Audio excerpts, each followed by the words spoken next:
You're mentioning somebody that was extremely controversial. A lot of people didn't like that gentleman that you're talking about. Whether you like him or didn't like him, things happen. But he knew nothing about it, and we can leave it at that. You don't have to embarrass our guest by asking a question like that. It's okay, just ask Mr. President, you allow me to answer. I feel painful about, the families of 9/11 in America, but, we have to focus on reality. Reality based on CIA documents and based on a lot of documents that Osama bin Laden used Saudi people at that event for one main purpose, is to destroy this relation, to destroy the American-Saudi relation. That's the purpose of 9/11. So whoever buying that means they are helping Osama bin Laden's purpose of destroying this relation. He knows that strong relation between America and Saudi Arabia is bad for extremism, it's bad for terrorism.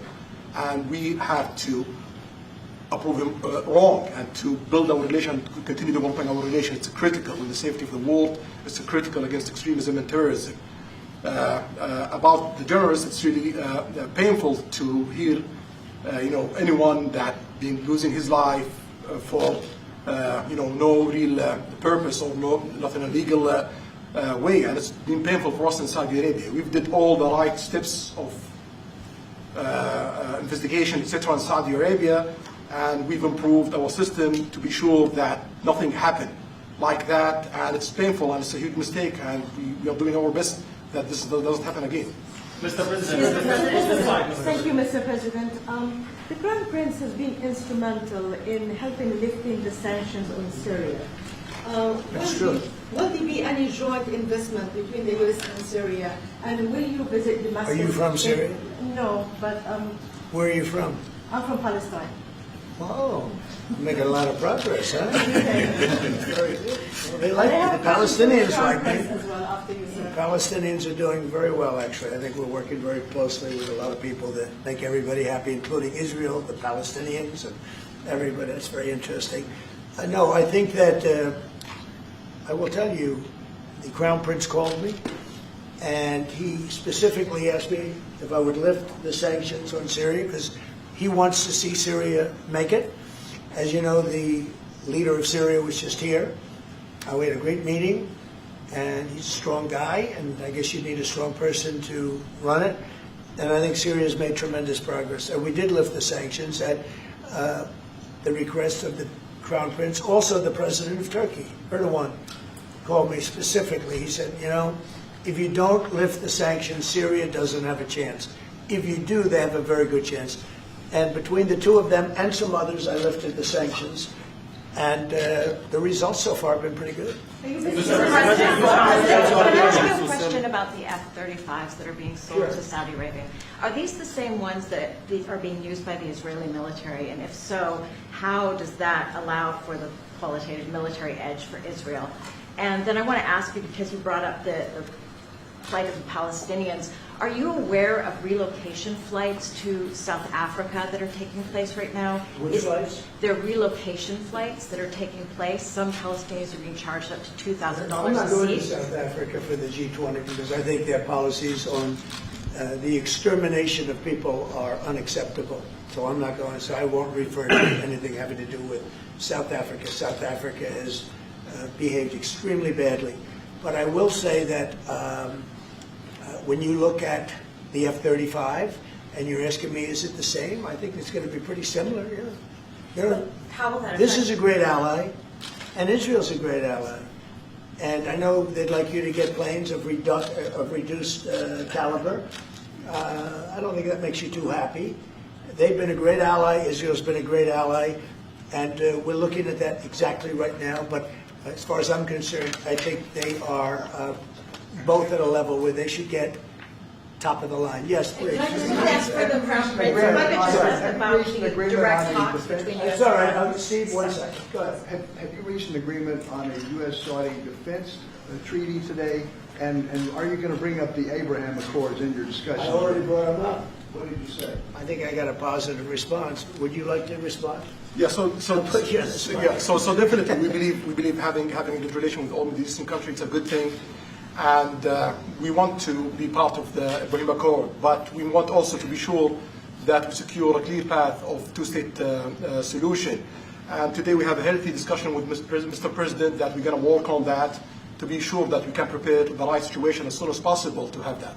I think we're, I don't want to use the word commitment, but we've had a very good talk on the Abraham Accords. We talked about one state, two state. We talked about a lot of things in a short period of time. We'll be discussing it further too. But I think you have a very good feeling toward the Abraham Accords. Yes, definitely, Mr. President. We want peace for the Israelis. We want peace for the Palestinians. We want them to coexist peacefully in the region. And we will do our best to reach that day. And the defense agreement, have you reached an agreement on that? We pretty much have. Question for the Crown Prince, if I could just finish. We have reached agreement on that. Yes. I wanted to ask you about the direct talks between the United States and Iran. Have you been fully briefed on that, and are you concerned at all about how this might impact Saudi security interests? Well, we are close allies. We'll be working closely together on that issue, and we will do our best to help to reach a deal between the rest of America and Iran. And we believe it's good for Iran's future to have a good deal that will satisfy the region and the world and the rest of America. So we will do our best to see that day happen. And by the way, Iran does want to make a deal. I can say I think they very badly want to make a deal. I am totally open to it, and we're talking to them, and we start a process. But it would be a nice thing to have a deal with Iran, and we could have done it before the war, but that didn't work out. And something will happen there, I think. But they would very much like, they may say something else, but they would very much like to have a deal. Mr. President, you are going to sell 35 F-35 jets. You are planning. You said you are planning to sell the F-35 jets to Saudi Arabia. Yeah. Is it part of the security agreement? And how you assess the defense partnership between Saudi Arabia and the United States? And the question for Well, I just said it. We're going to sell them F-35s. That's the only big question. Is it part of the security agreement or no? No, we're going to have a deal. They're going to purchase F-35s. They're buying them from Lockheed, and it's a great plane. We make, by the way, the best military equipment. You saw that during the Iran little skirmish. We make the best planes, the best missiles. We make the best defensive missiles. We make the best military equipment in the world. Nice. For His Royal Highness, I'd like to ask you about how you see the cooperation between the United States and Saudi Arabia in the advanced technological field, especially AI, and how it will support Saudi Arabia to serve its goal to achieve the vision of 2030. Well, I will try to answer that in short, but definitely there's a lot of interest in many industries between Saudi Arabia and America, and we are signing a lot of agreements in different areas that will really add value to American economy, but also will add value to us in Saudi Arabia. And AI, it's critical for us because one of long-term problems that we could have is lack of workforce. As you've seen in the past few years, some of them have reached 30% of the global migration to Saudi Arabia. So we know that to assure the Saudi Arabia GDP growing, with the lack of workforce that we have, we need to use a lot of computing power to replace job in the long term. So that's huge demand in Saudi Arabia, and we want to link it to American private sectors and getting the supply from America. So there's a lot of opportunities in that area. And we're also involved in AI in Saudi Arabia. So we're working, and we're leading by a lot on AI. Actually, a lot. China would be in second place, but we're leading by a lot. And I have to say this, and our relationship with China has been very good. And as far as buying our farm products, they're pretty much on schedule, Scott. I'd like you to call them, say if they could speed it up. Sir. Okay, but they're pretty much on schedule. Mr. President, please. If I may, I have a question for both the Crown Prince and Who are you? Where are you from? Faisal Abbas from Arab News, Saudi Arabia. Your Excellency. You should be a friendly question. Your Royal Highness, just picking up on something you just mentioned about how some people try to destroy the relationship between Saudi Arabia and the United States. Perhaps, since the launch of the vision, we've been used to having the bigger picture and that everything fits into the bigger picture. Might you want to elaborate a little bit about where is the relationship, the bilateral relationship, the strategic partnership between Saudi Arabia and the United States heading, and what's the big picture there? Well, I don't think it's a relation that we can replace it from the Saudi side or the American side. It's a critical relationship for our political attempt, for our economical attempt, for our security, for our military, for many things. And it has been Therefore, 9 decades and the opportunities that we have today, it's huge, and seems that it's going to get deeper in the next few decades. And what we are having today and tomorrow with President Trump, it's really a huge new chapter in this relation that will add value to both of us. You know, when you think about it, I'm just sitting here. You're with the future king, a man who's respected by everybody, a man that doesn't have to be doing this, really. I don't have to be doing it either. And yet we're sitting here taking questions. We didn't say, oh, you can't talk about this, that. And there's never been transparency like this, even in his country. But there's never been, in our country, that's been acknowledged. But we didn't put restrictions. And I'm saying it's sort of wonderful to be taking questions from all over the world. Everybody's here. This is just a small group representative of tremendous numbers of media that are outside, that are very jealous that these people were so selected. But they're representing a lot of people that are outside. I think it's terrific that we can be sitting here being this open, and you know, I think it's really a wonderful thing. If you don't mind, I have a personal question for you. Okay, here we go. I should have said that. So apart from everything you mentioned in your opening remarks, you forgot to mention that you've de-escalated 7 wars since you started. At least in our part of the world, you are seen as a peacemaker. And adding that to all the executive orders and everything else you've mentioned, I really have to wonder, in your speech in Saudi Arabia, I was there, you said that His Royal Highness does not sleep at night thinking how he does things better. We wonder in Saudi Arabia, how do you manage your own time, and what's your formula for managing? He does not sleep much, and I don't sleep much. I think we have the same schedule. We're thinking about our countries. And if you sleep a lot and you're president, we just had one that slept more than any president. He broke every record. He sleeps all the time, during the day, during the night, on the beach. The only guy could fall asleep on the beach with the press watching. No, he's not a sleeper. I'm not a sleeper. We don't. We talk at night. We can talk. I can call him almost any time. He goes, hi, how you doing? It's like the craziest times. But no, when you love your job, when you love your country, and when you're in a position like we are, future king, highly respected, crown prince, and in my case, president, you're thinking about your country. You're thinking about making America great again. We're thinking about keeping Saudi Arabia strong and vital, and in a pretty tough part of the world, tricky part, right? Tricky part. A lot of tricky people. But he thinks about his country, and I think about my country. I don't want to sleep. President Trump, do you expect a formal civil nuclear deal to be reached soon? Can you talk to us about that aspect? With of whom? today's, with Saudi Arabia. I can see that happening. Do you think that an agreement will I happen don't. today? It's not urgent. You know, it's always when you have civil nuclear, but you have more oil than almost anybody else. We actually have more oil and gas than they do, but I refuse to say that. And We have more than.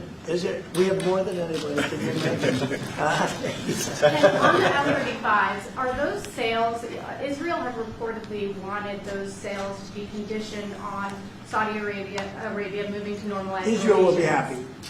Israel is Is going to that be a happy. condition of the F-35? Israel's aware, and they're going to be very happy. Okay? Hello, Yeah, please. Hello. Hi, hello. My name is Amal Hazani from Sharq al-Awsat newspaper, from Riyadh. Yeah, good. I have a question for the Crown Prince and for the President.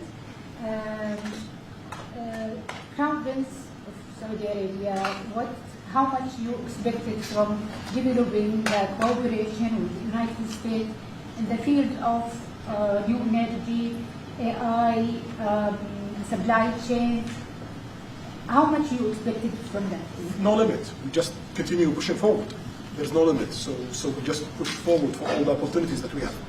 Okay, Mr. President. You have to understand, this is really a great ally. Yeah. Just the fact that they're now doing, I came in here at 6, I did not know that. I was pushing for the 1 trillion, but he didn't tell me that. Now he told me. This is a great ally of ours. You know, when you invest $1 trillion, that's national security for us too, because it creates jobs, it creates a lot of things. And I would say, Scott, right, when you hear one country is putting $1 trillion into the United States, that creates national security. And, you know, I think that they don't have to say that, but I think a big part of that is also the fact that tariffs are in play. But even beyond tariffs, that's a real ally that will do that. Creates a lot of power for the United States. Mr. President, we are also in Saudi Arabia very happy for this much of Saudi Right, for the relationship. money is attention here, and of course it's come back for us for benefit. So it's complementary interest. So this is the I Well, think what yeah. the different friends and allies do. Well, look, I love the country of Saudi Arabia. I know the people very well. The level of treatment that we go when we go to Saudi Arabia is something that is incredible.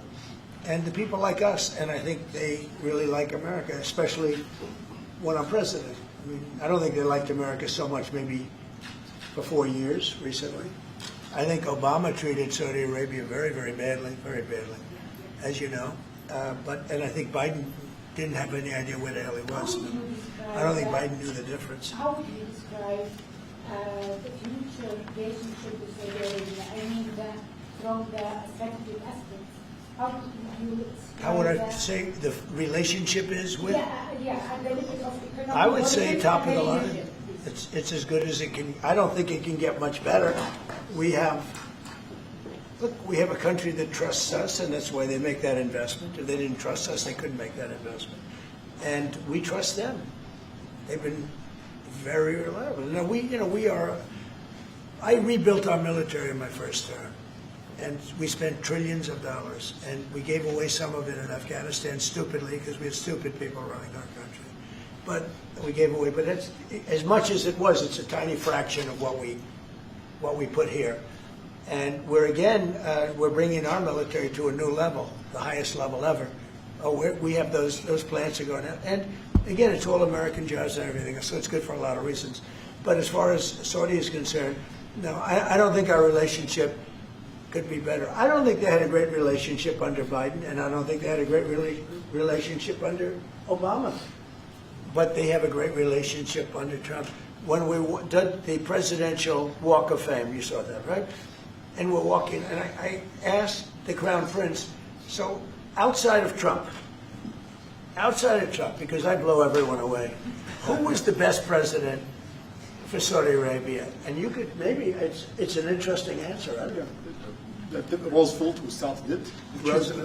Democrat, and Reagan is one of the historical presidents that have close ties with Saudi Arabia. But we've worked with all presidents. Does Trump blow them all away? No, it's another league, Mr. President.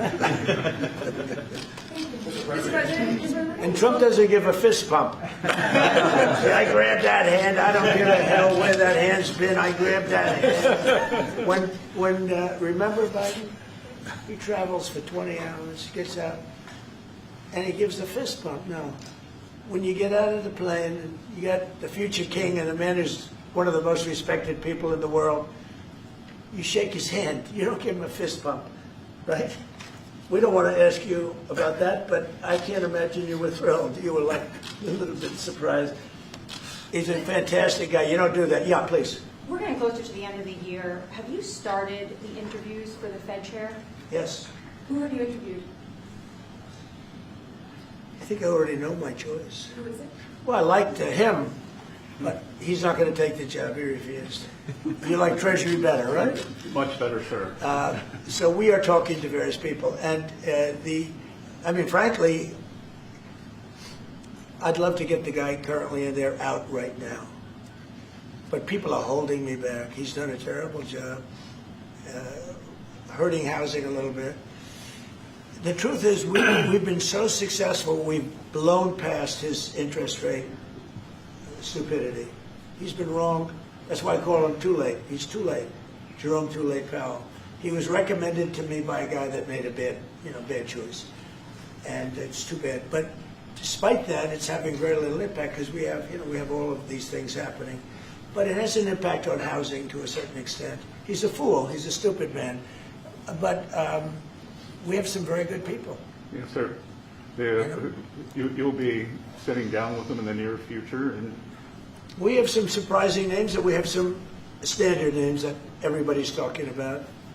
And we may go the standard way. It's nice to every once in a while go, politically correct. But we have some great names. Steve, Have you please. talked to the President of the Bureau of Venezuela yet? Are you still No, open to that? he wants to talk. All right, we're going to be switching Yeah, I'm open over to to the talk. I House talk to floor to everybody. check in on the But, Epstein no, File he wants vote. to. They treated us very badly. Bear with me, guys. They I'm sent new at the all mic. of their prison population into the United States, and we're getting them out rapidly.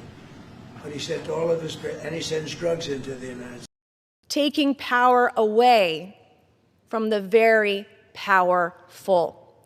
This is about giving women who never had a voice, giving a voice to the voiceless. This is about their sacrifice. This is about having and recognizing their courage. This is about justice for the Epstein victims, but it's also about hope. Earlier this year, I gave a speech right here on the floor of the U.S. House of Representatives, detailing trauma that I experienced, endured, and am a survivor of, that I accidentally uncovered 2 years ago, almost to the day. And today, I still don't have justice, like millions of women across the country. When I spoke out, I got attacked. When I spoke out, I was shamed. When I spoke out, I was defamed and smeared, and that goes on today, right now, in the present. God sure has a funny way of working through us. I, like many of the Epstein survivors and many other survivors across the country, I don't think I will ever heal from the destruction my abuser did to me. But I can heal by being a vessel and being a voice for all those who need it, and that's why we are here today. That is why I will never abandon a single survivor ever, and I will never waver. I spent my morning talking to law enforcement and others about another potential Jane Doe number 5, who may be another sexual assault victim in the case that I uncovered 2 years ago. It's very difficult for us to come forward, but I want to thank the women who have, the Epstein victims, the victims in the case that I uncovered. I want to thank all of you for being a voice, for giving me hope. Maybe one day I too can get justice. Thank you, and I yield. Gentlelady yields back. Gentleman from Kentucky reserves. Gentlelady from North Carolina is recognized. Thank you very much, Mr. Speaker. Our colleagues want Americans to believe that this discharge petition and underlying legislation are the be-all and end-all in this investigation. However, it's House So if you're just joining Republicans us, we are who've worked watching the Epstein tirelessly vote come to the to floor. achieve true It hasn't come justice up for yet. victims. And remember, please like and To subscribe. date, the Thank you. significant information that has come out has come from the Oversight and Government Reform Committee. As a result of its issuing 13 subpoenas, we've released 65,000 pages of documents from the Department of Justice, the Epstein estate, which was not mentioned in the underlying legislation, former U.S. attorney, and others. Let me state again, the unanimous consent request to pass the legislation immediately last week was blocked by the minority leader. Full stop. If Democrats truly cared about finding justice immediately for victims, this legislation would have been passed last week. Instead, they want political theater to capitalize on. House Republicans, on the other hand, remain focused on truth, accountability, and delivering real justice for Epstein's victims, not political points. I reserve. Reserves. Gentleman from Kentucky is recognized. Mr. Speaker, may I inquire as to how much time I have remaining? Gentleman has 5.5 minutes remaining. I yield myself 3.5 minutes. Gentleman is recognized. Mr. Speaker, all that is necessary for evil to prevail is for good men to do nothing.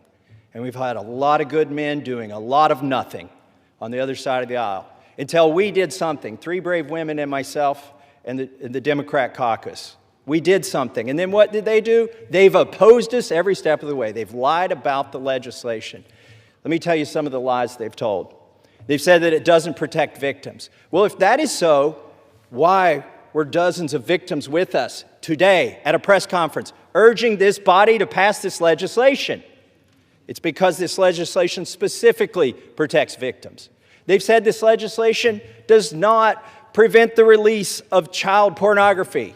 Of course it does. We have a specific provision in our legislation to prevent that. They've said so many falsehoods about this legislation, but now they're going to vote for it, hopefully enthusiastically. But really, they've been drugged to this. Our judicial system is broken. If it were working, there wouldn't be 1,000 victims who haven't seen justice yet. They are victims of the Epstein class. I begrudge nobody success that they become a billionaire. But if you think being a billionaire or buying politicians keeps you out of the judicial system, lets you rape young women, lets you traffic women, you've got another thing coming when this bill passes. Do not let the Senate muck this up. There have already been efforts to derail this, our discharge petition. The Oversight Committee has released thousands, tens of thousands of documents. That's fine. Keep working. How many names have you released? 0.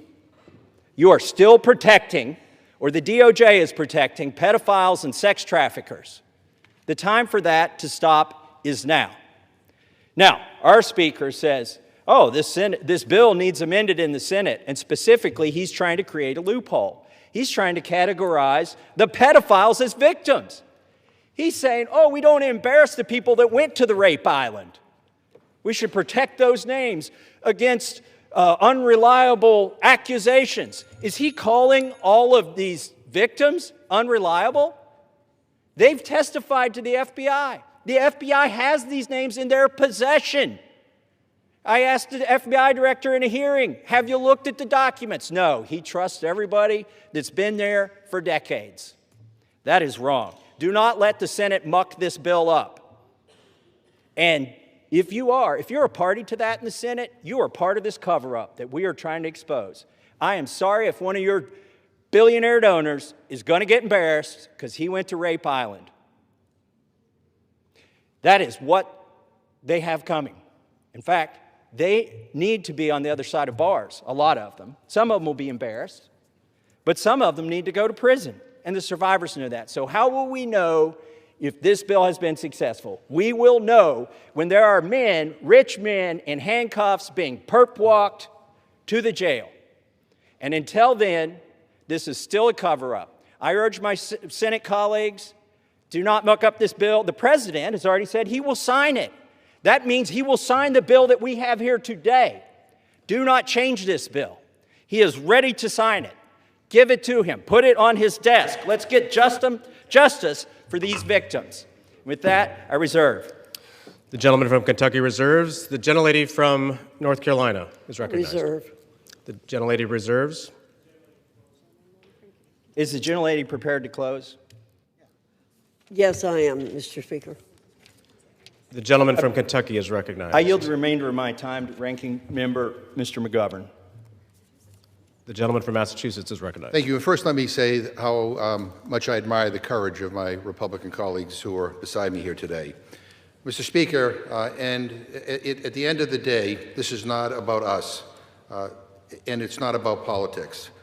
This is about the survivors, young girls who were exploited by powerful men who use money and power to take advantage of girls, some as young as 11 years old. The President of the United States calls it all a hoax. Can you imagine that? What an evil and disgusting thing to say. These young girls, now women, the survivors, what happened to them was horrific. They were sexually abused, many of them for years, and the President of the United States calls it all a hoax. What kind of messed up, sick in the head, immoral person says something like that? This bill is about making sure powerful men are held accountable. It's about demanding truth and transparency for the American people. Now, Republican leaders in this House lost control of the story. They lost the ability to hide behind procedure, and they lost the luxury of pretending that they were ever on the right side. The American people see it, survivors see it, and history will see it. And listening to the Speaker of the House's press conference today, I mean, it sounds like he basically wants to kill this whole thing. He's trying to obstruct and derail the process. Why the hell is he fighting so hard to do the opposite of what the survivors want? What an awful, awful thing to do. So let us release the files. Let's give survivors the transparency they've long been denied. Let us take back power from the rich billionaire elites who think they can do whatever they want with no justice or accountability.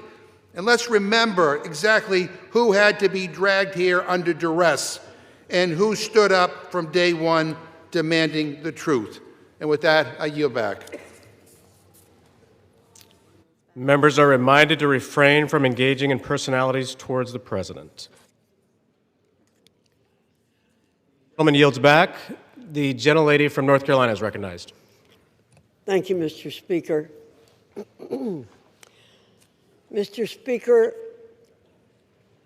those of us who did not sign the discharge petition are just as concerned about the victims, or if you, as some are calling them, survivors, as our colleagues who signed the discharge petition. We share contempt for anyone who abused anyone else. I've stood on this floor many times, Mr. Speaker, to speak out for victims and survivors of people who have been abused, and against anyone who breaks the law or takes advantage of an innocent person. We will not be characterized as insensitive to that. But what House Republicans, who didn't sign the discharge petition, remain focused on truth, accountability, and delivering real justice for Epstein victims. Again, I'll point out that it was under President Trump's Department of Justice that Jeffrey Epstein was arrested and tried. We have not tried to avoid this situation.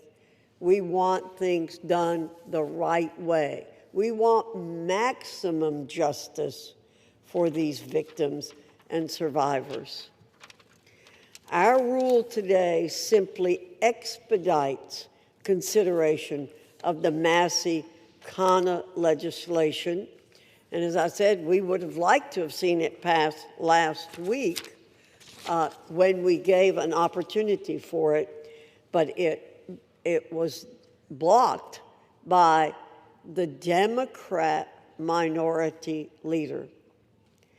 I ask for support for this rule, the underlying legislation. With that, I urge my colleagues to vote yes on the previous question, yes on the rule, and Mr. Speaker, I yield back the balance of my time and move the previous question on the resolution. The gentlelady yields back the balance of her time. The question is on ordering the previous question on the resolution. Those in favor say aye. Those opposed, no. In the opinion of the chair, the noes have it. Mr. Speaker, request the yeas and nays. The yeas and nays are requested. Those favoring a vote by the yeas and nays will rise. A sufficient number having risen, the yeas and nays are ordered. Pursuant to Clause 8 of Rule 20, further proceedings on this question will be postponed.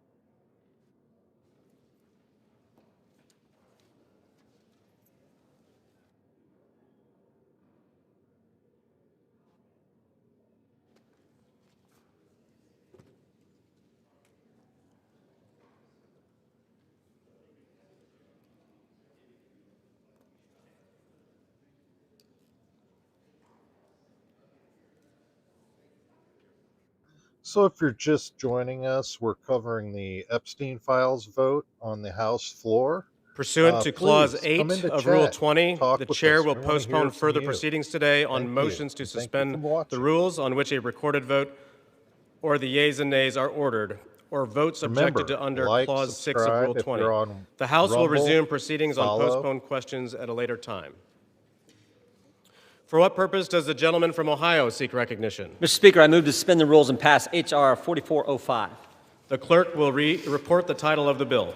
H.R. 4405, a bill to require the Attorney General to release all documents and records in possession of the Department of Justice relating to Jeffrey Epstein and for other purposes.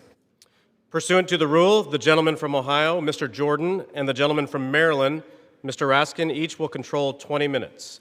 The chair recognizes the gentleman from Ohio. Mr. Speaker, I ask unanimous consent that all members have 5 legislative days in which to revise and extend their remarks and to insert extraneous material on H.R. 4405. Without objection. Mr. Speaker, I yield myself such time as I may consume. The gentleman is recognized. We all support holding bad guys accountable, and we're all going to vote for this resolution. But I think a little perspective is important. Democrats have spent 6 months talking about Epstein, even though they had 4 years to do something about it. Now, why would they do that? Why would they do that? Maybe it's to go after President Trump. Never forget, they shut down the government for 43 days.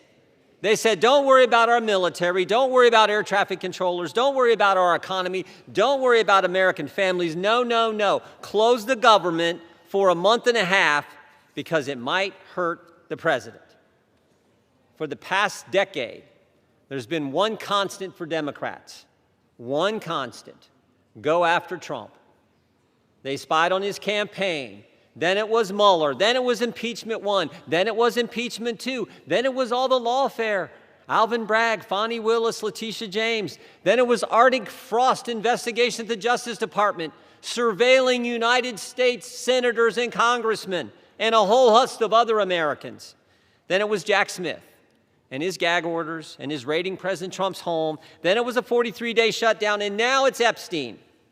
And by the way, the same party that did all that, they were also the ones who were texting with Mr. Epstein during a hearing where Michael Cohen was their witness in another effort to go after the president. Americans see through it all, and frankly, it's actually kind of sad.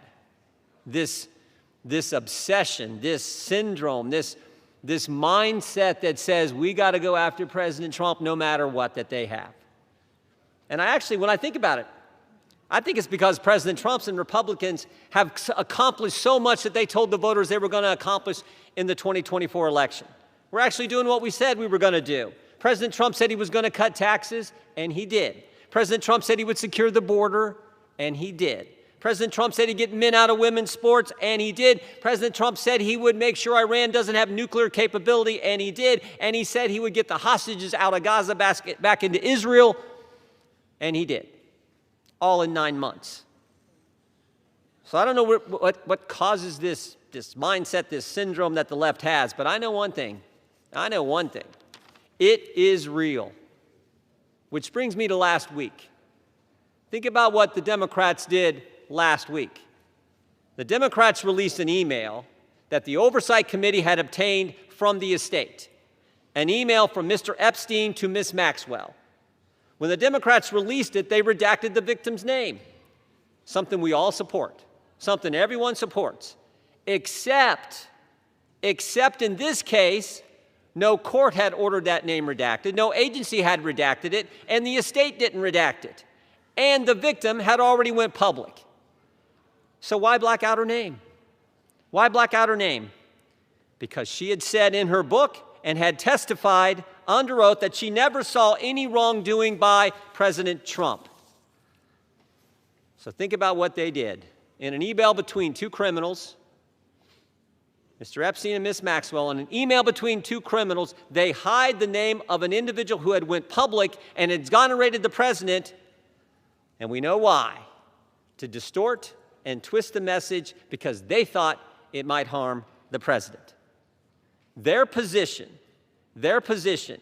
Cover up the names of people who are already public, but don't worry about other innocent people who the court said should remain private. Again, I think the American people see through it. They see through what the Democrats are doing. The American people know what this is. They know Democrats have nothing else to run on because of the success of this administration.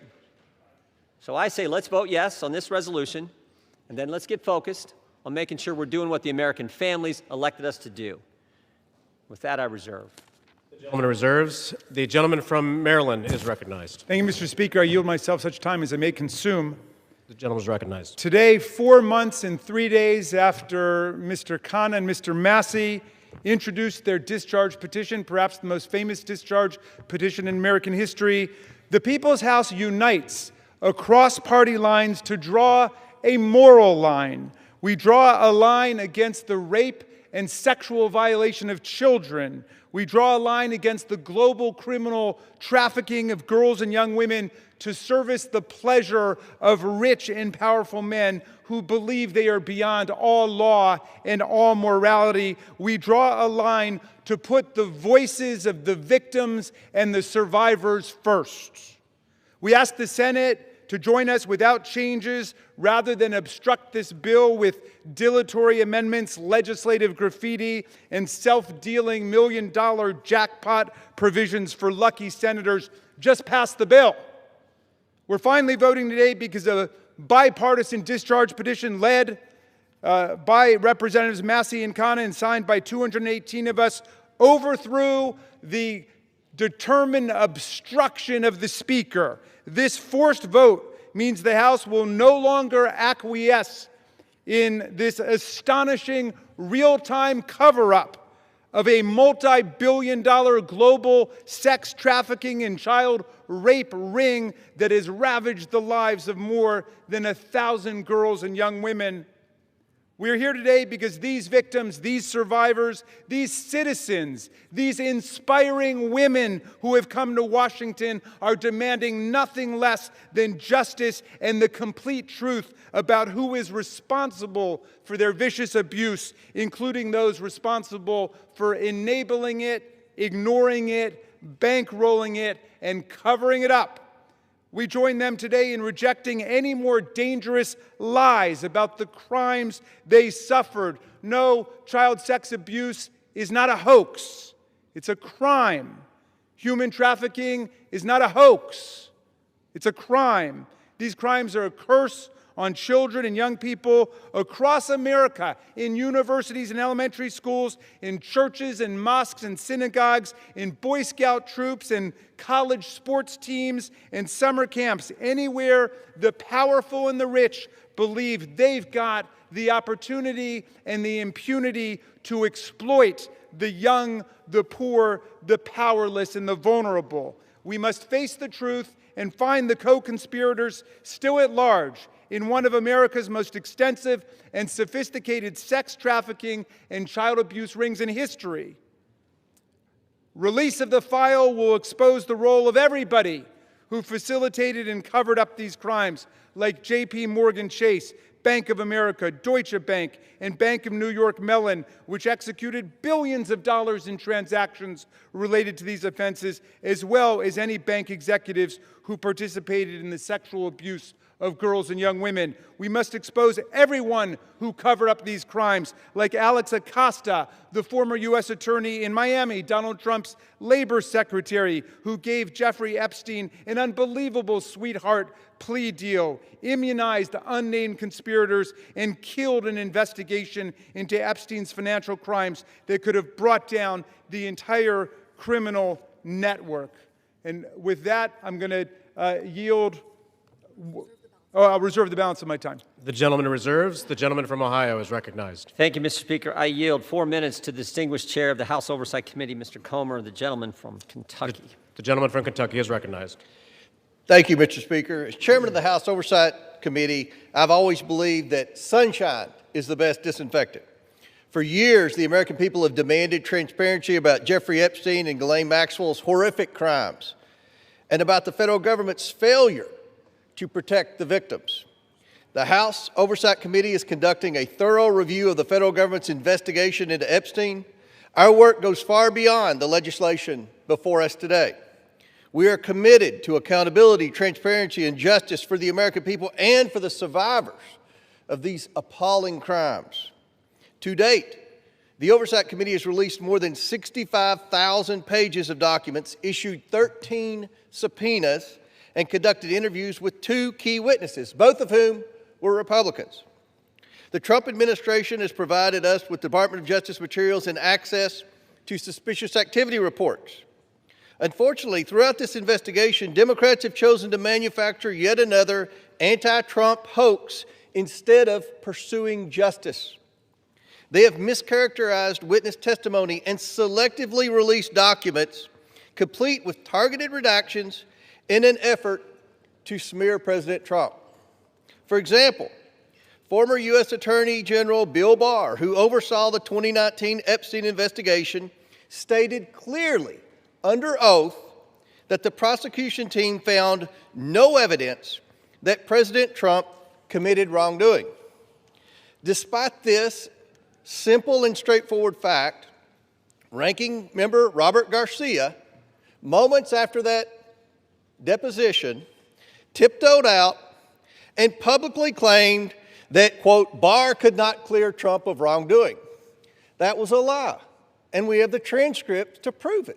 I invite the media to read the transcript. When the Oversight Committee interviewed former U.S. Attorney for the Southern District of Florida, Alex Acosta, Democrats whipped themselves into a frenzy trying to manufacture a gotcha moment, but they failed. Mr. Acosta dismantled the Democrats' narrative. His testimony confirmed there was no contact between President Trump and Mr. Acosta and no connection between President Trump in the Epstein case.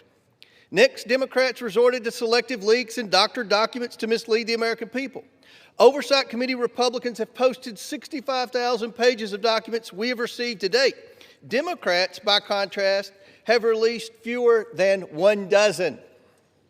In their latest selective leak, Democrats released just three of the 23,000 pages of documents from the Epstein estate.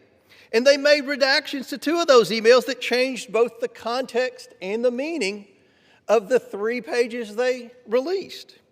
When CNN called them out for their deceptive redactions, Representatives Stansbury and Crockett tried to blame Republicans for their own edits, for the Democrat Oversight Committee edits. After Democrats released only 3 emails, Republicans released over 23,000 pages. And what did Democrats say in response when we released every single document that we got? They claimed full transparency was meant to, quote, disorient or distract from their manufactured narrative. These are the same Democrats who chant, release the files every day until the files contradict the story they want to tell. That is the definition of hypocrisy. In contrast, full transparency exposed how Epstein appears to be TDS patient zero. The emails reveal a journalist coached Epstein to blackmail then presidential candidate Donald Trump. The gentleman is recognized. The files also show that a House Democrat colluded with Epstein during the 2019 oversight hearing to discredit witness with a vendetta against President Trump. And unsurprisingly, Democrats have been silent about their colleagues' coordination with Epstein. Another email shows Democrat fundraisers invited Epstein to an event or to meet privately with Hakeem Jeffries as part of their 2013 effort to win a majority. So Hakeem Jeffries' campaign solicited money from Jeffrey Epstein. That's what we found in the last document batch. The files underscore why former President Trump must appear for his deposition. We've subpoenaed him. To date, the Democrats have done nothing to help us secure his appearance. I support full transparency. The Oversight Committee will continue to work to get the truth to the American people and to get justice for the victims. That's our goal of this investigation. With that, I yield back. The gentleman yields back. Yeah, Mr. Speaker, we reserve. The gentleman reserves. The gentleman from Maryland is recognized. Thank you, Mr. Chairman. I should just point out that we've heard now from the two distinguished chairmen of the Judiciary and the Oversight Committee, and they've spoken almost exclusively to denounce Democrats. We have a bipartisan coalition here demanding the truth about the largest child sex abuse and trafficking ring, perhaps in American history, certainly in this century, and they want to just throw stones at the Democrats. What a remarkable failure of leadership we're seeing from the other side. And I imagine that the chairman of the Oversight Committee will follow up his spectacular failure in trying to impeach President Biden with his spectacular failure in trying to block the resolution we brought to the floor today. I'm happy to yield 1 minute. Excuse me, you're not recognized, whoever's speaking. And I'd like to yield 1 minute to the very distinguished minority leader of the House Oversight Committee. The gentleman is recognized.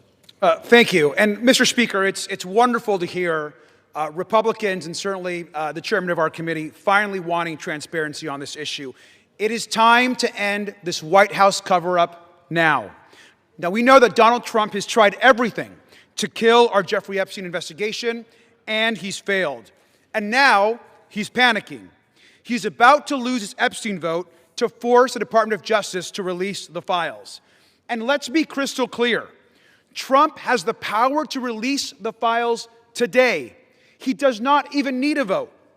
And he continues to defy the subpoena of the Oversight Committee to release all the files. What is Donald Trump hiding? What is Pam Bondi, the Attorney General, hiding? Why won't they release the Epstein files right now? And he must explain to the public why he moved sex trafficker and monster Ghislaine Maxwell to a cushy, low-security prison after her interview with Trump's personal lawyer. He should declare, and every Republican should say, that she does not deserve a pardon or commutation. The gentleman's time has expired. 30 more seconds. I grant him 20 more seconds. We don't care how much money you have, what party you're in, how powerful you are. We should get justice for the survivors of Jeffrey Epstein. And our work on the committee is not over. Next up are the bank and financial records to follow and expose Epstein's network. Today, there should be a unanimous vote on releasing the files, and we will get justice. And with that, I yield back. And we reserve. The gentleman reserves. The gentleman from Ohio is recognized. Thank you, Mr. Speaker. I yield a minute and a half to the distinguished gentleman from California and member of the Judiciary Committee, Mr. Kiley. The gentleman from California is recognized. I have consistently called for the maximum possible level of transparency when it comes to the heinous crimes of Jeffrey Epstein. That's why I've consistently said I am inclined to vote for this bill, and it's why I will be doing so today. The victims deserve the truth. They deserve justice, and they deserve closure. For months, they've had to wake up every day and see the name of their tormentor on the front page of every newspaper, on every TV channel, as has the broader American public. This issue has been so politicized by so many people in so many ways, which is deeply unfortunate when we're talking about matters of the highest sensitivity and untold suffering. It is my hope that the passage of this resolution today, together with the work of the Oversight Committee, will lead to the expeditious release of all pertinent material so that we can move on. Let's get accountability, let's get answers, and let's get this over with. I yield back. The gentleman yields back. The gentleman reserves. Yeah, we reserve. The gentleman from Maryland is recognized. I yield 1 minute to the very distinguished gentlelady from Washington, a member of the Judiciary Committee. The gentlelady from Washington is recognized. Mr. Speaker, thousands of girls, children, were abused by Jeffrey Epstein and his massive and powerful ring of pedophiles and protectors of pedophiles. We can't say all their names here. We don't have time.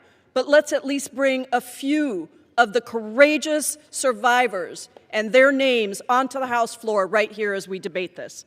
Haley Robson, Jenna Lisa Jones, Michelle Licata, Ashley Rubright, Annie Farmer, Marina Lacerda, Rachel Benavides. These women have carried a burden that they never should have had to bear. And today, they demand, we demand, the American people demand that we answer their clarion call to justice. Today, despite all the giant cover-up attempts by this administration and this Speaker of the House, we will vote to release all the Epstein files. To be clear, there is no protection for pedophiles, no protection for the rich and powerful men of either party who participated, who turned a blind eye, who winked and grinned while witnessing the horrific abuses of young children. Release all the damn files now. We reserve. The gentleman reserves. The gentleman from Ohio is recognized. Thank you, Mr. Speaker. I yield a minute and a half to the distinguished gentleman from North Carolina and member of our committee. The gentleman is recognized. Thank you, Mr. Speaker. I have been very supportive of this effort, specifically to bring justice to the victims of this horrific series of crimes. However, I have worked behind the scenes to raise concerns with this petition as it is currently drafted. Specifically, I believe that there is grave risk at harming innocent people, and I repeat, harming innocent people. When innocent people are harmed, that is not furthering justice. With an investigation of this size and a file that is as large as the Epstein files and as poorly defined as that is in this petition, there will invariably be people who are released pursuant to this discharge petition who had nothing to do with criminal activity. Imagine, if you will, a bellman, a waiter, some type of doorman, a mere social attendee who had no impact whatsoever on the criminal activities of Jeffrey Epstein, no participation. Their lives are forever ruined. And I'm reading specifically from the petition's language that prohibited grounds for withholding information in this file are embarrassment, reputational harm, or political sensitivity. And I would just submit, if you were going to be embarrassed, if you were going to suffer social harm, and that is all of the encompassed activity that you were a part of, you will be named in this petition. And I resent that. Innocent people should not be harmed when we are pursuing justice. I understand the political nature of this petition. I resent the fact that there was not room for good faith amendments. And I urge the Senate to protect innocent people. I yield back. He yields back. The gentleman reserves. The gentleman from Maryland is recognized. Thank you. I'm yielding 1 minute to the distinguished gentlelady from California, Representative Kamlager-Dove. The gentlelady from California is recognized. Mr. Speaker, 1 in 3 women and girls around the world are physically and sexually assaulted each year. Of the 152 women in this body, that means 51 women. It includes your daughters, your sisters, your nieces, your mothers. And with the Epstein files, we have a chance to change that. But real talk, the administration doesn't need a discharge petition. It has not complied with the subpoena, and it has the power to release the files today. Instead, the man in the most powerful position in the world has used the full weight of the government to block and obfuscate and deflect the full release of the files. It is the same person who intimidated female members of Congress to withdraw names from the petition, who responded quiet piggy to a female reporter who asked about the files, and who nominated an alleged sexual predator to be our AG. It is the same person whose name appears more than any other in the Epstein emails. And in the pantheon of violence, a sexual predator is the worst of the worst. So why protect him? It's also curious that the judiciary is managing this debate and has not even had this come before the committee. I wonder why. Release the files now. We reserve. The gentleman reserves. The gentleman from Ohio is recognized. Thank you, Mr. Speaker. I yield 2 minutes to the gentleman from Texas, Mr. Roy, chairman of the Constitution Subcommittee. The gentleman from Texas is recognized. I thank the chairman. Today, a united Republican Party and a bipartisan supermajority is going to pass a bill to increase transparency regarding the egregious abuses by Jeffrey Epstein, a goal that anyone of conscience desires. That is, in totality, an important statement to check the rich and the powerful. Remember how we got here. After decades, it was President Trump's Department of Justice that indicted Jeffrey Epstein in July of 2019. It was President Trump's DOJ that arrested and indicted Ms. Maxwell. It was the Republican-led Oversight Committee, through 13 subpoenas, that has released 65,000 pages of files in just 10 months. Meanwhile, my colleagues on the other side of the aisle have largely ignored this issue. It was Democrats who redacted an email to mislead the American people about the truth of a witness that exonerated President Trump. It was a Democrat, Representative Plassett, who literally texted with Jeffrey Epstein as we questioned Michael Cohen. It was Democrats who shut down the government, resulting in the delay of swearing in of members. As we vote to pass this legislation, and it will pass, it is impossible, however, to avoid problems with its politicization. One colleague has offensively gone so far as to say that to oppose this bill means you support pedophiles. Yet I know good public servants, former law enforcement, former prosecutors who never knew Epstein, never knew any visitors to his criminal enterprise, who have genuine concerns about supporting this bill out of fear of creating new victims or harming existing victims or both. That is what we've reduced Congress to, inserting itself into the prosecutorial process for political motivations, driven heavily by hatred of President Trump. We should be concerned about victim privacy, concerned about risking disclosure of non-credible allegations, of child sexual abuse materials, future investigations. But here's the deal. The leaders of this nation must expose abuses by the rich and the powerful. That is why President Trump and the House have been working for full transparency. But we should be motivated by truth and justice for all, not politics. I yield back. The gentleman yields back. The gentleman reserves. The gentleman from Maryland is recognized. Thank you. I yield 1 minute to the distinguished gentlelady from Massachusetts, Representative Clark, the Minority Whip. The gentlelady is recognized. Thank you, Mr. Speaker. This should be an easy vote. This is about justice for the victims and survivors of Jeffrey Epstein. This is about every victim of trafficking and sexual abuse, monstrous crimes that thrive in secrecy and fear. Yet instead of shining a light on that darkness, just moments ago, Donald Trump defended the continued obstruction of releasing these files. Even as House Republicans prepare to vote yes today, Speaker Johnson is calling this a show vote. He's calling it dangerous. He is signaling the U.S. Senate to block it.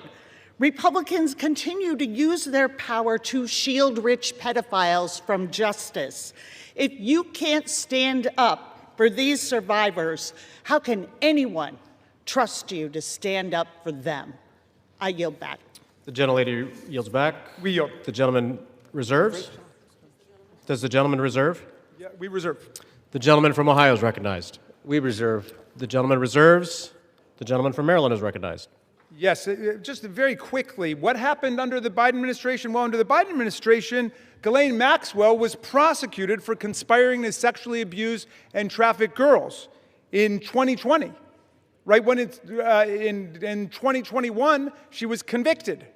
In December of 2021, after a month-long trial in Judge Nathan's courtroom, in 2022, Maxwell was sentenced to 20 years in prison under the Biden administration for sex trafficking and sexual abuse of minors. But when President Trump took office in January of 2025, they killed the investigation. They assembled all the materials, they got all the prosecutors together, and they terminated the investigation. I yield 1 minute to the distinguished gentleman from Illinois, Mr. Raja Krishnamurthy. The gentleman from Illinois is recognized.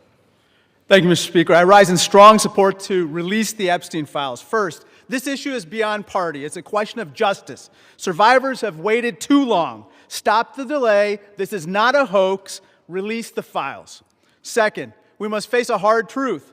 Silence that shields the powerful is a betrayal of those they hurt. Congress must reject any attempt, including a presidential pardon or any form of clemency for Ghislaine Maxwell.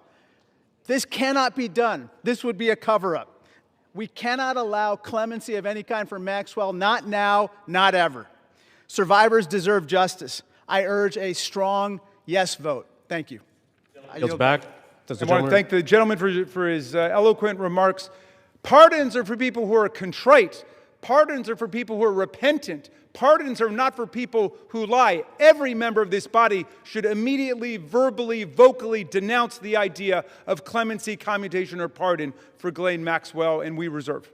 The gentleman reserves. The gentleman from Ohio is recognized. Yeah, we reserve, Mr. Speaker. The gentleman reserves. I yield 30 seconds to Ms. Leisure Fernandez. The gentlelady is recognized. There were thousands of girls and young women abused, trafficked, and used by Epstein, the elite and the powerful who believed they could get away with it. Epstein told the young victims that he controlled the banks and the government. Those women refused to be silenced, and today they have pierced the dark with their light. Anytime any girl is trafficked, molested, or abused, the world must stand up. Today, the House proves Jeffrey Epstein wrong. The Senate must do the same tomorrow. The gentleman reserves. The gentleman from Ohio is recognized. Thank you, Mr. Speaker. I yield 2 minutes to the gentleman from California. 1.5 minutes to the gentleman from California. The gentleman from California is recognized. I thank you, Chairman. Mr. Speaker, a minute and a half or an hour, the words would still have to be the same. We've all said that this will pass the House, perhaps unanimously today. I think all of us who have looked at the details of this particular bill know that it is flawed and that before it goes to the President's desk, it has to be amended as it can be amended in the Senate.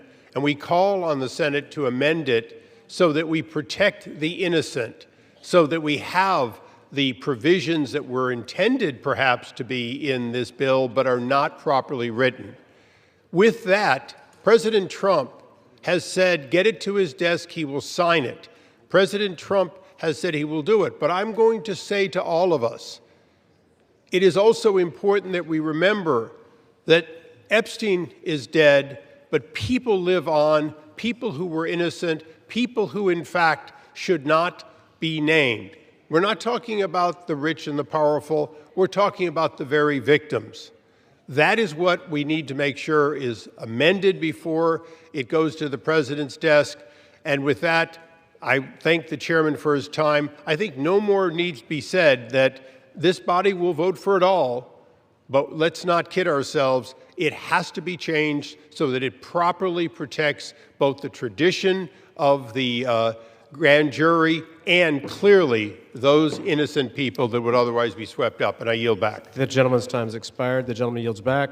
The gentleman reserves. The gentleman from Maryland is recognized. This whole bill is about protecting the innocent. Mr. Speaker, the Senate must pass the bill as we are passing it today and as the President has said he would sign it after changing his position on the bill over the weekend when he could see the tidal wave of public opinion moving against him. Let's pass this bill, pass it in the Senate, sign the bill, and let us go ahead and release the complete file. I yield 30 seconds to the distinguished gentlelady from Arizona, Representative Ansari. The gentlelady is recognized. Mr. Speaker, the walls are closing in on Donald Trump and his rich and powerful friends who either abused or raped children or were enabling and complicit in these heinous crimes for decades. This vote today matters, but here is the truth. Donald Trump could direct the Department of Justice to release the files today. He is choosing not to. They are already under subpoena, led by oversight Democrats, and have refused. This is an ongoing cover-up by the Trump White House, and Mike Johnson and the House has been complicit. What is Trump hiding? Why not release the files today? This is a time has expired. Release the files today. Thank you. The gentlelady's time has expired. The gentleman reserves. The gentleman from Ohio is recognized. Thank you, Mr. Speaker. I yield 2 minutes to the distinguished gentleman from New Jersey, Mr. Van Drew. The gentleman from New Jersey is recognized. Today I want to talk about hypocrisy. Let me be clear. I was from Jumpstart, a co-sponsor of this very bill. From the beginning, we should never protect pedophiles. But for months, my Democratic colleagues have done what they think is politically convenient through all the yelling, through all the tears, through all the sadness. They say releasing the Epstein list is of grave concern to them. If that was true, where were they during the 4 years of the Biden presidency? Why didn't they demand the release of these files from Jumpstart in year one? Mr. Speaker, why didn't they ask for them in year two? Or if that wasn't good enough, maybe in year three. They had control, or not even in his final year of office. Other than a single letter the ranking member wrote in 2019, a single letter, not one Democrat on the committee spoke out about Epstein or his victims of this very terrible tragedy, other than to say that he didn't like the plea deal. Let me say this. When they stand here today insisting how badly they want these files released, why didn't they do it? Yet they stayed silent for year after year after year after year under Joe Biden. It's impossible. Mr. Speaker, it is impossible to see that as genuine. What I see is a group more focused on scoring political points and drama than on protecting abused children. The record is clear. under Republicans, far more information has been released in the last 6 months than was done during all 4 years of the previous presidency under Joe Biden. We've actually been the party of transparency. We've released the information. We've told the truth. Unfortunately, and I'm sad to say it, they have been the party of hypocrisy. Mr. Chair, I yield back. The gentleman yields back. The gentleman reserves. The gentleman from Maryland is recognized. You know, I've never heard a more defensive presentation in my life than what we're hearing from over there. The gentleman should spend a little less time pointing out hypocrisy and a little more time trying to ferret out cruelty, humiliation, and rape. And that's what we're working on. I yield 30 seconds to the distinguished gentleman from California, Mr. Min. The gentleman from California is recognized. I want to remind you that we are all here voting on this bill because President Trump, who has the power to release the Epstein files at any time, has refused to do so, calling this a hoax. We're here because Speaker Mike Johnson and President Trump have gone to extraordinary lengths to try to kill and delay the discharge petition, including refusing to seat Adelita Grijalva for over 40 days and threatening House Republicans who signed on. Now, several of my Republican colleagues have accused those of us House Democrats who support justice here of having Trump derangement syndrome. You all suffer from something much worse, which is pedophile protection syndrome. Stop protecting pedophiles. Release the Epstein files. The victims deserve justice. I yield back. We reserve what happened a hoax. He's calling you. Members guys are reminded to tie direct their into comments it. to the A chair. hoax. The Just gentleman stop from that. Maryland reserves. The gentleman from Ohio is recognized. We reserve. The gentleman from Ohio reserves. The gentleman from Maryland. I'm yielding 30 seconds to my friend, Representative Walkinshaw from Virginia. The gentleman is recognized. For years, Mr. Speaker, we have watched dangerous conspiracies like Pizzagate and QAnon shape our political landscape. They help fuel the rise of President Trump and were built on baseless claims about secret pedophile rings, while the real documented case of child sex trafficking involving Jeffrey Epstein remains shrouded in secrecy because President Trump refuses to release the files. What is President Trump hiding? Why won't he release the files? The House finally has the opportunity to act, release the files, and let the American people see the truth. I yield back. The gentleman yields back. We reserve. The gentleman reserves. The gentleman from Ohio is recognized. We reserve. The gentleman reserves. The gentleman from Maryland is recognized. Granting 30 seconds to the very distinguished gentlelady who is finally with us, Representative Adelita Grijalva from Arizona 7th. The gentlelady is recognized. Thank you, Mr. Speaker. I rise today to acknowledge the survivors, family members, and advocates who are here today and have never given up. The legislation in front of us, at its core, is about something very simple. The survivors deserve justice. The American people deserve the truth. To every survivor watching, your courage is inspiring. You are the reason why this vote is happening today. Protecting women and children from pedophiles should not be a Democratic issue, should not be a Republican issue. It should be a human rights issue and a matter of justice. I urge my colleagues to vote yes on the Epstein File Transparency Act. I yield back. Thank you. Thank you, and we reserve. The chair will remind all persons in the gallery that they are here as guests of the House and that any manifestation of approval or disapproval of proceedings is in violation of the rules of the House. The gentleman from Maryland. Yeah, but I'll just add they're here as honored guests of the House, and we're delighted they're here, and with that, we reserve. The gentleman reserves. The gentleman from Ohio is recognized. Yeah, we reserve. The gentleman reserves. The gentleman from Maryland. I'm granting 30 seconds to Representative Lois Frankel from Florida. The gentlelady from Florida is recognized. Mr. Speaker, for far too long, the survivors of Jeffrey Epstein's abuse were failed by a justice system that minimized their suffering and prosecutors who treated young girls as if they were criminals. That was wrong, and I am here with my colleagues to promise this. We will get to the bottom of why the Epstein survivors were treated so badly, who made those decisions, and who were they protecting. No more secrecy, no more excuses. We all deserve the truth, and I thank the survivors for their courage and perseverance. Your voices are being heard. The gentlelady yields back. The gentleman reserves the balance of his time. The gentleman from Ohio. Thank you, Mr. Speaker. I yield 1 minute to the distinguished gentleman from the great state of Louisiana, the Speaker of the United States House of Representatives, Mr. The gentleman from Louisiana is recognized. Thank you, Mr. Speaker. Thank you, Chairman Jordan, for doing such an extraordinary job on all of this. For 43 long days, the Democrats held this House and the entire country hostage.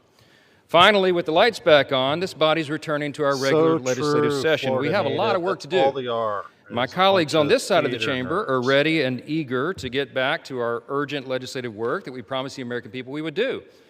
We've got to continue lowering the cost of health care. We've got to bring down prices for American families, and we've got to finish the regular appropriations process, just to name a few of those priorities. And I wish I could say that our first order of business would be to get to those urgent priorities, but of course we're here spending time on the floor about something else. This is something we could have resolved last week when we brought a unanimous consent to pass this discharge with the full support of the body. But our friends over here who are arguing today stalled that. They objected to it, and they wanted to have this exercise instead. And that's why we say that this is a show vote. That's what this is. They're making a show of it. And it really is a shame. We have some heroic women in the chamber today. I met with many of them a while back. They're in the gallery here. They have come forward. They have shown their faces. They've used their names to share the unspeakable tragedies that many of them were subjected to, some of them when they were very young. And it is a heroic service to the country. They are seeking justice, and the justice has been delayed for too long. The Department of Justice, many years ago, should have brought these charges. It took too long to do it. And now we're in this process of making sure all the American people get the information, but we have to do it in the right way, After 4 years of Democrat control under President Biden, they were not truthful with us about a lot of things. The Democrats insisted the border was secure. We knew it wasn't. They insisted that inflation was transitory. We knew it wouldn't be. They misled the American people about the obvious mental and physical decline of the previous commander-in-chief. And now those same Democrats are demanding transparency. Suddenly, transparency is their new word. Out of nowhere, they've taken a curious concern in the Epstein investigation, all in the name of that, in the name of transparency. But the question has been asked here many times during the debate on the floor, and everybody questioning why it is that Democrats have done this right now have to look at the obvious facts. The Democrats had all the Epstein files in their possession for 4 long years under the Biden presidency. The Biden Department of Justice had these files, and no one on this side who is breathless today about the urgency of this release ever said a word about it. And it was the Democrats who could have urged President Biden's Department of Justice to go beyond prosecuting just Epstein and Ghislaine Maxwell, but they didn't do it. And so it's a fair question to ask today, why now? Why the sudden urgent interest in Jeffrey Epstein? Look, we know why. It's because the Democrats were never interested in transparency or executing justice or protecting the victims of this unspeakable tragedy before. The simple truth is obvious for everybody to see. This is a political exercise for Democrats, and it pains me to say it. I wish that was not the truth, but it is, and it's undeniable. This is as deceitful and dishonest as their pointless stunt was to shut the government down. Democrats are using the Epstein tragedy, the unspeakable evils that this guy committed with his trafficking ring and all of the abuses that they made these young women go through. They're using that as a political weapon to try to distract from their failures as a party and to try their best to try to tie President Trump somehow into this wretched scandal. The president had nothing to do with it. He's been very clear, and he has nothing to hide, and that's why he's endorsed the vote today. I suspect this vote will be probably unanimous. But here's the important point that everybody needs to understand. We have been advocates of maximum transparency, but we have also insisted that the victims be carefully protected. The Oversight Committee has been doing extraordinary work, and we've got some of the most vigorous advocates on the Republican and Democrat side on the Oversight Committee. They've been working in earnest to deliver transparency for the American people and to do it in a responsible manner. What do we mean by that? The bipartisan effort over there is already producing all the results that the discharge petition seeks and much, much more. Chairman Comer and all of these advocates over there have been releasing thousands of documents, for example, from the Epstein estate. By the way, in my view, that's been the greatest treasure trove of information because it's yielded for us Epstein's own personal flight logs, his financial records, his daily calendars, and so much more. But importantly, none of that was addressed or is addressed in the legislation that's being voted on today. The estate files wouldn't even have been encompassed in that. And so it goes to show that the Oversight Committee is doing it from the right way. From the very beginning, We've been insistent that this matter be handled carefully and with the utmost caution and care for the people who have been harmed. They should not be made to suffer any longer. We're talking about real people's lives at stake here, and young victims who don't want to be dragged into this political game that could get hurt further. But the Democrats are rushing the release of thousands of unsubstantiated documents that may be included in this, that are going to be in the public domain with the passage of this bill. And there are serious deficiencies in the legislation that I have noted at length, and Republicans have to work to address those deficiencies in the Senate if and when this legislation is advanced. I stood before the American public today at our press conference, and I explained in detail the dangers of the discharge petition. We have posted at my website, speaker.gov, a summary. The legal counsel, a small army of lawyers, put this together. I used to be a federal court litigator. Many of my colleagues who have spoken today were. We understand the dangers of how this was haphazardly drawn up. And among them, by the way, Mr. Speaker, before I forget, I seek unanimous consent to enter into this document into the record. It's on the website. It's entitled, How the Flaws of H.R. 4405 Could Re-Victimize Epstein's Victims, Create New Victims, and Damage the Judicial System. It is dated today. Thank you. And it summarizes just 5 or 6 of the major concerns. Among them, it fails to fully protect victim privacy. It could create new categories of victims. It potentially jeopardizes grand jury secrecy.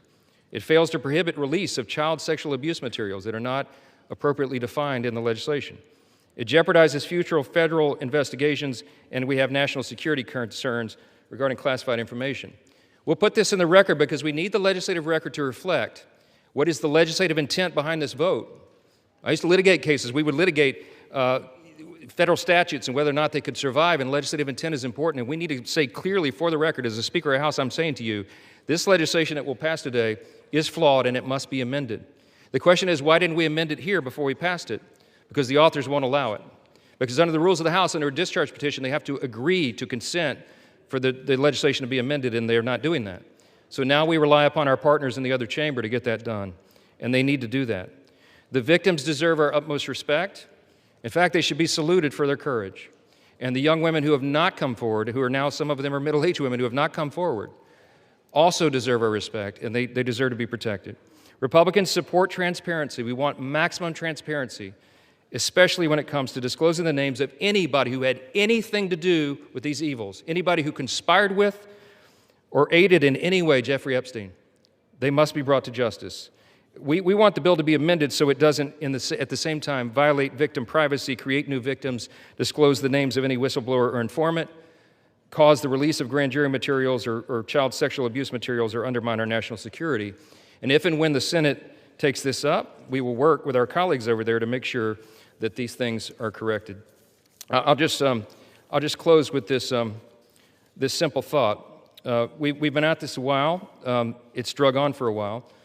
But it's time for this to come to light. I expect that this will be a unanimous vote, and it will reflect what I think every member in this chamber, and I'll say this now, at least in recent days, every member of the chamber on the Democrat side, they didn't say anything for 4 years, but they're for maximum transparency now, and so is this side. But we want to do it in a respectful and careful manner so that we don't subject innocent people to further harm. And that has been the whole thing. I told all my members today I'll be voting yes on this, and I suspect almost everyone will. We'll send it to the Senate, and we hope it's corrected. Thank you for the time, Mr. Speaker, and I yield back. Gentleman reserves. The gentleman from Maryland is recognized. I'm yielding to Mr. Gomez for the sole purpose of making a parliamentary inquiry. Mr. Gomez is recognized. Mr. Speaker, I rise to ask a point of parliamentary inquiry. Is this an appropriate time to point out that the Republicans named children's savings account in their so-called one big beautiful bill after Donald Trump, someone connected to one of the most notorious pedophiles in this country, or that the Speaker of the House just lied on the floor by stating that there was protections, there isn't protections for the victims in the Epstein bill. The gentleman is no longer recognized. The gentleman from Maryland, you are recognized. Thank you. I am prepared to close. I've got no more speakers on my side. The gentleman reserves. Gentleman from Ohio is recognized. Thank you, Mr. Speaker. No. Gentleman from Ohio has 30 seconds. You could. Can I inquire how much time is remaining? 30 seconds.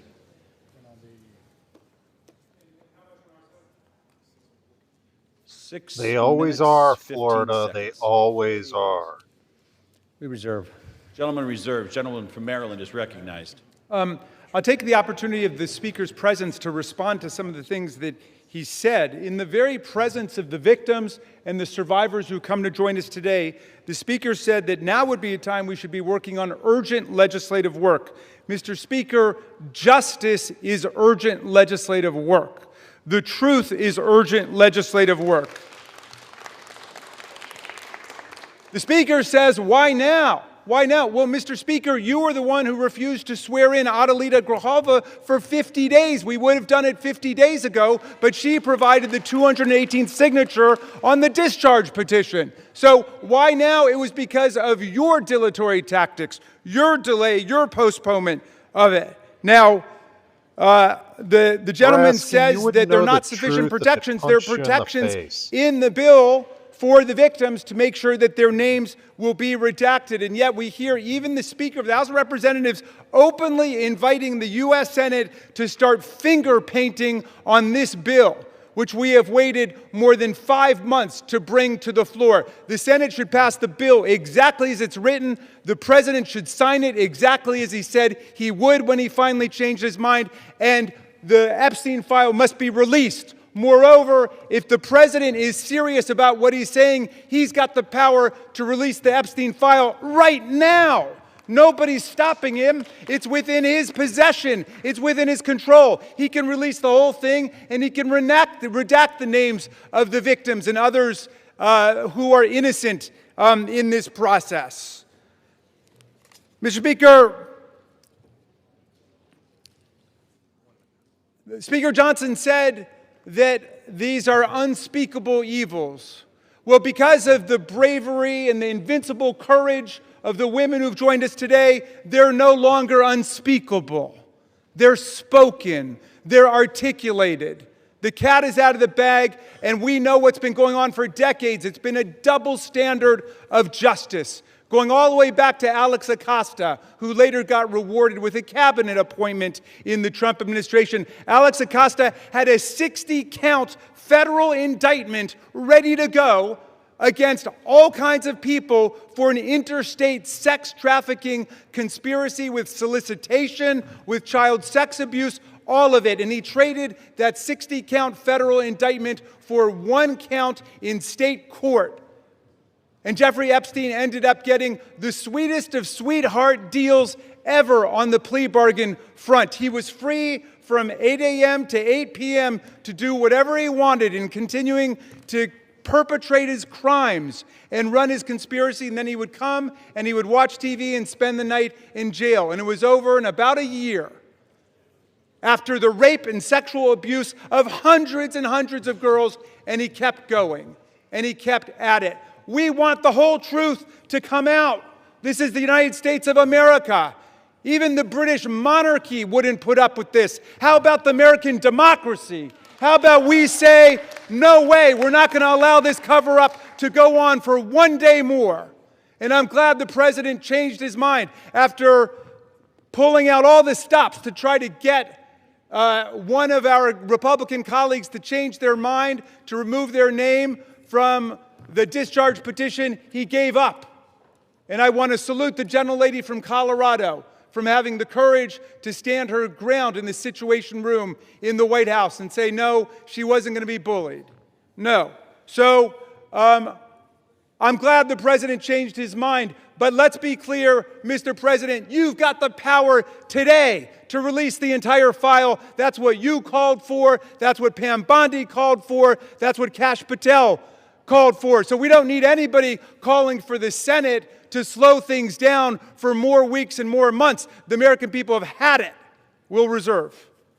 Gentleman reserves. Gentleman is reminded to direct your comments to the chair and not your colleagues. The gentleman from Ohio is recognized, and you do have 90 seconds remaining. Correction. Thank you, Mr. Speaker. I yield 30 seconds to the gentleman from Texas. Gentleman from Texas is recognized. The Democrat Party, with help from the dishonest media, used the Epstein files not to seek justice from the victims, but to smear President Trump. And it's sickening, quite sickening. The Democrats have used the Epstein files to distract the American people from the wins President Trump and his administration have delivered for the American people for the last 11 months. I'm proud to work with my Republican colleagues on the House Oversight Committee in coordination with the Justice Department. 65,000 pages of documents are related from Epstein released. What have my Democrat colleagues done? They selectively leaked and altered documents to mislead the American people. As President Trump has stated, we have nothing to hide here. I'm voting to release the files so that we can move on from this smear campaign the Democrats have manufactured. God bless Gentleman's Donald J. time has Trump. expired. Gentleman from Maryland is recognized. Reserve the balance of my time. Gentleman reserves. Gentleman from Ohio reserves. Gentleman from Maryland is recognized. All right. How much time do I have to close? You have 2 minutes. Thank you, Mr. Speaker. And I want to thank all of America for tuning in to this. I want to thank Representatives Massey and Khanna, Representative Green, all of those who have insisted upon bringing the truth forward and a reckoning with the reality of one of the worst international child sex trafficking rings ever to exist in the United States and the cover-up attendant to it. We've got the opportunity today to do justice for the victims, for the survivors who have come forward to say that the voice of the victims and the survivors must be put at the very center of our deliberations. Not shunted off to the side, not submerged, not subordinated, but put at the very center. We must hear from the people who themselves were victimized by this nightmare. Now, our colleagues across the aisle seem to want to make this into some sort of partisan contest.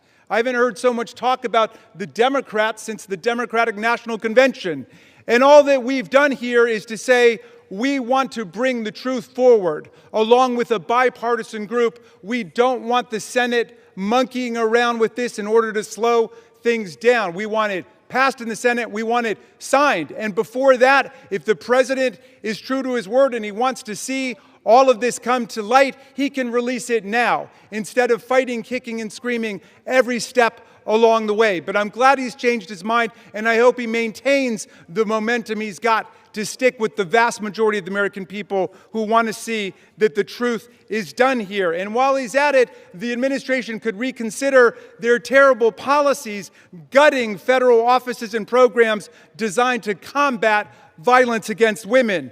The DOJ terminated hundreds of grants to police departments, defunding the police when it comes to investigating violent sex crimes and to support victims. His DOJ destroyed programs to combat international human trafficking rings. Let's get back on the side of the women. I yield back.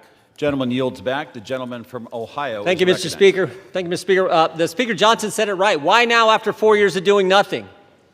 Because going after President Trump is an obsession with these guys. Best example is John Brennan testified in front of our committee under oath, said he was not involved with the dossier. Only problem is Tulsi Gabbard declassified a report, released that report, and it said exactly the opposite. And she related a story in there where a CIA official went up to Mr. Brennan and said, we shouldn't include this in the report. And John Brennan's response was, yeah, but doesn't it ring true?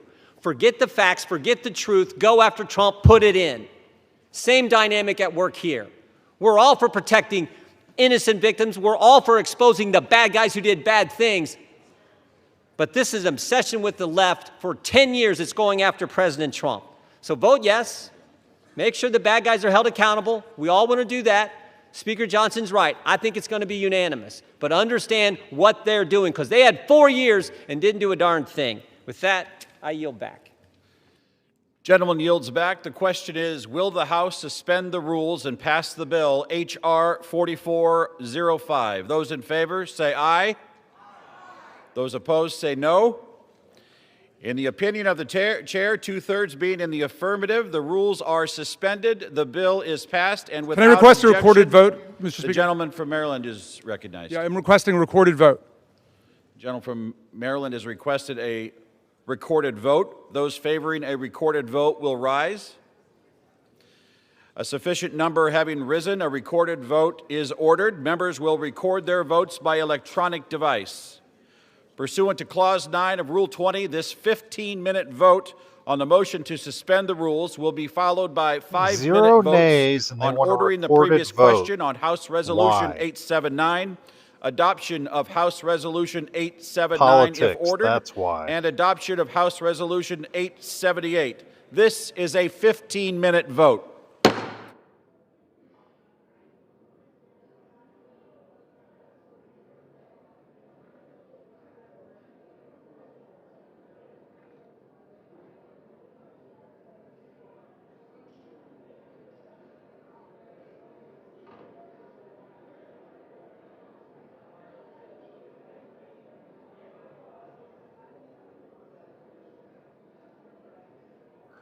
What do the Democrats expect to get out of recording the vote?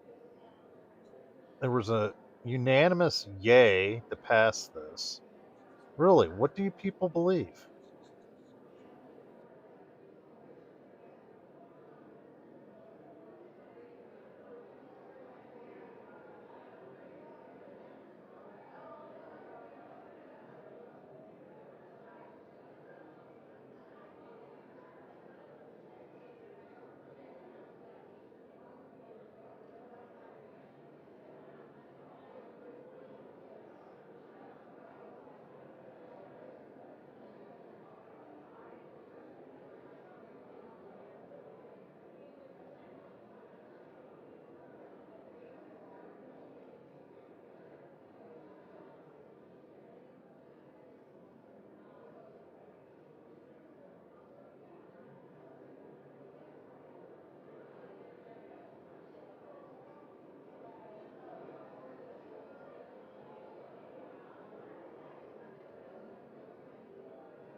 So we heard a lot of bluster from the Democrats, a lot of finger pointing at Trump.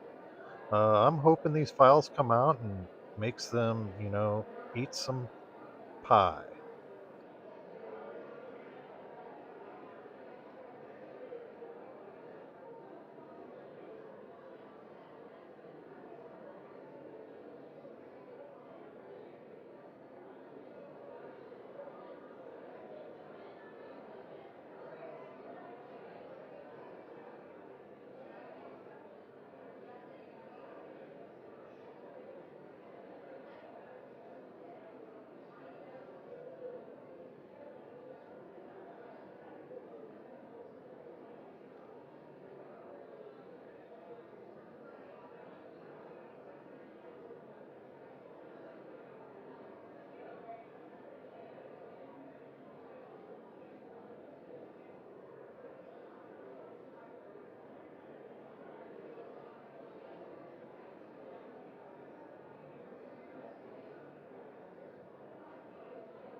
This thought just occurred to me. Are they hoping time will run out on this vote and they won't get 3/4 of the House to pass it?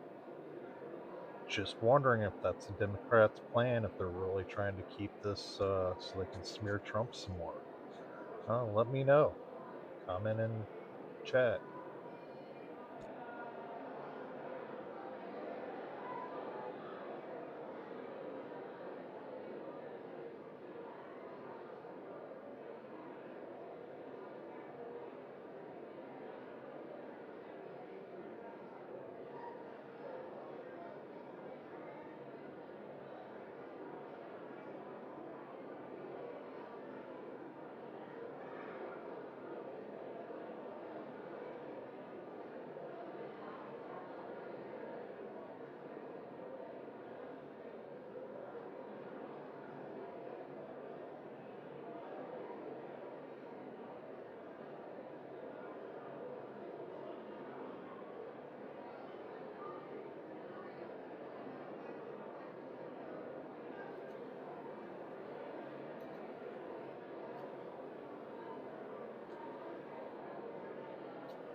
And a Democrat votes nay.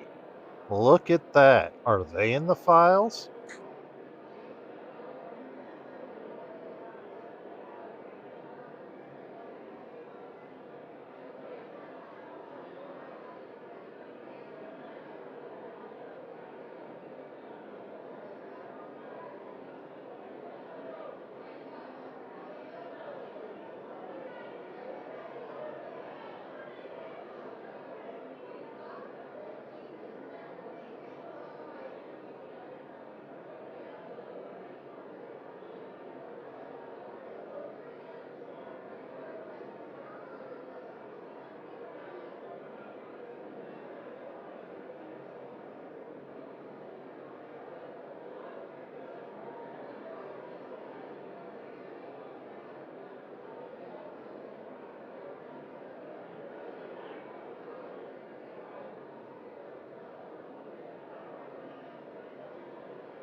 Would that be Massey voting nay? Who's voting nay on this? This is really odd, seeing a Democrat vote nay for a while and then pulling it back, and now a Republican voting nay. It's getting crazy, folks.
Well, it's obviously going to pass. I really want to know what Republican would vote nay on this.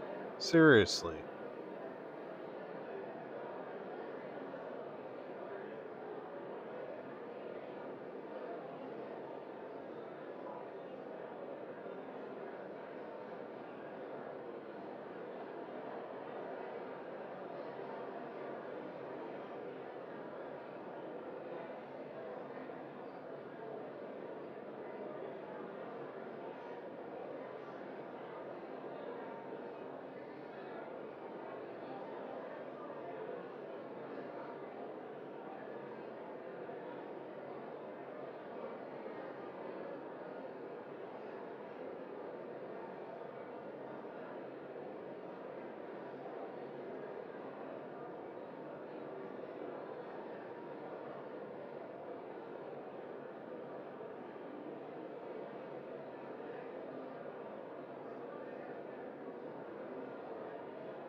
Remember, like, subscribe, and share.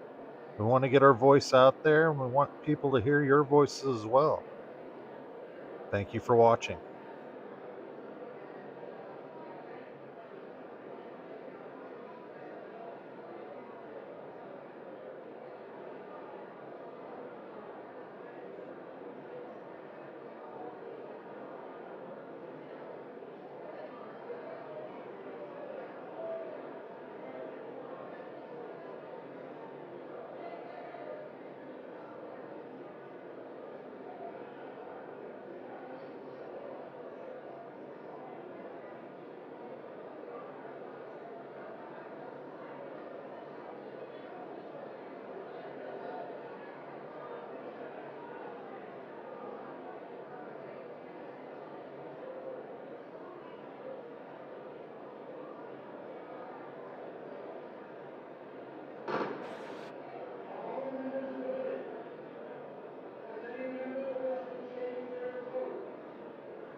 On this vote, the yeas are 427, the nays are 1.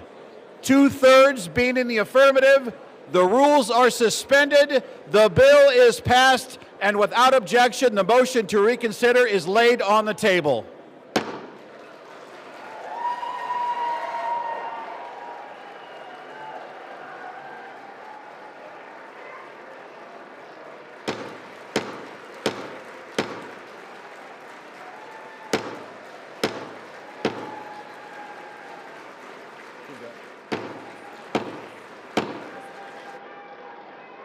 Pursuant to Clause 8, Rule 20, the unfinished business is the vote on ordering the previous question on House Resolution 879, on which the yeas and nays are ordered. The clerk will report the title of the resolution. House Calendar Number 47, House Resolution 879. Resolution providing for consideration of the joint resolution, Senate Joint Resolution 80, providing for congressional disapproval under Chapter 8 of Title 5 United States Code of the rules submitted by the Bureau of Land Management relating to National Petroleum Reserve in Alaska Integrated Activity Plan Record of Decision, providing for consideration of the joint resolution, House Joint Resolution 130, providing for congressional disapproval under Chapter 8 of Title 5 United States Code of the rules submitted by the Bureau of Land Management relating to Buffalo Field Office Record of Decision and approved Resource Management Plan Amendment, providing for consideration of the joint resolution, House Joint Resolution 131, providing for congressional disapproval under Chapter 8 of Title 5 United States Code of the rules submitted by the Bureau of Land Management relating to Coastal Plain Oil and Gas Leasing Program Record of Decision, providing for consideration of the concurrent resolution, House Concurrent Resolution 58, denouncing the horrors of socialism, providing for consideration of the bill, H.R. 1949, to repeal restrictions on the export of import of natural gas, providing for consideration of the bill, H.R. 3109, to require the Secretary of Energy to direct the National Petroleum Council to issue a report with respect to the petrochemical United States and for other purposes, providing for consideration of the bill, H.R. 5107, to repeal the Comprehensive Policing and Justice Reform Amendment Act of 2022, enacted by the District of Columbia Council, providing for consideration of the bill, H.R. 5214, to require mandatory pretrial and post-conviction detention for crimes of violence and dangerous crimes and require mandatory cash bail for certain offenses that pose a threat to the public safety or order in the District of Columbia, and for other purposes, The question is on ordering the previous question. Members will record their vote by electronic device. This is a 5-minute vote.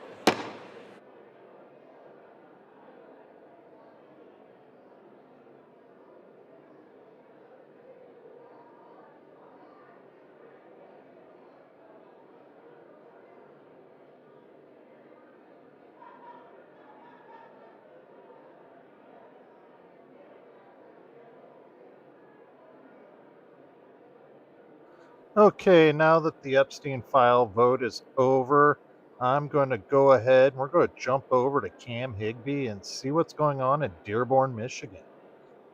Hey, yeah.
Here we are in Dearborn. That's what Muslims are.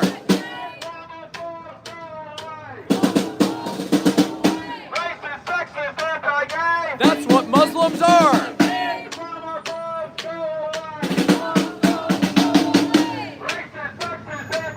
That's what Muslims are.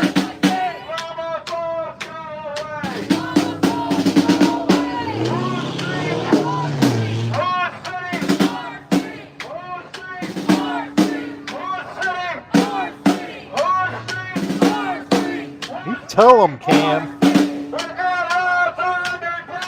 How's the stream quality, guys? I know he's saying racist, sexist, anti-gay. Like like they're protesting racist, sexist, anti-gay, but Muslims are anti-gay fundamentally. And they're also anti-anyone who doesn't agree with them, i.e. basically racism, right? And they're sexist. The Quran calls for women to be beat if they're disobedient. Muhammad himself called women inferior. He said that God made two sexes, one superior and one inferior. He said that a woman's testimony is worth half of a man's because of the deficiency of a woman's mind.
Anthony.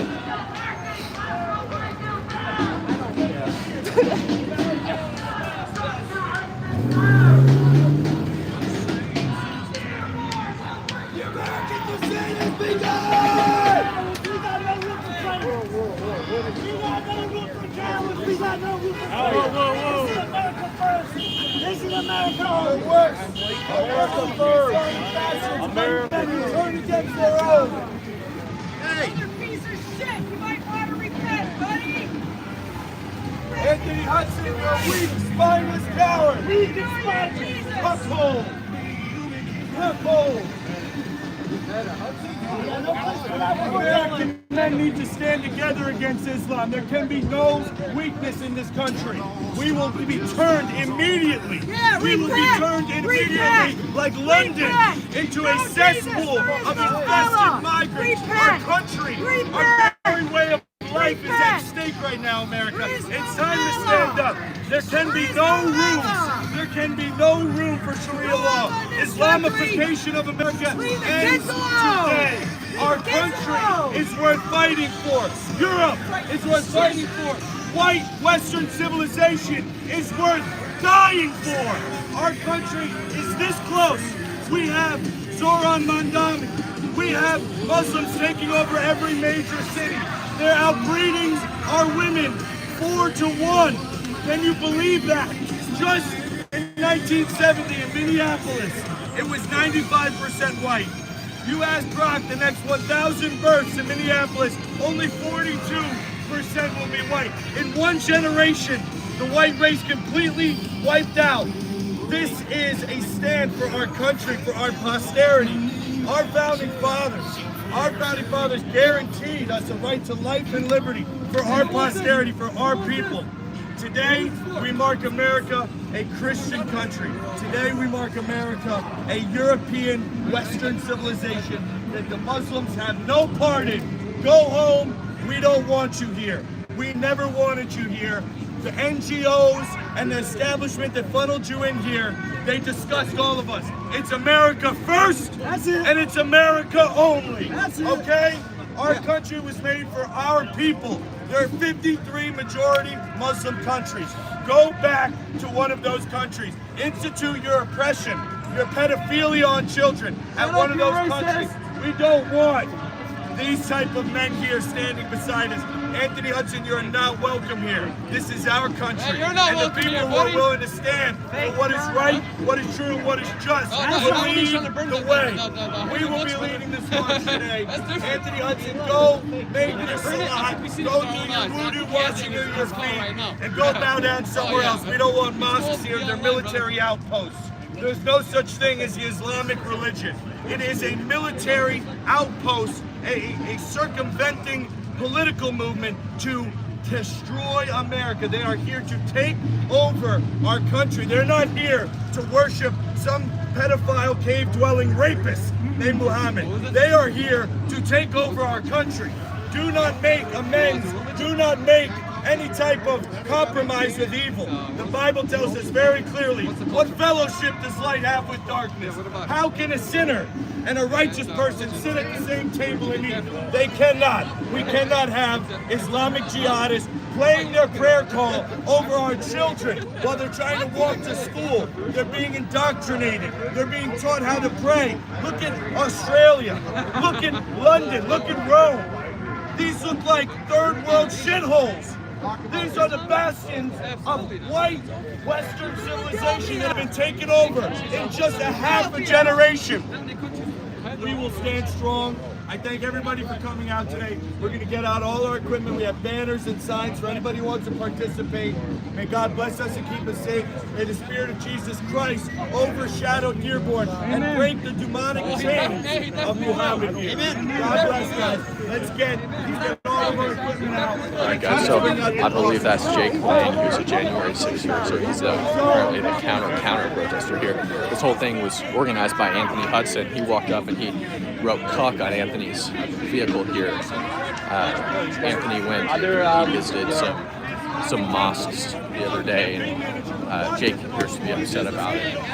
Now, I'm not going to say that I endorse or don't endorse anything that he said. I'm not going to say my opinion on that. We have to make sure we're protecting the channel here. We're just documenting what he said, etc. And also mods who are in here.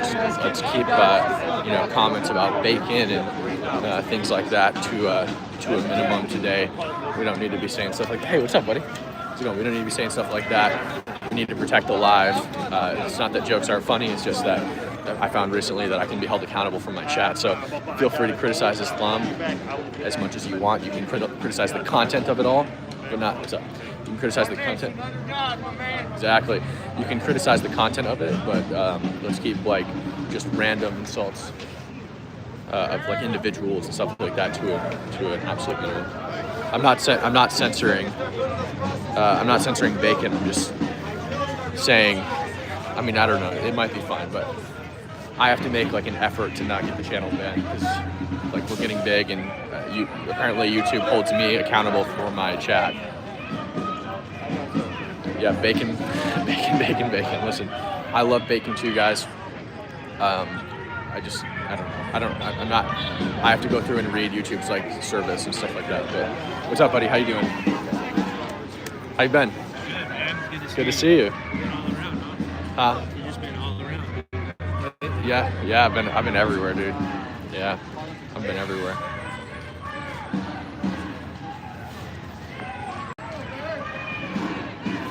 Yeah, it's not that I don't find the jokes funny or anything like that, guys. It's just that I have to be careful. How's it going? Nice to meet you.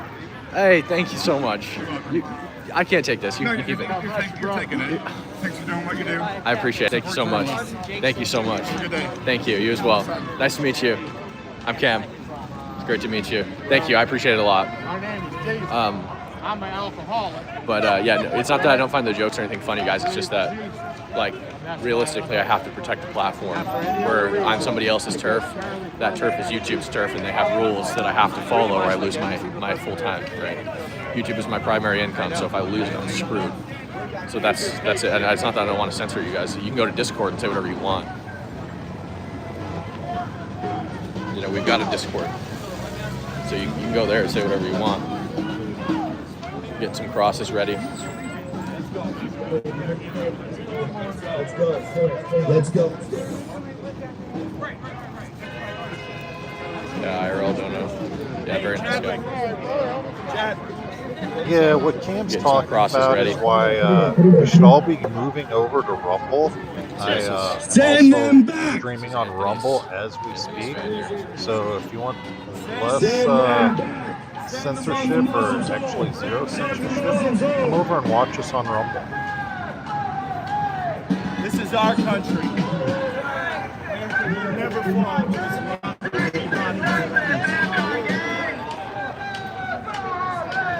Chad!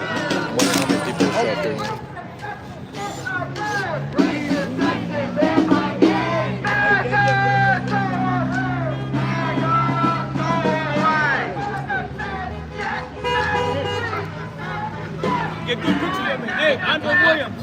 Make sure you get my name. Yeah.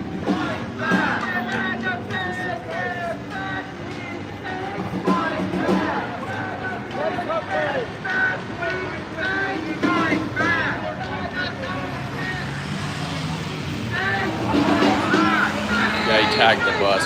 I don't know if did you see this? Did you see this, preacher? What's up? Jake tagged Anthony's bus up. He said what? Tagged Huck on the bus.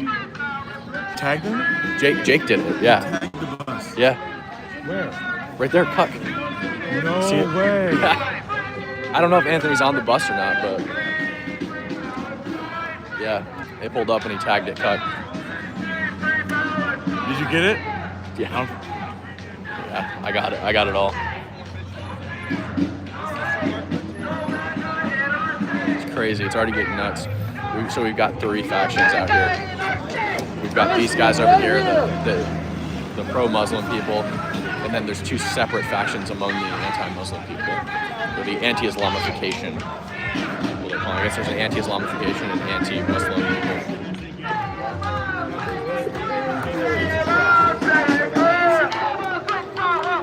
What's up? How's it going, man? Any Good drones to see on you. us today? No, not yet.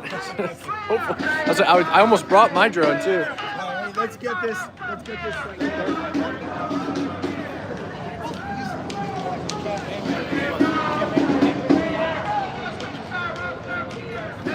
No, the protest was not canceled. No, it was not canceled. That guy last night, that guy at the mosque was trying to tell us it was canceled though. How's it going? It's good to see you. Haley's here, guys. What's up, Haley? It might. You should. Did you see? Were you here when he tagged the van? No, what happened? Come over here. Jake came. So this guy is the guy. Anthony organized this initially, and Jake organized this another protest in the same spot. And so when Anthony pulled up, he like apologized to the Muslims yesterday. Anthony's van pulled up and he tagged Cuck on it. Yeah. Oh my. So this is getting across over here. Jesus Christ is King of Dearborn, Michigan. Jesus Christ is King of Dearborn, Michigan. Pick up your crosses and walk, America. Do not be asleep. Wake up before the giant of Islam crushes you. Let's go. Let's rock and roll. Let's start our march, guys. Everybody ready? Hey, let's go.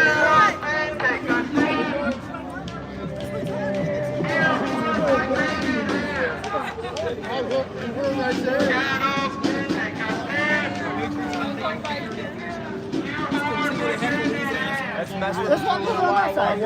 Let's get serious. Hey, brother. We'll wait another 20 minutes. We got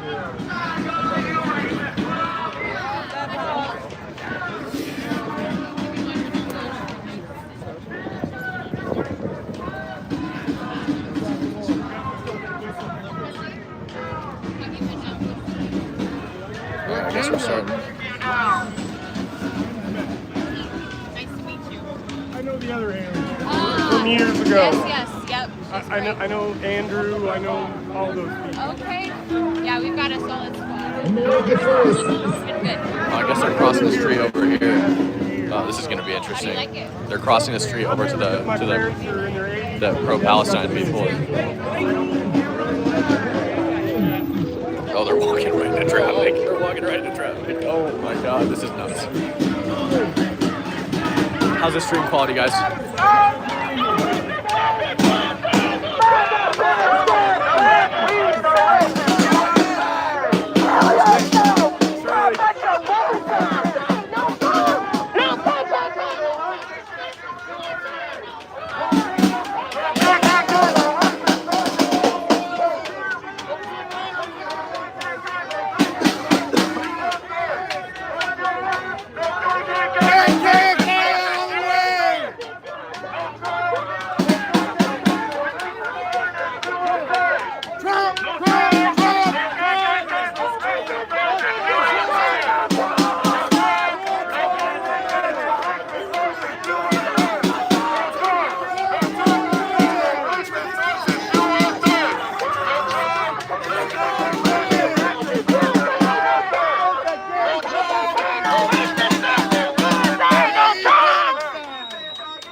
this is going to get very interesting very quick. I wonder if there's any fights going to break out.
Is this better, Yaya? Can you hear me better? I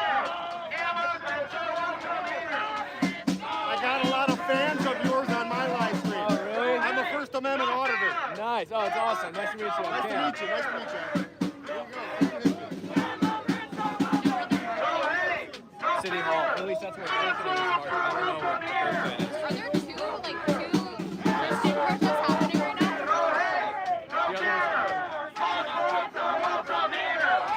My name is Matt.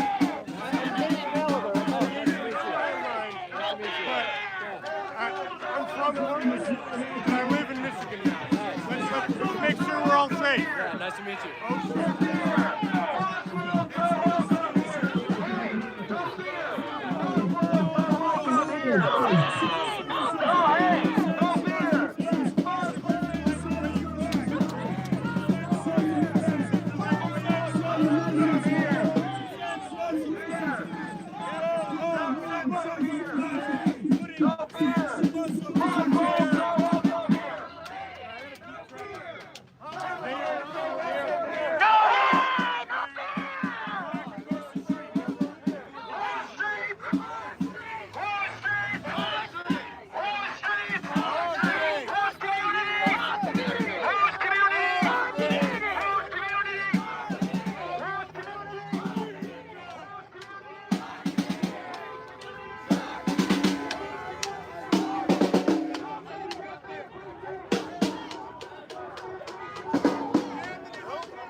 All right, chat. How's the mic? Can you hear?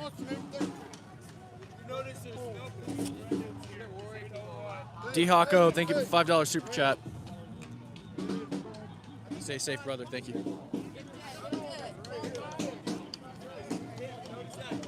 No police presence here because they don't want the optics of arrests of white Christians. They want to pretend that Dearborn, Michigan is some type of, Americanized, lighthearted version of Islam. So they're not going to be oppressive today. The police aren't going to come rush us today because they're trying to do an insidious political move and outbreed us here in Michigan and then take over and then institute Sharia law.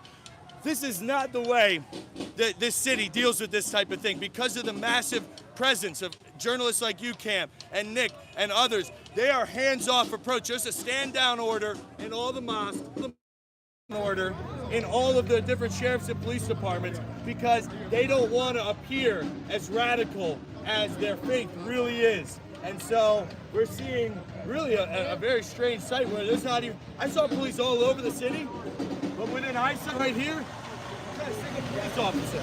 And that never happens, literally never. I've done many protests. We had literally 300-400 police officers for the Austin Metcalf protest, okay? And this is much larger scale. So you have to ask the question, why the police stand-down order? It's because they're trying to trick you, America, into thinking that they're moderate. They're not. Believe me, when they have the numbers, if you're a Christian, they will behead you, just like they do in any other country. It is just a false little insidious move to get planted here in America and then take our country from us. Don't believe a single second of this. And on top of that, how many white liberals are over there compared to actual Muslims? All of them. All of them. They're all Antifa white liberals. So we're seeing an insurgency move. They're probably busting from another area, because I was here in Dearborn recently and there was not a Muslim here. I mean, there was not a white person here. It's all Muslims. Walking around, come over here. We stand united. Christians need to make drastic measures in our country. Stop right here.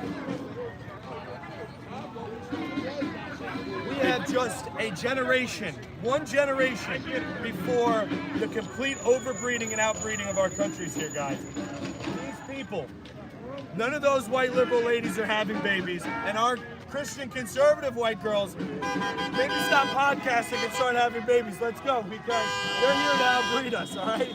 You know, deactivate your ex account, barefoot, in the kitchen, pregnant, or else we won't have a country anymore. I'm sorry, it's the truth. We are being outbred in drastic numbers. It's 4-to-1. Christian white women to Muslims in our countries, let alone other countries.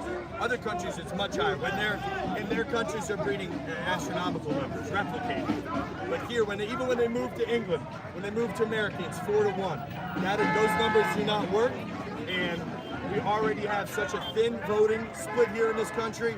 We need to start making little mini versions of little mini MAGAs all over the place. I want to see babies with MAGA skull beanies on as soon as they come out of the womb, and Jesus Christ crosses on them. It's a blessing, though, to make a stand here. I don't see anybody in hijab over there, and if you walk through Dearborn on a normal day, it is literally hijabs, burqas. You can't recognize, and the women, you don't know if you met somebody or not. You can't say how you're doing because you don't know who the hell you're talking to. So they have really put out a very strong, and see how unified they are. See how the imams have political power over their population. When they snap the fingers and crack the whip, these people, they're not allowed on the streets, they're not allowed. There's not a burqa out here, and on a normal day, it is covered. So they have a very unified, strategic takeover here of this area. And when they say stand down, when they say stay in your homes because they don't want the optic, those people listen. So we need to take some pointers because our country's worth fighting for it. If they're going to be this insidious insurgent movement, then we need to be out on the streets, letting people know, pulling up buses, standing and fighting, because our country has just a generation or two left before the numbers of white Americans are below 50%. And when it gets like that, just ask Rock right now for everybody listening. If only white men voted in 2020, what would the election results been? 50 state sweep for President Trump. Ask now if only black women or only Spanish women voted. 50 state sweep for the Democrats. So there's obviously some type of poisoning happening to the minorities here in our country. They don't vote for pro-liberty, small government, family values. They vote for trans Marxist mafia values, and that does not coincide with me or any of the people I stand with here. And so we need to increase our numbers because they are steady at work. Their women aren't out here. They're pregnant at home right now on their 6th baby. 4 or 5 wives, chain migration. One man gets over here, he brings in a wife from Syria, then another one from Iraq, then all over the place. He's got 6 wives at home and 45 babies later, and then you and your children are graduating in a kindergarten class where there's only one white kid in it. So these are very serious problems. White Americans and Christian Americans deserve to have a homeland. We deserve to have a right to self-determination where we're not driven out and becoming second-class citizens. With the jizya tax, with the DEI replacement of white people in America. I remember seeing a graphic on X the other day. The Fortune 500 companies recently replaced 90% of their new hires in the last 5 to 10 years. We're all immigrants. We're all black, Spanish, Pakistani, Indians, and we're being taken out of the workplace. We can't get into the same colleges with affirmative action. They're literally 2 people of the same exact test score, same accolades, but if you're white, you get denied from the college. But if you're black, Spanish, Puerto Rican, Muslim, Indian, Asian, you're gonna get in. And so we're seeing a great replacement. It's not a joke. Just look at the graduating class of this year's Minneapolis kindergartner class and tell me white people aren't being replaced. 30 years ago, 40 years ago, it was a 98% white state. And now you can't even find a white kid inside their kindergarten classes. So we're seeing a great replacement, and it was put on my heart by God to stand out here today. I was pardoned by President Trump not to recede to the back lines, but there's existential crises that politics can't solve. Only civil action, only standing up, Christian civil action can solve these problems. President Trump has taken us to the lexicon. Politics is, MAGA is amazing, but MAGA has plateaued. President Trump's done every executive action we've ever asked him for. He's done everything we ever asked him for. What he can't do is make white women have more babies, okay? We need to start proliferating our way of life across America in drastic numbers, because we won't have a country. Europe is falling. Just take a look at Europe. Rome has a new party called Muru, Muslims for Rome, standing up. They're going to take over, watch it, the leadership of the Christian capital of the world. Vatican, Rome, Sistine Chapel is going to become a Muslim majority, Muslim grand, absolute caliphate there. And we can't allow this to happen. Dearborn is the start, is the head of the snake here in America, and if we're not out on the streets like the leftists are, showing these people they're not welcome. Right here, you're going to see some burqas there. Finally, one burqa lady pops out, you know. You don't see that in small town America. I grew up in a beautiful little hamlet in upstate New York. Never see somebody in a burqa. Narrowsburg, New York, beautiful. I grew up in like Messina, Ogdensburg area. Yeah, and had you ever seen a hijab ever in Well, your now life? you do. They all cross the Canadian border now. Just one generation from growing up now 30 years old, and now we have whole entire cities where you can't even, you know, I find myself, I go in a lot of major cities. I'll go to a gym, go to a restaurant, and I'll find myself looking around. I used to say, look around and say, okay, there's like a majority of white people here. Now I go, am I the only white person here? Literally, like, it went from the majority of white people to asking, oh, okay, it's about 50-50. Now I'm looking around at a gym, at a restaurant, at a park, and saying, I'm the only white guy here? This is crazy. So that's Philadelphia. That's Chicago. That's everywhere where the Islam caliphate is spreading. So you better buckle up, America, because it's not going to get pretty. Once they have real political power, you're going to see yourselves and your children be oppressed like you've never seen. You think Rosa Parks was bad? Watch what happens to white Americans in our own country in the next 20, 30 years if we're not out every day in the streets like this. Every day. So God bless America. We're going to wait a little while longer to start our march down to City Hall. I'm going to see if Mike's will work in the chat. Great American patriots here. I'm proud to stand by my brother, Andre Williams, right here. Chat. Can you guys hear me all right now? How's the quality look? How's the audio?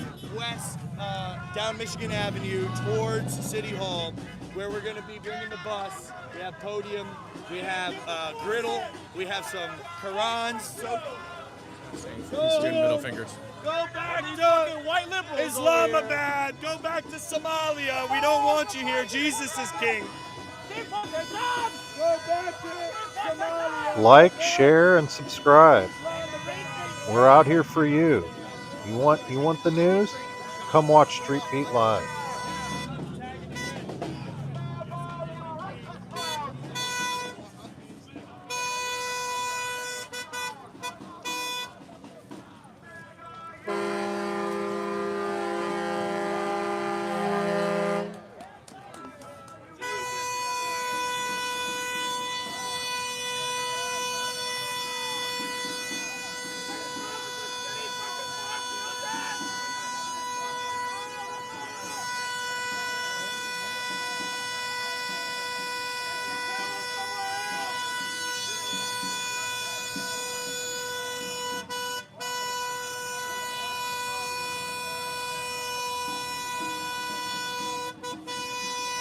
The Polish drunk, thank you for the $5 super chat. Tell him to fix that plate carrier, for the love of God.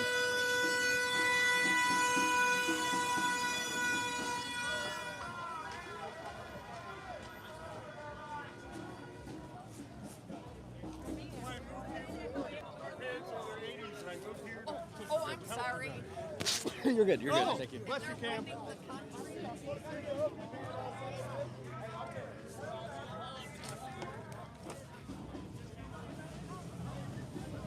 It's going to be interesting.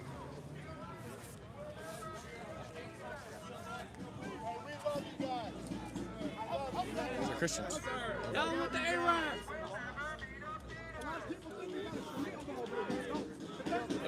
this is. Some kids.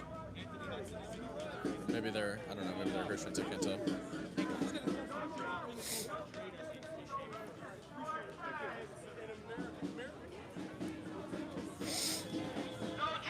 Chad, thank you for the $20 super chat.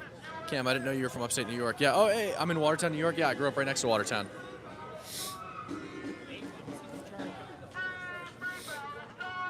So this is the amount of people we've got here so far. What's up?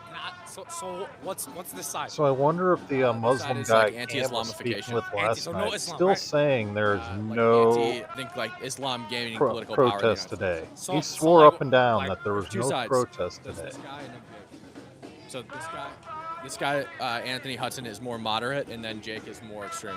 Like, what does that mean? Like, he like shut that shit down? He wants, yeah, I think you'd have to ask him, but I think he wants no Muslim immigration. The one that's getting interviewed by everyone? Yeah.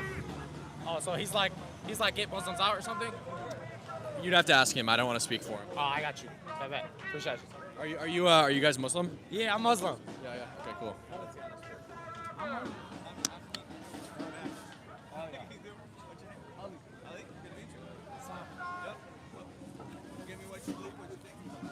There's no Sharia law here. I'm not gonna lie to you. It's all love, man. What can I say? Yeah, I hear you. But I'm not gonna lie. There is a mosque that plays the like down in East Dearborn. They do play the. There's also churches ringing the bell every day. We got a bell. Yeah. But, hey, they both go hand to hand, so I think it's good. Yeah, absolutely. As long as it didn't wake you up too early in the morning. It does wake you up though. It's whatever though. All right. So, tell me what you talk to me. I don't know. I'm just trying to. Bro, I think Dearborn's pretty nice, bro. It's chill. They got diversity here. Yeah, but I think he's crazy, man. I don't know. I've been seeing the videos. He's like down with the Islamophobe. So will you be bothered when we get to heaven and there's a bunch of my black Christian brothers stand by my side. They know this. Do you stand by theirs? I stand by theirs too, of course. They have a right. Listen, America was in a really beautiful place in the 1980s, 1990s. We had like 10% Spanish population, 10% black population, like 80% white population. That's a good place to be for a white country that is also a diverse country. Because anything more, you start to lose the identity of the entire country. You start to lose the values, the customs, the heritage, the culture. It all shifts. And so, you know, we're not asking our black Christian brothers to go, back to Africa. That's ridiculous. They're here, and we want the ghetto culture to end. We have black fatigue. They're violent and they're nasty. And Andre knows this. He made himself hundreds of thousands of followers talking about this. So, it's a really big shame that America has seen the shift in culture, the black culture, going from like this 1960s civil rights movement, everyone wearing suits, walking down the streets, having like this normal way of life, to little savage gunna and all this absolute debauchery. We can't upright, righteous Americans, because as it currently stands, everyone's sick and tired. We're scared of walking around alone in majority black areas. Our kids are being killed like Irina Zaruski by deranged black violent felons, and so we really are scared for that. But Islam is not compatible with America. We've seen black Americans can assimilate to America. We had a beautiful country in those times, since the civil rights era to the rap gangster era. We had a beautiful assimilation, country, and we know we can bring them back. So let's bring them back. All right, appreciate it, man. Thank you. Yeah. You said America's a Christian country? Yes, sir. You guys can have your own opinions on that. How you doing? Good. How are you? Good. My name's Matt. I know who you are. I'm base caliber. Okay. And I'm born and raised. I spent 26 years in Portland. All right. But now I live here. But appreciate it, man. Good to see you here. Be safe. Thank you. Thanks for everything. Thank you. Appreciate it. Next time you see Andrew, I will. All right. Interesting events happening. So, Anthony Hudson was running, or is running, for governor, and I guess Jake was on this bus instead of Anthony. Somehow Anthony got the bus, according to his word. Got up the bus and spray painted the bus. He said he's going to tag it more. We spoke to Anthony Hudson last night, to be honest with you guys. He said he'd be here today. So I don't know. I haven't seen him yet. Looks like some sort of confusion going on, maybe, I guess. I don't know. Some more patriots across the street looking on. Oops, sorry, guys. Right over there. I don't know if they're with Anthony or what, or what's going on. Again, there's not that really Muslims out here. There's some back here in the background, if you want to say Arabs. There's a lady back there with her children.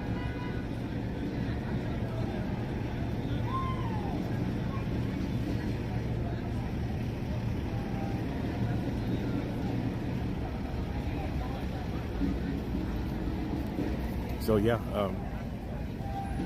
people out. A lot of people are saying be careful. There's someone showing up here.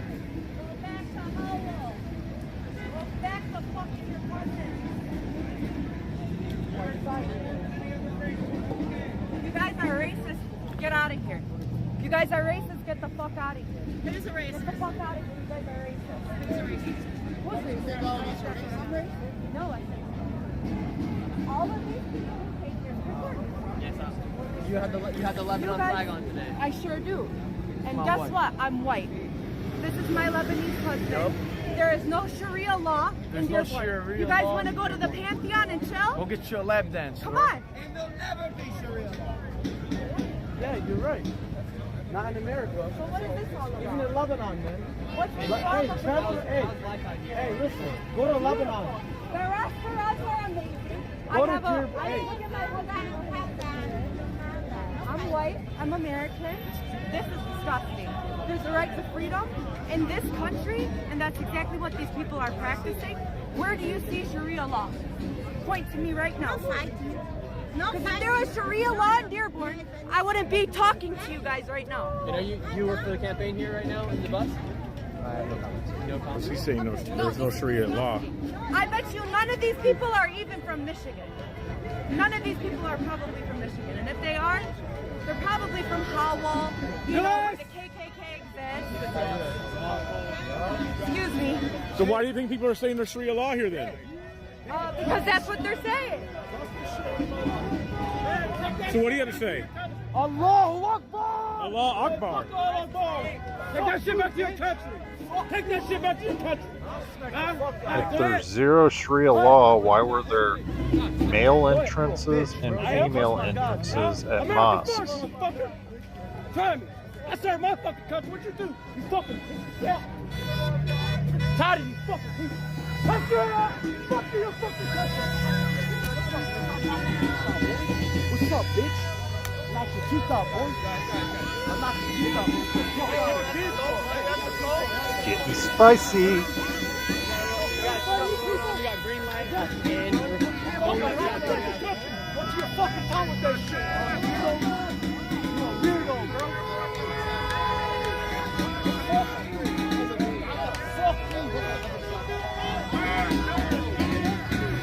Walking off the road right now.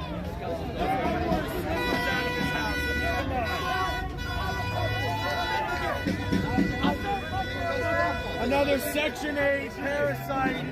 Another Section 8 parasite. God is great. God is great. All right, you guys. Again, out here in Dearborn, Michigan, there's supposed to be a crusade march to City Hall. Possibly a Quran burning, I guess. Got out here yesterday, checked out a mosque. We're followed. Now wanted in Dearborn.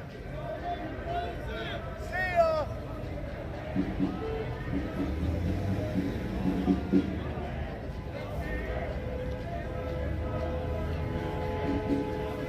Share this out, you guys. Please share the video out. Let's get it out across the world, across the nation. Dearborn, Michigan. There's people on top of the buildings watching. He's over here calling everybody racist.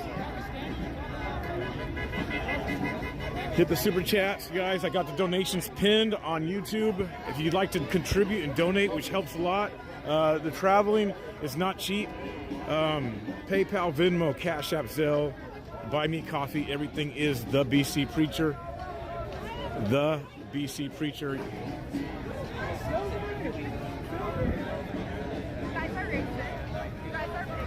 Good job, brother. Like maybe getting rid of the mandatory. Are they bothering you? It's not the rather of You live in Dearborn. are Muslim. Okay, what's bothering you? It's not. I'm just here to see you yell. Okay, so what do you want? What are you here for on this side? That is my question. Because I'm defending. I just see you yelling and running around. You're right. And you guys are here with your racist group people. What is it? Motorcycle gangs you guys are bringing? Yelling. What? Excuse me? You just keep yelling. My message is you guys are racist. How are we racist? Because you guys are racist. You guys do not want Muslims here. It says end Islamification. What is that? Is Muslim a race? I'm curious. I'm curious. Okay, so curious. you guys are Islamophobes. Let me correct myself. You guys are Islamophobic, right? No. So why do you care if Muslims live in Dearborn? We don't care if Muslims live in Dearborn. So what what we is your care problem? about is that Muslims all across the country are taking over en masse. Right now in Because 1897. Islam will always be number one. Christ is King, everybody. In 1897, the world first Zionist Congress issued a statement on how they wanted to take over the world. They successfully did it. In 1991, CARES published a similar statement, and that is how they're going about how they're going to Islamify America. It is not about Muslims. We are not against the religion of Islam. What we stand against is the takeover of our municipalities, of our local positions, and of our nonpartisan elected offices by the Islamic community to disproportionately represent the Islamic community at large for the American people. America, we have religious freedoms, but this was a Christian nation. This is a Christian nation. Christ is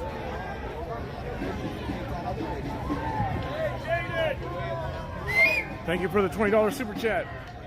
Crazy chicken lady, thank you. Great coverage. Keep up the good work. Get him to safety. Get him to safety. Let's get in that water. Get him to safety. Got sprayed. No! Fox pepper sprayed him. No! No! Why did pepper spray? What did he do? No! He had it. Anti-aero. He probably spat on it. He probably spat on it. There's a reason behind this, guys. No, guys. Yeah. Actions have consequences. You need some milk. Give him milk. God is great. Allahu Akbar. God is Let's the go, greatest. baby. God is the greatest. We got the freedom of Okay, religion. I didn't know you guys. Yep.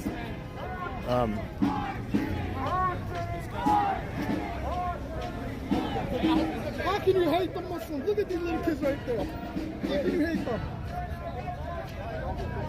So yeah, Cam was sprayed. I wasn't there. I was following something else. I don't know what was going on. He's okay. He got sprayed. I don't know if it was bear spray. I'll find out. He's behind me. I see him. There's people taking care of him.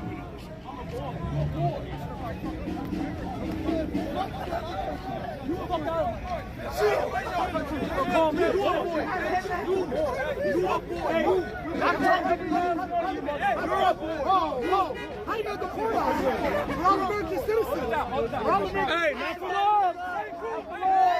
I'm a boy. I'm a fucking boy. My fucking country. What did you do? What did you do? What did you do for your country? This country that gives you benefit the right to be here. We pay taxes. You pay taxes? That doesn't make you an American. You sacrifice nothing. I was born in Where you America. go? Fucking you born in America. What did you get to your country? I'm born here in my country. I got a question. Come here. Call me a boy. Like I haven't given my people this country. What have you done? Hold on, I got a That's question. why I'm asking you. I got a question. You've done nothing. So shut your fucking Who mouth. built America? Hold on. No. Come on, guys. So it looks like Cam got pepper sprayed again. For some reason, he is a target for people, no matter what side he stands. Get together, guys. We're all together. We're all brothers and sisters, guys. Come here. I got a question.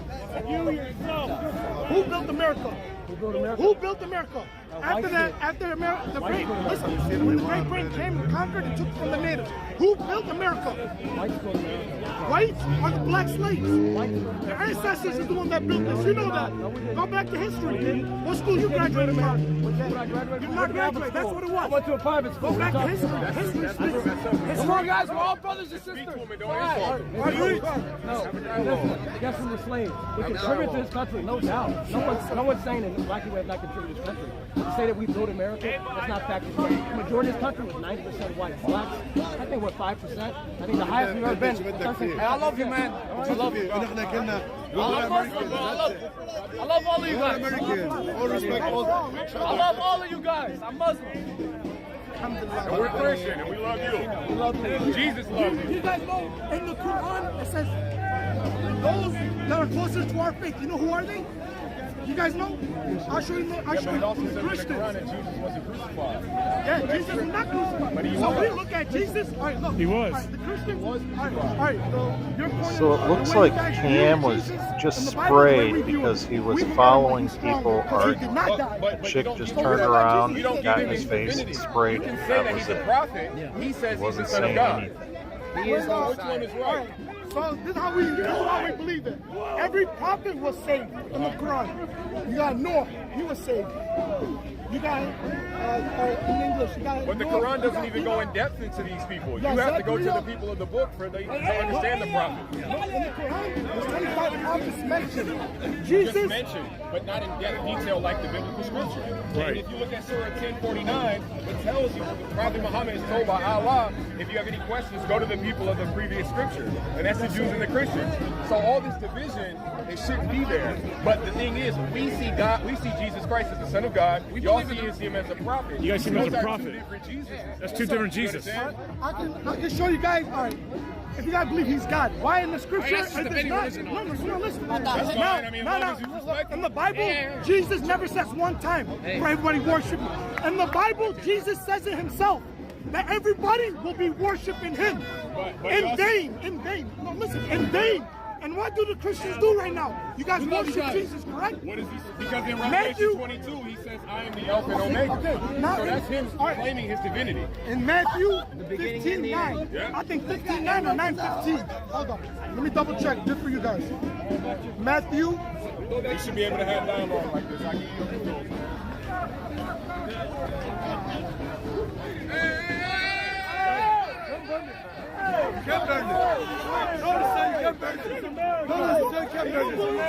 We do respect America. We do respect America. Listen. We do respect America. Listen.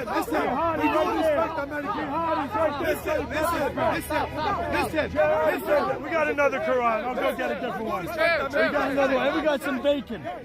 We do respect America. We do respect Jesus. We do respect. This is our country. I don't hurt the friend. On 9/11, my friend. This is America. We do respect America. We have a first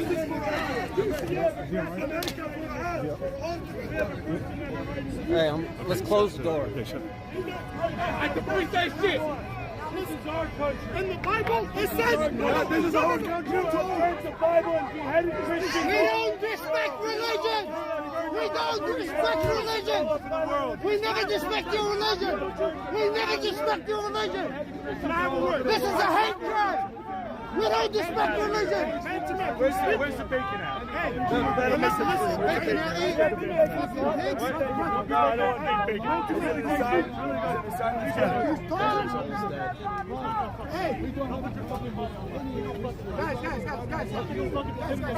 Oh wow. Okay, so this is it's getting heated up as it is. Cam's all right. He's getting it flushed out. Why does he deserve it?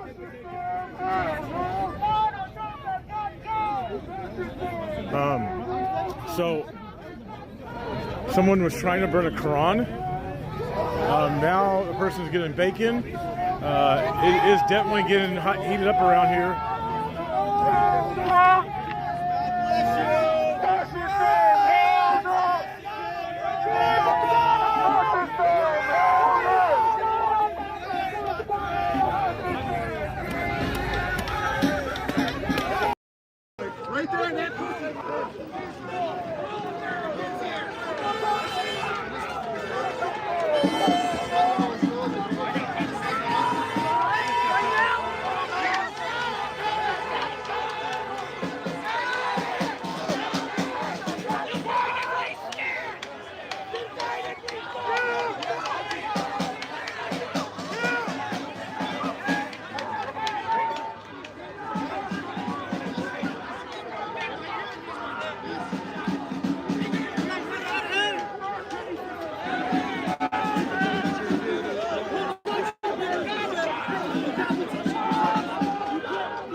Jesus Christ compel you. May the power of Jesus Christ compel you. You want. You have a right to say anything you want.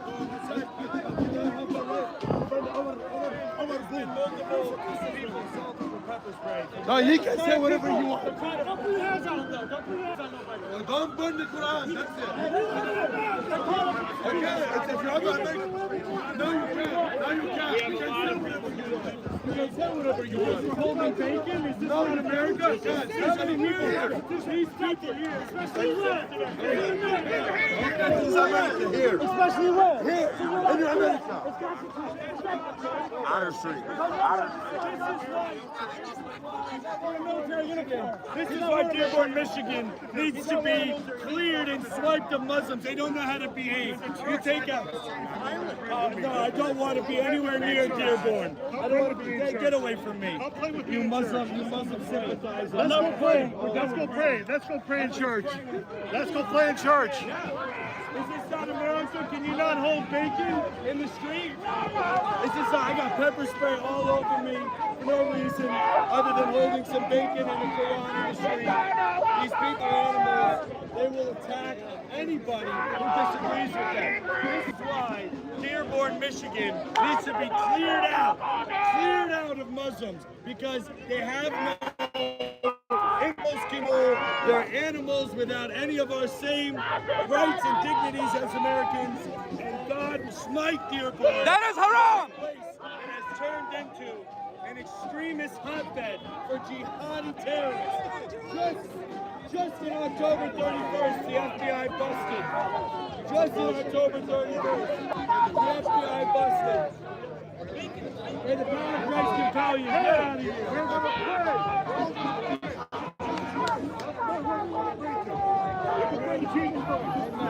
Wait, anybody want? We can pray. Let's pray. It's other than this. Please pray. Other than this. Are you guys going to be arresting the people who assaulted all my people? Because we can identify them.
a human, man. Come on. Yeah, let the dog eat it. That's right. Dogs are also haram. I mean, like, I know it's haram, but don't toss it in the garbage. No. Let the dog eat it. You know what I'm saying? The dog is also haram. These people, the Sharia law police has showed up to enforce. You can't hold the Quran. You can't hold bacon in America. The Sharia law police has showed up to enforce Islamic jihad and caliphate. Come on. They're not making a single arrest. We have no assaults from our side. These people are running around with pepper spray, just macing whoever they feel like, because they're low impulse control animals. That's what they are. That's what they need to get out of America. Get out of America. Son of a bitch. Piece of shit. I didn't see you. I was only looking at something else. No, I went over there. They were harassing that guy in the American First hat. And I asked him, "Why are you?" Saying he's not welcome on a public sidewalk? And he goes, "You wouldn't say anything." Fine. You got any water? Show me how you are What? American. You want more water? If you have any.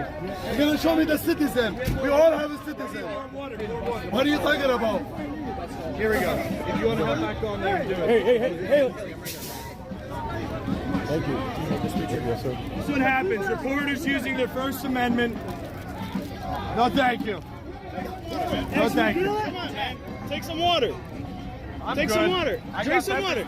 Yeah, who wants water? I got you guys on some water. Yeah, he did. What? Yeah, he did. I got all my neck. Yeah, you see it, right? Hey, brother, take some water. I'm good. Do we have any more fabrics? You send me dry your hands? I need fabrics. You need more water? You're good. You guys like some water?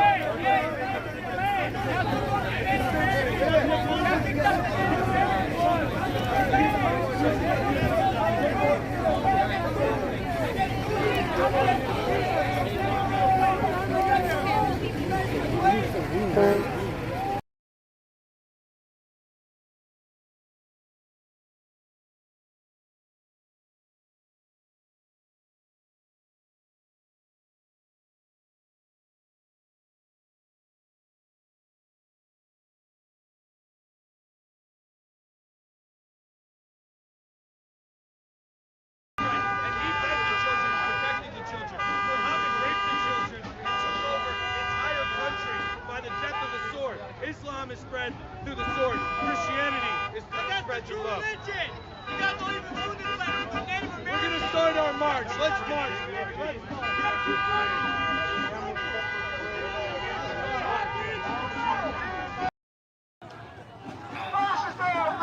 They pepper sprayed me.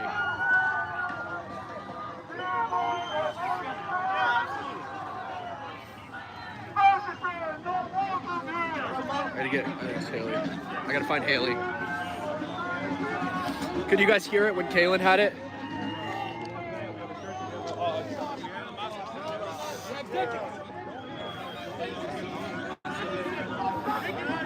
I'm gonna put some sunglasses on in case they try to do it again.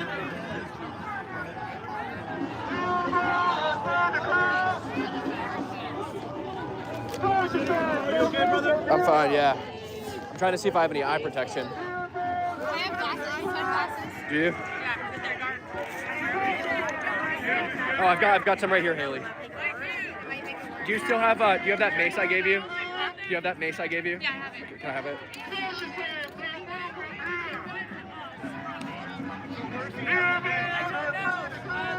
Alright. A little bit better. Got some eye protection.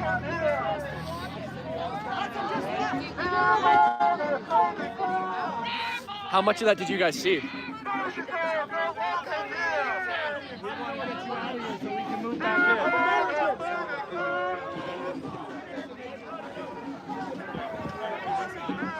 It's really mixed up in here. There's a lot of people from a lot of different sides. There's no clear sides. Should let my eyes air out a little bit.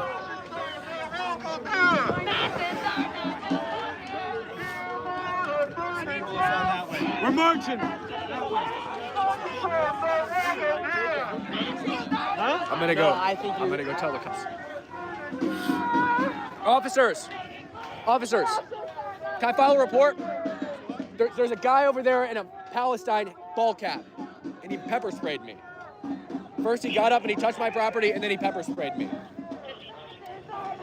He tried to steal my stuff. Sir, am I allowed to stand on the sidewalk, please?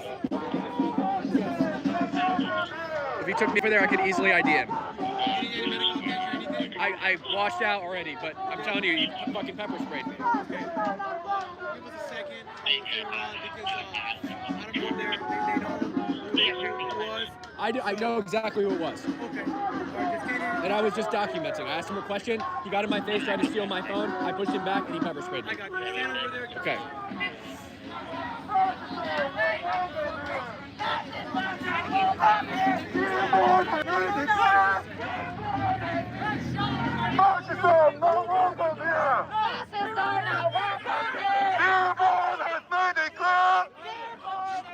Sharia cops right there. Well, this will put the Dearborn police to the test, see if they actually do anything about Cam getting pepper sprayed. Can I get those sunglasses? Mine are broken. Watch yourself, no I can't go to the station right now. I'm working. You're going to stop my kid? I'm working too. I'm working. I know, but your job is to protect the town. You have violent. I know. Is there any officer that can come out here and meet me? Can I come in later?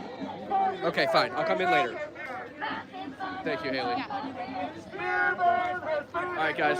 We're sporting Haley's sunglasses for iPro.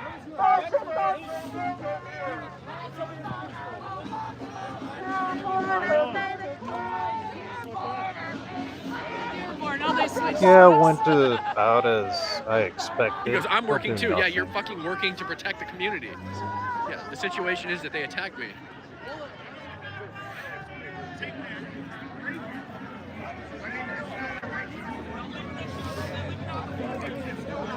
Yeah, good look, Cam. Yeah, it's better than this look.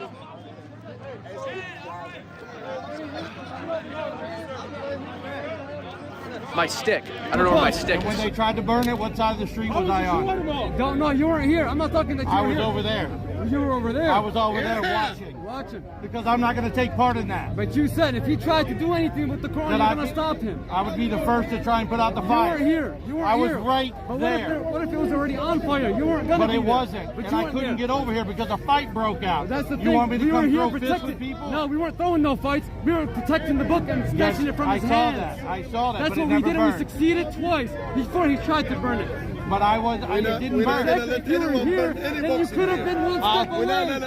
We're not gonna let anyone burn any box in here. That's right. We're not burning the Bible. We're not burning the Quran. None of it. That's what we're here for, only to protect it. And God bless you. I'm not affiliated with Jake Lang or any of that rhetoric. Absolutely. I denounce it immediately. Absolutely. And We I can't appreciate control that. every So in the now country, I'm here brother. on this side of the street because there are people that came here to walk peacefully down to the other end. There's a lot of people over there standing just watching. Yeah. Over there. I was over there for Okay. my own safety at that point. All right. Well, thank you so much for coming. Yep. And we're looking forward to hearing Yep. more from you. No, that's not my campaign bus. I don't have anything to do with that bus. It does. But that's somebody else who paid their own money to wrap their own bus. It has nothing to do with me.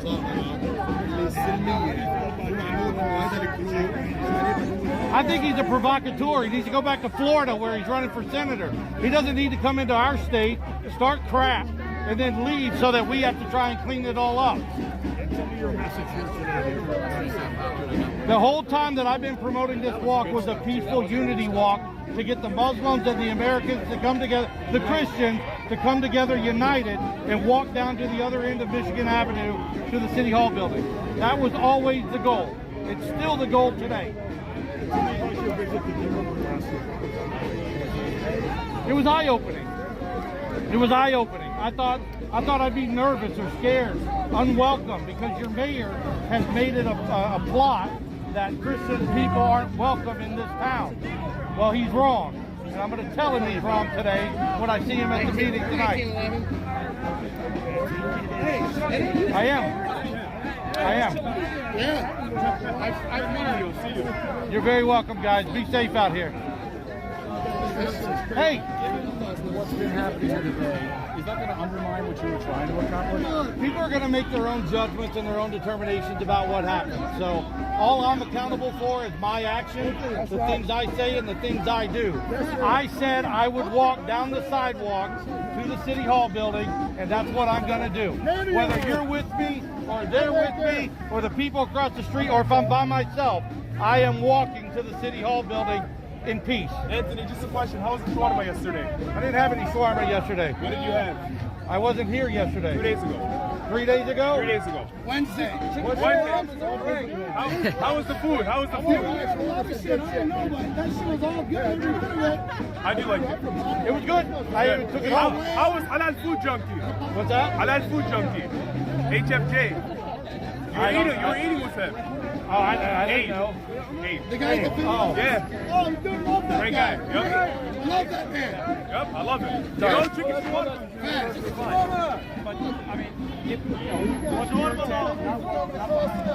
So that's Anthony, you guys. That's the guy who's running for governor. I guess two people are running for governor.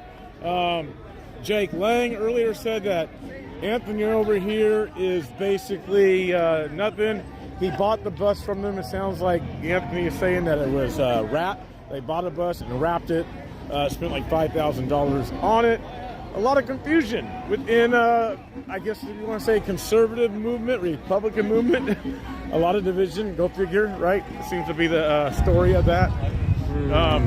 Guys, do I book it to the hotel and just drop off all my Jake gear now and we is can go over here explore in front tonight? of the steps at this building with a few people. Might also call Serena. Anthony is over here. Yeah. There's nothing really going on there. But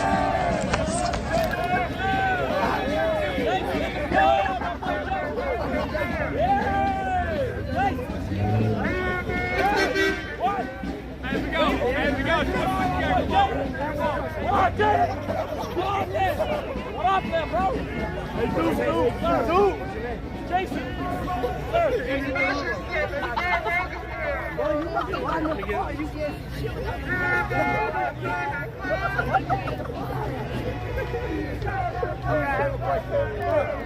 You got me pussy.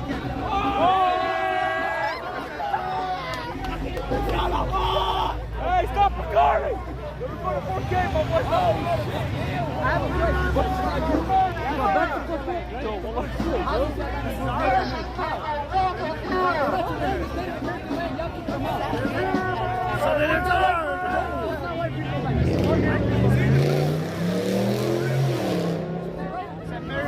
No, it's not. How? You guys kicked them out. Like it's right here. They got kicked out of 56 countries. You know, every single country. There's no rule.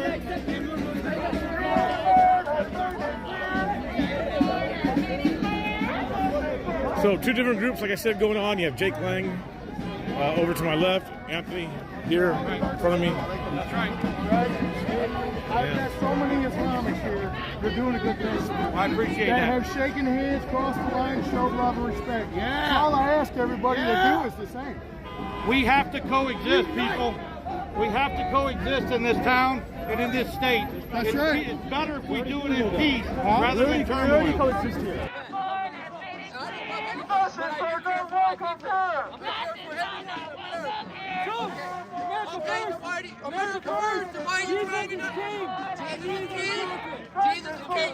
hey, where's your buddy who maced me?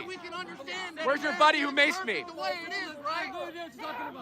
Your friend maced me. You were right next to it. Hold on. He pushed me. No, bullshit. Hold on. I've got it on camera too.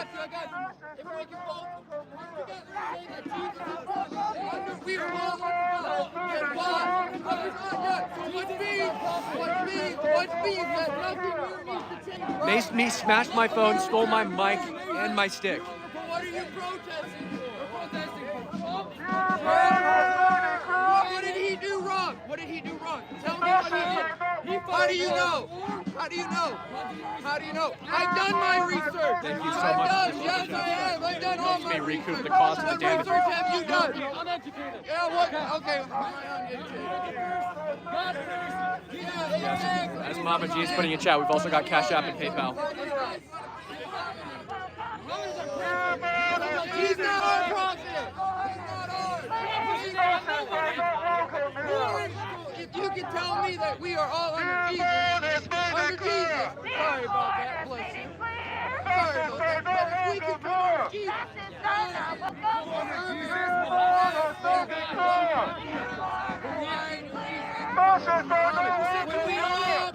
When we were all told that Muhammad was a false prophet. Moses, thank you for the $5 super chat. Nick Shirley, thank you for the $10 super chat. Nick, thank you so much. Nick is literally here sending super chats in my chat. He's literally here. He's right there. He's right over here sending super chats in my chat. Thanks, Nick. He's right here. Thanks, Nick. Camor, thank you for the super chat. I can't read. I'm having a really hard time reading. Thanks to everybody watching. I do want to let you know we are 100% viewer funded. So if you want us on the ground with the rest of these reporters and streamers, just go ahead and send us a Cash App to $StreatBeatLive. Thank you.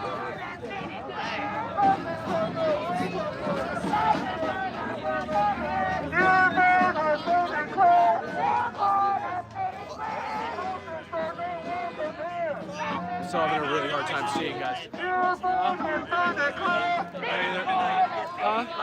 yeah, you're ready. I've got a bunch. The ones that just backed out, I've got a bunch. Thank you, though.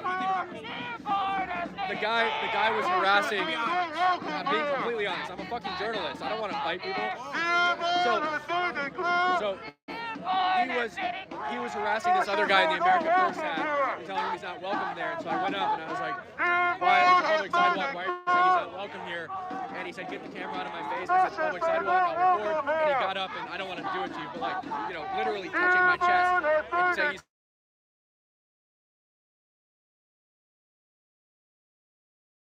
So I pushed him back. Don't be in my, you can't touch me. Get away from me. Came up right, and then he pulled out the mace. No, he might have changed, but he had a Palestine hat on. The guy in the mask was with him, though. That guy was with him. He was with him. I think it's all too much right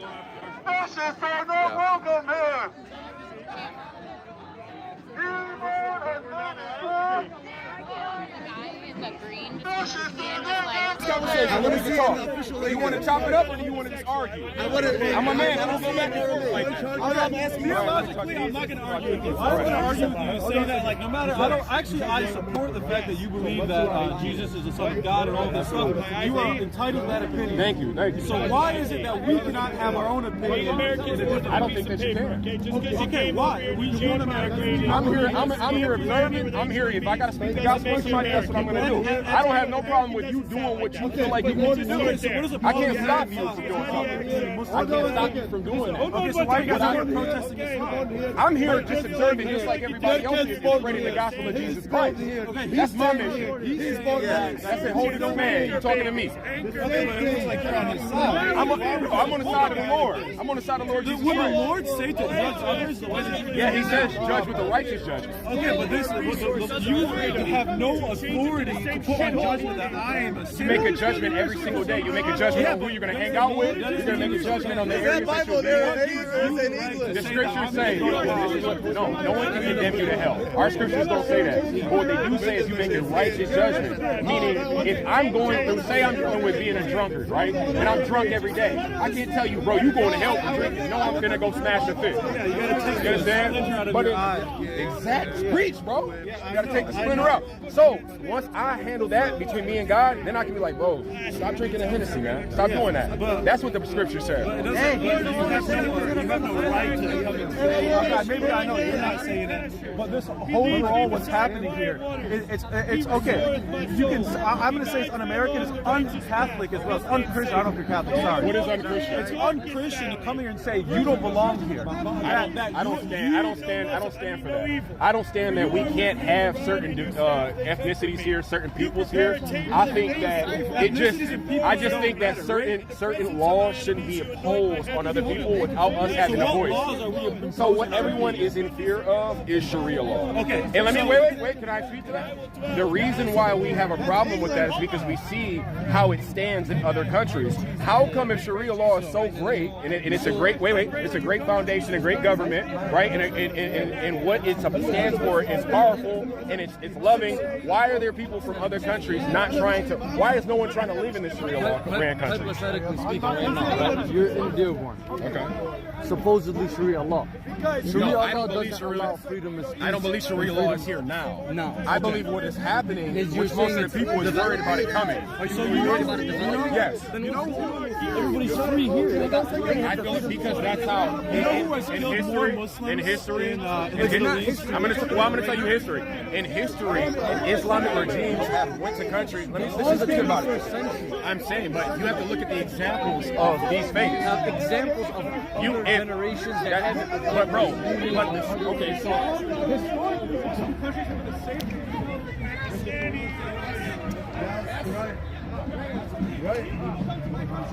You are restraining. We love to have you guys over. A believer for showing their hair.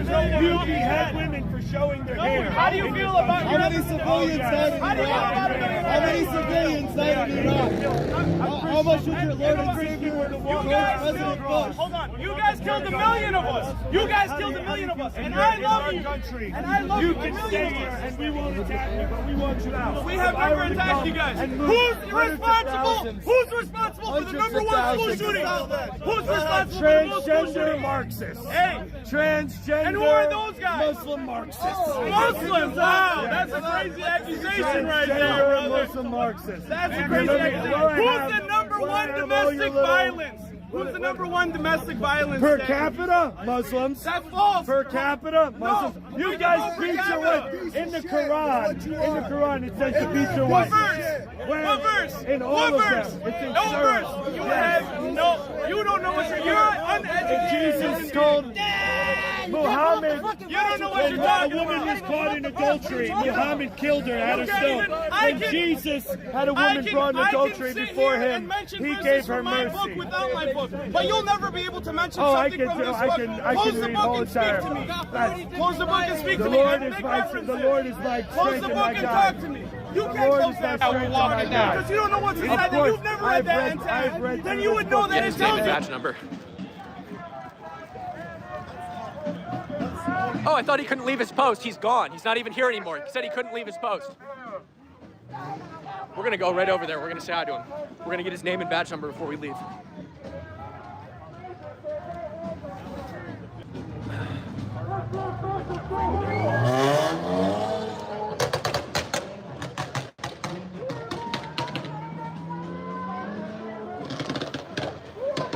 Are you going back over, Cam? I'm going to get that cop's name and badge number. You wouldn't do anything about it. Good to see you. Good to see you. Did you get maced just a second Yes. ago? Yeah, and this cop won't arrest the guy. So I'm gonna go get his name and badge number, and there's gonna be an investigation.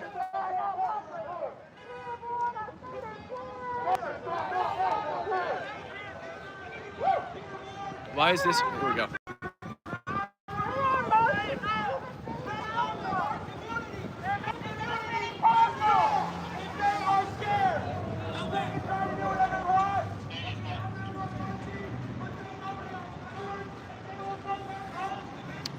I don't see it.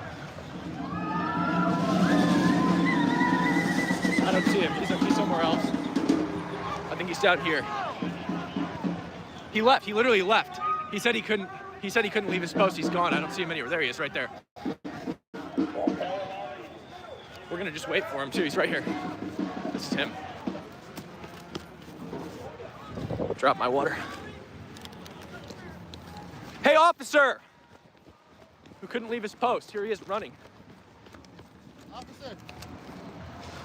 Officer! Officer who couldn't leave your post. Can I get name and badge number real quick?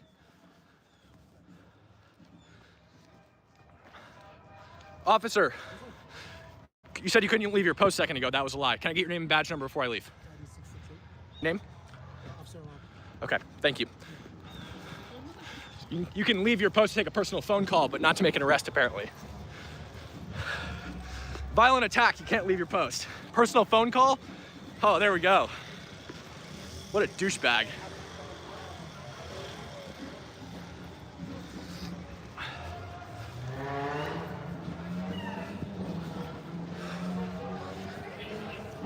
No, we're not racist. We're not racist.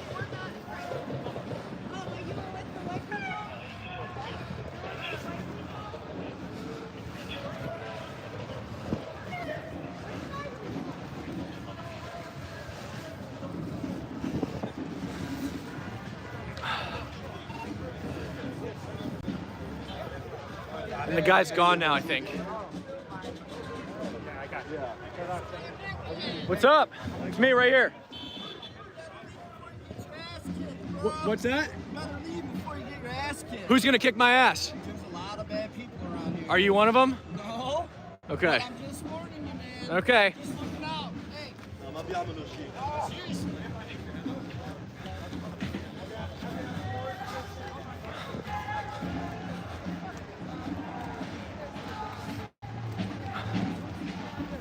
Sorry.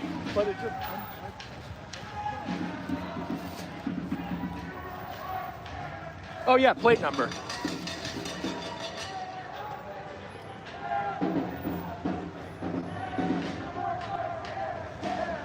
I believe that's the same car. There's the plate number.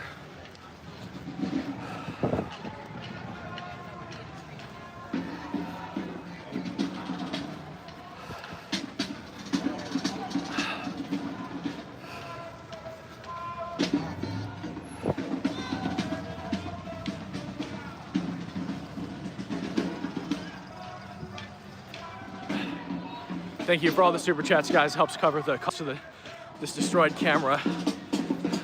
A lot of my super chats and revenue goes to my team, so I don't get all of it. So the volume helps a lot, guys. So all the donations I saw pouring in after Nick talked to you guys, and I just can't tell you how much I appreciated it, because I get so much stuff out here broken and destroyed. They stole my mic, they stole my phone stick. They smashed my phone camera. It's the Zoom camera that's broken, I think. I don't know which one. I think it's the 0.5, which is the one I use the most, unfortunately.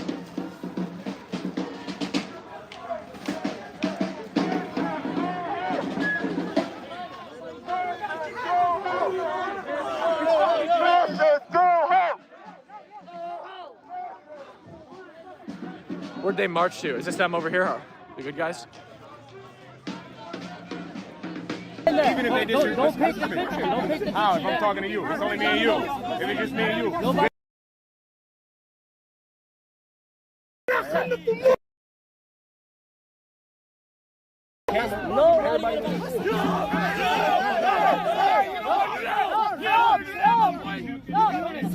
I got a question. All right, back 150 years ago. Let's go back 150 years ago.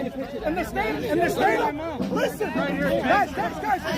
Oh, you like You like Donald Trump touching Bill Clinton's dick? You fucking pedophile? No, you fucking pedophile? You like to stroke Daddy's dick? I want you to. He's associated with somebody who maced me. Hey, Jake. Hey, Jake. We had guys associated with the guy who maced me. They wouldn't arrest him either. Yeah, I know. This guy is the guy that maced me right there. He's the one who he was with the guy who maced me. Yes, he maced me. He just witnessed an assault. You witnessed him flinch at him. You're Sharia law enforcer. Scumbag. Name and badge number. Name and badge number. Name and badge number. Thank you. We just watched him witness the assault in his car, and he's refused. He's talking to this guy. Just support what? I will make a report, but it'll be on you and this guy. That's what you want. More. That's what you want. Look at that wide eye. This guy took 4 or 5 Materna shots. Your officer here just witnessed an assault. Went and pulled the guy.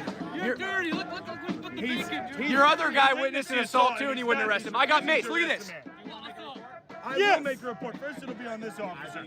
But what about the man that assaulted me? Are you going to take his ID? I will go down. Give him. This is the suspect. He's masked. You're never going to find him again.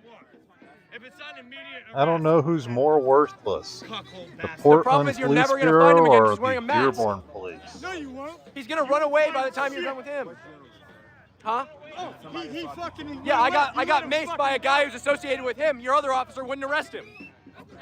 He told me I had to go to the station. Your badge cam? It's my sister that maced me. You? What's your name, sir? What, was it you that maced me?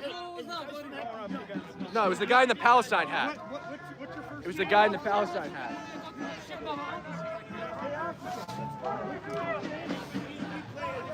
Slapped me right in the back of the head, right on camera. And Really? The police is sitting in his car and watched it. He didn't have anybody around him. They're bad people. They're basically Sharia law enforcement. Immortal, thank you for the $100 super chat. Thank you so much for the $100 super chat, Immortal. Have you seen These super chats help me so much. The super chats help me so much. They make it possible for me to do this, the travel, the hotels, the broken phones. My phone is smashed today. Sorry, Haley. They maced me. They smashed my phone. They stole my microphone. So those super chats really helped me recoup that stuff. Thank you so much. Yeah. Yeah. Cold. You fucking suck. Hey, does your daughter have a black boyfriend? Your daughter has a black boyfriend, I'm sure. Come on. Fuck you! Get the fuck out, white woman! Hey, please, back the fuck away, bro. Don't touch his shit. Back the fuck away. Don't touch his stuff. Back the fuck away. Don't touch his stuff. Back the fuck away. The fuck out of our This guy's dangerous. So the man that's right there Yes. has been so aggressive. Show your eyes. I mean, this is about 30 minutes following you getting maced, but I mean, we just approached 3 police officers here in Dearborn, Michigan, and basically their answer was, you can go down to the station, but it didn't seem like they were really going to do much about it at the moment. Yeah. They said I can go down to the station. The only problem is that the suspect is black blocked, head to toe. You'll never find him. You'll never find the suspect again. If I go to the police station, he's going to leave, and you'll never be able to make an arrest. That's why I go, please go talk to him. At least detain him for a second while I file a report with you. He said he can't leave his post. I called him 5 minutes later on a personal call in the parking lot. He said he couldn't leave his post. And on top of getting maced, I mean, they broke your phone. They broke my phone. They stole my mic. They stole my stick. Yeah. So that's theft, and obviously It's like yeah, robbery and and what led battery. up to that moment? He was chasing down, harassing, and touching a guy in an America First hat. Said he's not welcome there, and I asked him why he's not welcome on a public sidewalk. And then he got in my face and he was going to take my camera. He went chest to chest with me and touched me. I pushed him back and he maced me. Yeah. Yeah, I mean,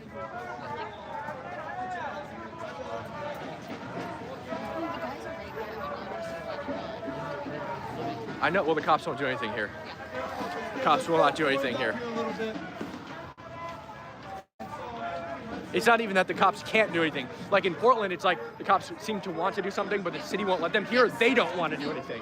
They don't want to do anything here. That's why I consider this area unknown. Right. That's why you see these people, when they walk out, they're stolen kids. Yeah. I got followed with a drone last night. I seen the video. I follow you on Twitter. I seen that. are you a Dearborn local? No, I'm Cliff, thank you so much for the $5 super chat. I'm trying to read them all, but it's still really hard to see. I can't call the police. The police are all here.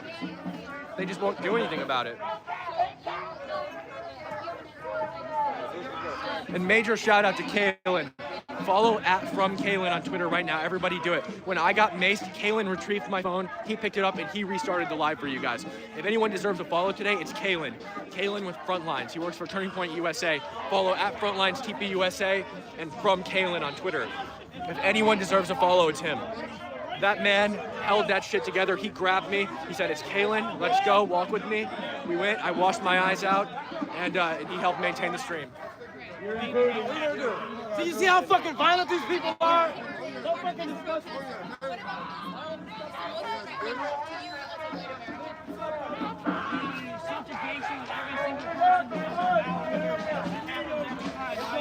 Everybody follow FromKaylin on Twitter for maintaining the live, saving me. I am. Hey, my friend Sasha said she wanted to be here today just to meet you. Oh, really? Well, tell her I said hi. Tell her I said hi. If you don't stand now, white Maria, thank you for the $10 super chat.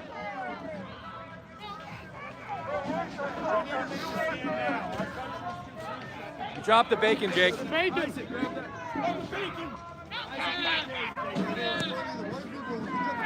Zamboni, thank you for the $20 super chat.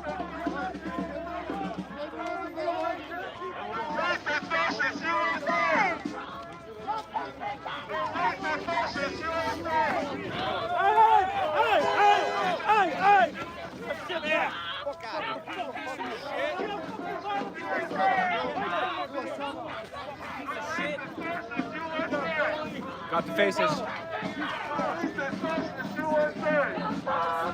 Gotta get their faces.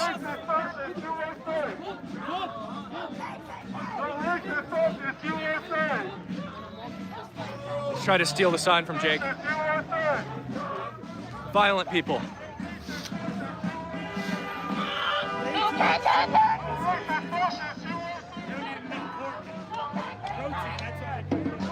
Following the march.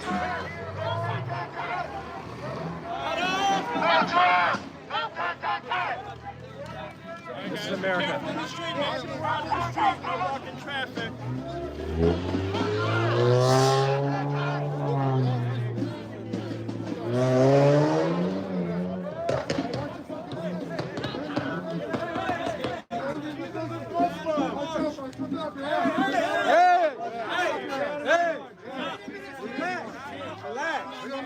Relax. You just hit me with it, but you don't see me going at you. Relax. Relax. Let's get out of here, man. Take your shit across the street,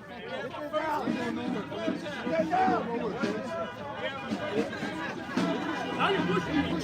Now you're pushing, motherfucker. Got you on video.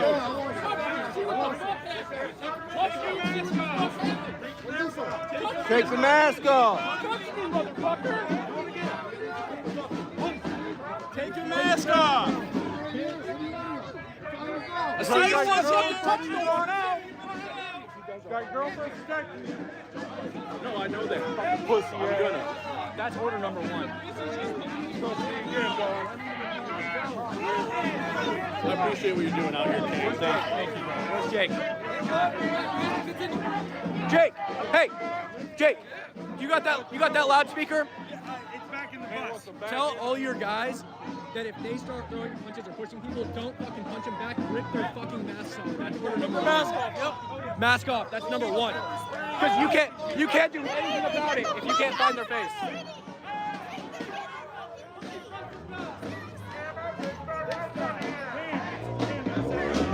They're what? This guy right here.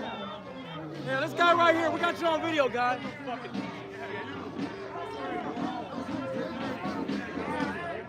We don't wear masks, motherfucker. Exactly. Take your mask off, bitch.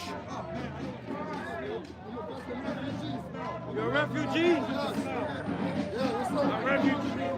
What's up? Take your mask off, faggot. Go fuck a goat.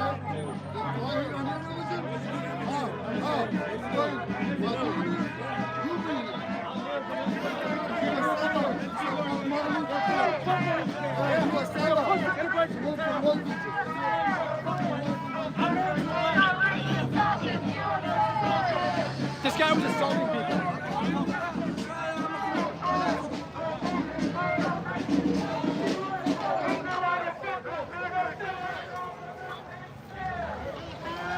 Thank you for all the super chats, guys. That's going to go towards repairing my phone. It goes towards paying for my hotels.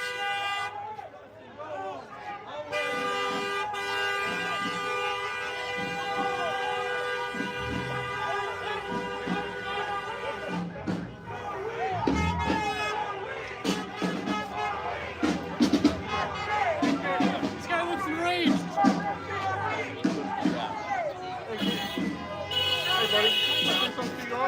I just reported an assault to the Dearborn police officer.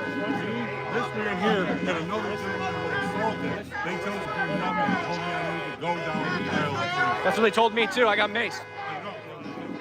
fucking scumbags. I know. Yeah.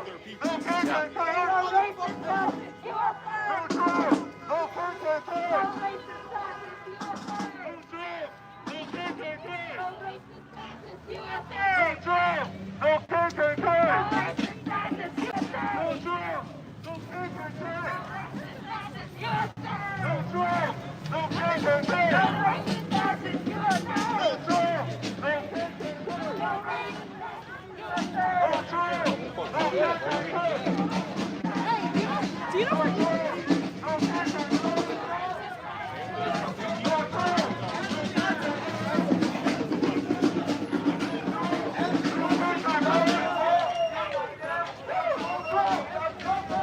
Thank you, California Gold Coast. Thank you for the $11 super chat. Let's go save America. Thank you so much. I'm still having a hard time reading these super chats, but I'm trying. My eyes are somewhat recovered. I got maced just a little while ago, directly in my eyes for asking a question.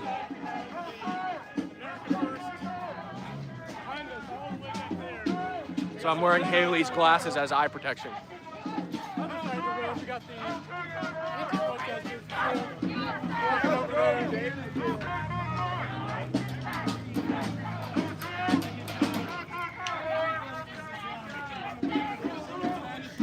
Oh, my eyes hurt so bad. They're sore. Fuck. They smashed my phone, broke my camera, and stole my microphone. And my phone stick, but somebody gave me a phone stick.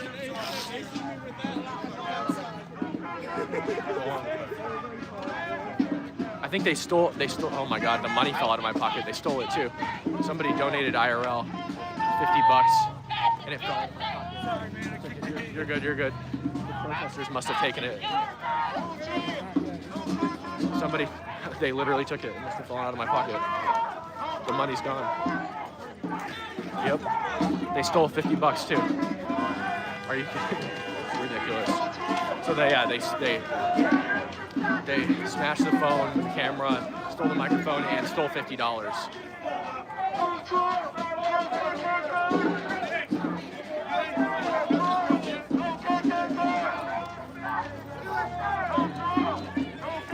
This is Dearborn, guys. Huge protest, anti-Islamification protests. You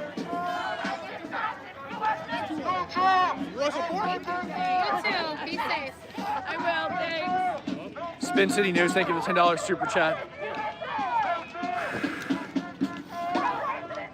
Make sure to like the live, guys. Subscribe to the channel.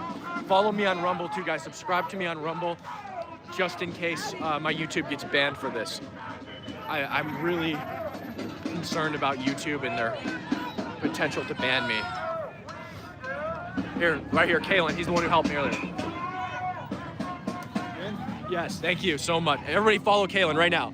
Follow from Kalen on Twitter. Kalen, when I got sprayed, grabbed my phone, helped me across the street, and kept my live going for you guys.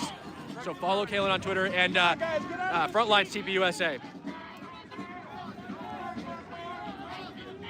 Alexis Proctor, thank you for the $100 super chat. We got your back, Camp. Thank you guys so much. I love you all.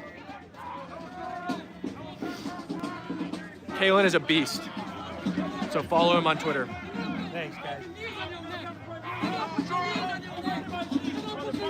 I'm an American. I'm a traitor. Hey, I love my country. I love my country too. I'm American. I'm American. But they're gonna put their fucking on your goddamn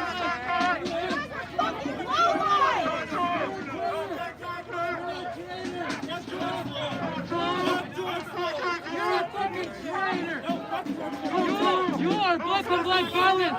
You are the definition. Dana Rue, thank you for the $100 super chat. Stay safe, Patriots. Thank you so much for the $100 super chat. The super chats are going to help me recoup the cost of the damaged stuff today. Fucking traitor.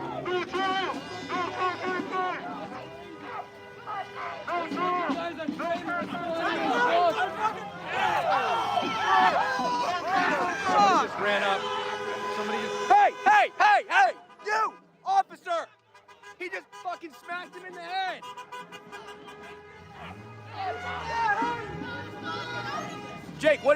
with? Oh, his fist or something. I don't know. I mean, he's a little. It was loud. It was loud. No, I mean, it hurt, but. I mean, The officer just watched it. He did nothing. I was punched harder by Capitol Police Officer lady, so it's okay. No, he hit me. The officer watched it. He did nothing. Did you guys see that? Did you guys see Jake get hit? I'm asking chat. Chat, did you guys see Jake just get hit?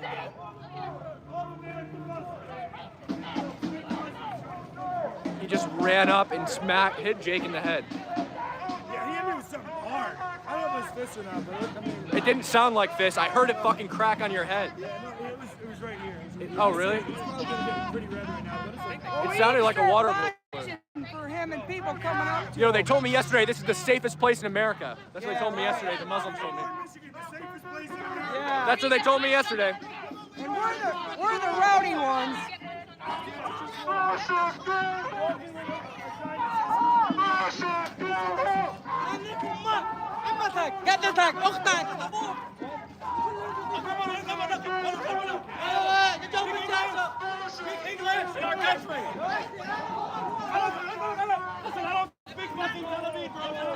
This is absolutely insane. It's mayhem. The Muslims are allowed to do whatever they want with impunity. The officers haven't arrested any of them. There's been repeated assaults. I was Haley, your shoes are tied. I was pepper sprayed, OC sprayed, whatever. Jake got sprayed. They didn't do anything. He just got punched in the face and an officer watched it, did nothing. They're all masked up. They say go to the station later. If this isn't Sharia police, I don't know what is. They just watched Jake get hit in the head, did nothing. They gave him a punch him right in the face.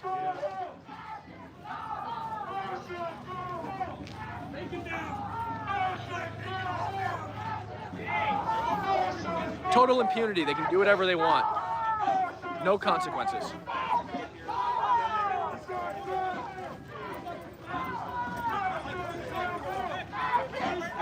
This cop is tailing.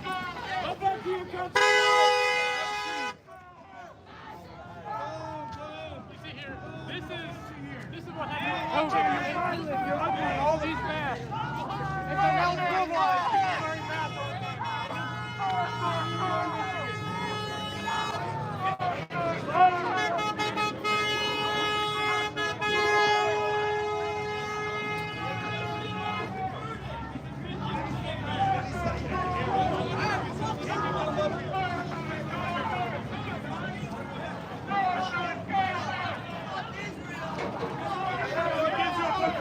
That's fine. We just want to make America only, baby.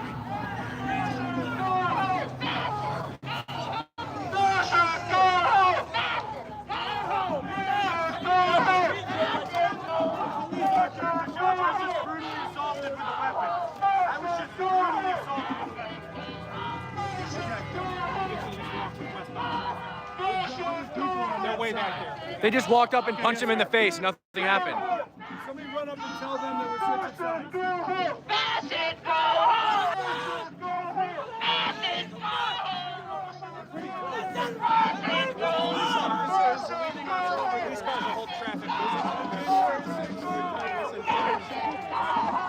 Officer, they just ran from that side of the street, punched him in the face, and ran away. One of your officers watched it.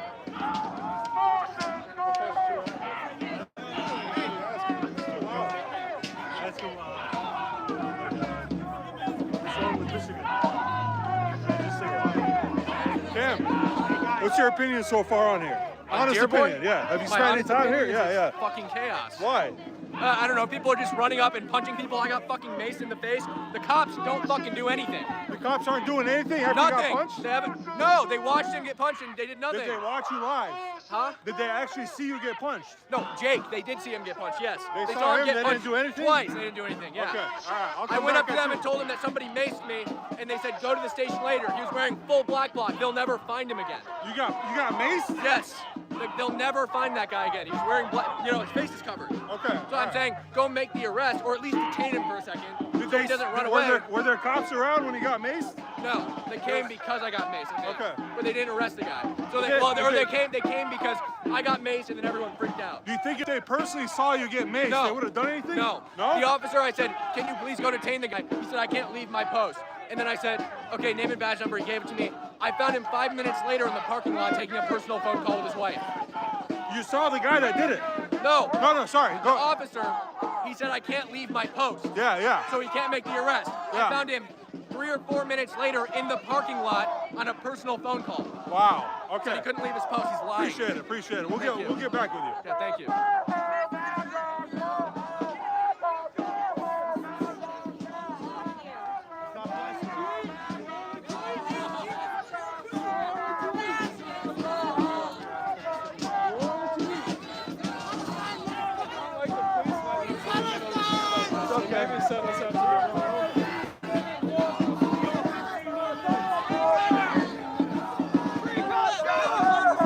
Chargent, thank you for the $10 super chat.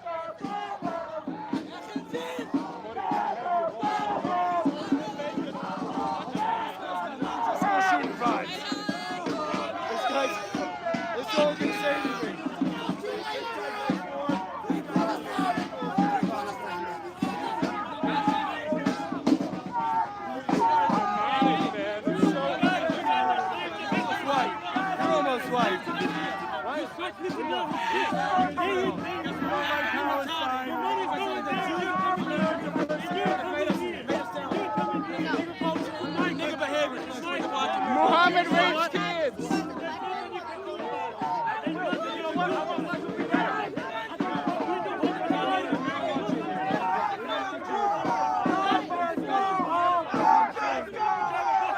This is way more violent than Portland.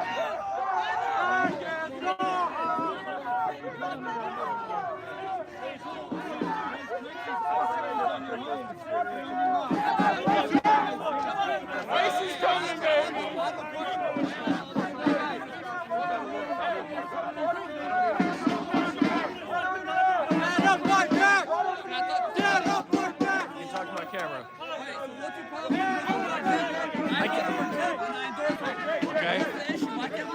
You have to ask him. Jake Lang. Dearborn fights hand in hand.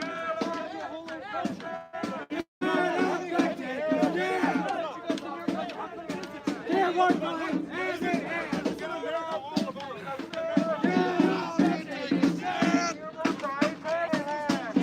Davey Crockett, thank you for the $20 super chat. Omega, thank you for the $2 super chat. I'm still having trouble reading super chats, so I can't read the whole things out. My left eye, like, really, I mean, it's difficult. But my pupils are just extremely dilated after the spray.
Oswald, thank you for the $20 super chat. I'm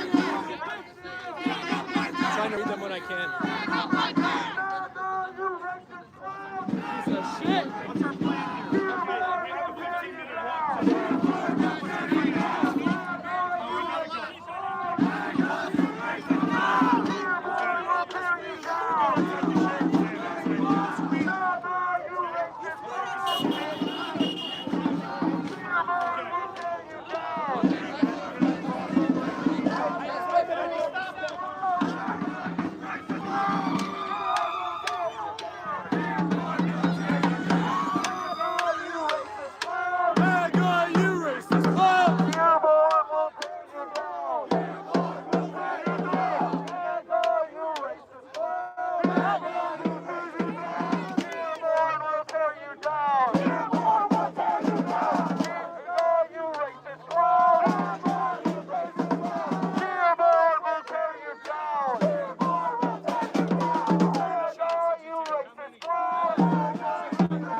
is dwindling.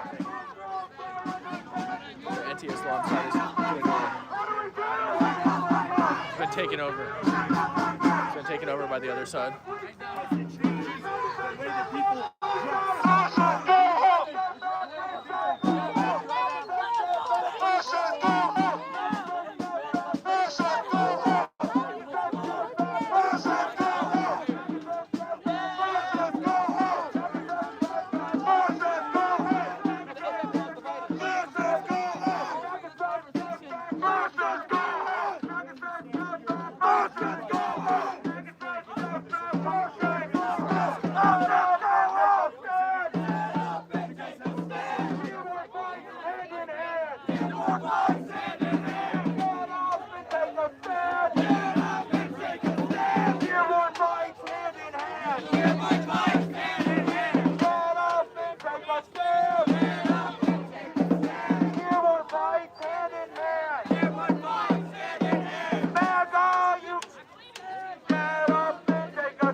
Sorry guys, I just had a text message.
Over 220 million views this year. So. Oh, yeah, man. Clearly, it doesn't phase us, man. Give it up. You're just losing your voice. Guys, also make sure to check out my Amazon wish list on YouTube community. I've got some stuff on there that'll help me on the field. Everything ranging from unrealistic to small stuff. So if you like it, check it out. I appreciate all the super chats. I'm trying to read as many as I can. There's also stuff going on in the footage, but I'm still trying to get my vision fully back.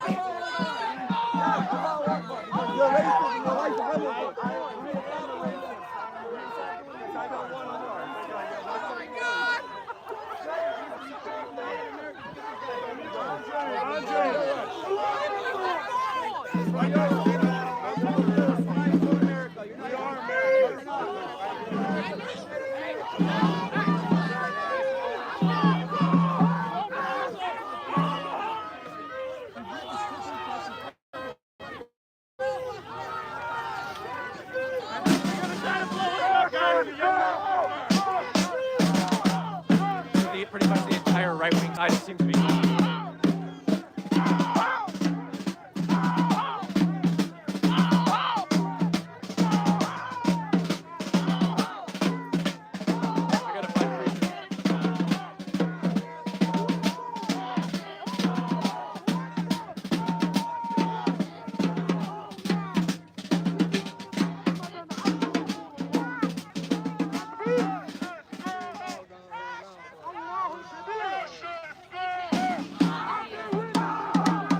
Jesus is king.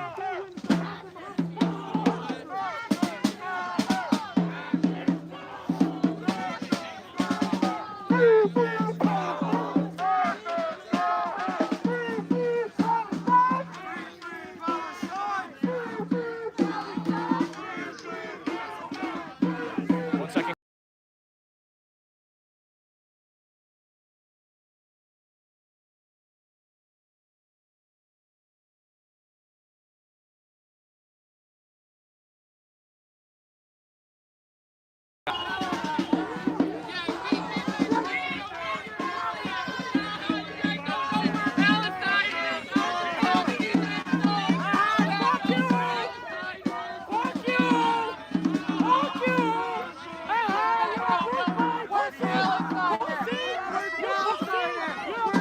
Why are you walking away?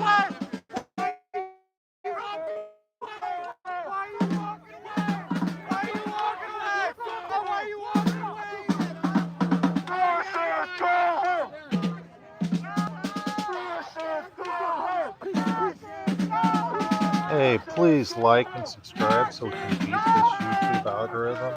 Or just go over to Rumble and watch us there and like and follow. Thank you for watching.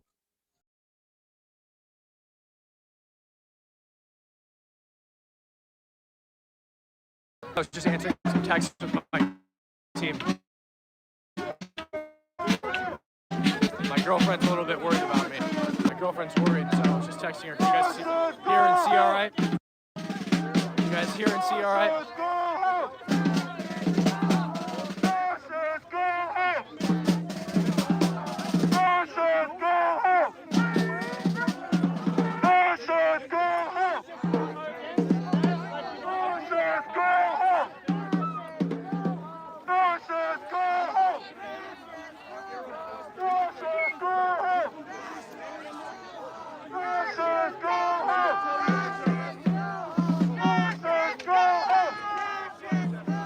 So this protest started as an anti-Islamification protest, has been completely taken over.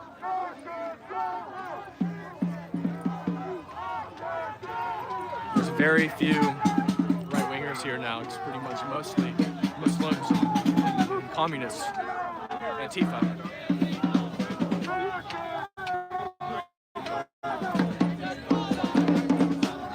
And it's been extremely violent. Media won't talk about it. For some reason, the media is really good at covering this shit up. Oh yeah, absolutely, 100%. The police force in Dearborn is majority Muslim. They are 100%. I don't know. 1 second, guys.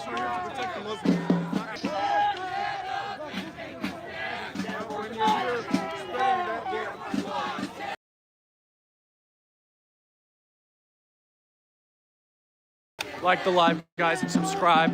Hit the bell so you know when I'm live on the ground at these things.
Cam, how we doing, brother?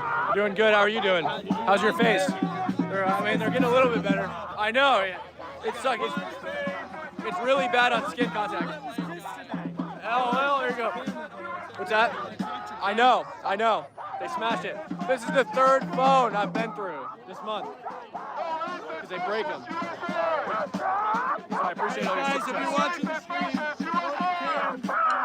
give St. Go set up for freedom, trying to help them buy a new phone. You got his phone just run standing side by side with you. So please, guys, head over to his Give St. Go. It's on the link on his X account. Hey, thanks, man. I appreciate it.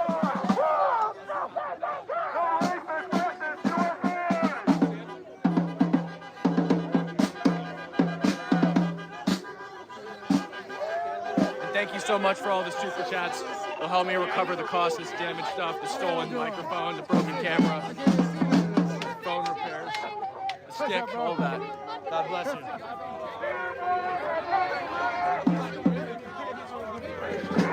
You what? Wait, what'd you say? Why do you hope that?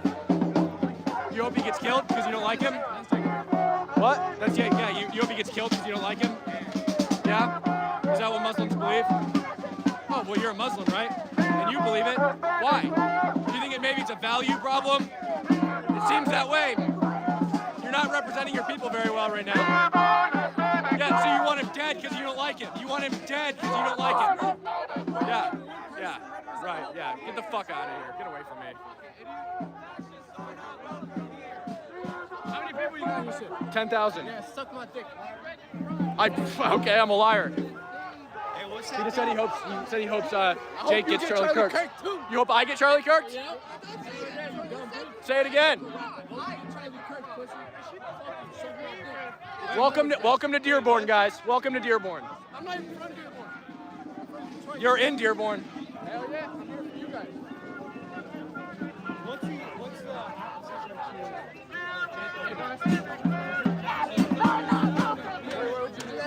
No, I said, like,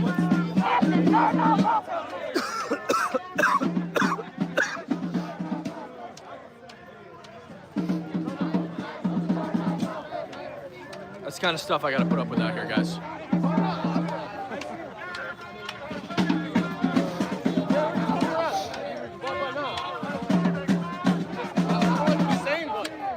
What do you think about, like,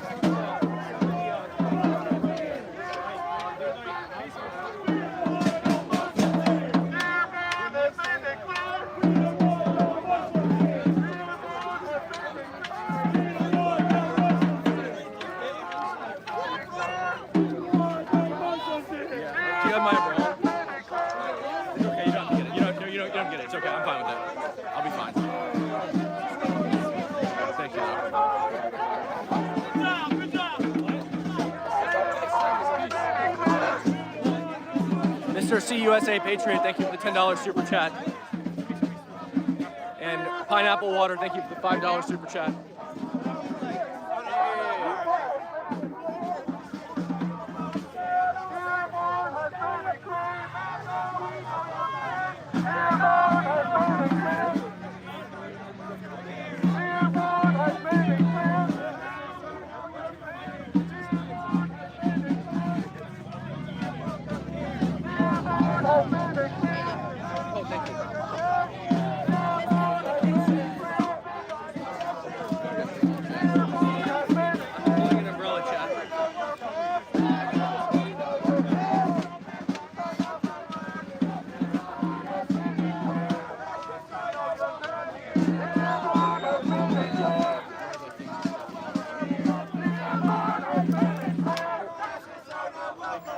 Thank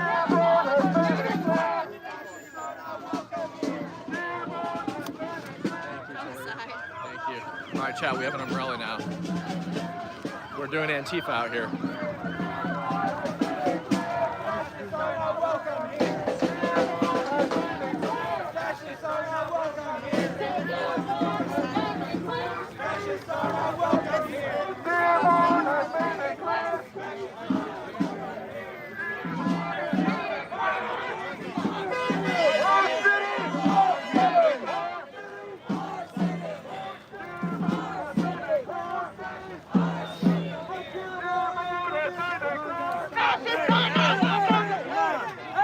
Arrest him! He's assaulting us!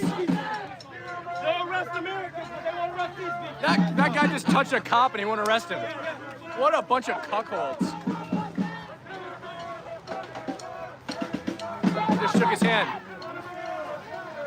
Officer, you just watched him put hands on and shook his hand afterwards? He just put hands on somebody. Okay. All right, we didn't see it. That's right, we didn't see it.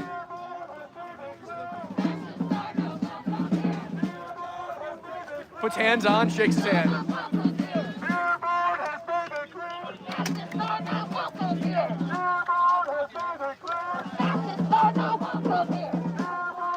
Literally Sharia police.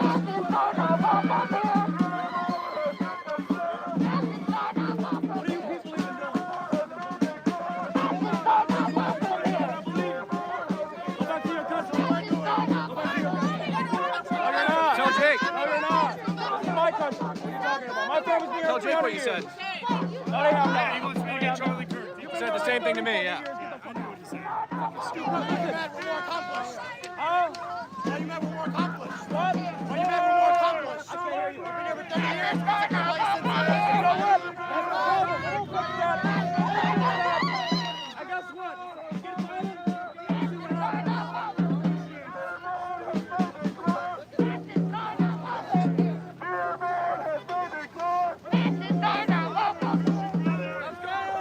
They're locking right in front of the sign so it can't progress. They're trying to prevent the sign from moving.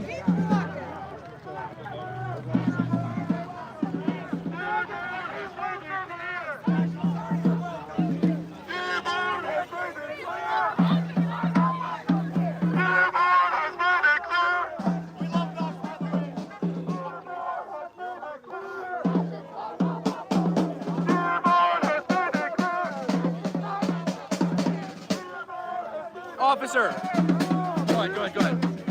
I'm just gonna make a recommendation to you. If I was you, I would start arresting people as soon as they touch people, because if you don't, you guys are gonna be the reason Trump deploys the National Guard here. That's not a threat. I'm just telling you, you don't want to be the reason that happens. Because if you don't police like you're supposed to, he will do it. I promise you he'll do it. You know how he is, officer. You know how he is.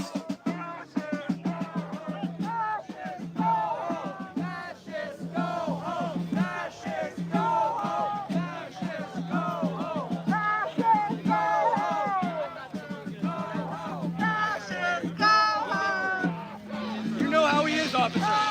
You know how he is. He'll do it. He'll send ICE and he'll start rounding people up. He doesn't mess around.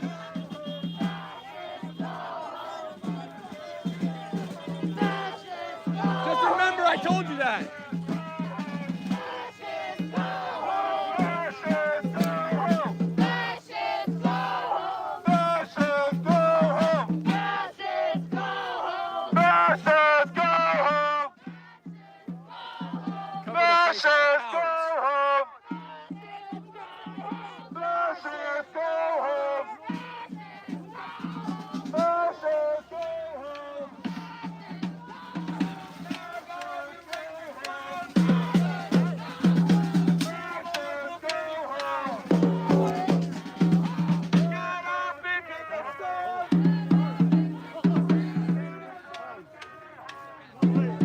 Protesters have been totally overwhelmed.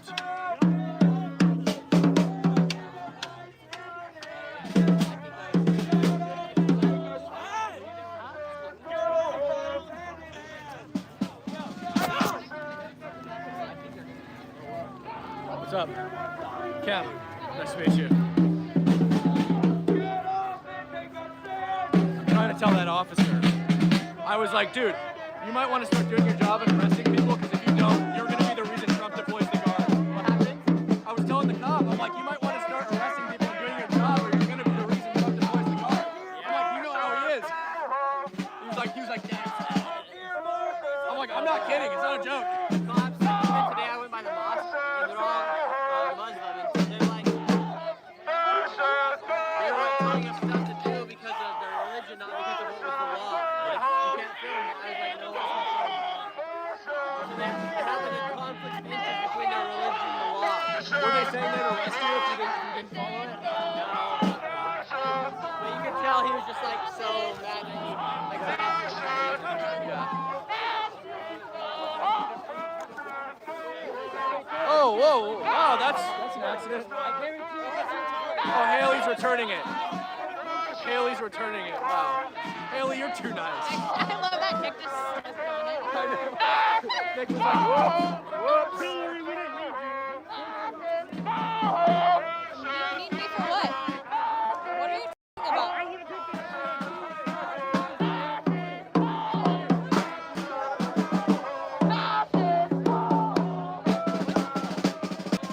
Find a way to twist it around on you.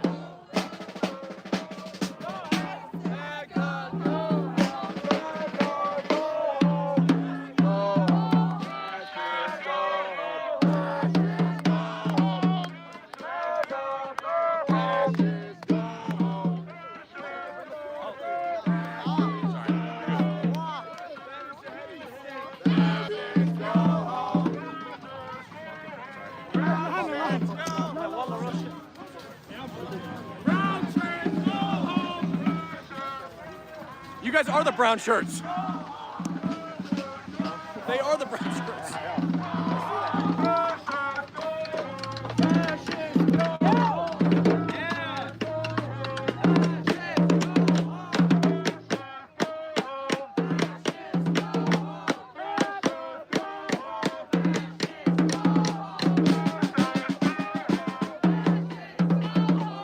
Totally surrounded Jake in there.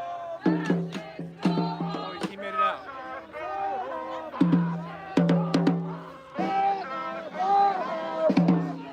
Hey, officer, I want to make a recommendation to your department.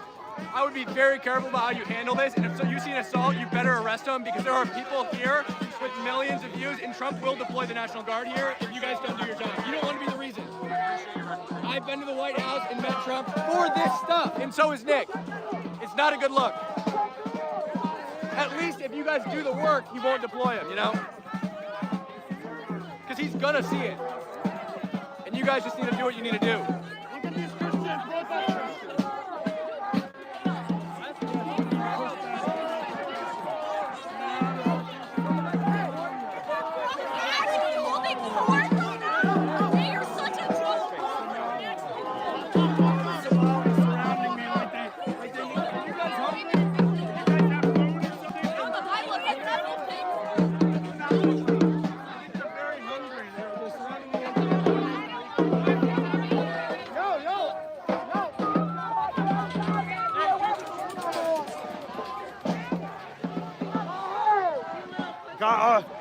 You got me?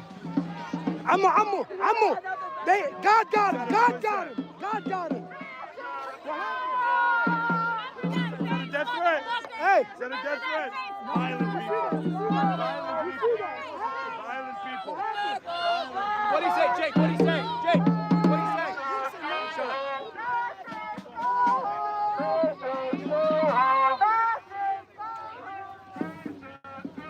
Not quick enough, buddy.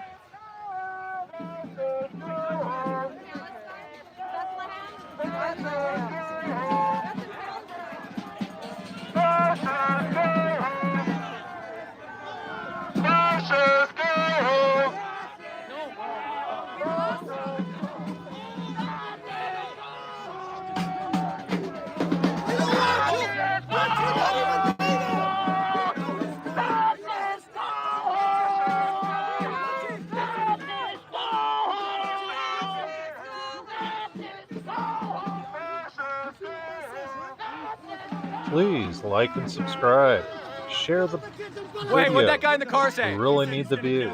I got his plate numbers.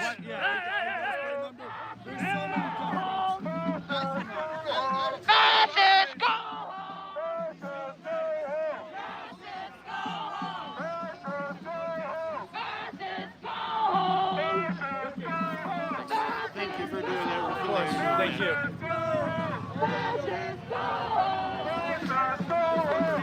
You guys up? It doesn't feel that way. Why not? This is why not. You see my face? I got maced a half hour ago by one of your people, dressed just like you. Well, everyone's not welcome here. I was followed by drones last night. No, I wouldn't. I'm too busy doing my job. I'm sorry.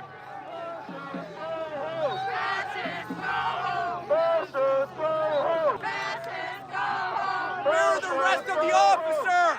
Why are there not more officers?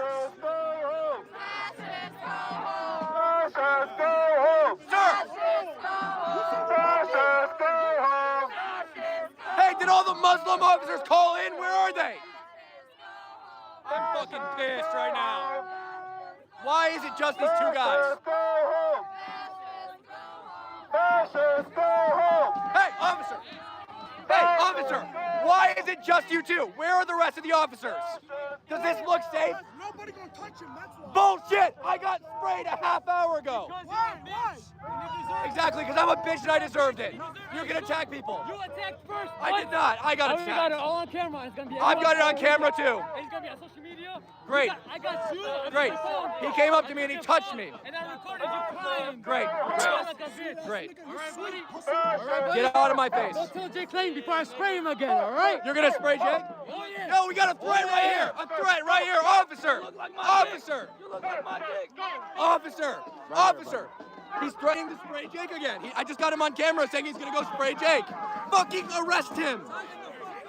I'm telling you, I have a direct line to the White House. I will make this a thing. I got a video of the pepper spray. Did you? Yeah. Send it to me. You do not want me. I need it. Hey, look at it. Are you gonna do something about that? That's not illegal, bud. It's illegal to make a threat. It is illegal to make a threat of violence. It is illegal to make a threat of violence. Officer, fucking arrest him. Arrest him or I will make sure it gets taken care of. Oh. What do you want? I got pepper sprayed. Why did I do what? I never spit on anybody. No, I didn't. I asked him a question. I never. It's all on camera. I never touched anyone. I never spit on anyone.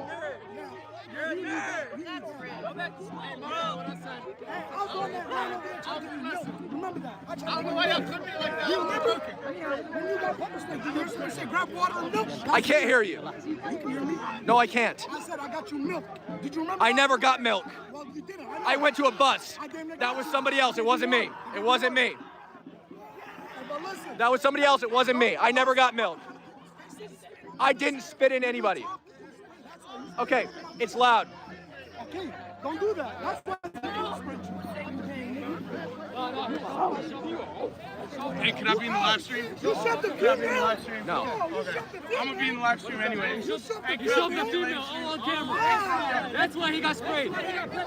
All on camera. He shot the female. Hey, shot, hit him. Officer, why are they able to make threats unfettered? Why do they have total impunity out here? They've attacked me, they pepper sprayed me, nothing has happened.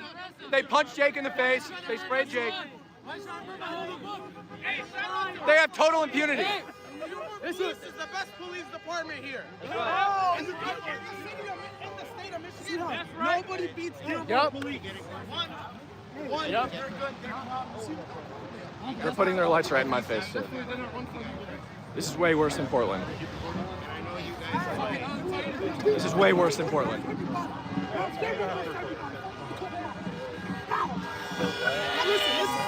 I don't want to talk to you. Get away from me. I didn't touch any woman. Yes, you did, sir. No, I didn't. Yes, you did. I never touched any woman. I never touched any woman. I never touched any woman. Why are they saying you hit a woman? I didn't. Why are they saying that? I didn't hit anybody. I know, but what? I don't know, because they're making shit up. No, I didn't. There was a dude who came up, and he got in my face, and he pushed me, and I pushed him back, and then he pepper sprayed me. Was it a woman or a... It was a dude. It was a dude? It was a dude. It was a dude pretending to be a woman. It was a dude.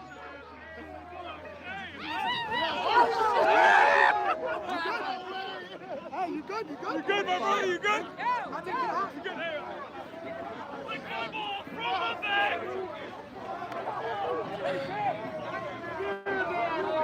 Blue flannel, lick my balls from the back. Blue flannel, lick my balls.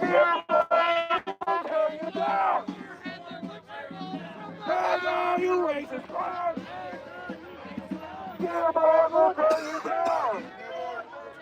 Dearborn will hunt you down. That's the United States of Israel!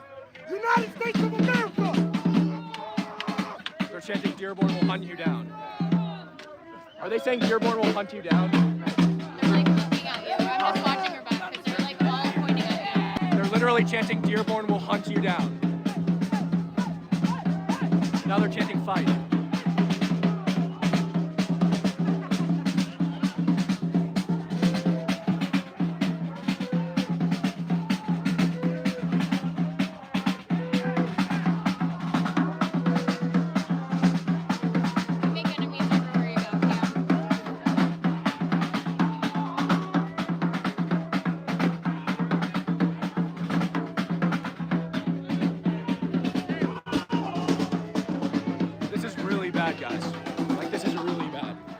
They have total impunity out here. They can do whatever they want. There's 3 cops here. There's fights everywhere. There's people getting punched. And Jake is in the middle of that. They have 3 cops in there. Where are they? When there's like basically a fight happening, oh, they're way back here doing nothing. They have total impunity here. Jake is in the middle of that.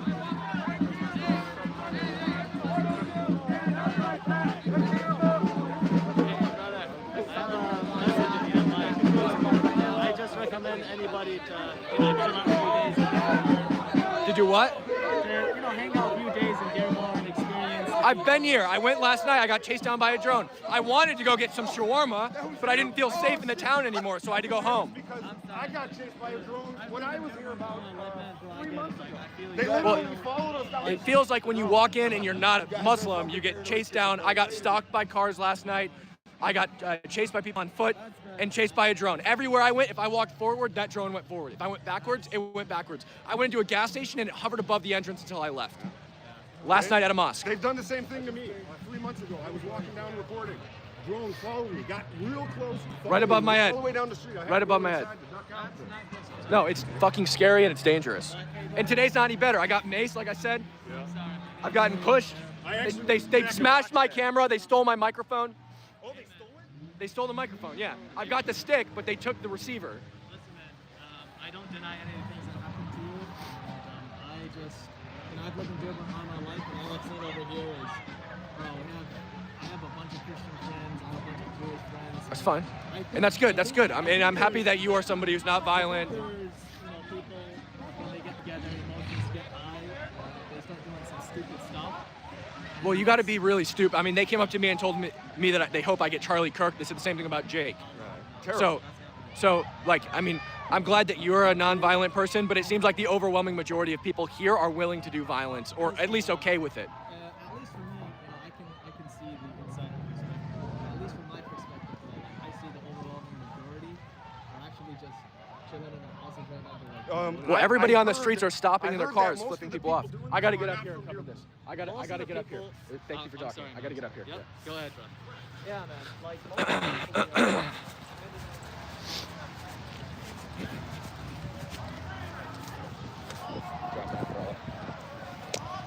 I've got so much stuff in my pockets. I think they're going into City Hall. I got to get up there.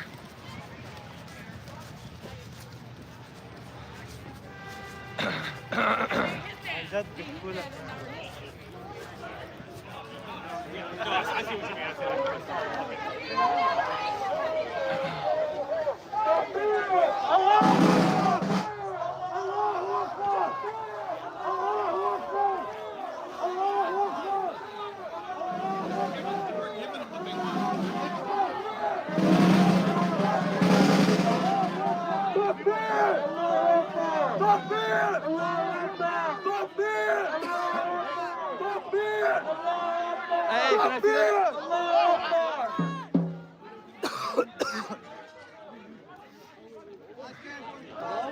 All right, guys. Everybody stand up. It's over. Everybody stand up.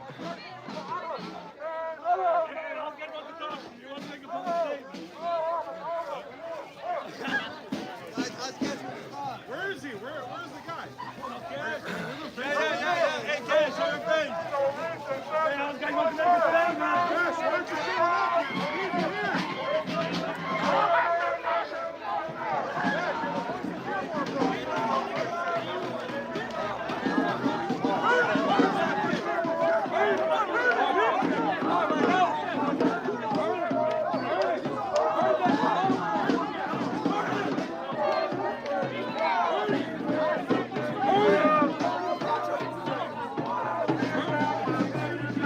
Beige vest, where are you at? Lick my balls from the vest. Beige vest, where are you at? Lick my balls from the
Dearborn will tear you down. Dearborn will tear you down. You racist clowns. Dearborn will tear you down. Get up and take a stand. Oh, they broke into the building. They broke into City Hall. They broke in to their own City Hall.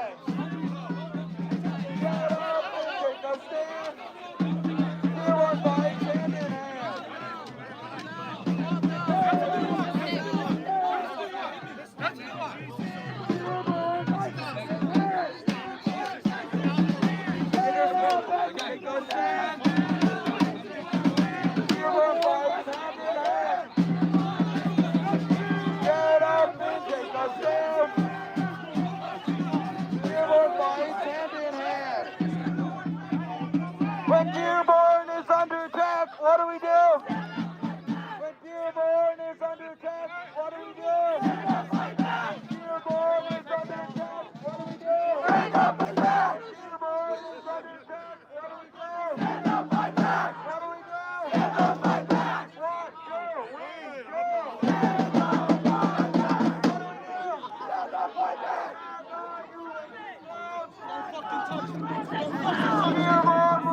Can you get my speaker system from the send somebody over there and get my speaker system from the van. Okay. You're gonna get the speaker system from the van. You're gonna grab it? What? Yes. You're gonna grab it? I need somebody to grab it. I don't want to draw everybody over there. Who are your guys? I don't know. They'll follow me. They know me. I can't break off. They know me.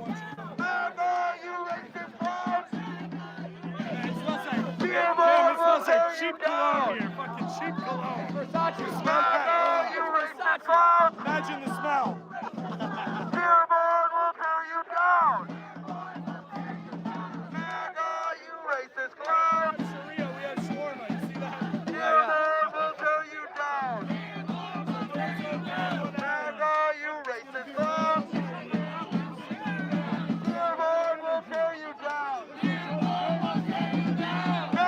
my donations, guys. They're going to help me recoup the cost of my broken phone, camera, stolen microphone, stolen phone gimbal stick thingy, and the travel. Thank you all so much. I'm trying to read them, but my eyes are still recovering.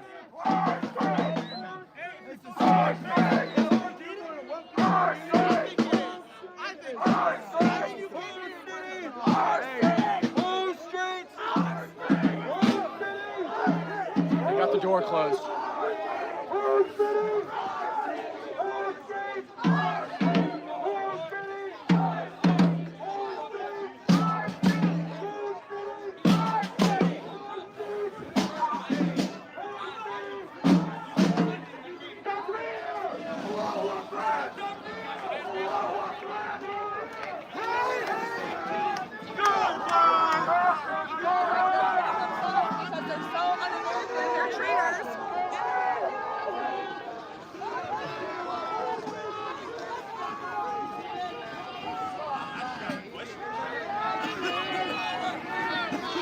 Oh, they arrested a conservative. Excuse officers, what are you arresting him for?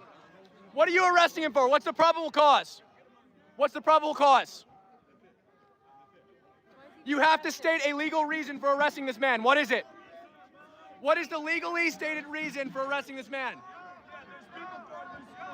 What is the legally recognized reason for arresting this man? What's the probable cause? What is the probable cause? Name and badge number. Name and badge number. They won't arrest a single Muslim. There's been multiple attacks, but of course they'll arrest somebody on the other side immediately. What is the probable cause for arresting him?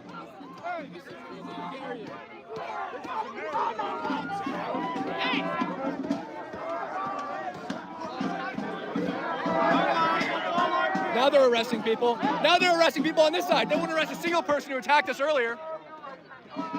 They're just thinning out the crowd, arresting people.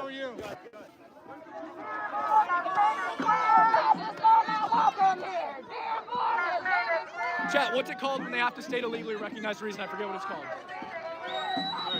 Did you need help with something? I don't. You got it? No, I got it, thank you.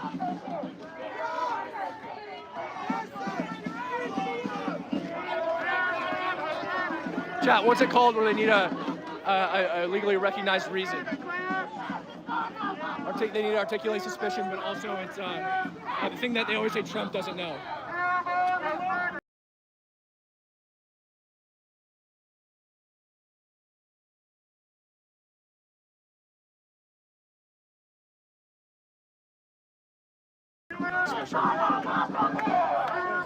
Habeas corpus, that's what it is. Like, what are you saying? Officers, I want habeas corpus. Articulate the suspicion that that man was arrested. Why was that guy arrested? Habeas corpus. Articulate suspicion. Why was he taken away? The guy who was just arrested and taken away in that vehicle. What was he arrested for? You don't know the guy just got arrested? You didn't see it? Okay, who was here? Were you here when that guy got arrested? Who was here? Who's in charge? Nobody knows who's in charge? What? No, I'm pissed. Officer, were you here just a second ago when the guy got arrested? Habeas corpus, articulate suspicion for arresting that man. Name and badge number, please. Name and badge number. Name and badge number, please, sir. Name and badge number. I want your name and your badge number. Are you denying me your name and your badge number? Are you denying name? Are you denying name and badge number? Get out of my face, don't touch me. Don't touch me. Stop. You'll do what? You'll do what? You'll do what? I want his name and badge number. I have a legally recognized reason to ask him his name and badge number. I'm asking name and badge number. And harass our people? Go right here. You're not gonna do that.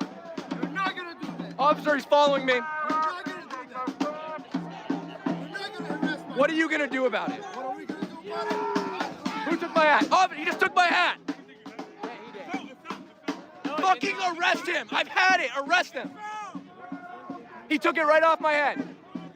They have assaulted us repeatedly. Why are you so quick to arrest our people, but not them? They watched it happen. The cops are standing right here. Are you guys even going to talk to them? This is Sharia law right here. This is what Sharia law is all about. Muslim does something wrong, no arrest. A white guy does it, he goes to jail. Dimmy. We're dimmies here. We are dimmies in Dearborn, Michigan.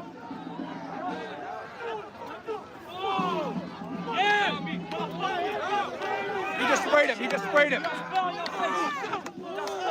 Did they just spray you? Did they spray you? He spit on his face.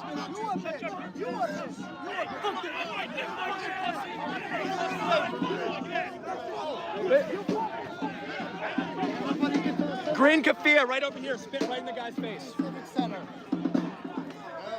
No. Green keffiyeh. He spit on his face. They're gonna arrest him. Watch this. They're gonna arrest him. Where the action is.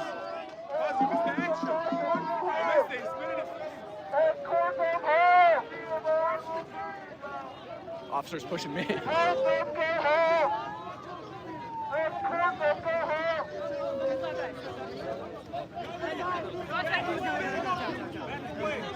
He got his face. He got spit on. He didn't touch anyone. He got spit on.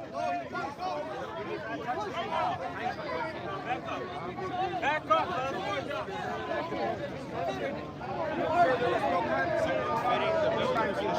They're literally gonna arrest him.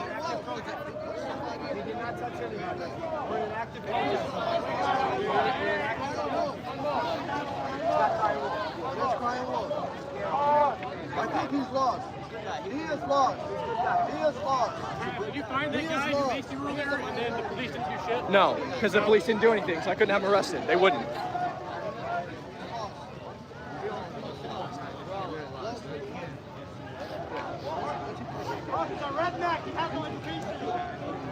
Awful. We're calling them rednecks.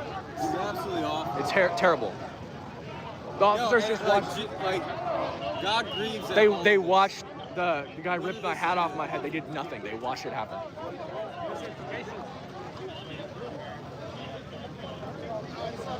Not that that's a major thing or anything, but like at least talk to the guy. And the guy who spit in his face definitely running away right now. You're never gonna find that guy again. No consequences. He's very violent. Get him out of here.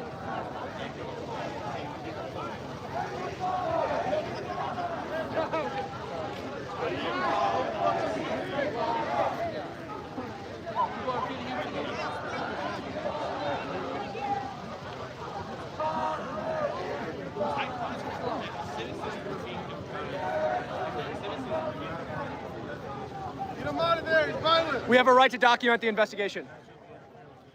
I'm not interfering. I'm standing a reasonable distance. I'm documenting. I'm a journalist. I have a press badge in my pocket. What happened? Everything okay? No one's telling you can't document. Okay. You just need a little space. That's Yeah, all. it's fine. Please. It's fine. Do you know what? Were you here when the last guy got arrested? I was not. I'm just here to make sure everyone's Okay, calm. that's fine. Nobody's calm. Eric, I got a question. I'm not Eric. What's your name? My name's not Eric. What's Leave your me name? alone. I don't want to talk to you. What's your name?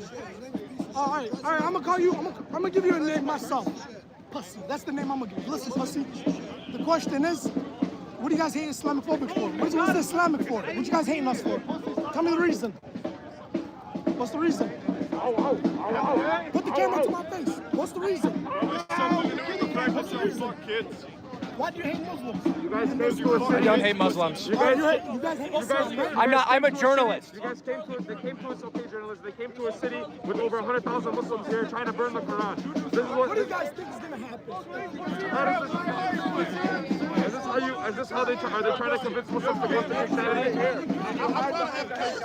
I'm Lebanese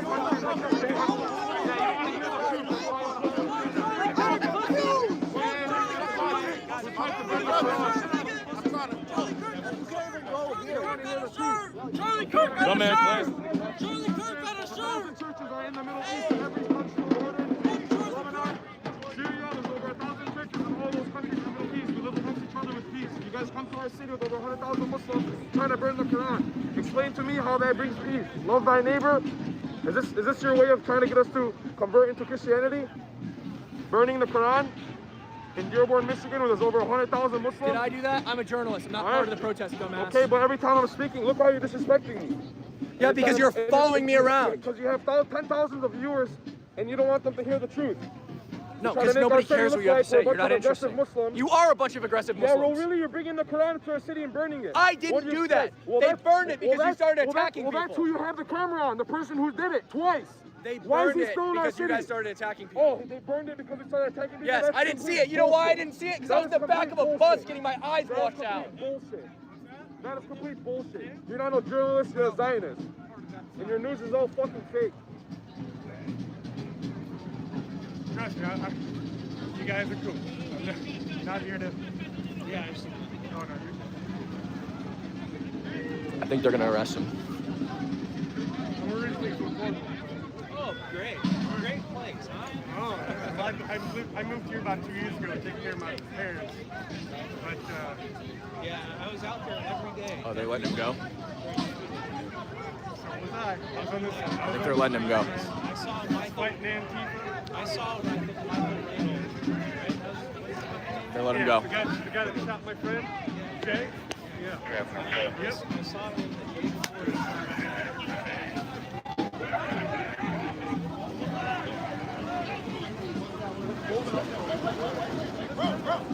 Are they going to arrest the guy who spit on your face? This journalist said that you came to burn the Quran only because we attacked you. Is that true? What? No. This journalist said that you only burned the Quran because we attacked you. Is that I said it happened while I was in the back of the bus getting my eyes washed out. Is it true that you tried to burn the Quran because we attacked you first? Yes or no? You tried twice. I seen it on camera.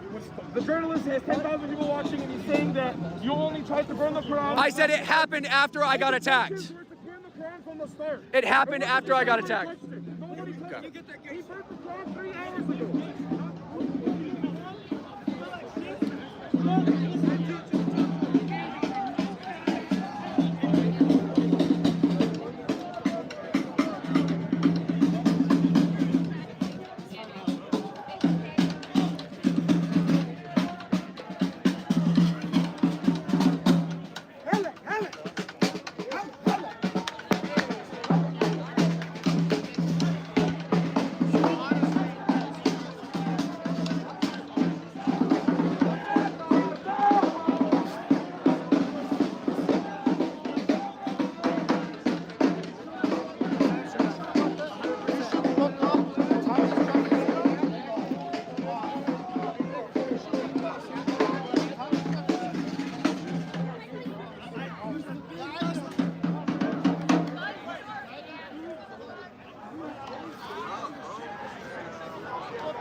That's what Muslims are. They're all racist, sexist, and anti-gay.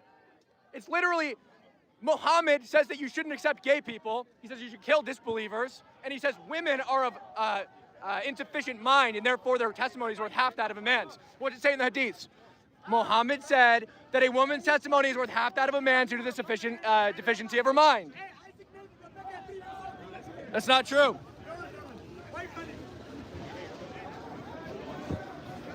They're trying to circle me in.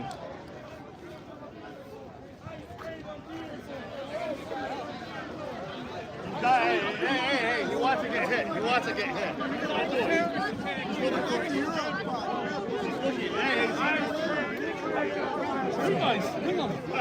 Do you think it would be acceptable to hit him for that? If somebody hits him because he's saying bring an ice raid, that's not his fault. He can say that all he wants. Thank you. I like your hat, man. Don't touch me. Do not touch me. Do not touch me. You just put your hand on my head and touch me. I don't care. If you touch me again, it's going to be a problem for you.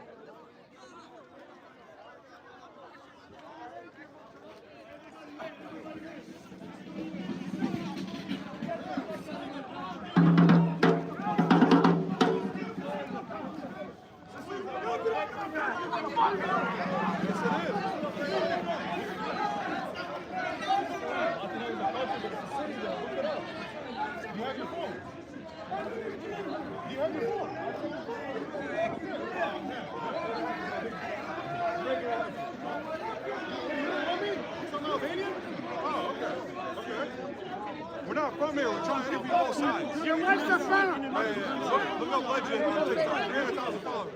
Yeah. You're doing well. That's why I want to talk to you, bro. So why are you against these people? Are you from here? You're born and raised in Dearborn? Oh, in Detroit. You're a Detroit guy. Okay. So what is it about Dearborn that you don't like?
Excuse me, guys. Can I say something?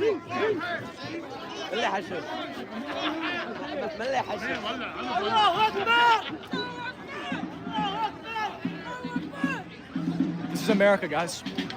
This is the United States of America.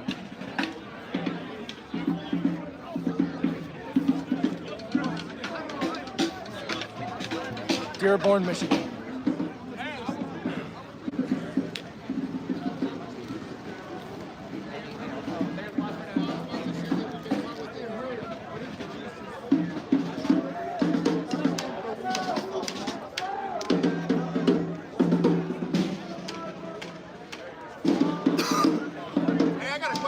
I'm not talking to you. I got a question. I'm not talking to you. I just got a question. I don't want to talk to you. Bro, hey, I just got one question for you. I'm not even trying to, I'm not trying to argue with you. I just Do you want to debate? No, I don't want to debate. I just got a question. I don't want to talk to you. Okay, that's fine. No, I hurt my eyes when I got maced. No, it's not. That's why I'm sticking close to you guys, hoping that you guys will protect me. I know he doesn't like to talk. That's the same thing. No, my leg's not hurt. Thank you for asking. I appreciate it. I appreciate it. My question. I appreciate you asking. Pretty much anything that's actually logical as far as education. In every realm. Education.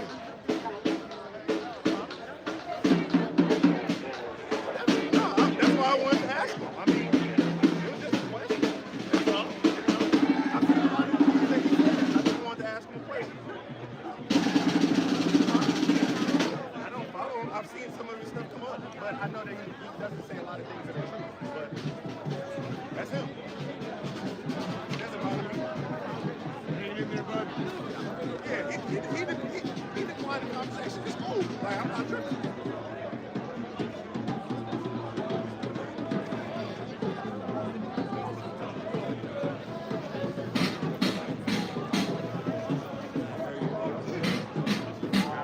up and stand next to these officers.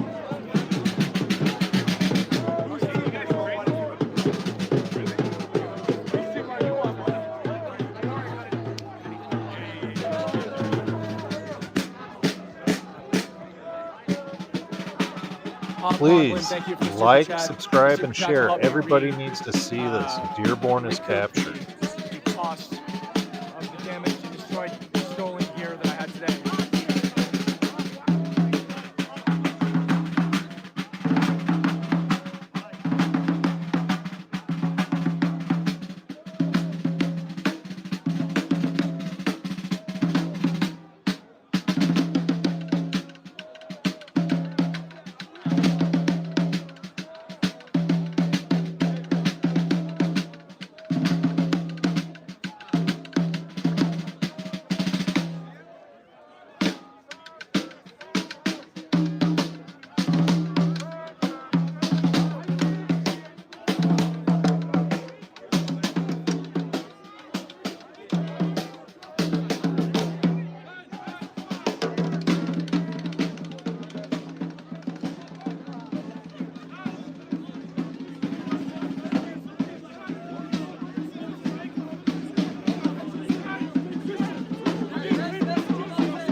Who are you, Donald Trump?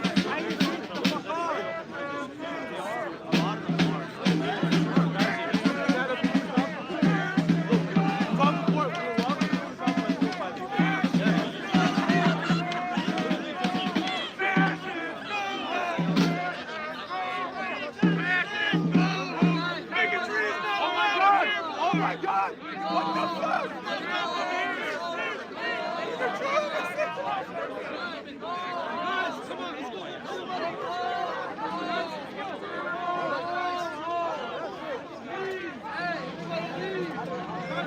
Especially the Dearborn youth. Come on, guys, leave. Leave. Back up. Just leave.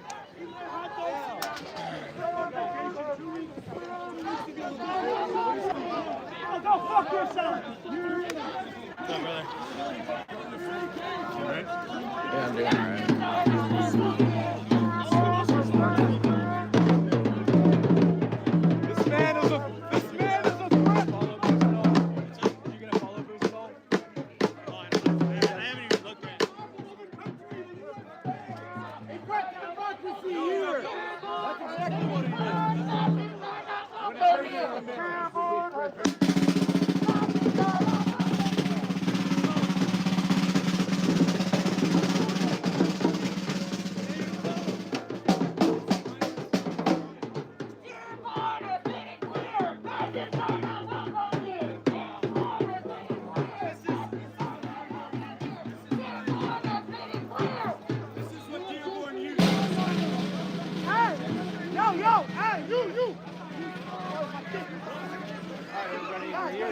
Michigan outside of the Dearborn Protest Center, and this is the current scene. You have tons.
Jake. You're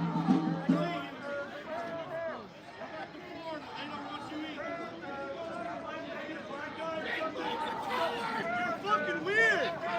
You're weird. Why do you keep bringing the car into it? We don't want you here. It's our country. I don't want you here. I'm an American citizen too. I don't want you here.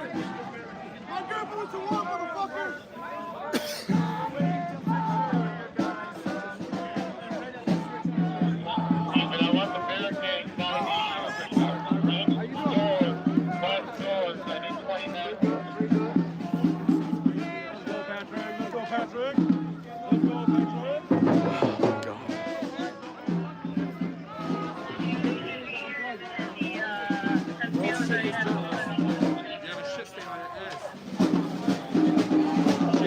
Journalists in the city. Fucking Zionists are paid by the fucking Jews. Right, shitty ass fucking journalism. You call yourself a journalist? Pull away from me. You're not a journalist, you're a Zionist. You didn't even know that there were Zionists in Lebanon, you fucking fake Christian. What kind of Christian are you? You didn't even know Lebanon's a Christian country. You're spreading false information. Officer, can I go into protection? They're like literally chasing me around. Jake. How many officers are here? Yeah, that's not gonna stop them from doing shit. You guys have been here all day. I got sprayed. If he'll let me, like Jake is fine with me coming in. I can't be protected. I can't let you do that right now. You can talk. Even if he's okay with it. Who's your him right here? Who's your boss? I don't want to go in there though. Hey, I don't blame you, brother. I don't blame you. It is America. This is America. Yes, it is.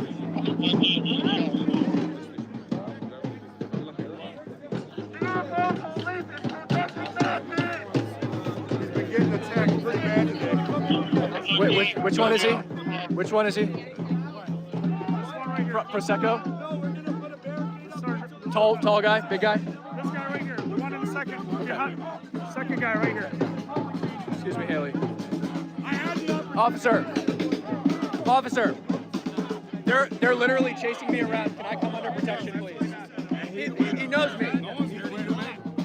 He's not with them. You just said you weren't with them 6 times. I'm not. You just said he's not with them. Yes. They're literally chasing me around. They're chasing me around.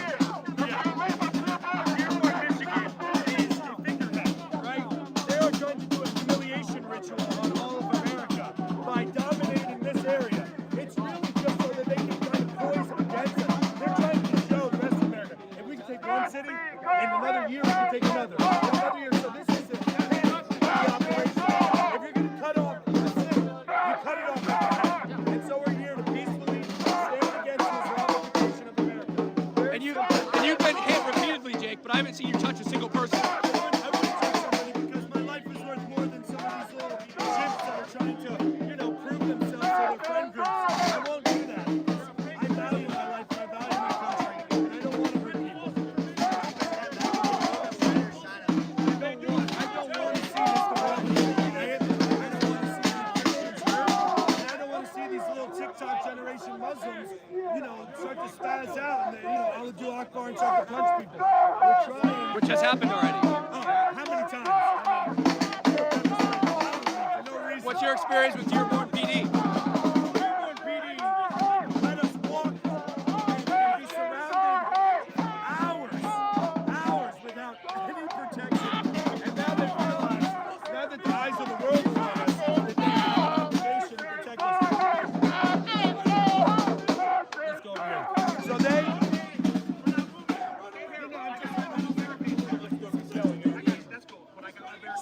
Okay, we got barricades coming here. Get that. Pull the barricades up. Barricades are coming, chat. Trying to bring the Quran to time. Explain to me. Which one? There's an inner city in the city of Detroit called Cashapp. I don't know if you know, but they have a large Muslim population. They're separating sides now. Took them long enough to separate sides. Believe it or not, they actually legalized the sacrifice of animals. Wow. Yeah, and ham trimming.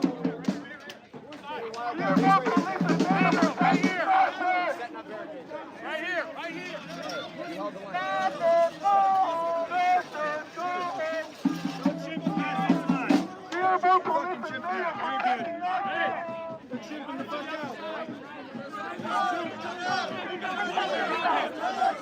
Also, I do not condone the names that Jake is calling them, by the way.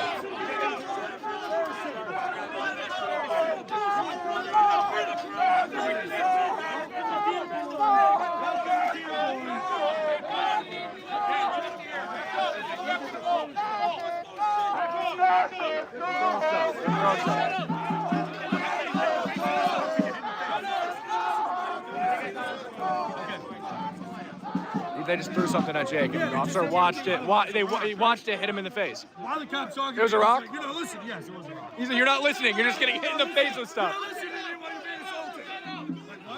Listen, we backed the blue, but this is, you know what they did though? They mobilized all the white officers because they knew that this is not a representation of Yeah, it was all Muslims out here. It was all Muslims. And they went home. They went home. They went home.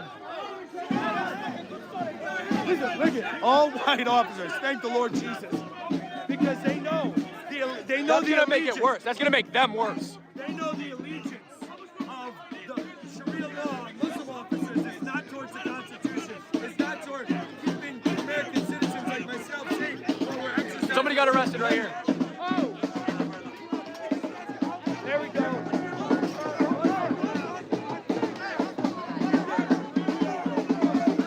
I wonder what he got arrested for. I wonder what she got arrested for.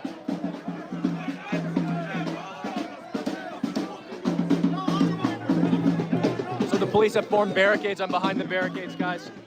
They're pushing back on the barricades. They're freaking out. What's that? What do you say?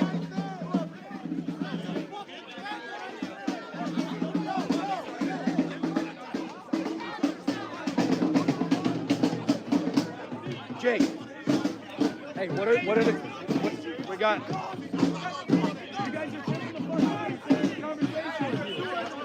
Hey, what's the chance I can ride back in your bus? Of course, yeah. I don't want to get an Uber. No, I'm not an Uber. I don't want to get a fucking Uber around here. I don't trust the drivers. I don't trust. They literally had to restation. Look at this guy. This is an Aryan cop. I like that guy. Fucking Chad. Look at this little fucking skinny chicken neck Muslims with this Chad in front of them.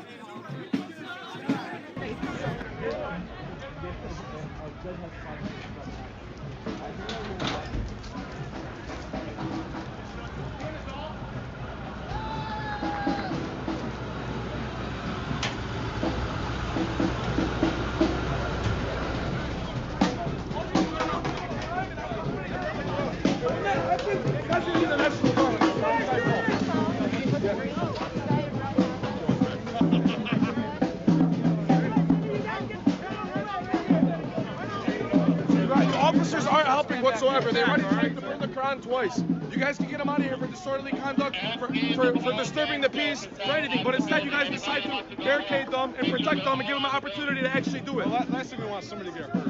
Well, the last thing we want is the Quran being burned. That's the top of our priority, sir. And that's gonna cause a lot of people being hurt. I'm telling you. There's a lot of white out here that have nothing to lose. I'm telling you right now. That's really not this thing. You guys see what happened at the Air The more you keep going, the more you get named up. You guys see what happened? We don't know what's going to happen. That's why they've been here since 2 p.m. The Arabic Festival, you guys got rid of them within 5 minutes. A half hour. You guys are fucking bring up some hookahs and fucking water bottles while you're at it. Bring up some chairs. Bring up some chairs and some cushions.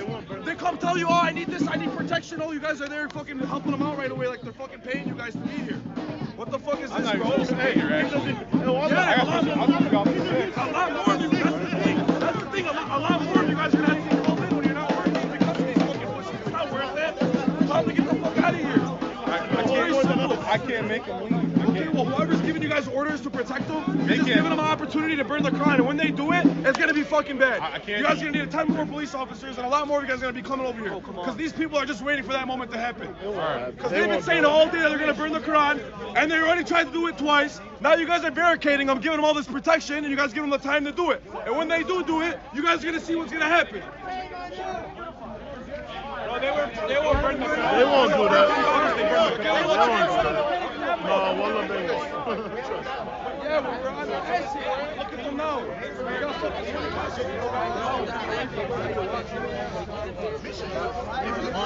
I'll give you an example. If you go to about island indigenous people coming in this past. Indigenous people founded the land. That's why the first hotel there is built by an indigenous person. Who sold the hotel? The British came. No, the British came and they attacked. That's history.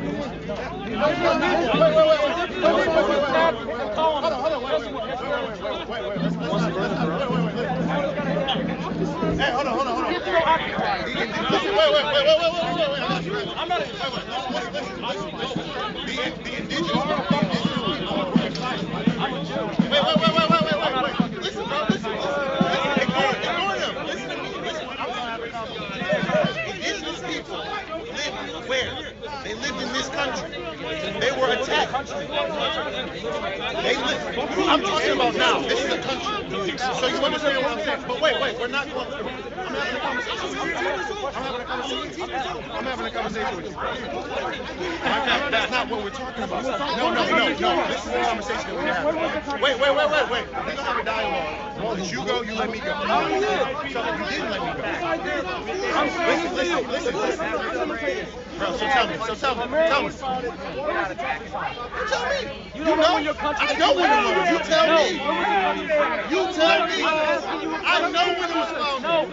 When was it founded or when was it formed? When was this country? When was it founded? When was the United States of America? Formed or founded? When was the United States of America? 1776.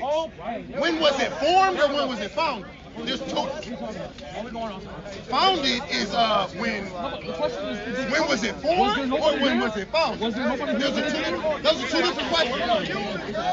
Yo, do you understand? Hey, listen, bro. You said when was it founded or when was it formed?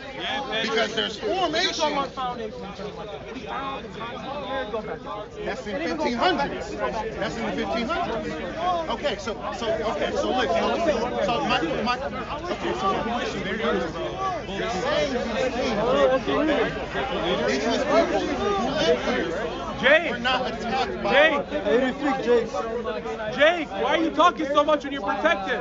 You're a bitch. Yes. They were here.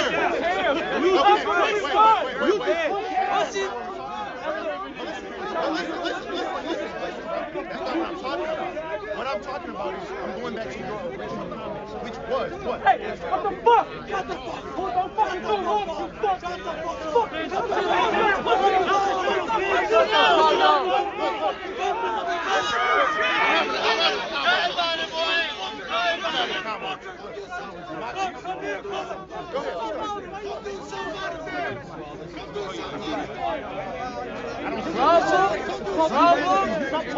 Wait. No, let him finish. I got you. Trust me. I got you.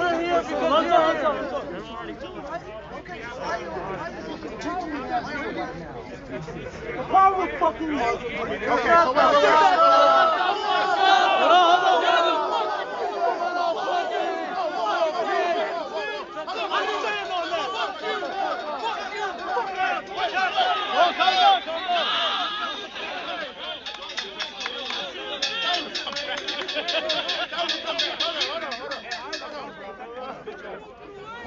Come back, please. Come on, bro. Come here, doggy. Come here. You and I, we have to stand against these guys. Let me talk. Are you gonna let me talk, bro? But listen. You just said that's a problem, right? Okay, that's not a problem. Let me explain to you what's a problem. If he's not, I see him. He's right there. Are you?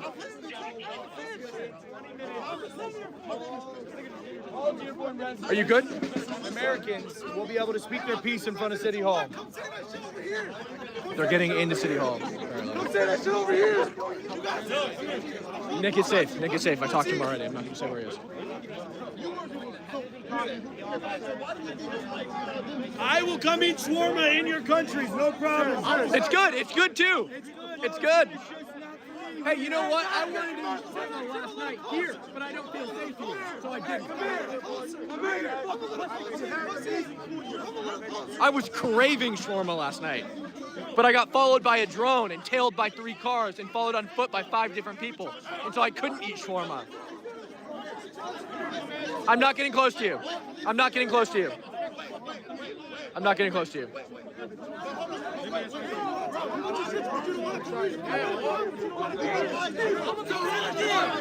Nobody burned it. Nobody did. Nobody. No Quran got burnt.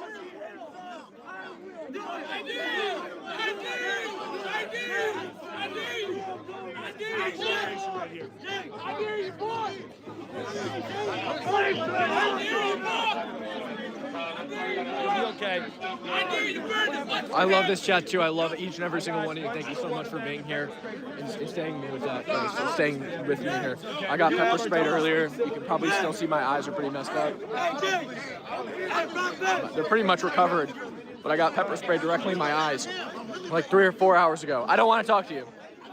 I don't want to talk to any. I don't want to get close to you. I don't trust you. I don't trust you guys.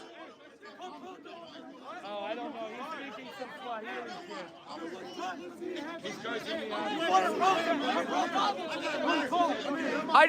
I think you're fine. Listen, I think you're fine. I think you're civil. I don't trust them. I got sprayed. I got hit. My camera got smashed, and you stole my microphone. I don't trust the people around you. I don't trust the people around you.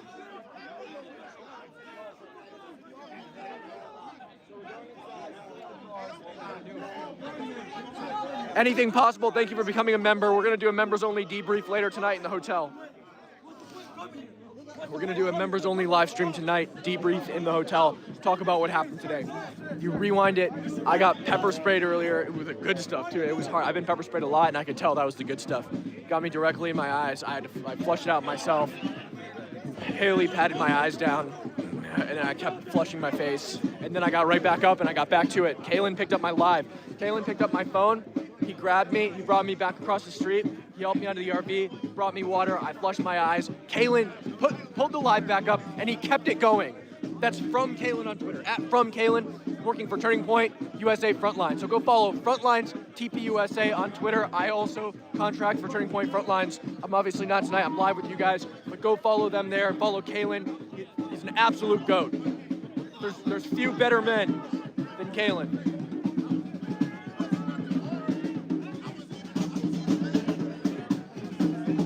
Shout out to Haley for helping me clean my face up and lending me her sunglasses as eye protection. Speaking of which, I gotta find them. I don't know where I'm. No, you're good. You're good. Sorry, I keep bumping into you.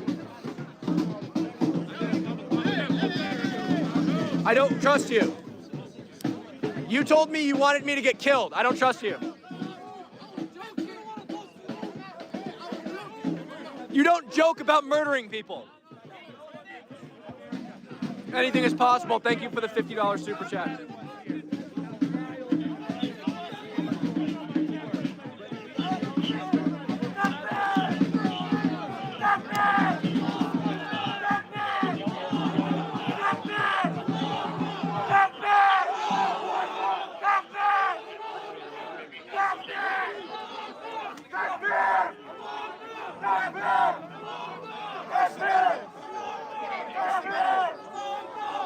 I don't want to get close. I can't hear you. I don't want to get close to you. I don't trust you.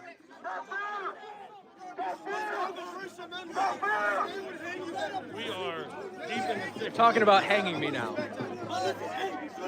We respect your religion, we respect everything, but get the fuck out!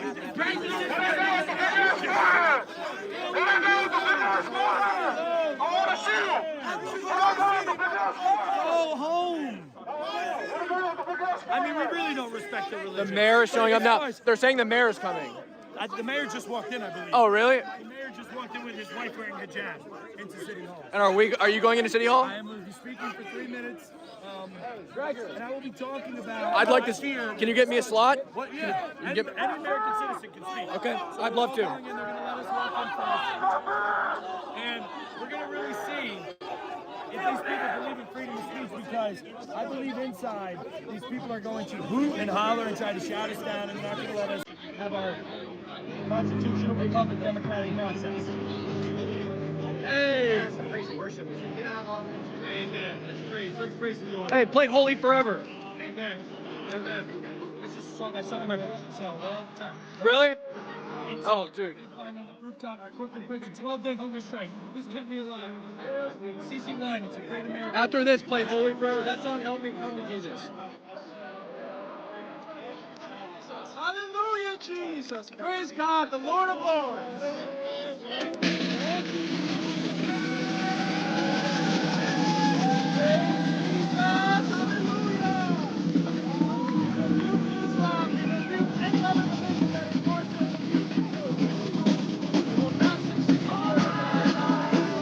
Haley's fine. I've got eyes on her. I can see her. She's fine.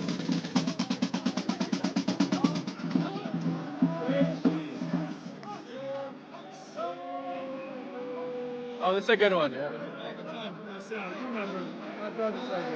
This is what America looks like. If we don't organize like the Democrats organize. Brittany Hanlon, thank you for the $2 super chat.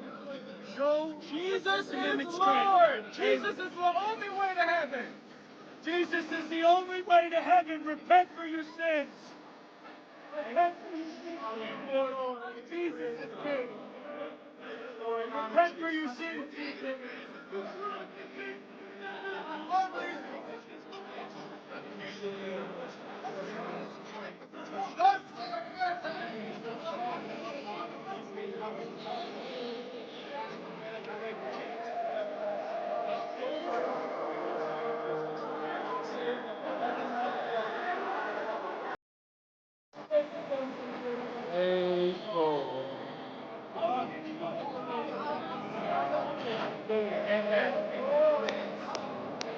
Hallelujah, Jesus!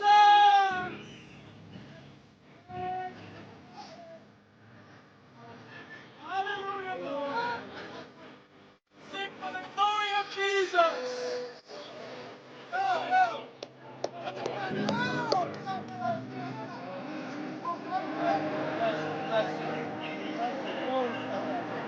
Oh, stop that man. Hallelujah!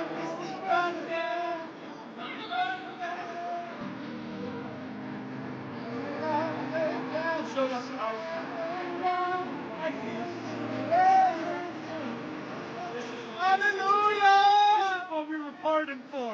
This is what we were pardoned for, Cam. That's what we were pardoned for. Thank you. Lord, that's the Holy Spirit walking in the America.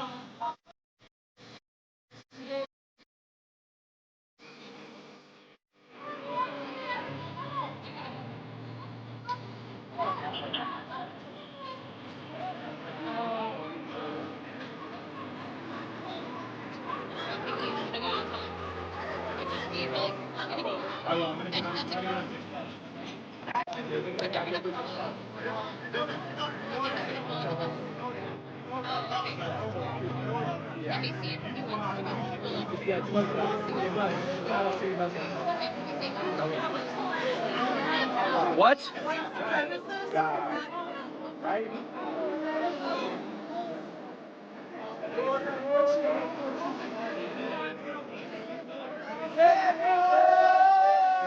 They're mad at me because I'm back here where Jake is. I'm here. I'm a journalist, right? I'm here because I'm not safe on the other side. That's why I'm here. Because there's cops up here. And not that I'm any safer with the cops here. I don't have to do anything, but I'm here for my safety.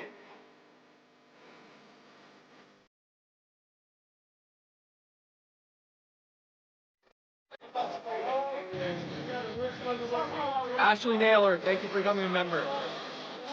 And I'd much rather be on this side than that side. They attacked people, they broke my phone, they pepper sprayed me, they stole my microphone. Hey, are you on Aux? Are you on Aux or is Jake? Am I on Aux? Who's on Aux? Jake. Jake. You gotta play Holy Forever, bro. It's a good one. It's a good one.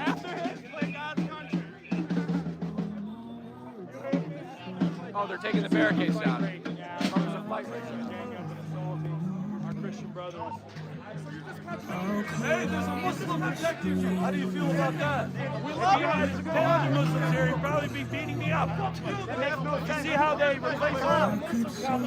They're doing nothing, not arresting anybody who's pepper spraying us with all white cops. Because they can't trust that these people have an alignment to the Constitution. He's aligned to Islam more than he's aligned to the American Constitution. Hey, what about all that money coming from AIPAC to the U.S. government? Why don't you protest against Israel? Islam first, before anything else. It's true. It's true. It's literally not true. I condemn Israel. America first, America only, baby. Hey, I think America, that can't be yourself. Come back,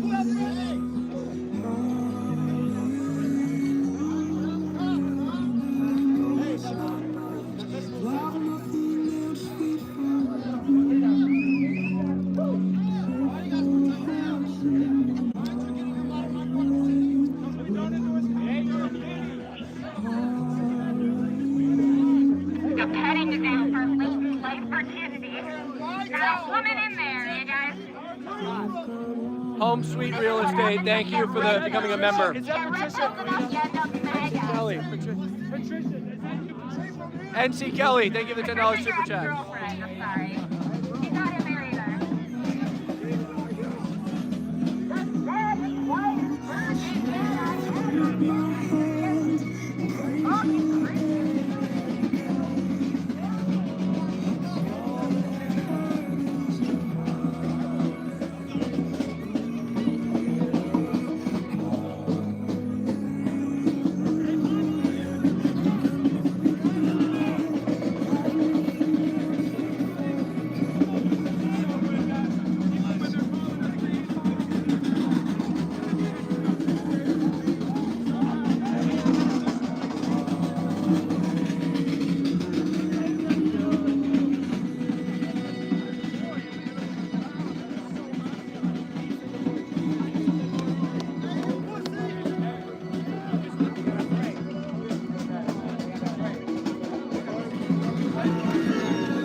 Want to pray with us? Sure.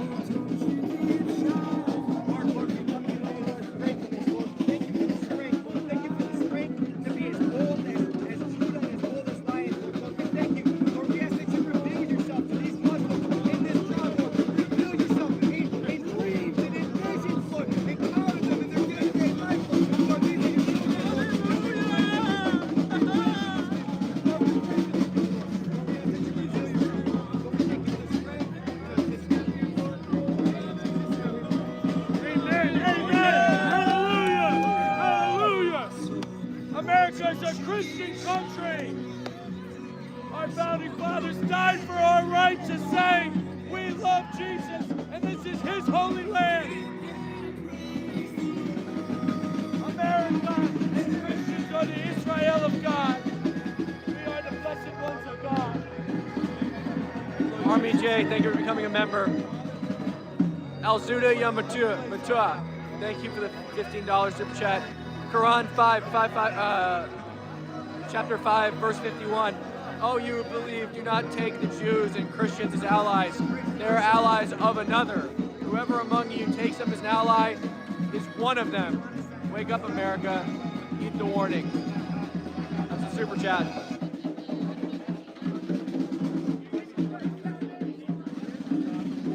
Holy.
drone right there. There's the drone. You see it, guys?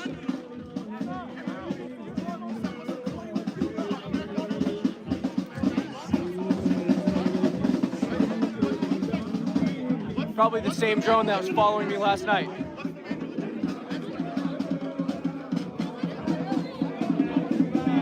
Officer, do you know if that's your guys' drone? We have 2 drones, but I don't know if that's one of them. You don't know if it's yours? I can't see it. I was just wondering because there was one that followed me last night. I didn't know if it was your guys and just like keeping surveillance. No. I know you guys weren't following me. I was wondering if that was you guys or if it was the guy who was I know following we have me. 2, but I can't tell if it's this one. Yeah, or not. okay. Thank you. I appreciate it. Yeah, I was posting about it. A lot of people were like, that's definitely the police. I'm like, no, police drones don't behave like this. Here, not that one. Last night, yeah. No, I know. That's what I was saying. It would make no sense.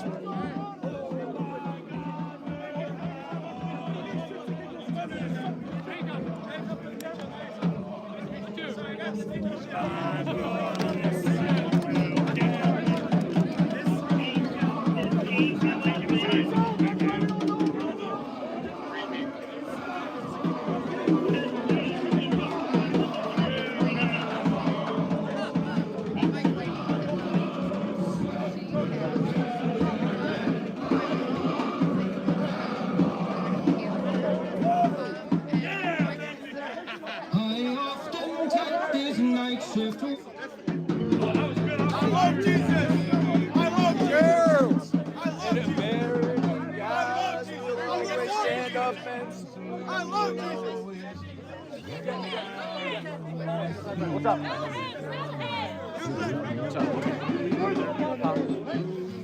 Can he come in for safety? I think we're about to go out. But he can come in, that's fine if he's part of you. He is, he's a journalist, yeah. Yep, that's fine. Everybody's going inside, is that what's happening? We're coordinating that. Yeah, okay. I'll keep you Great. guys. Yeah, just keep me looked in. Thank you. I appreciate it, officer. What does that have to do? Me. Grow up and live happy in the land of the free. Now this nation that I love has fallen under attack. Hey, mighty sucker punch came flying in from somewhere in a bag. As soon as we could see it clearly through our big black eye, man, we lit up your world like the 4th of July. Hey, Uncle Sam, put your name at the top of his list. And the Statue of Liberty started shaking her fist, and the eagle will fly. And there's gonna be hell when you hear Mother Freedom started ringing a bell. I feel like the whole wide world is raining down on you. All brought to you courtesy of the red, white, and blue. Oh.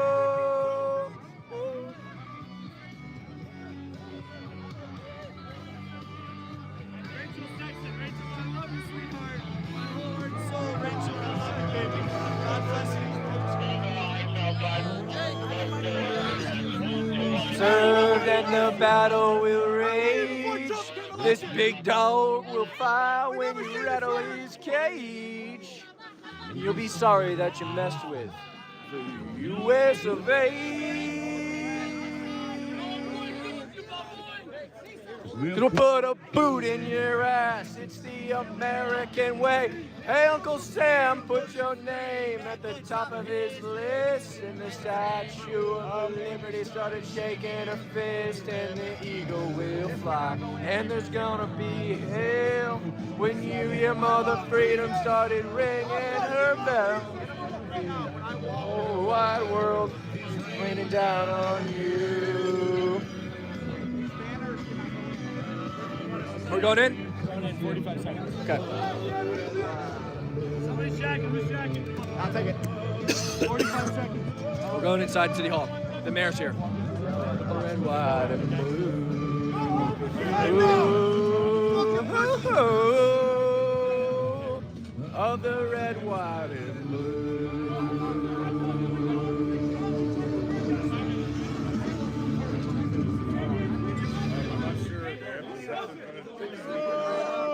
Go home home with your head down. Ashley. Go home with your head down. You never achieved anything.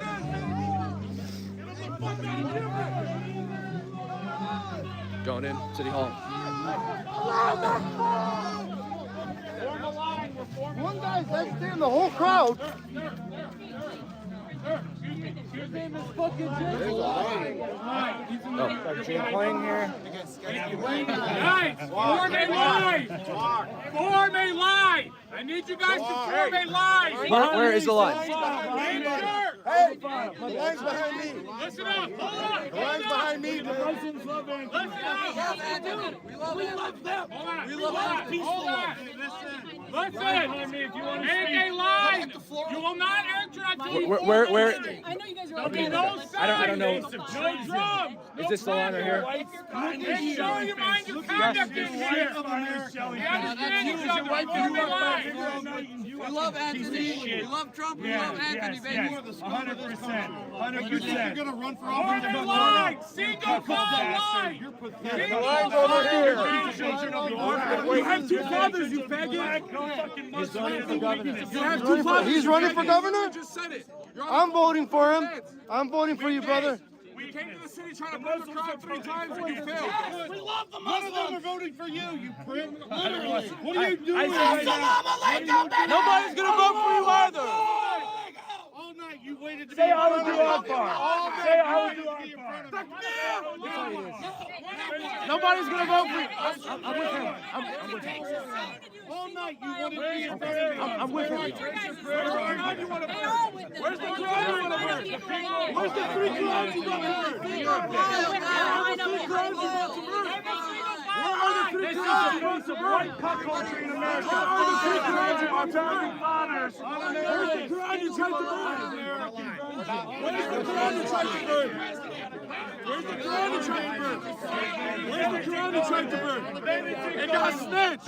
You came in the door to burn the crowd. You didn't see it happen. Now you're mad. Benedict Arnold, you fucking cuckold. You came in the door to burn and you got snitched. Your campaign manager was with me, and I spent in cuck. You're mad. You're spreading false information. Hey, yeah, Mr. You, show the camera who you are. Why don't you show your viewers who you are? You're spreading false information with good science.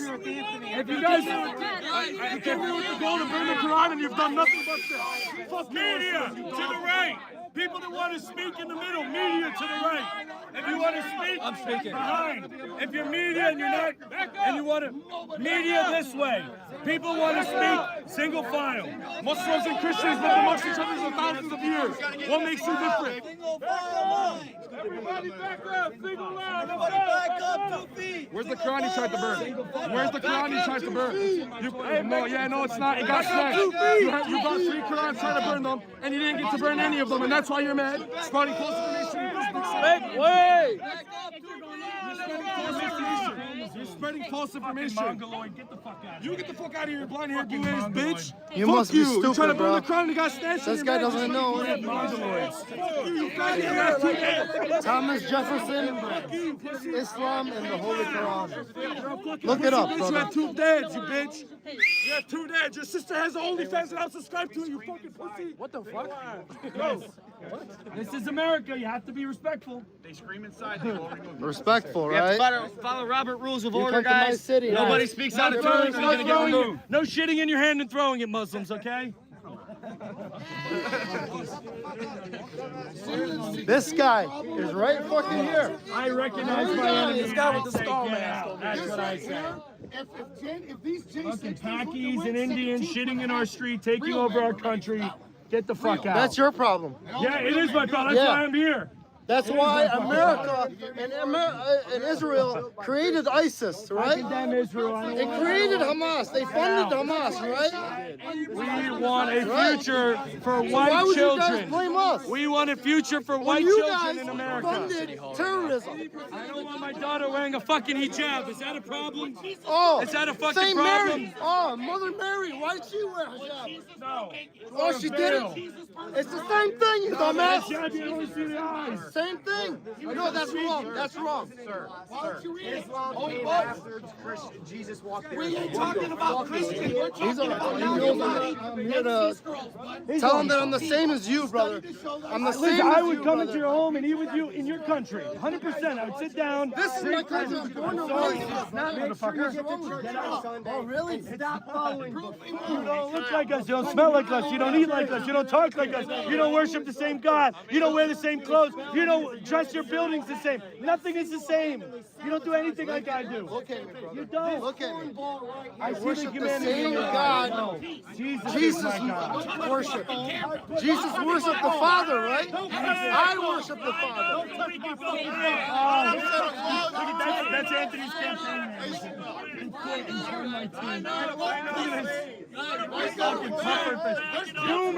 Boomer alert.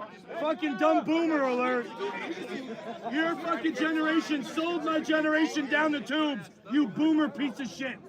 Fucking idiot. What a fucking boomer. Coward. That's the J6ers to stop the 17. Hey, Anthony, did you say the J6ers deserve to be in jail? What? Didn't you say that the J6ers didn't deserve a pardon? 4 years and 6 days. Didn't you say the J6ers don't deserve a pardon? And you're a fucking MAGA, you piece of shit. Anthony Hudson, you're a liar. Your granddaughter's gonna be black. Anthony Your Hudson's granddaughter's a gonna be liar. black. And a traitor Your to granddaughter's the gonna be Constitution black. of America. Muslim. Yeah, she will. Yeah, I know. She's gonna come home wearing a hijab one day. Yep. She's gonna come home with her prayer rug one day and say, Daddy, Daddy.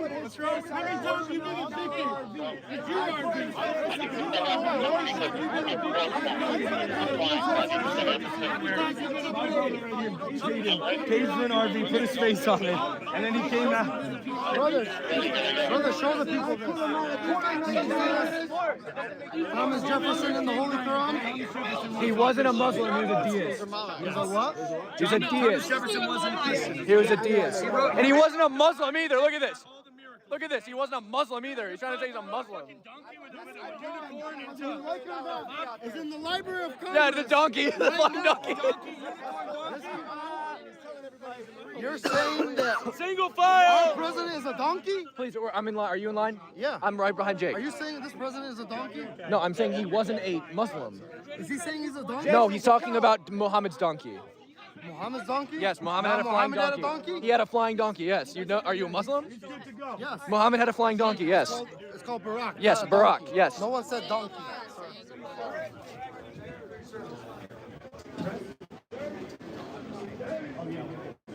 Screaming and yelling. We're gonna need more. Holy moly.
Our chat, we're back. Our chat, we're back. Why does somebody have a fire alarm chirp going off in here? Come on. Hey, man, change it's your not batteries mine. in your fire alarm. Are they doing that because I'm in here? Dearborn, Michigan forgot to change the batteries in the fire alarm. You can't make this shit up. Hey, the money for the batteries went to Israel. Yeah. That's legendary, bro. It's like the 8th time I've been That's a pepper cool sprayed. bar story, bro. I've been pepper sprayed a lot. I've been bear sprayed too. Yeah. That's why I handled it so well. You know, so I didn't scream, I didn't cry. I got right in the RV and I washed my own eyes out. Yeah. Yeah, dude, they threw your phone all the way into the middle of They chucked the it. road. They chucked my phone, It and wasn't you got. burning around. Yeah. Kalen's a legend, guys. He grabbed my phone. It was the guy in brown. Yeah. He if he's in here, I'll point him out. Yeah. America. Yeah, there's a guy in brown. And he that's when I heard they said, oh yeah, you can have your phone. Then they chucked it, right? That's what happened. Yeah. There's Wi-Fi. Oh, there's Wi-Fi? Yeah. You Wi-Fi'd up? I Wi-Fi'd up. Yeah. My stream killed. I effed. Yeah, my stream effed. This is City Hall chat. 2, 3 Muslims. 3 and that's it. 3. And everybody else goes to overflow. Which one is it? It's the wireless guest. Everybody else can go to overflow. I got 1 chair here, 1 in the back. 1 chair here, 1 in the back. Gregor, he's with me. Gregor's with me. Gregor's with me, please. Gregor's with me. Hold on. Can we get like 10 white people in here? Gregor. Gregor's with us. Hey, you can't let him die in. No, he's not coming in.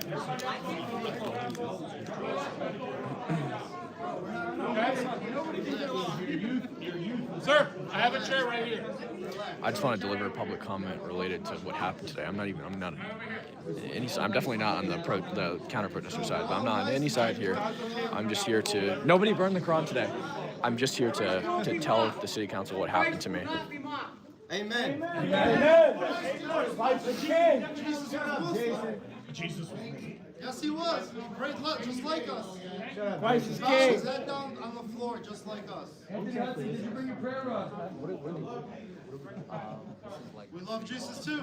And he's going to tell you he never knew you on the day of judgment. Are you sure about that? Yeah, I'm positive. Guys, good. Let's have a peaceful meeting. Whose seat is that right there? Thank Is that you. open? If you're not in your chair, I'm going to consider it open, okay? Hey, that guy's not his chair. There's 1 seat. That guy's not his chair. There's 1 seat. Sir. If I don't see. Yeah, can we? Nobody. Can you grab that ginger? Can you get the ginger, please? Give me the guy with the red hair. The ginger. The ginger. The ginger. He's with me. I got it. I got you. It's heated. We don't need any more tension here, okay? I got you. All right? I got you. Rachel said your live is down. It's a signal. I think it's back. Can you ask her if it's back? Chat, can you see my live? Just said it's back now. Hey, everyone, use your Wi-Fi. Show the crowd. This is the crowd. There's a large crowd in overflow. Yeah, and there's overflow. 300 people in overflow right now in the next room. Yeah. The veins of the men in here. Sir, right over here. I got a chair right here. That's my boy. Gregor's with me, guys. Gregor's with me. Don't give him a hard time. Fucking chat. He's a chat. We know a chat. Hey, that's my guy. That's my guy. He's a beater. Chat, go back to where I confronted that officer and I found him in the parking lot after he said he couldn't leave his post. Name and badge number. What was That it? ginger's my guy. We claim that What was his token name and ginger. badge number, guys? That's our token ginger. I need you guys to find out what That's that our guy's token name and ginger. badge number is. The cop I found in the parking lot after said he couldn't leave his post and arrest the guy who maced me. What was his name and badge number? You streaming live? How Yeah. many people you got? 10,000. What? Yeah. 10,000. Oh shit. 9,199, but yeah. No way. It's been concurrent all day. 10K, yeah. Yeah. Boys, we made it in. There's a few times. There was a few Oh, times you I guys thought we couldn't weren't gonna hear make it. in, man. Shit. Maybe you guys can see the name on his ID badge plate. They took that Quran. They didn't stand 10 toes down. They pepper sprayed us like dogs and ran. Respect the Bible more than you do. Oh, you're lucky that's all we did to you. Of course he mumbled. That's in City Hall. Lucky all they did to what? Yeah. Lucky that's all we did to you. Sir, what did you say? This guy. That's what the people did to you. Why would they attack him further? Spread hate and you expect not Thank all you. that. You're gonna attack him for speech? Freedom of speech is not hate, brother. Freedom of speech Still, is America. hate is hate. He's over here making Go back to threats. kindergarten with that. This is disorderly in city council. Let's chill. Let's be professional, all right? Everybody will be able to speak. Professionals not in their book. All right? Hey, brother. Sorry? Your flashlight. Huh? 1 second, guys. I gotta check my.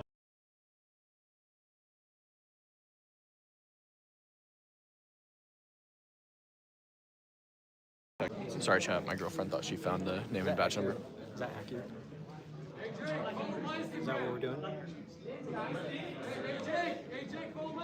Yeah, I wouldn't say other protesters though, because then it makes it sound like you're a protester. Say with protesters. Yeah. You posting that from your page or from Frontlines? Yeah. Oh, I forgot they did the new logo. Yeah. I was like, what? Threw me off for a second. It's like normal size meetings. Look at that cop. He's Sharia law, isn't he? They brought in the most Chadley to watch over us. Thank God for Chadley. This guy's got his hand on his gun. I sat down with him last week. He's Got his hand on his gun. I don't get him on time. Anybody with me, we will be peaceful. We will be quiet when others are speaking. Please. I can't speak for the Mongoloids in here, but I can speak for us. Don't talk over them. He's telling his people that we're going to be peaceful. If you guys should have tried that 3 hours.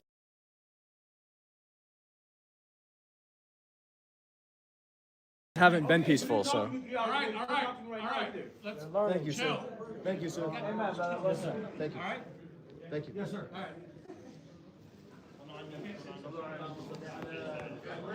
We're indeed. Our daily devotee, thank you for $5 super show. Yeah, we are. 3668. Are we sure that's it, guys? 3668. God is great. 3668. Badge number 3668. Anybody got a pen? Anybody got a pen? Anybody got a pen? Go back to overflow. 3668. Go back to overflow. Badge number. 3668, yeah. 3668. 3668. First means on America only, boys. Are we sure that's badge number, guys? Badge 3. Oh, 3368? Getting 3368 and 3668. Which is it, guys? If you think Jesus was white like you guys, 3668. Okay. really wasn't. 3668. We got it. If you think any prophet was like you guys, it wasn't. Rom 3668. Hey, you think Netanyahu's white?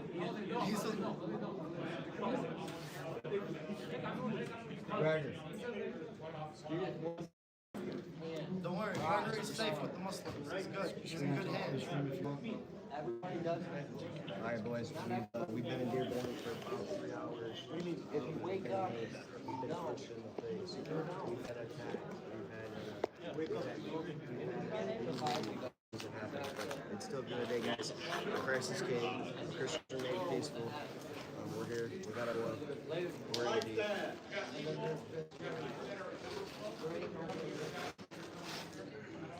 3668. Guys, this is what it means to stand up for our country. We need an American crusade across all major Muslim cities across this nation. Okay? Not violence, but we need to let them know that we see what they're doing and we're not going to tolerate it. Okay? You finally feel safe. Islam. Keep it on. Keep it on here. There's too much hate. That's for your own good. Keep it on, trust me. Oh, the plate The Muslim Brotherhood, the Cares, is funded by George Soros. Jake was taking his plate carrier off and they said keep it on. We have to stick together, guys. No surrender. No back down. No giving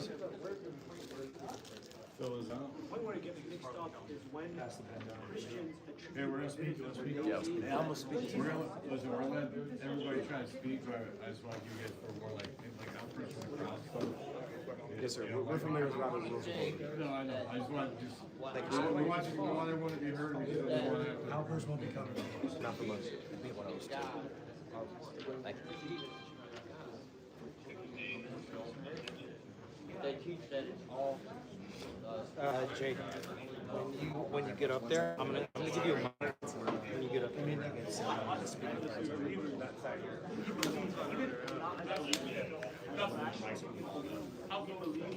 Good. Huh? How many cops? Stand firm. Oh, how many cops? The Great Commission is evangelizing to the world. that is the case, that all three of them are also that is a logical fallacy. There's something called LPO, logical LPC, logical probable literally, What the fuck is this? that it is impossible for that thing to exist. And even beyond that, we believe that Jesus Messiah, he talks about another topic. What's the date? The 18th. You never heard that? Yeah, we would love to. Maybe we could give you a branch, have some members already leave, and we'd love to talk to you more about You guys, as long as it's common class, you just submit to the clerk. The best way to do it, I'm just gonna let you guys all know.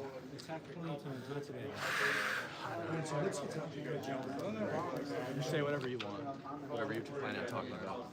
You want everybody to be heard, but no. You gonna talk to me? Fuck yeah, I'm gonna talk. I would put Dude, I literally went up.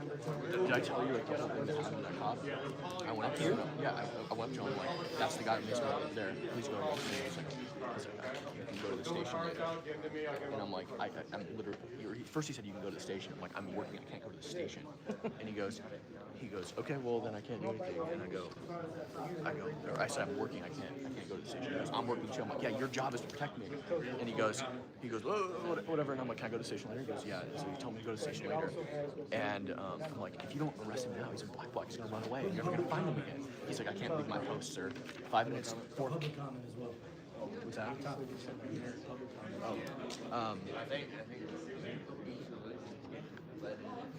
So that cop that said he couldn't leave his post, found him in the parking lot 5 minutes later taking a personal phone call. Oh, nice.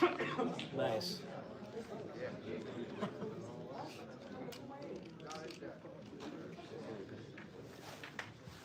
Because I've seen a lot of people here today. I also asked them habeas corpus, articulate probable cause when they were arresting. One of the guys that was with Jake wouldn't do it. They're like, I'm not talking about it. So I'm gonna like show my press badge. Yeah.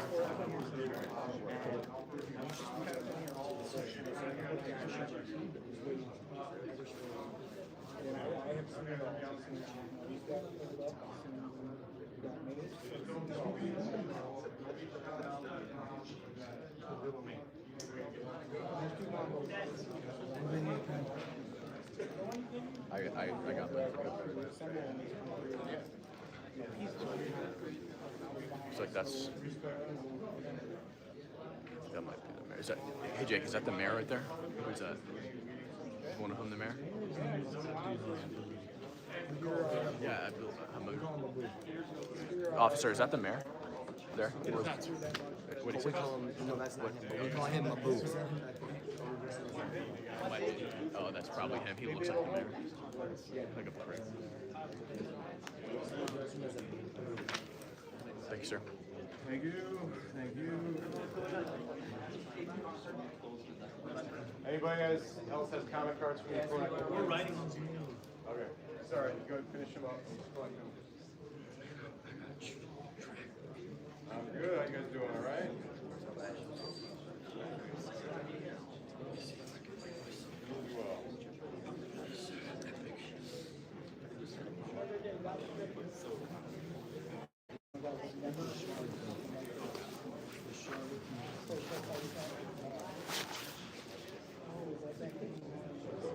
Very good.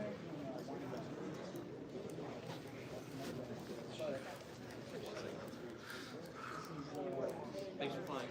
I might do this more.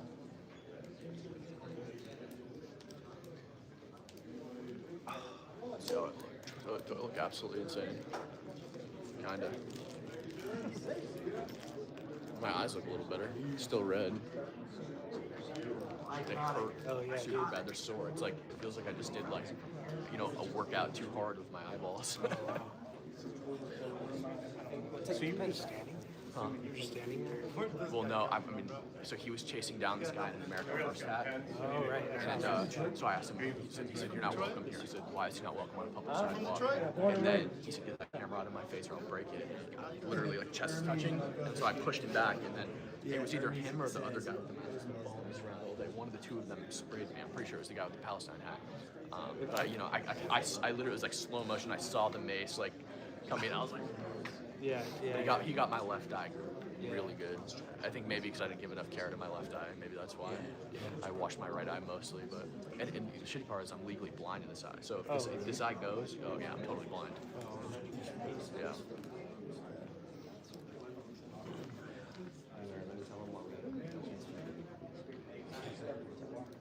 That's right, man.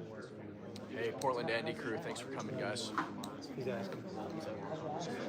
Doing a little bit. I mean, they just feel really sore. I mean, I've been maced before. That's why I handled the way I handled it. I've been maced. Luckily, this guy was here to help me. But I've been maced. I've been maced in situations where it's just me, and I'm in a crowd of them, and I have to figure out what to do. In that situation, where you have to, right after being maced, forcing your eyes open so you can get to a safe place. That's the hard part. Wow. But so, like today, it wasn't so bad because I had people around to help me. Yeah, but yeah, guys, Kaylin went and got my phone. They chucked it across the street. I've been pepper sprayed in Portland. I got bear sprayed by the Kafia people in Pico Robertson. Bear sprayed me 10 feet directly in my eyeballs. That was the worst because that stuff's meant to put bears down. That had me on the ground for 2 hours. It was also the first time I've ever been maced. So the first time I ever got maced was bear spray. I've never been like Jake got it on his neck. I've never had it contact my skin first. It's always been the right eyes. On January 6th, 2021, I was Everyone's welcome to Oh, really? The council president calls you out, but please be respectful. No shouting out from the crowds. Because against the council rules, if you guys are shouting out from the crowds, you potentially get thrown out. We don't want any of that. So please be respectful of everybody, and we'll let you get up there and speak the piece. All right? You guys all hear that? Thanks, Drew. I know, I mean, If you need to go to the overflow area, you're going to lose your spot. So please make sure that you understand that, all right? Once you leave, I can't let you back unless you're using the bathroom. Where's the restroom, sir? Where's the restroom? Over here on the left. Okay, thank you. Through these doors on the left. Thank you. All right. Be careful if you're out real long.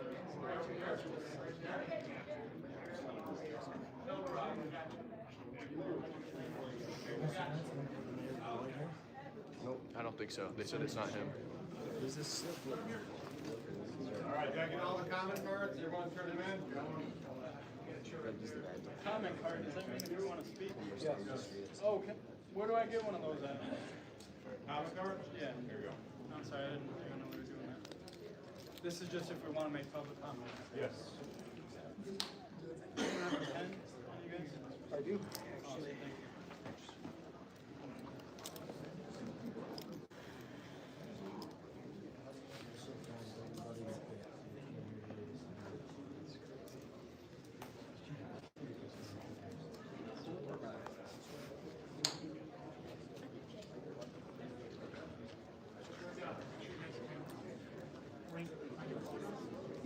Ringer at your phone. What's that?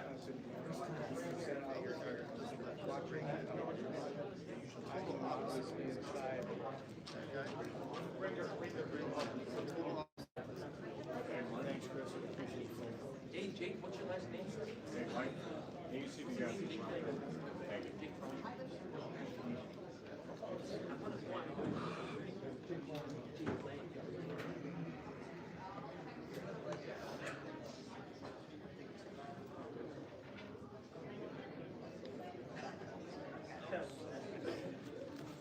The one in Schaefer got their ass up.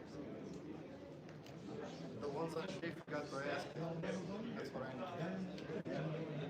Maced or whatever. Tell them what you just told us. Supposedly the ones that burned the Quran got their ass kicked or some shit. Or maced or something. Nobody burned How the do you Quran. know about that? How do I know about that? Over the media, buddy. Just like how you guys are here with how many cameras? We're all here too, brother. Yeah, with cameras too. Yeah, we were getting here. well. Being a hypocrite. I didn't see them burn the Quran. Yeah, nobody burned the Quran. I heard them yelling after I got sprayed, but I kept coming at me saying that I didn't burn the Quran. Brutally assaulted. I don't agree with I'm not None of another holy book. I won't allow that. I won't allow that. I won't allow you to burn someone else's, and I won't allow Ken, that was a generational You problem. see it with your face. Yes. Would you like to see a video? I believe you. It's on you did that? I did. I tried to burn it. Somebody smashed it out of everything. Is there anybody else who can take care of that? Okay? Somebody else will get it. God will God will get you. No, there's millions of Muslims. Why like There's millions of Christians. I hate by I made everyone vote for Trump. I made everyone vote for Trump. Doesn't mean you aren't an insurgent. If you don't know that they were all Democrats,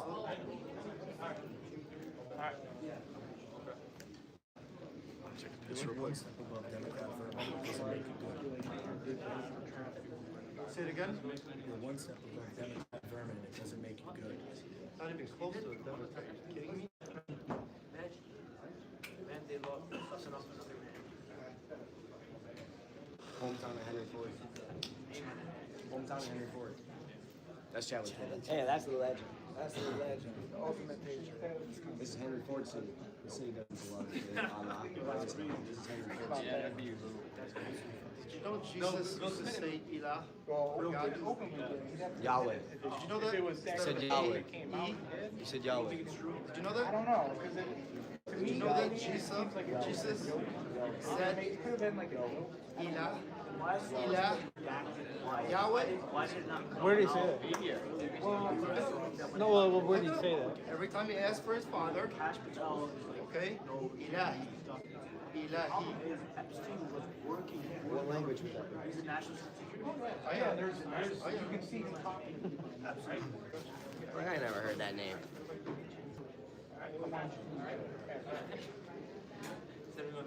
Yeah, I'd love to take you out for a cup of coffee after all this. I gotta give someone a ride. Yeah, I'll be outside. I'll be out here for a while. Could I have 3 volunteers who would give up their seats for just the beginning of the meeting for 3 senior citizens, one of whom is my 6th grade teacher, who's being recognized tonight? I just need a seat for her, her sister, and her husband, please. Thank you very much. And make sure that we remember who they are so they can come back in. Stay right over here. That was the ultimate bait and switch. She was just trying to get him out of here. Really? Just trying to get them out of here, huh? They walked out on their own, brother. For all elderly people. That's what Jesus would do. That's what Muslims do. Okay, alright guys, last time, anyone, any other comment cards out there? Like I said, please, want to be able to give everyone a chance to talk, please don't outburst from the crowd, the council will allow for outbursts from the crowd, clapping or making noise from the crowd, okay? We don't want to see anyone have to, be removed from the council or anything like that, so please, just, come up, say your piece when you're called on, who's council president, but please don't outburst from the crowd. There's one right here. Make sure you call him with your head. Make sure you call him blue. Thank you.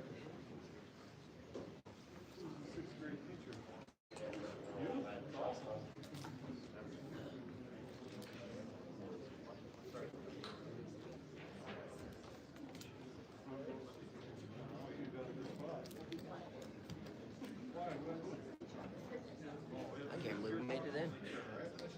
I said, I can't believe we made it in.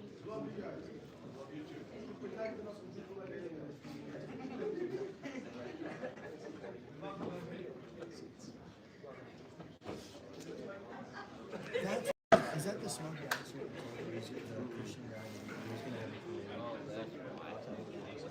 the mayor? What did he do? He told a Christian pastor who was basically evangelizing to children and the youth across. I think he had a youth ministry, and they told him that he wasn't welcome in the city and that he wasn't welcome here. And he said, it's a good look for Dearborn. And we don't want you to our city.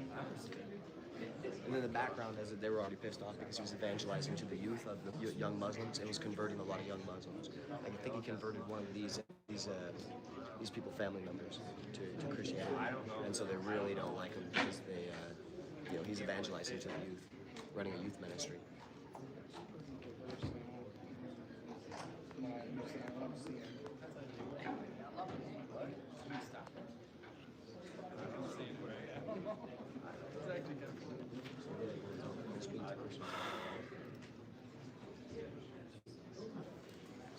Followers, does it look like Sharia law? It kind of does, yeah. Does it? It does. If the white cops were in here, we would all this stuff. They couldn't. You have no idea most of them were heritage. You can't tell me that. Your cops didn't arrest a single person who attacked us, and they refused to say habeas corpus and articulate reasonable suspicion on the people that they arrested that were with Jake. So yeah, it does seem kind of like Sharia law. And in fact, I feel like we are dhimmis here. Really? It certainly feels like we're dhimmis. Well, you're outsiders. Exactly my point. Thanks for spelling it out for us. It's called an outside. Sometimes you just gotta tell these folks to stand like an evil character. You'll learn, sir. What are we gonna learn? What are we gonna learn? Religion, peace. The more you spread hate, the more people become more Muslims. Have you noticed that yet? I think what you guys did today was radicalize a whole bunch of people against Islam. Yeah. Oh, really? Yeah. Yeah, we're throwing rocks, we're throwing eggs. Trying to burn a Quran? Trying to burn a Quran, brother? That's radicalized Trying to a lot burn a of people. Quran, brother? Trying to burn a Quran, brother? You know what? Constitution right to do so. But what about me? Everybody's glad me and I didn't accept it. I gotta apologize to you, brother, if you didn't know. Your mic's not on. Red light. Still off. Still off.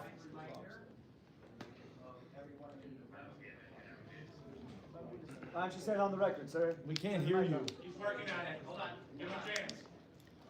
Hold on. What the fuck is this, dude? We have a microphone system that I'm operating. Do not tolerate first in this council chambers. Everybody is here to be heard. Can't hear you. I hear you. Okay. So the microphone, this is the microphone system we have. Please speak up. We have ours first. You're gonna have ours. You will hear you. One once, then you'll hear you. Okay. That's the way it works. Odd stock trade. Thank you. $100 super chat. We want to hear microphone and speak your piece based on the public comments. Okay. Unmute your mic.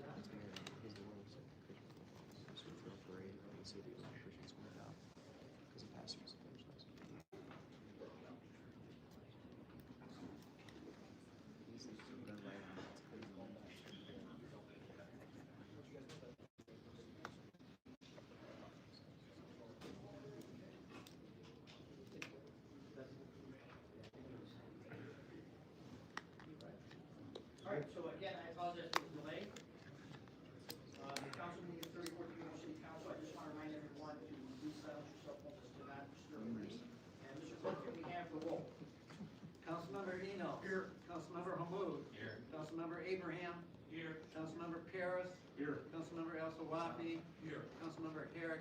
Here. Council President Sereni. Here. We have a quorum. Thank you, Mr. Clerk. This time, I'd like to turn the meeting over to Council.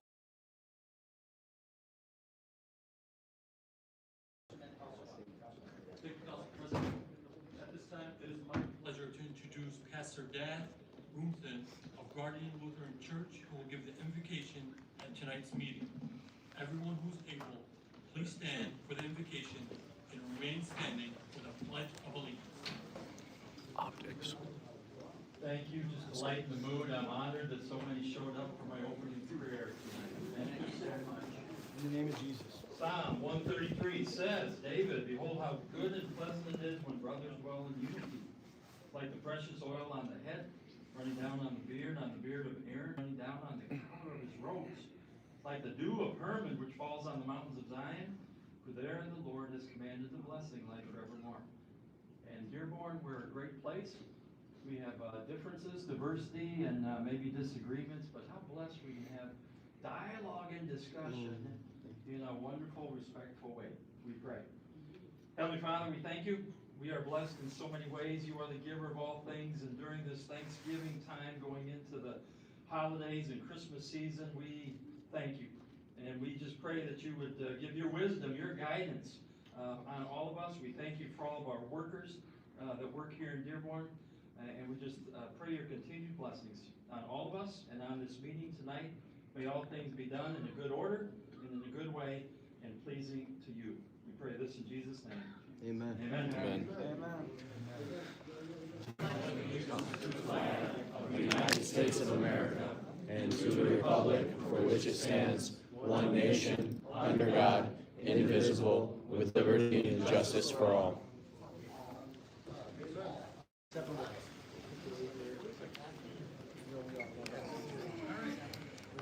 Thank you very much. Appreciate that. Okay, at this time, Mr. Clerk, we would like to go forward on the next item of business. Item number 4, resolution by Council President Pro Tem Herrick, supported unanimously, recognizing teacher Sandy Smith for the positive impact she has made on countless students during her 52-year career in Dearborn Public Schools and requesting immediate effect. Councilman Herrick. Thank you, Council President. Tonight we proudly recognize and extend our gratitude to Sandy Smith for her extraordinary 52 years of dedicated service as an educator in Dearborn Public Schools. A proud graduate of Edsel Ford High School, Western Michigan University, and the University of Michigan, she has touched countless lives through her unwavering commitment to excellence in education and her genuine care for students. Her impact extends far beyond the classroom. Through her leadership as director of the Handbell Choir at Dearborn First United Methodist Church, she continues to inspire others with her passion for music, community, and service. On behalf of the Dearborn City Council, we congratulate Sandy Smith and thank her for her lifelong impact. Thank you, Sandy, for the impact that you've made on your family, on our schools, and on generations of Dearborn residents.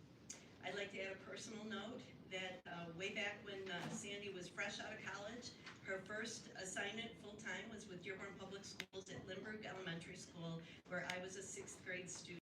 And I know that my classmates and I, we are some of the closest of the graduates in high school from when we graduated, partly because of the camaraderie and friendship that she fostered in her classroom as she taught us. She found strengths in each of us that maybe we didn't know were there previously. And the I remember most was that she nominated me to attend a Young Writers Workshop at the University of Michigan Dearborn. And I had to present a little booklet that I had written and illustrated with all these students from across Wayne County.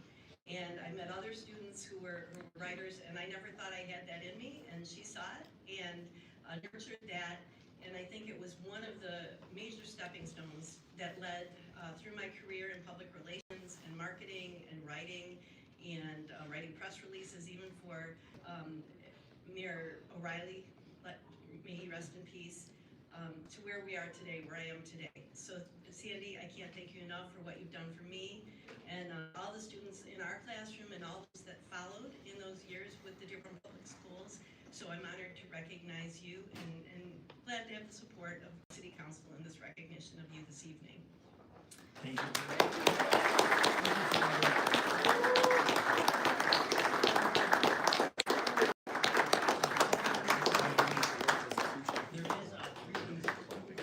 Three citations, so once we read them all into the record, we're going to ask that family members that are even here by the council come forward to get a photo and be recognized and get their plaque. For me, on a personal level, Mrs. Sandy Smith is a personal friend of mine, and Mr. Chandler, of course, her husband. But for me, I think all 5 of my children had the honor and privilege to be taught by Mrs. Smith. So I want to thank Councilman Herrick for bringing this forward. Mrs. Smith has touched countless lives. Every time it seems that she retires, they pull her back in to take some more classes and bring her back to do some more. So those of you that are looking at a life of education, the amount of people that you touch throughout your life is not forgiven. So Mrs. Smith, well deserved, and we'll see you up here in a minute. A unanimous roll shall be attached. Next item. Item number 5, resolution by Councilmember Abraham, supported unanimously, recognizing Mustafa Willie for his dedicated service and support in the Dearborn community and requesting immediate effect. Thank you, Mr. Clerk. We're proud to recognize Attorney Mustafa Willie, I believe is pronouncing, tonight, and for his exceptional legal work in Dearborn. This was brought forward by Councilman Mustafa Willie. Yep. It was originally, yes, I believe Councilman Abraham offered it. Councilman Abraham, do you? I'm gonna, at the request of Councilman Wood, withdraw my offer. All right, Mr. Clerk, we'll offer Councilman Abraham and put the Councilman Hammoud as the offer. Okay. And sponsor, Councilman, would you like to speak on this? Yeah, so today we proudly recognize Attorney Mustafa Willie for his exceptional legal work in Dearborn, a founding member of H&H Law Group and dedicated litigator. He successfully handled over 300 cases across Michigan's courts, touching on countless lives through both civil and criminal matters. Beyond court achievements, he has made a lasting community impact through his pro bono advocacy, including defending wrongfully charged protesters and assisting vulnerable residents and preventing housing loss. He's recognized as a rising star in the community and a Michigan Lawyers Weekly up-and-coming lawyer.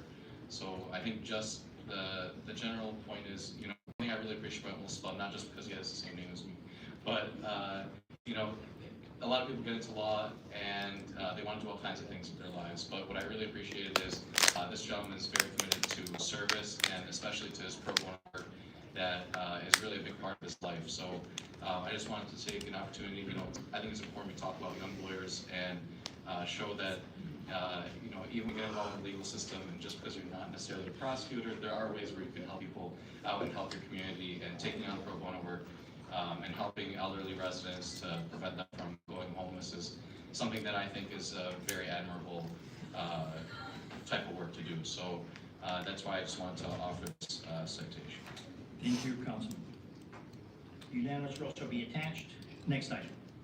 Item number 6, resolution by Council Member Enos, supported unanimously, recognizing Dr. Mohammed Ibrahim for his assistance in saving the life of a resident at a local business and requesting immediate effect. Thank you, Mr. Clerk. On October 27th of this year, Dr. Mohammed Ibrahim demonstrated extraordinary courage and decisive action during a medical emergency that took place in the Dearborn Meat Market. Upon witnessing a patron that was choking, Dr. Ibrahim immediately extraordinary courage and decisive action during a medical emergency that took place in the Dearborn Meat Market, saved the life of this resident. Chief Shaheen had brought this forward. Chief, would you like to step forward to give us some more background? Good afternoon, Chief of Police. Thank you, Council President. Thank you for taking the time to recognize Dr. Ibrahim. It's not every day that you have the opportunity to save someone's life. And we can step in that moment and do such an honorable act. And the officers called me immediately. They were like, Chief, this was extremely chaotic. It was, he really was only within, 50 seconds of death because it takes time to dislodge the item in the throat. But again, all honor to you for this thing. This really highlights what makes Dearborn so special. Another team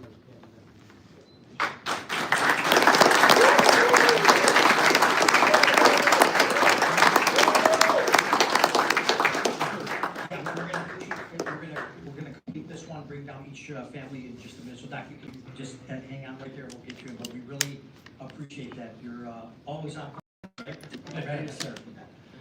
It's a difference when you have the training, but when you can actually act is a difference. So tremendous event there, and thankfully saving the life of residents. And unanimous vote shall be attached. At this time, we are going to come down to the council's going to come down here to the front. We're going to have Mrs. Smith in the order they were called. Is Mr. Halloween here? Okay, we'll make sure if he's there, and then we'll take make sure that we give them the presentation before we go further. Okay, so Mrs. Smith, Mr. Chandler, would you like to come forward?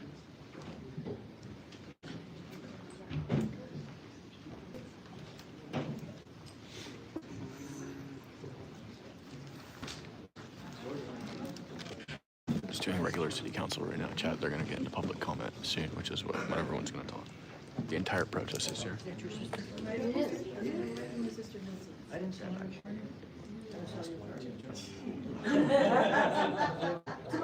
Yeah, I've sold several of them. Right over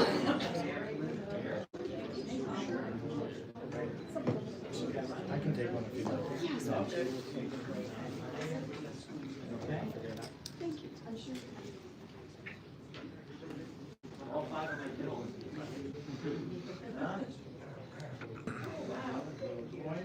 Where's Leslie?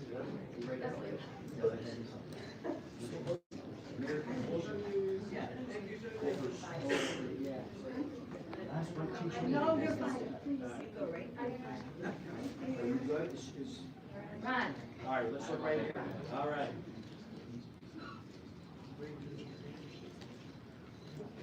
Council photo. Thanks, Sue.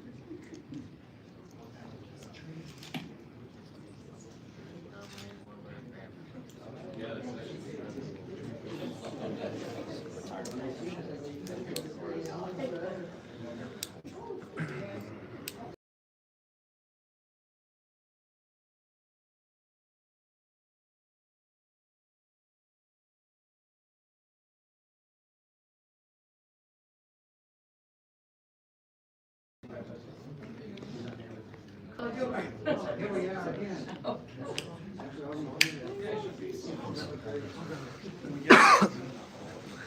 Did you say Alhamdulillah? What? Did you say Alhamdulillah?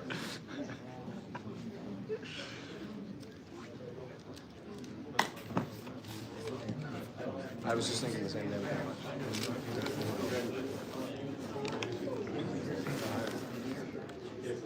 This is the largest Muslim community west in the entire Western Hemisphere. It shows it's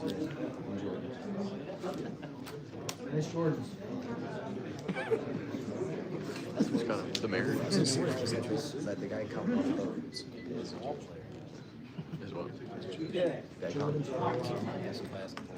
The largest Muslim Jewish. I don't know.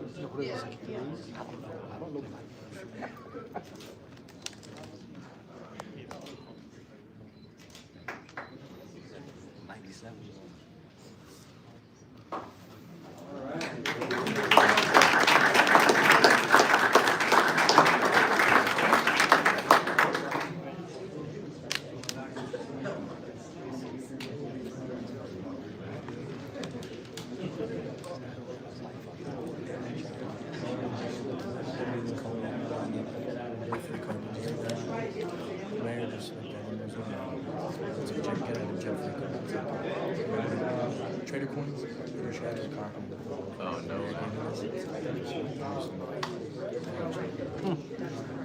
Who are they? These guys were.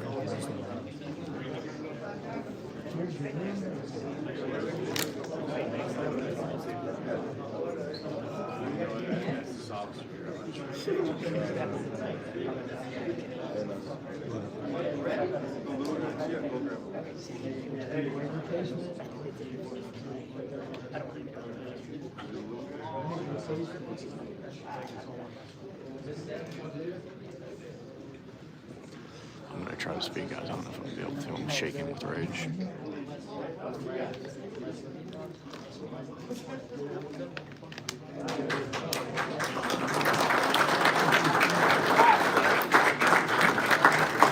Oh, there's no clapping. They told us no clapping. They said no outbursts, including clapping.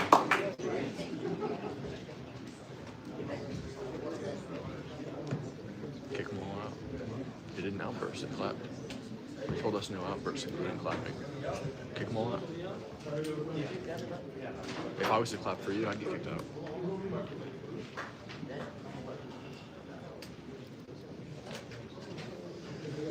All right. Thank you, everyone, for that brief delay. This is part of the, under the 34th Council. This is something that Got nothing to read off, chat. Doing for our term, recognizing events and special Bless you. Listen, the Dearborn is there's a lot that does happen, and we want to make sure they're recognized. At this time, we're going to begin our 30-minute public comments. I'm sorry, sir. I'm sorry, Councilman. Oh, that's right. Yeah, I apologize. Thank you. Thank you both. Mr. Clerk, before we go to the public comment, there is item 7. Yes. Item number 7, resolution by Council President Sereni, supported unanimously, offering condolences to the family of James R. Stokes and requesting immediate effect. Thank you, Mr. Clerk. With solemn hearts, we are deeply saddened by the passing of James R. Stokes on October 7, 2025, a distinguished community leader and advocate who endured a long and courageous battle with cancer. He was 74 years old and passed peacefully, surrounded by many loving family members and friends. Jim was born on June 5, 1951 in the city of Detroit and was the son of John and Kathleen, who was predeceased by his spouse, Frederick Hoffman, who also lost his life to battle cancer on October 16th of 2019. Together they celebrated a committed partnership that lasted over 36 years. Jim's profound commitment to education and community service led him to pursue various degrees, including a bachelor's degrees in history, philosophy, master's degrees in theology and counseling, as well as his law degree, Juris Doctor degree, as he was a legal professional, counselor, and attorney, showcasing his dedication to both his legal and social services fields. Jim achieved emeritus status, having been over 25 years on the board of Access, with a Center of Partnership and Affiliations and a Community Center, along with various other organizations. In 2008, Jim was a recipient of the Outstanding Year of American in State Government Award from the Yemeni American Benevolent Association, or YABA. In 2012, he was honored by the Arab American Chamber of Commerce Conference as Attorney of the Year. He was also served as an appointee to Henry Ford Community College Leaders Advisory Council. Jim was proud to serve as the Director of Appointments for the state of Michigan during the administration of Governor Jennifer Grant. Together, Jim and Fred created endowment scholarships in public policy at Henry Ford College and the University of Michigan Dearborn and Michigan State University School of Law. We remember Jim with deep affection and gratitude for his charity and charitable humanity, the life he lived, and as generous a person he was. He leaves behind a legacy of joy, commitment, and many pursuits. He will be deeply missed and fondly remembered. May his soul rest in eternal peace, and to all we offer our most sincere condolences to the Stokes family. Councilwoman Herrick, would you like to add something? I'd just like to say that Jim will be missed by so many, including myself. I met him, I'm thinking about 2010, and he and Fred were so encouraging as I was kind of changing career paths a little bit and getting more involved in Dearborn in different ways. And it was thanks to their encouragement that, again, that I'm here today. So we will miss you, Jim. Thank you, Councilwoman. Any names rolls shall be attached. Okay, Mr. Clerk, the next item. Item number 8 is a public comment, and we're at 7:22 right now. All right, so for everyone, the council, under this administration and the 34th council, the rules were enacted to allow up to 30 minutes of public comment prior to our business items to better serve our residents. So keep in mind, the speaker is allowed 3 minutes. They have a 30-second warning that will be given by the clerk, and they are to address the council, not to address the crowd. And keep in mind that no outbursts are allowed. We want to be heard. We want the person to be heard, okay? Also, keep a reminder, we have comment cards. You do not have to fill one of these out. If you want to be recognized, you can just put your hand up and we'll put you in line. Keep in mind that cards currently are well over 10, which 10 is usually the limit in the first council portion. At the end of the 10, we will call them to conduct our council meeting. And at the end of the council meeting, the cards will then be pulled in the same order to complete, and those that are here that would like to speak can. Just keep in mind, both public comment sessions are only allowed one person to speak at that time. So, Mr. Clerk, I have 7:22, 7:23. And the first speaker we have is Dennis. Oh, we're letting the Muslims go Dennis. first. Do again? Stay my phone. I got it. We'll find it. Yeah, no problem.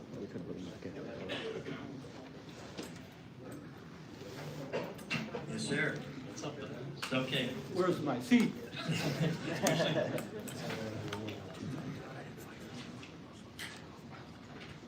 Dennis Duggan. I'm in my dream apartment at Morley Manor in my beloved city of Dearborn. And just to say, I went to college with Jim Stokes. Oh, thank you. That's great.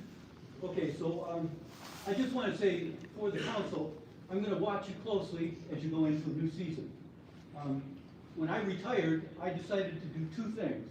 Write 2 letters a week, one of gratitude and one of challenge to somebody who wasn't doing what they were supposed to do. So I've written letters to you in both fashions over the years, but I'm going to say that I'm going to do it again. Here's what I noticed this last couple weeks, and I'd like you to know. The BC gas station at the corner of Mason and Michigan Avenue. I went in, I bought a lotto tickets, and I know for my brothers and sisters in the Muslim tradition, that's not a good thing, it's haram, but for Catholics, it's okay. It's not So I bought the lotto ticket, somehow I left them there. They could have just disappeared, but there were 2 young men at the counter that, when I called back, they gave me the exact understanding of what had happened. They had the tickets for me, and they were honest. I'll tell you, they were so honest. And what that made me notice is, all throughout Dearborn, how many teenagers do we have working at counters? How many young people are working at counters that are doing excellent job of service and learning how to be economically involved and how to treat other people. So please, notice that more into the future, all right? That's one thing. I will go back. I wrote a letter to the 3 high schools saying, you're doing a good job, because I went on to the websites of all 3 high schools, and if you have not read the ethics and the morals and the codes of conduct that are on those 3 high schools that they're trying to put into young people, you're missing something. Something else I noticed. Many of you, okay, I noticed it because of the election. Many of you won your seats back, and comfortably won your seats back. As an old guy watching politicians, one thing I worry about people who get in and use that word mandate. I hope I don't hear mandate from anybody, because you are servants. You have been called to be. You have people 30 of seconds. service. 30 seconds, oh, right. Okay, so that's number. I'm gonna eliminate one, but the other one, what I noticed is there will be no woman on the council come January. I hope the rest of you do something about making sure that women's thoughts get put into and are remembered. Because when men do all the thinking, it's different than when women put their thoughts and their hearts and their minds to it. Morley Manor, our whole board is women, and we're doing better than we used to. Your time has expired. Thank you, Mr. Leonard. Appreciate it.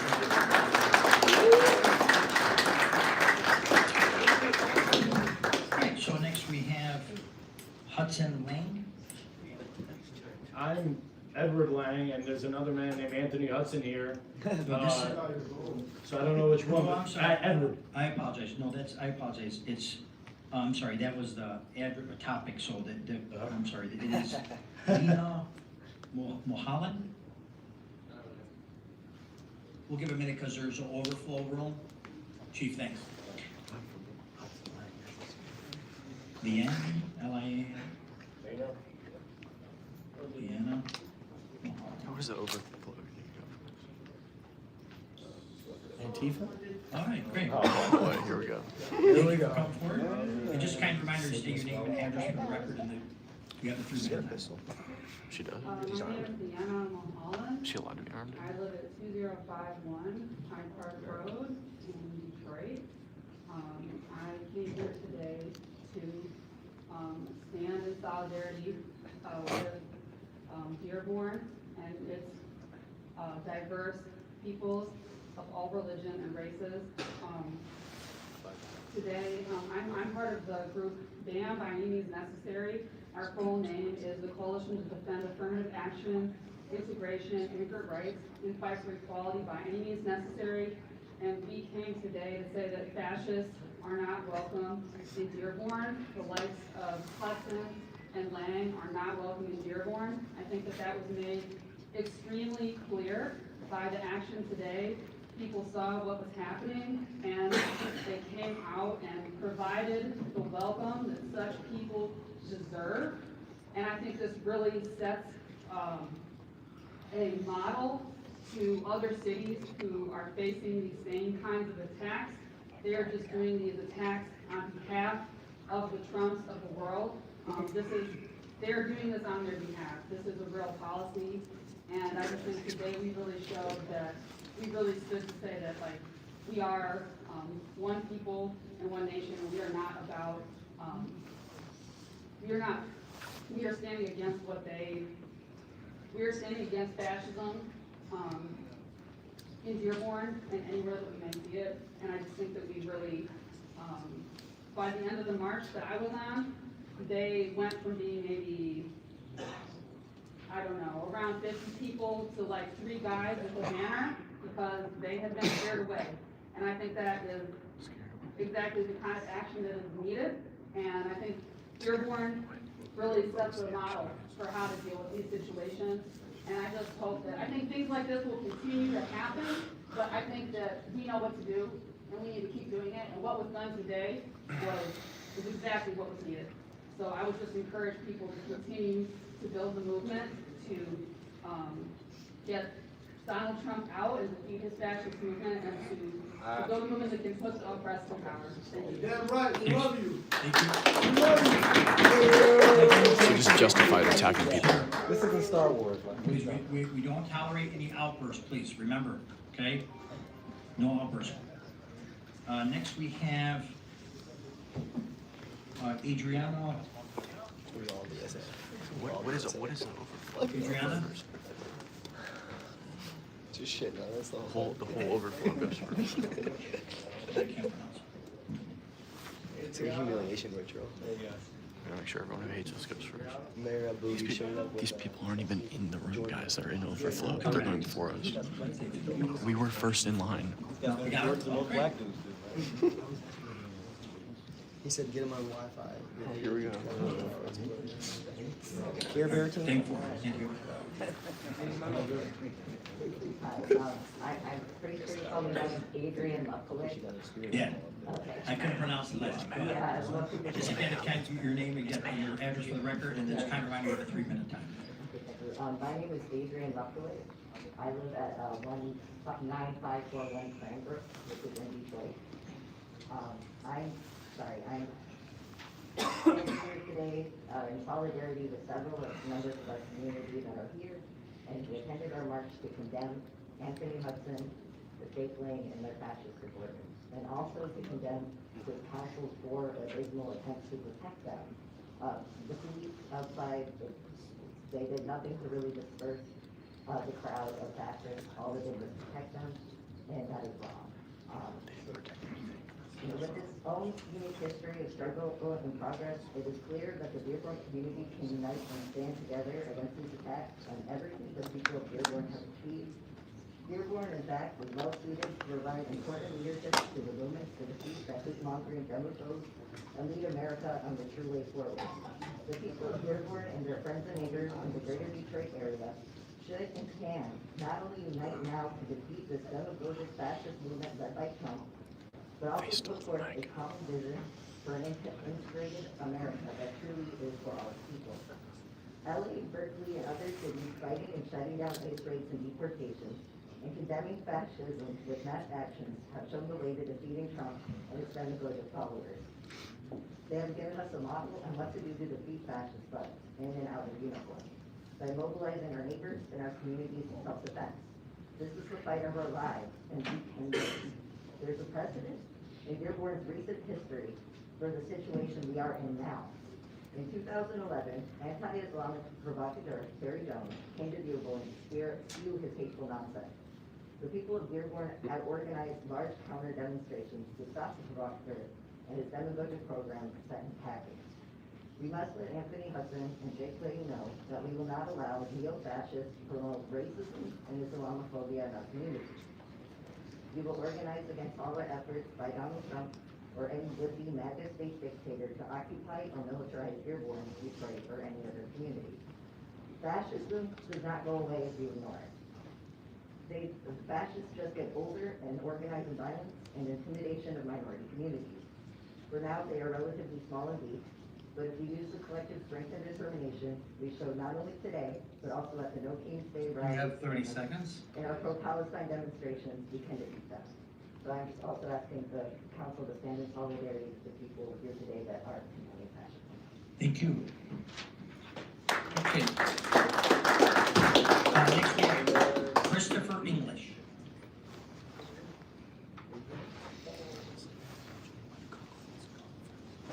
Christopher English, we'll check the overflow first. They're like the whole overflow go first. No? Okay, great. It's not here. How's the order of this pick? Okay. Yeah, good question. We were here first, sat down first. Sir, sir, we're going in the order that I call. Do not, that's your last warning. The next outburst, you're gonna be removed. Okay? Take 2 minutes. Excuse me, folks. There's no outbursts in the council chambers. We're running a meeting, conducting city business. I barely It's very heard the clear. last person because they kept talking. Sir, It's an outburst. okay, that's your last warning. Next person outburst is being removed. Donna Stern. Can we check the overflow? Donna Stern. Good, okay, great. Thank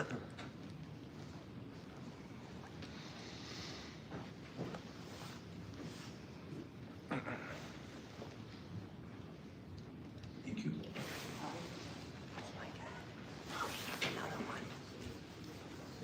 My name is Donna Stern, S-T-E-R-N, and I live at 2051 Hyde Road, Floyd. And I'm here also from BAM, the Coalition to Defend Affirmative Action and Integration in Immigrant Rights and fight for equality by any means necessary. And I think it is very important that we take on people who would come into our communities and attack our religion or our ethnicity or our immigrant status. And that it's so important that as communities, we stand up against that kind of hate, and that they will not go away by ignoring them. I think that we've seen, there are people I know in the overflow room who do not believe that we're seeing fascism. But I think there's no question that we're looking at the growth of fascism in America, and that this is very similar to the way that Hitler gained power. He gained it by democratic electoral means, but then he took power into his hands and crushed democracy. And that's what we're seeing with Trump, and that's what we're seeing with Trump followers, like the two who came with their hate to Dearborn today. I think, you know, as Texas people were saying, when Terry Jones came to burn a Quran, hundreds of people came out to shut him down, and we were successful in doing that then. I was there then, and we need to do the same now. And when we face, as we're going to, one of the things that Arthur Hudson called for was for troops to be brought in against immigrants. And I think it's very important that for all of our immigrant communities, we're out there stopping ICE from taking and kidnapping our neighbors and friends. It's incredibly important that we mobilize our neighbors to protect each other. Thank you.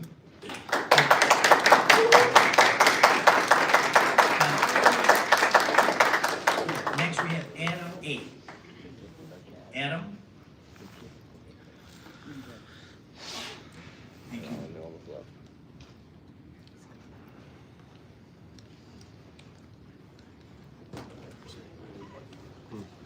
Just a kind reminder, sir, you're going to state your name and address for the record, and the clerk will let you know when you have 30 seconds left. It's a 3-minute time.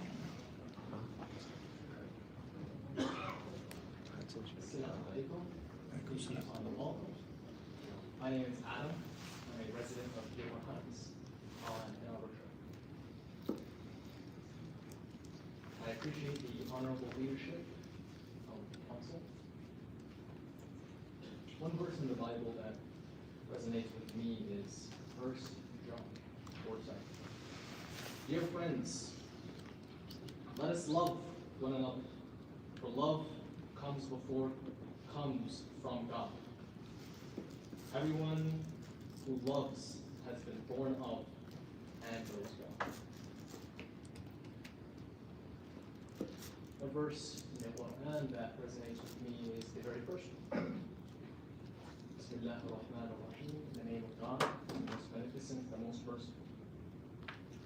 I think today's emotions are running high. And unfortunately, because of that, we often lose sight of our shared humanity. I would just like to encourage everybody to go down to the ground level and recognize our shared unity of thought. I would encourage also the council. I think Dearborn is such an incredible place. I've been here my entire life. And I see the incredible unity that we have in our community. And I would encourage that, in light of, fortunately, some misunderstandings and perhaps some yellow journalism, maybe the Council of Dearborn could build a council of, I don't know, maybe some kind of outreach or something to show the icon of Dearborn. I think if people really come here and live and see it, coming on a normal day, it would shock them. And unfortunately, I don't think the world knows what Dearborn has. The fog of current situations is stopping us. So I would just encourage the with the respective council to perhaps build maybe some sort of social media team. Got a lot of youth. coming out 30 here seconds. And have a lot of skills. We need to do something to show the world that Dearborn is America manifested to the highest degree. Really, if you look at the founding fathers, it's like, you know, the theory of the country. I'm shocked, really, in a good way. I just appreciate your guys' leadership, and I'll just encourage, maybe we could do something to show the world Dearborn. Sorry, your time has expired. Thank you, sir.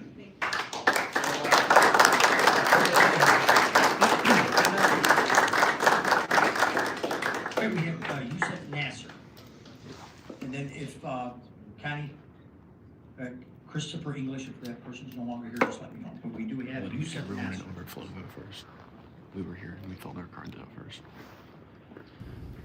Christopher English, if that person's no longer here, just let me know. But we do have Yusuf Nasser is next.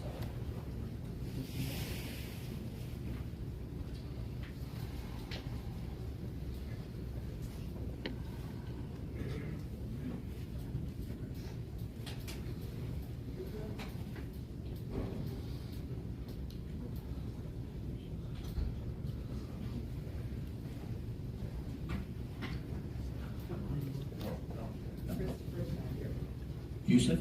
No. Okay. Next we have Isaac Thomas. All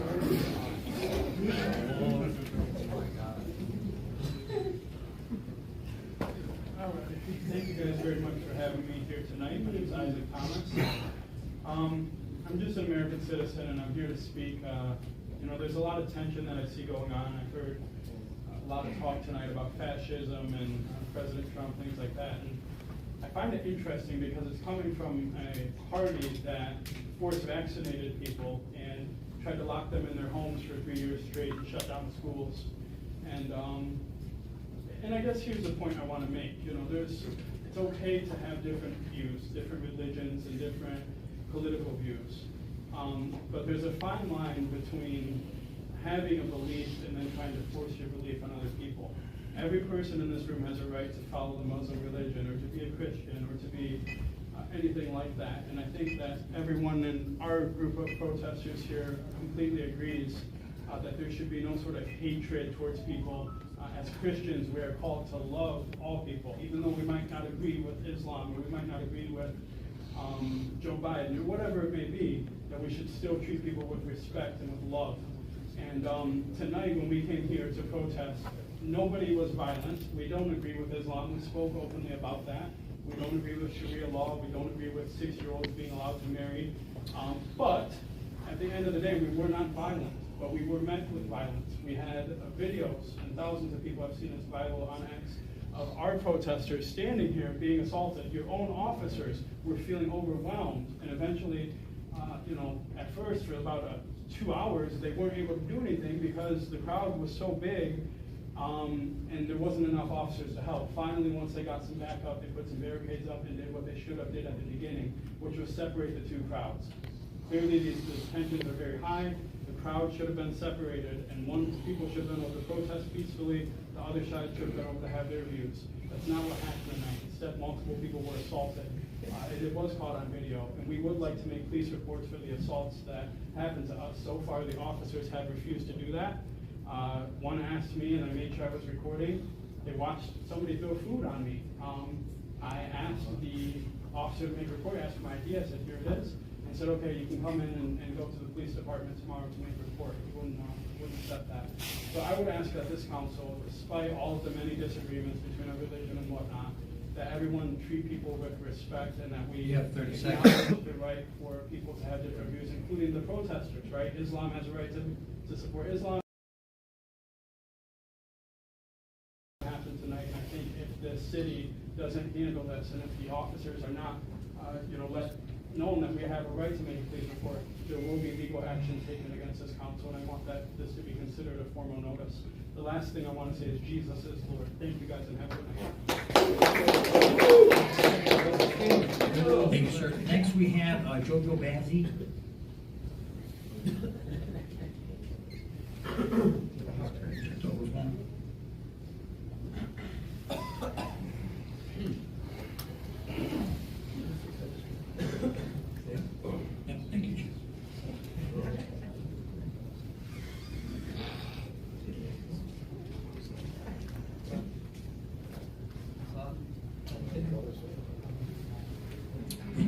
kind reminder, your just name and address for the record, and then you have a limitation. The clerk will let you know when there's 30 seconds left, okay? Yeah. Hello, my name is Gigi Bazzi. I live in West Dearborn around Lebanon Park. So today I would like to come here to talk about the recent hate that's been going on online and in real life with these protests in Dearborn, Michigan. I feel unsafe in my own city now. From the hate that's been going online, I have the FX, the things that I have been seeing. I've been seeing death threats, I've been seeing gun threats, I've been seeing a lot. So, for them to come here and call it a peaceful protest, and then continue to disrespect us as people, not even only as Muslims, just as people, I don't know what he thought he was doing by holding up a piece of bacon like it was going to scare us away. It's just completely disrespectful. I think that you're not trying to be peaceful. You are trying to get us to be mad and to be angry. And I think that it's really, how do I word this?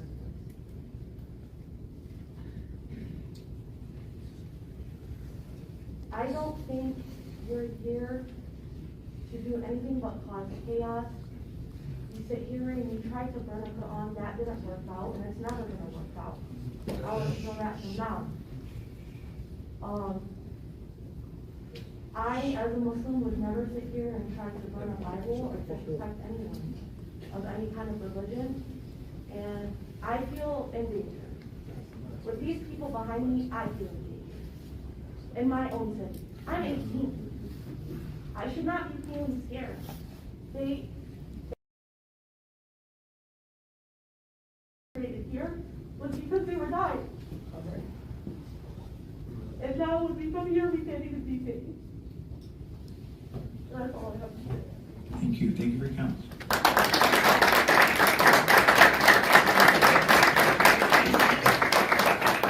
All right, we have two more speakers before the time will expire, and then we'll take the rest at the end of the council meeting. We have Ali Hassan.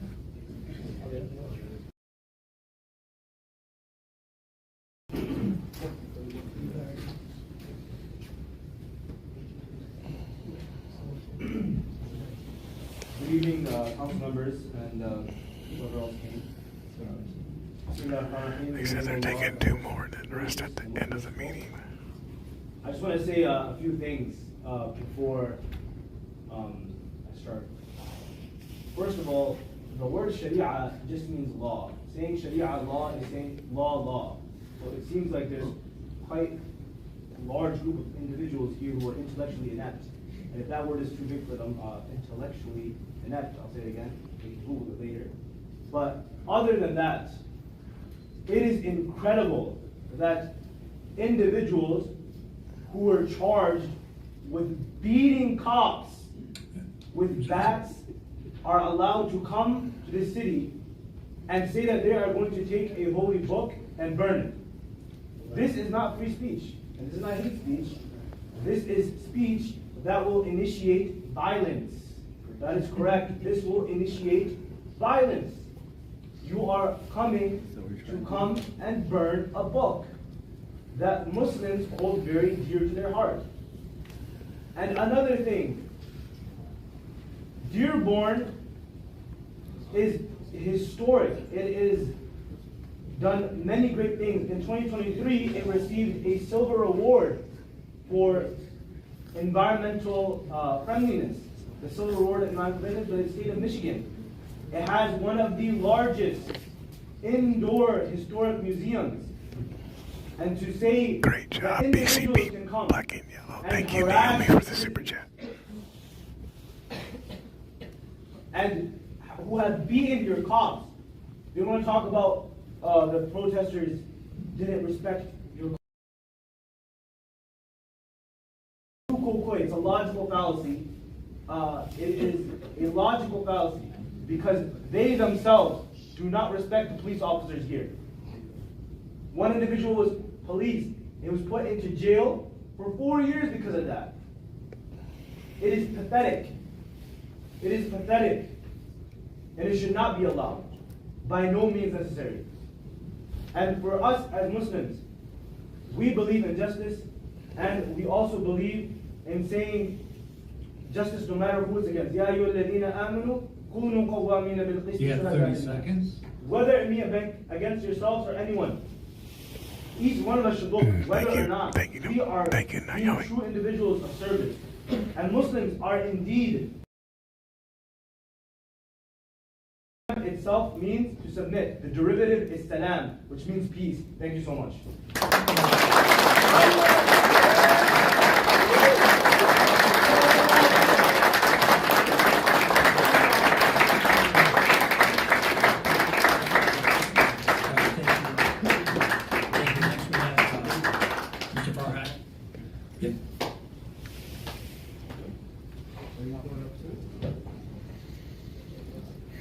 Thank you, Council, for a few moments here today. My name is Alabas Farhat. I'm the state representative for the city of Dearborn. And I thank you folks all for this time. Congratulations. You know, there's going to be an outburst this way. Tell us what Dearborn is and what it means to live in the city of Dearborn. But I think it's prudent that we tell them what Dearborn is. Because Dearborn has been a proud and continues to be a proud American city. A city that is rooted in the core values that America was founded on. Those of freedom, diversity, and opportunity. Families came here from every corner of the world, Arab Americans included. Before that was the Italians, before that the Irish. And for years they continued to call Dearborn home. They came here to build up America, to build up that story that we all are a part of. This is a city where generations have worked hard, raised families, served in our military. It is a city that has helped build up the industry of our nation. And during the Great World War, Dearborn was part of the arsenal of democracy. We stood up when the nation called. This city helped meet that moment, and its people helped meet that moment. But now, and for too long, Dearborn has been turned into a political soundbite for those that are looking to pick up cheap points on the backs of the hardworking families in this city. They've been made to feel unsafe in their own neighborhoods, in their own homes. They've been made to be worried to walk down the streets. And I want to compliment our police department, actually, who's done a remarkable job keeping our houses of worship safe, our schools safe, and making sure that people can still respect and appreciate response time, despite all the shenanigans and cheap political points people want to bring to our city. The city of Dearborn is stronger than the division that surrounds us. We've seen this time and again. This council has seen it time and again. The residents have seen it time and again. But I will just say we're sick of it. We're tired of these games. We're tired of the political football. If you truly want to get to know the city of Dearborn, gladly stop by any of the establishments, any of the hospitality. Come tour the Arab American Museum, which is a museum, by the way. It's not a mosque. For those, there was some confusion earlier today. It's a museum. You can learn about history and the heritage and the story, not just the Arab Americans, but the story of America. And that is what our city is. Dearborn is an American city. They'll continue to be a proud American city. They'll continue to be a city that demonstrates what the very best of us 30 seconds. can be. I appreciate that reminder, Mr. Clerk. So thank you for that. And again, I just implore this council and I implore the residents of the city to continue leading in that model we know Dearborn is and that Dearborn will continue to be. So thank you. Thank you.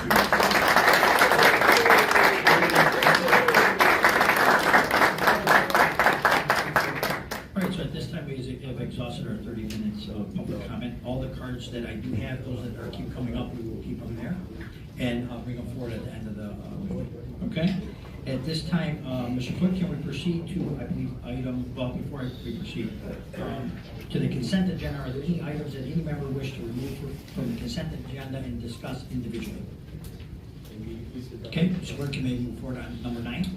Item number 9, resolution in need of offer and support.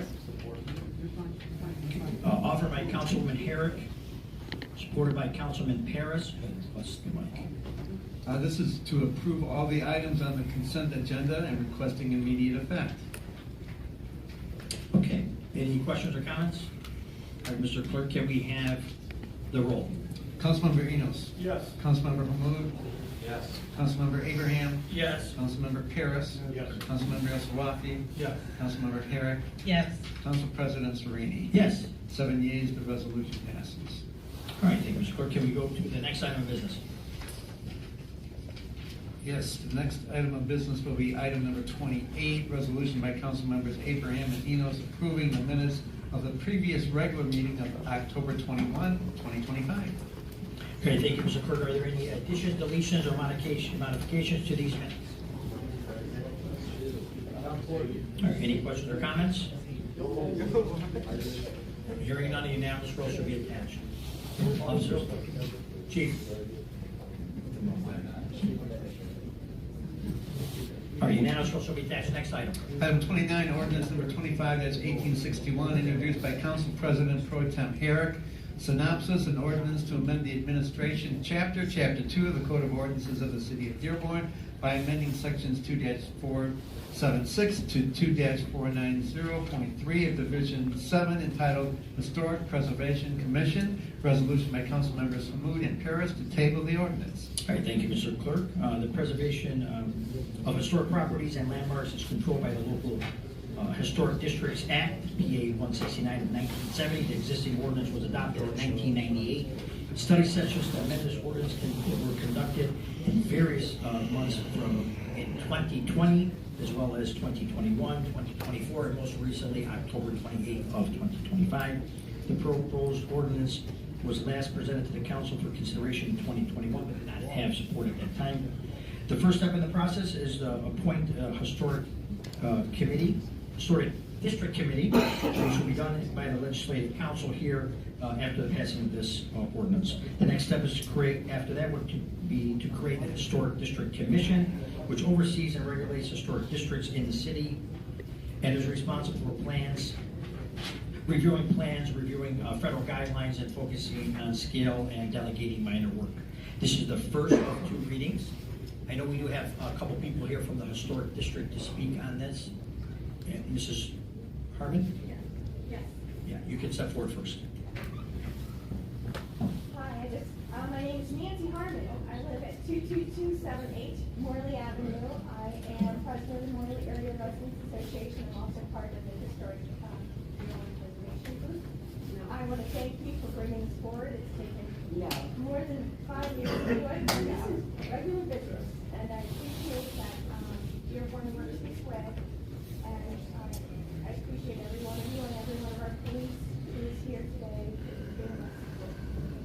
Thank you, Ms. Harmon.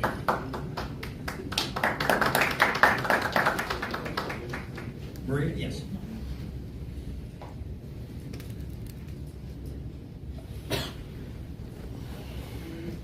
You've seen me up here before talking about this. I'm going to echo what Nancy said, that we appreciate your taking this up. And hopefully we can get past and we can provide a path forward for preservation in the city. Thank you very much for all your work, Maria, and I appreciate you coming tonight. And I know that I had promised you that this would come forward. I apologize it took so long, but I know we had conversations and we met individually with our department. And I think you understood how much work it took and why we had to delay.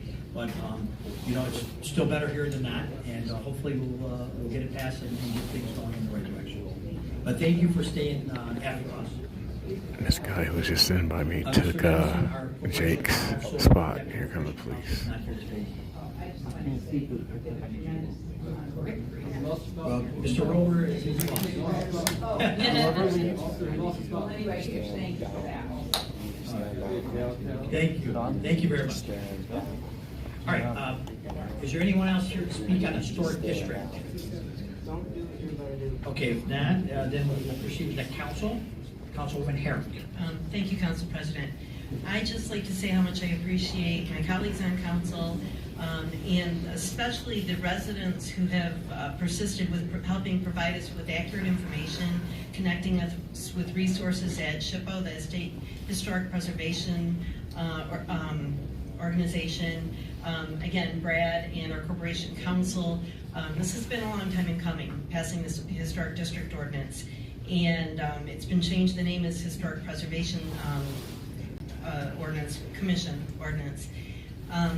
What it does is it defines the steps that are needed if an individual wants to try to protect a historic resource, a single building, or a neighborhood wants to seek preservation status.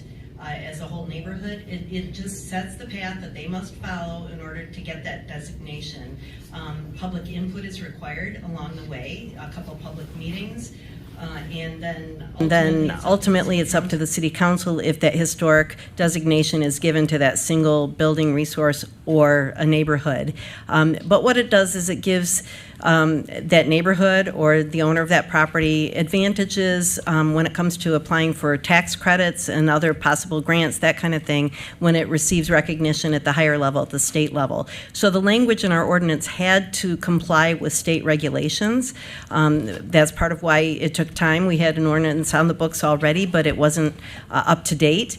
And we had to update the language, but we also had to do a lot of public education as to what the ordinance is. It doesn't automatically make any designations of a neighborhood or a home as historic. It just defines the pathway that must be taken if somebody wants to seek that designation as historic.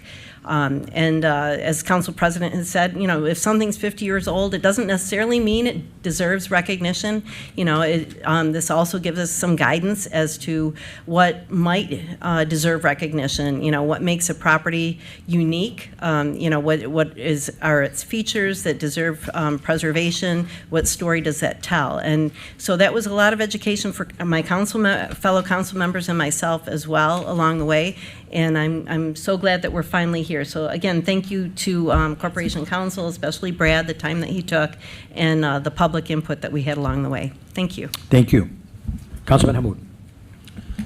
Yeah, so I appreciate you think legal, because I know this is something, even from the first day I took office, I think this was a topic, was whether we'd update the historic preservation ordinance. And then I do want to say thank you to Nancy and Maria. I think Preservation Dearborn was one of the few groups that actually kind of put on a full educational session and brought in experts about the topic and ordinance that they were looking to pass. And I mean, I, as a policy nerd, really appreciated all the work that you guys put in over what has been many years worth of advocacy. And I just want you guys to know we did listen.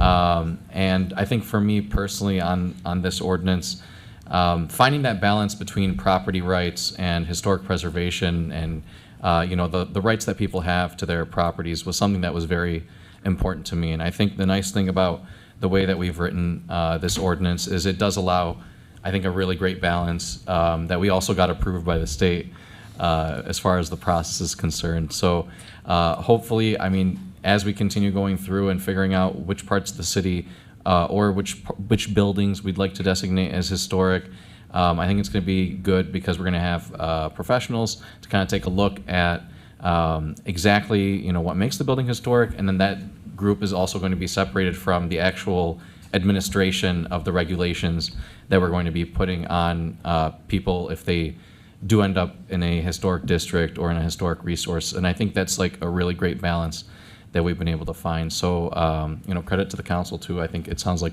we also are generally on the same page on this one. And like I said, I can't stress to you guys how long it took for us to get here. So thank you guys so much. Thank you.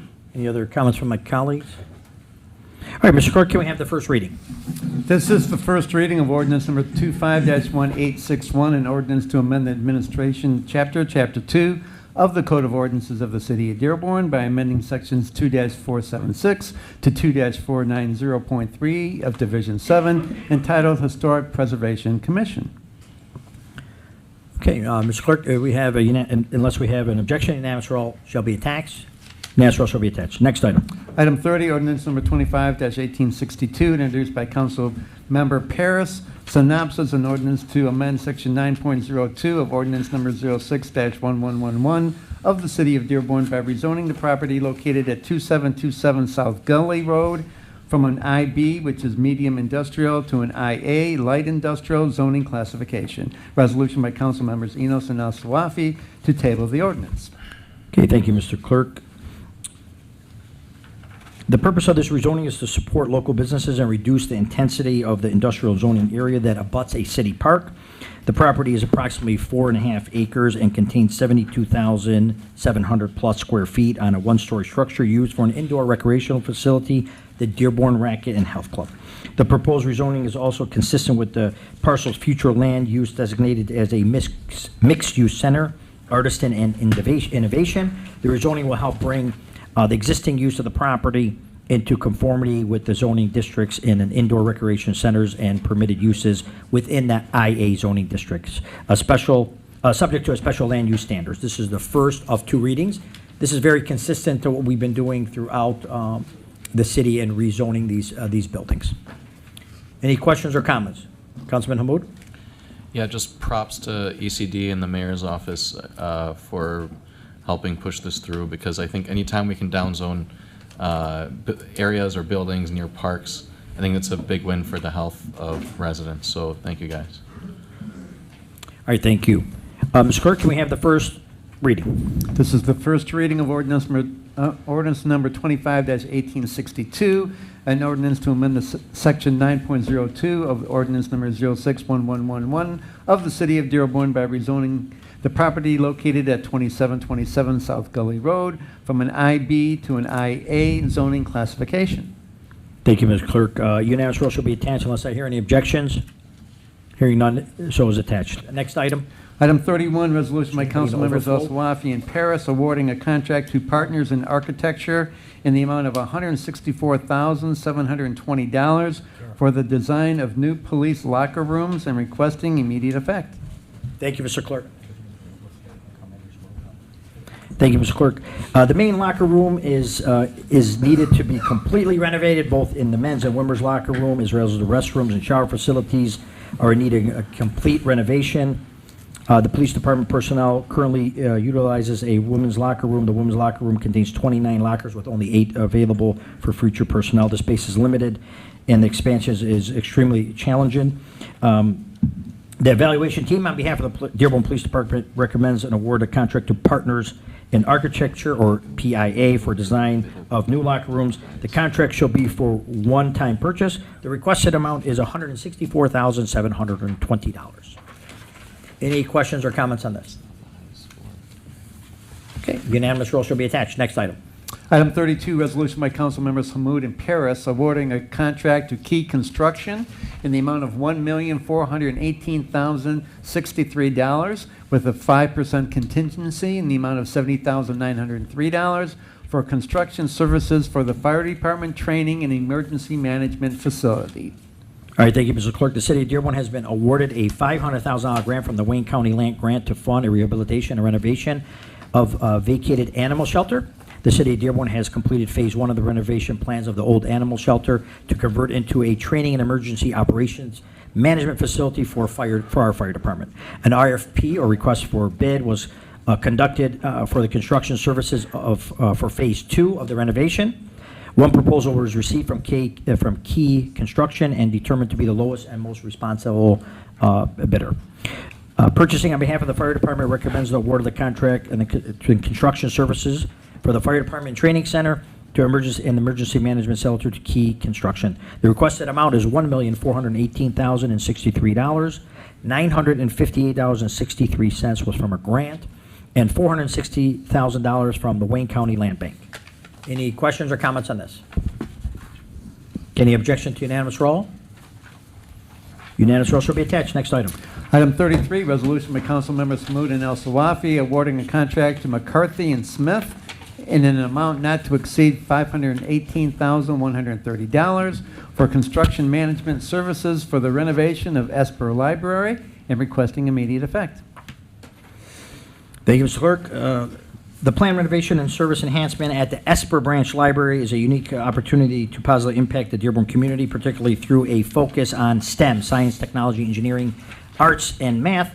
Purchasing on behalf of the library recommends an award of a contract for construction management services and renovations of the Esper Library to McCarthy and Smith for phase 2 of the renovations, which will be selected through the MCD Architects as the lowest responsive and responsible bidder. This contract will include construction management in the library and we will return to the council for approval for subcontracting prices on this section. The requested amount is not to exceed $518,130 and is requesting immediate effect. Any questions or comments on this? Okay, Councilman Hammoud? So I had the opportunity to tour the Esper Library today with our library deputy director and our DPW director.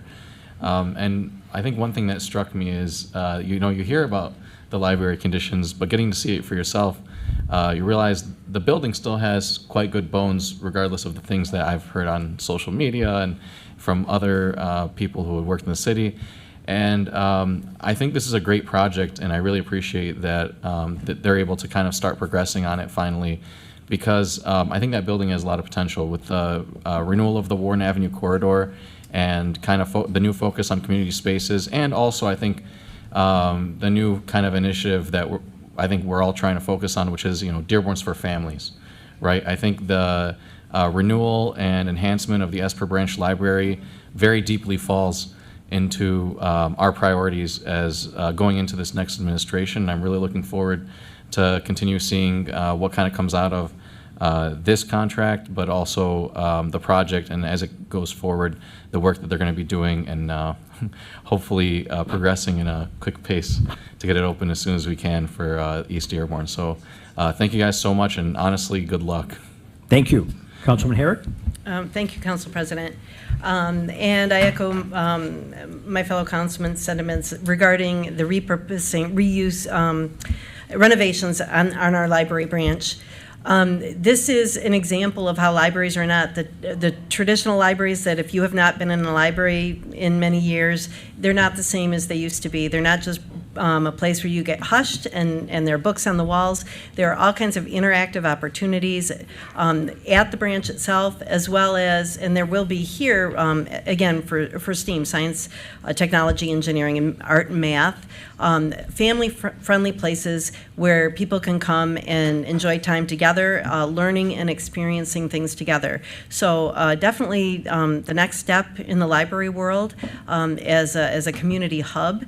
And I can't wait to see what we have there going forward, because again, it'll be not just for the families who live nearby, but it'll be a place to visit no matter where you live in Dearborn, or if you're from outside of Dearborn, come to visit, because it certainly is the new age of libraries. Mm-hmm. So thank you for the vision Appreciate for it. administration. I don't know if Dr. Hawkins had left, one of our board members, but I know her son is here, but that's okay. We want the mom. Can we have, can we have our new interim library director step forward? Or Chief, maybe you want to introduce her. We'd like you to have you come in and just introduce yourself to the council. So if some people were not aware, that we did have our library director had completed her term, and we do have a search. We have Dr. Hawkins, okay, one of our board members. So, Dr. Hawkins, would you like to step forward and just introduce her and just let us know? I really appreciate the work that your board has been doing. Well, thank you for this. I would have dressed more appropriately. I was sending the people in charge. Yes. I would like to introduce Patty. Don't ask me to pronounce her last name. But Patty was just recently appointed the interim director for our library. Excellent. And since then has put her running shoes on and is just moving forward. And just in the last 2 weeks, we have seen the work at the Esper Library really moving forward, and so we're excited at what she will do when she partners with Mr. Hawkins, because on the Esper Library, they've created a team. Excellent. So, thank you. We do appreciate it. Nothing moves forward without a team. Yes. Patty, Thank you, Cheryl. I appreciate it. My name is Patty Podzakowski. That's not that hard. Not that bad. And I have This is Dearborn. proudly worked for the Definitely city Dearborn. for 25 years. All right. And I'm excited to take on this new role. I want the best for the library system and the city and the whole community. So thank you. Well, we thank you for stepping forward, and hopefully you'll put your name in the hat. I know it's an extensive process. A lot of the residents don't know our library budget nears $10 million. We do believe in our libraries in the city of Dearborn, and under the mayor's direction and reinvestment into our libraries, we're seeing that firsthand. So we do appreciate all the work you do, and there's no great city without a great library. Thank you very much. Thank you. All right. Mike, did we mention Dr. Hawkins is the new head of the library commission? Yeah, I did. We got that. All right. Any other questions or comments? Just one comment. Councilman Paris? You turned it off. Thank you, Council President. If I'd be remiss in saying, though, too, the Esper Library, for the renovation, that's going to take a period of time. Not too long ago, we finished with the Centennial Library, and then now we got the Bryant Library that's next up. So we've had a lot of upgrades to our facilities and bringing them up to date, and it's been pretty exciting. So appreciate the work of the Library Commission, our new library interim director, and DPW. Thank you, Tim. Thank you. All right, any other questions or comments? Okay, unanimous roll should be attached. Next item. Item 34, resolution by council members Paris and Enos, authorizing a cooperative contract purchase via cooperative contracts with the library network, the Midwest Collaboratory for Library Services, and the Michigan Library Competitive Directors Association from Midwest Tape LLC, Ingram Library Service, Baker and Taylor, Cengage Learning Inc., W.T. Cox, Overdrive, and Press Reader in a total amount not to exceed $497,000 for the purchase of a variety of library materials for fiscal year 2026. Thank you, Mr. Clerk, and thanks for reading those all those names in there for me. Yes. The library selection staff purchased a wide array of new materials annually. Naming some the clerk named as well as borrowing from other public libraries. Some titles are replacement copies, but a majority of them are new titles recently purchased or released. Also including our digital titles such as ebooks, streaming videos, and e-audio materials. The library continues to participate in the cooperation purchase agreements through the Michigan Library Collective Directors Association, the Library Network, and the Midwest Collaboratory of Library Services, which allows the libraries to leverage collective buying power, reduce costs, and expand availability to the community. Purchasing on behalf of the Library Department recommends the purchases of a variety of library materials via a cooperative contract. The total amount of the purchases is not to exceed $497,000 for this fiscal year 2026. Any questions or comments? Okay. Objection to unanimous roll? Unanimous roll shall be attached. Next item. Item 35, resolution by council members Abraham and Enos awarding a contract to Civic Brand in the amount of $119,500 for branding and marketing services for the city of Dearborn beginning January 1, 2026, and requesting immediate effect.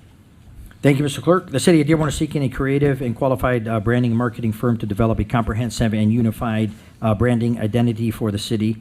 The selective vendor will be responsible for creating a strong visual identity, brand standards, and a brand manual. The project will include a strategic public rollout plan for introducing the new brand across the city channels, events, and materials. Additionally, the city is seeking a short-term and long-term marketing strategy that identifies the most effective marketing channels. The city will be utilizing a portion of a previously approved service credit received through Karsoff Technology Group, totaling for an amount of $350,000. The service credit was received as part of marketing initiatives as part of the city's agreement to pivot technology services provided by Google. Communications in conjunction with the purchasing and strategy recommends an award of this contract for the branding marketing services in the amount of $119,500. The contract will begin work January 1st, 2026, and should continue through the end of 2026 as the project progresses. Immediate effect is being requested. Any questions or comments on this? Any objection to unanimous roll? Okay, unanimous roll should be attached. Next item. Item 36, resolution by council members Al-Sawafi and Paris, authorizing the finance director to recognize the 2026 Michigan State Police Grants and Community Service Division Burn Justice Assistant Grant funding in the amount of $53,785 in the general fund. Police Administration Intergovernmental State Revenue Account 101-2410 330.04-90 and appropriate the same in the General Fund Police Administration Account 101-2410-511.98-00 and requesting immediate effect. All right, thank you, Mr. Clerk. The Dearborn Police Department applied for and received a federal grant from the Michigan State Police Department from the Byron Justice Grant Assistant, or JAG. This award for 2026 calendar year was an amount of $53,785, and this is a reimbursement grant with no local match required by the city of taxpayers. The grant will be utilized to facilitate and educate education and innovation programs in the 19th District Court, community partners, and schools. A driving simulator from Oakland Community College will allow students to experience realistic driving scenarios and learn all about the dangers of reckless and distracted driving. We all know we need that. It is requested the Finance Director be authorized to appropriate the same, and the Police Revenue Intergovernmental Federal Revenue appropriate the same as well in the Police Administration.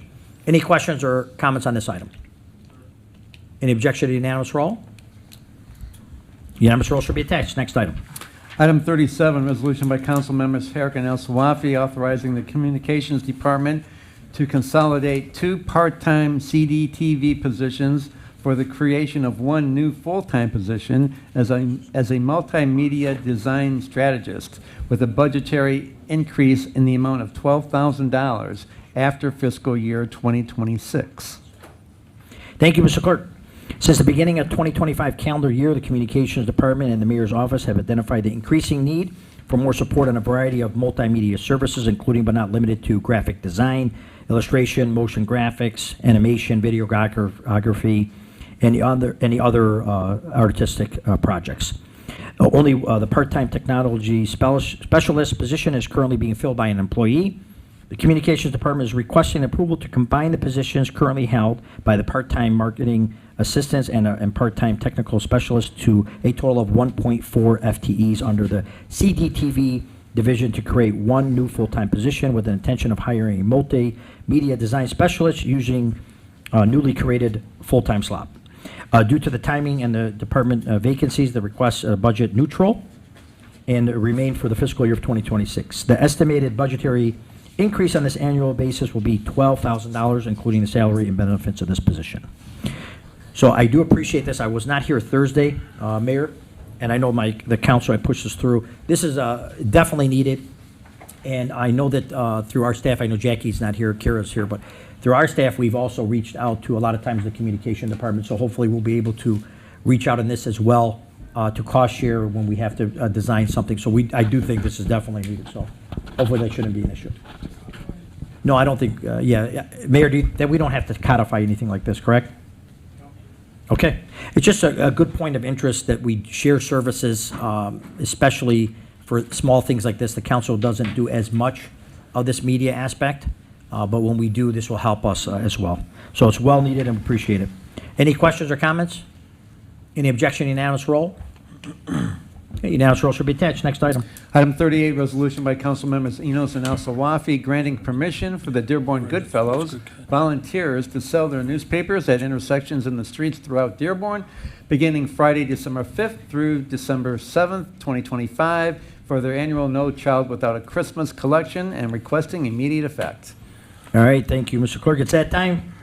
Annual request for the grant to the Dearborn Goodfellows volunteers permission to work on various intersections throughout the city of Dearborn and sell annual Goodfellow newspapers is a great tradition in Dearborn. All the proceeds from this event will go directly to provide Christmas gifts and basic necessities to underprivileged individuals and families in our community. This year's event will be held Friday, December 5th, and immediate effect is being requested.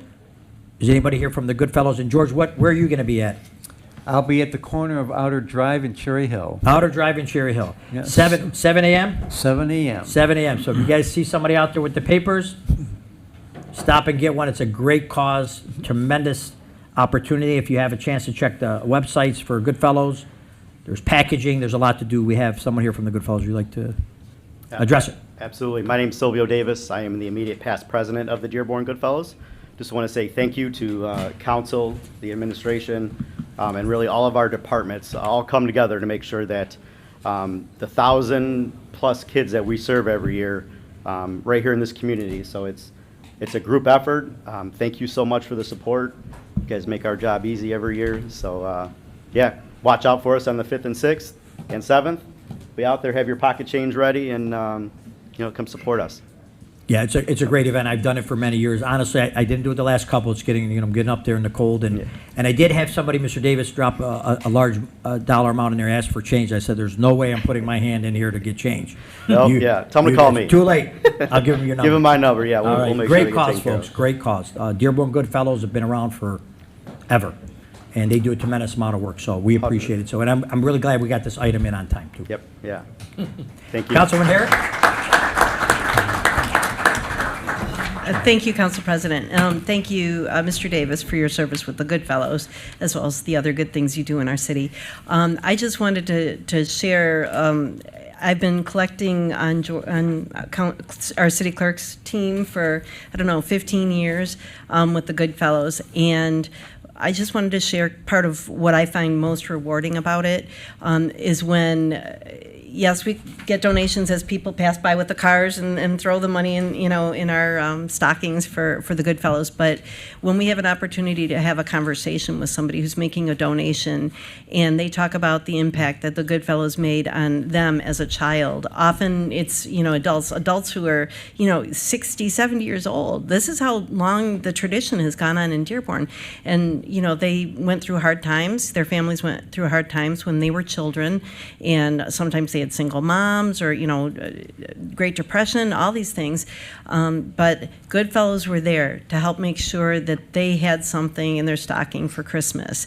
And they remember it from their childhood, that their parents would say, this is thanks to the Goodfellows. And so even if these folks are now passing us and putting money, in our stockings to help others, they're doing it because they remember what an impact it made on their lives at a very difficult time. And for some of the folks that give us $1 or $2, it's not easy for them. They're coming in and they're watching their pennies as well today, but they know how important that is. And today, Dearborn has changed over the years. Our populations have changed, but the Goodfellows continue to serve. And so, it's the children who are in need today come from all different kinds of homes, and you don't necessarily recognize that when you see them, going to school or in the, out and about in the community at the parks. But we have a lot of children whose families are in need, and thank you to the Goodfellows for making sure that no child goes without a Christmas. Thank you, Councilman Herrick. Councilman Nino. Yep. My team will be at the corner of Carlisle, Pelham, and Outer Drive, so feel free to drop by and drop off some money, please. There you go. You do get a paper with that, too. Yeah. Councilman Hammoud. So I guess for Gary and for Silvio, do you guys already have the dates for packing night and the actual delivery date? We do, yep. So we'll start off with, I guess, all the dates. So November 24th is our annual luncheon kickoff where we do our large photo that goes on the front of the paper. So that'll be at Park Place, November 24th at 11:30 sharp, followed by the luncheon. And then our paper sales kicks off with the 5th, 6th, and 7th. We'll be out there selling on the corners. And then packaging and delivery. So we package the... Please like, share, and Village subscribe. Shop, same as We the need to last, beat this previous years. YouTube algorithm That's gonna be that on keeps December throttling 19th us. at 6 Thank you for p.m. watching. We And appreciate then it. the following day, the next morning, we'll meet back at Village Ford after we load up all the trucks, and December 20th at 8 a.m., we'll be delivering all the gifts. So it's roughly 500 households, 520 households, somewhere in there, but we get right around 1,000 kids every year that we serve. So it's, like Councilwoman Herrick said, we've been around 102 years now serving the community, so it's been a constant. Everybody knows that you can depend on the Goodfellows for that No Child Without a Christmas, and we've been blessed to have many successful people and business owners right here in this community that were recipients of the Dearborn Goodfellows. Yeah, that's for sure. Yeah. It's nice seeing the money circulate back in the community and Full circle. to help those. Yep. Yeah, full circle. Appreciate that. Thank you, guys. Yep. Councilman Hammoud, you good? Yep. Thank you. Thank Mr. you, Davis. guys. Thank you. Yep, you guys have a good night. All right, any objection to unanimous roll? No objection. Okay, unanimous roll should be attached. Next item? Item 39, resolution by council members Paris and Enos authorizing the mayor's office to renew the citywide membership with the Conference of Western Wayne in the amount of $12,185 for the 2025-2026 fiscal year and requesting immediate effect. Thank you, Mr. Clerk. The membership of the Conference of Western Wayne provides the city of Dearborn with a collective voice in the nation's capital on federal policy and advocacy issues that concern our city. Membership also networks the city's elected and top appointed officials with experience and ability of municipal leaders nationwide, and provides us access to resources to promote innovation and manage common issues such as veteran homelessness, job training location programs, local water infrastructure projects, and other transportational programs. The mayor's office is requesting the authorization to renew the citywide membership of the Conference of Western Waynes for the amount for fiscal year 25-26, and the citywide membership for the amount for $12,185, which is the same as last year. Any questions or comments on that? All right, an objection to unanimous roll? Okay, unanimous roll should be attached. Next item. We have a walk-on item. It's going to be item number 40. It's a resolution in need of an offer and support authorizing the mayor to execute the interlocal government agreement with the Dearborn Public Schools for the enforcement of camera-based school bus stop arm violations. Okay, offered by Councilwoman Herrick, supported by Councilman Paris. All right, I believe, Mayor, did you have anything to add to this? This one was in the past, we had brought this forward. Is there anything different? All right, any questions or comments from my colleagues? Okay, unanimous roll shall be attached. Next item. There are no further items on tonight's agenda. All right, so next we got a few items from the council. I have a few things I wanted to mention. I'm going to start with our HR director, Danielle Cheney. I don't believe she's with us today, but I wanted to recognize the recent passing of her father in September and offer condolence to her and her family. It's a very tough situation when you lose a parent, and you know, I've had the unfortunate situation of having that. Mrs. Cheney is an exceptional HR director. She is a tremendous person, and I'm sure that her father is very proud of the work she's done. And we just wanted to recognize and make sure that she knew that our condolences from the council for her and her family. I did have a few other things before I open up to my council members. A couple good news is from Ford. Ford Motor Company, of course, our hometown Fortune 500 corporation, is introducing that they're going to be building a tremendous amount of vehicles that are being moved here to Dearborn. That is going to create an additional 900 new jobs at the Forge Rouge complex and 100 new positions in Kentucky. So we do appreciate that. I know that some of my colleagues also were able to attend Sunday. Tremendous event for the world headquarters of Ford Motor Company being reopened and moved from Southfield iconic building on Southfield and Michigan Avenue. It was a great event. It was very well run, and it was a great opportunity to see the new headquarters. So it does look like a coffee shop inside. It does give a younger, hip vibe, and it's a great opportunity for Ford to reinvest in the city at Dearborn, and they're going nowhere at all. I want to congratulate next our Fire Chief Joe Murray, who was recently elected as president of the Western Wayne Fire Department Mutual Aid Association for the 10th year in a row. Wow. Chief? I mean, either you're doing a great job, 10 years in a row, you got to be doing a great job. We appreciate that. Yeah, the Mutual Aid Association is a very big deal, folks.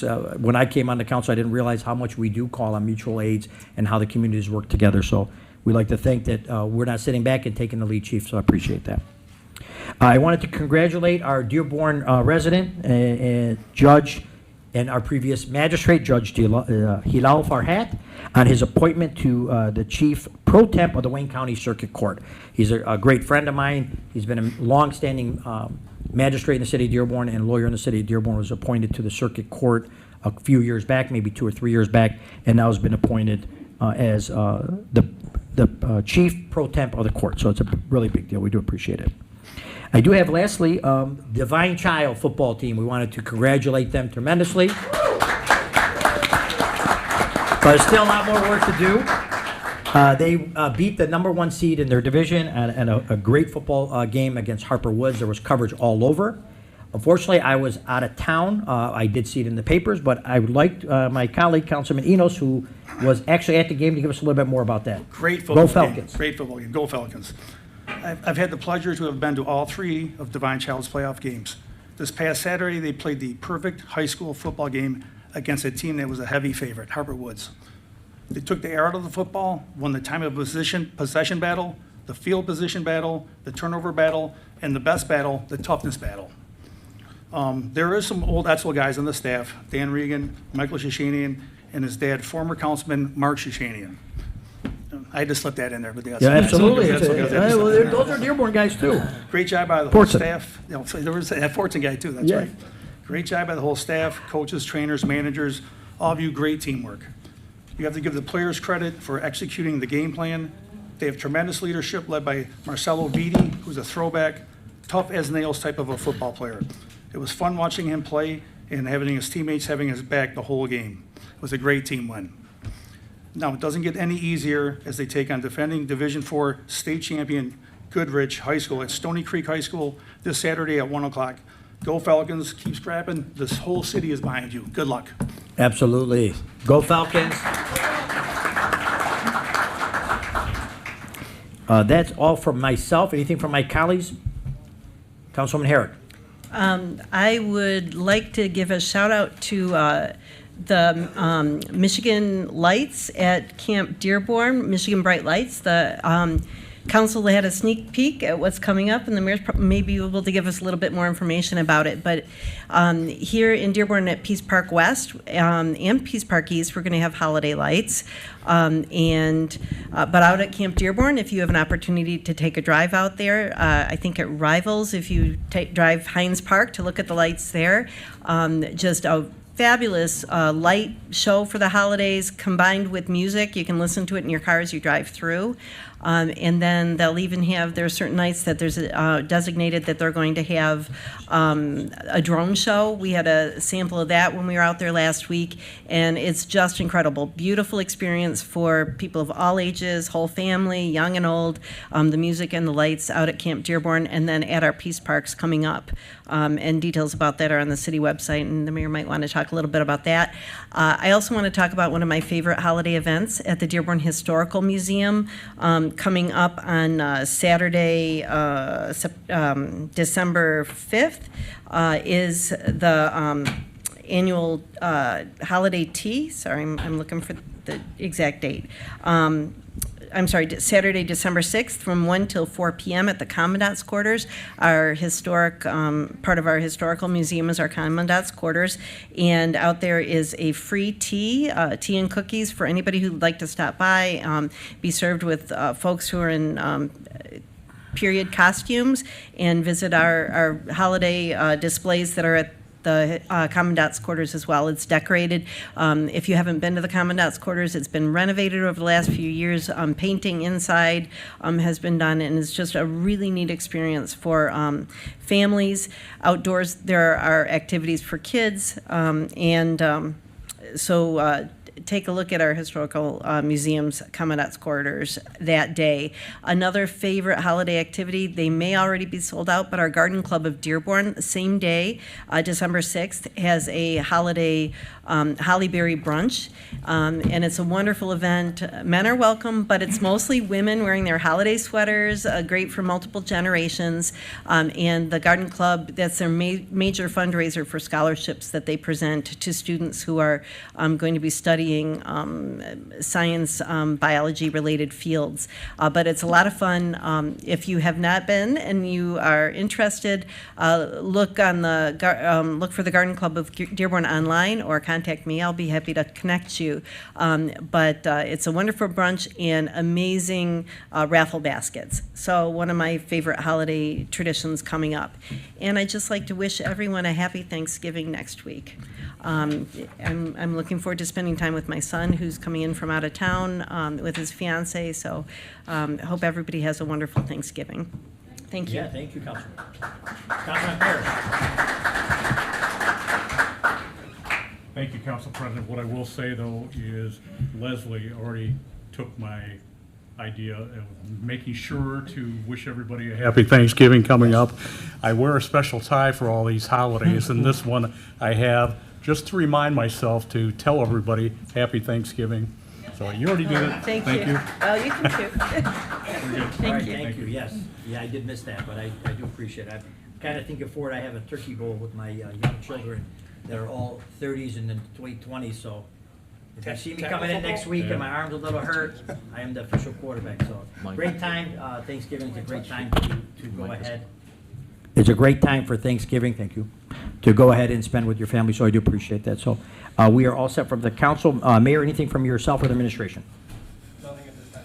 All right, Mr. Clerk, anything from yourself or your department? Yes, real quickly. Yes. A couple weeks ago, we had an election, so I wanted to congratulate the 27,000 winners that we had.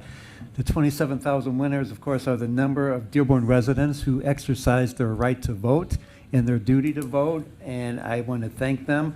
The number was slightly higher than we normally get, it's about 35%, but I appreciate the support of the voters, 27,000 strong this election. So thank you, and thanks to them. Thank you, Mr. Clerk.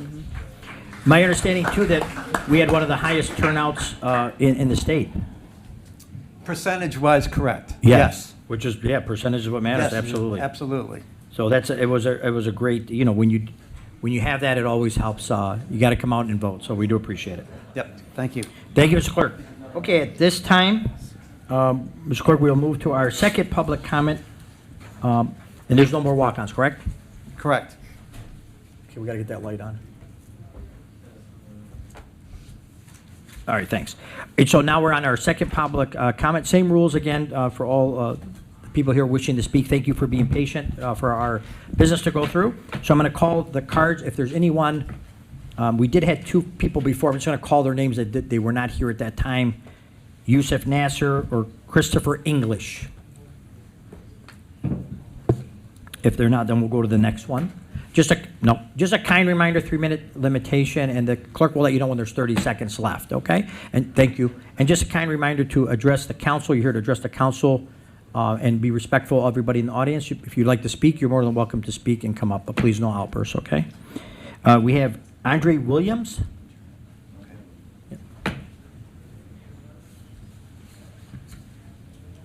How you doing? It's good to be here. I speak here as of course, a resident of Detroit, a veteran, someone who's firm in my belief as a Christian, as an American nationalist. We came here today to send a message that American towns and cities will not be Islamified. We do not want this in our country. We're against that.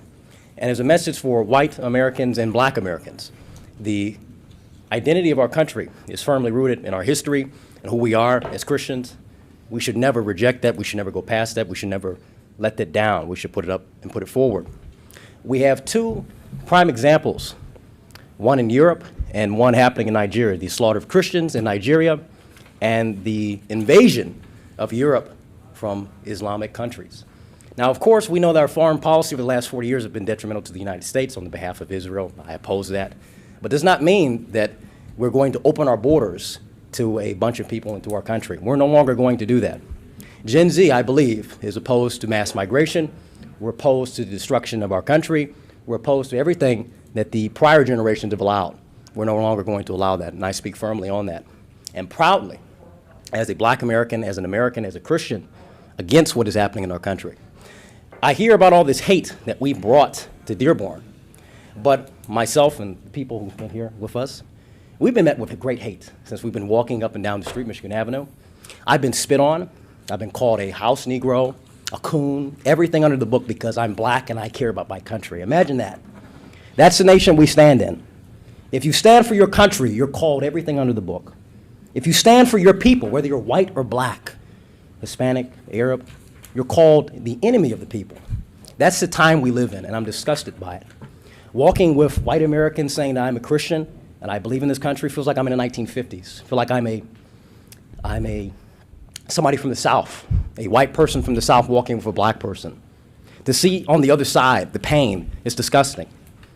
The fact that Americans cannot be proud of their faith and stand firm in their faith against what we're seeing across the Western world and to be opposed to it and be met with calls of Nazi and fascist. Well, that's what you want to call us. If that's what you want to bring to us, hatred, well, we will stand firm in what we believe regardless of how much you hate us. Because our belief is in God, our belief is in our country, our belief is in our people. And we promote that each and every day until death. And I think that's something that our history shows. We are not fearful of anyone. You have 30 seconds. We're not fearful of anyone in this country. Americans have built the world. We've bring great things upon this world. And as Christians, we've done much to civilize the world. And we will not allow anyone to tell us we cannot be Christian, that we cannot say what we want in this country because we built this country into what it is. And we allow people to come over here and have their say. Well, guess what? We say no to Islamification of the United States and all of Western civilization. Thank you. Thank you, sir.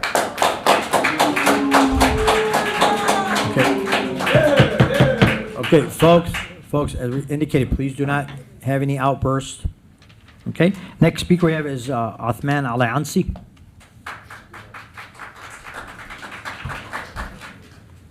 Othman Ali Al-Ansi, 7441 Kentucky Street. I pronounced it right. Yeah. Okay. Council President, members of the council, today Dearborn witnessed two very different kinds of protests. The first was led by Anthony Hudson, someone who arrived here with fear in his heart and stereotypes in his mind, but after walking our streets, visiting our mosque, and speaking with our residents, his entire perception changed. He admitted that the media lied to him, and what he found instead was hospitality, kindness, and community. The second protest was the opposite. Individuals who came here to shout and chase attention. And to them I say, you're still welcome to sit with us, enjoy shawarma, Yemeni tea, and see who we really are. You don't have to agree with us to break bread with us. And to our young people especially, do not give in to these provocations, the attention they crave. They feed off your reaction, your videos, your anger. Show them instead your manners, your character, your discipline. Let them shout into the wind while you embody the values your parents and grandparents raised you with. Over the past year, I've prayed in church. I prayed in the mosques, and I visited the churches. Different languages, different traditions, but the same prayer: peace, safety, and unity for our city and our neighbors. At the end of the day, we are not a city of strangers. We are a family of neighbors, and no amount of outside noise will change that. Thank you. Thank you, sir.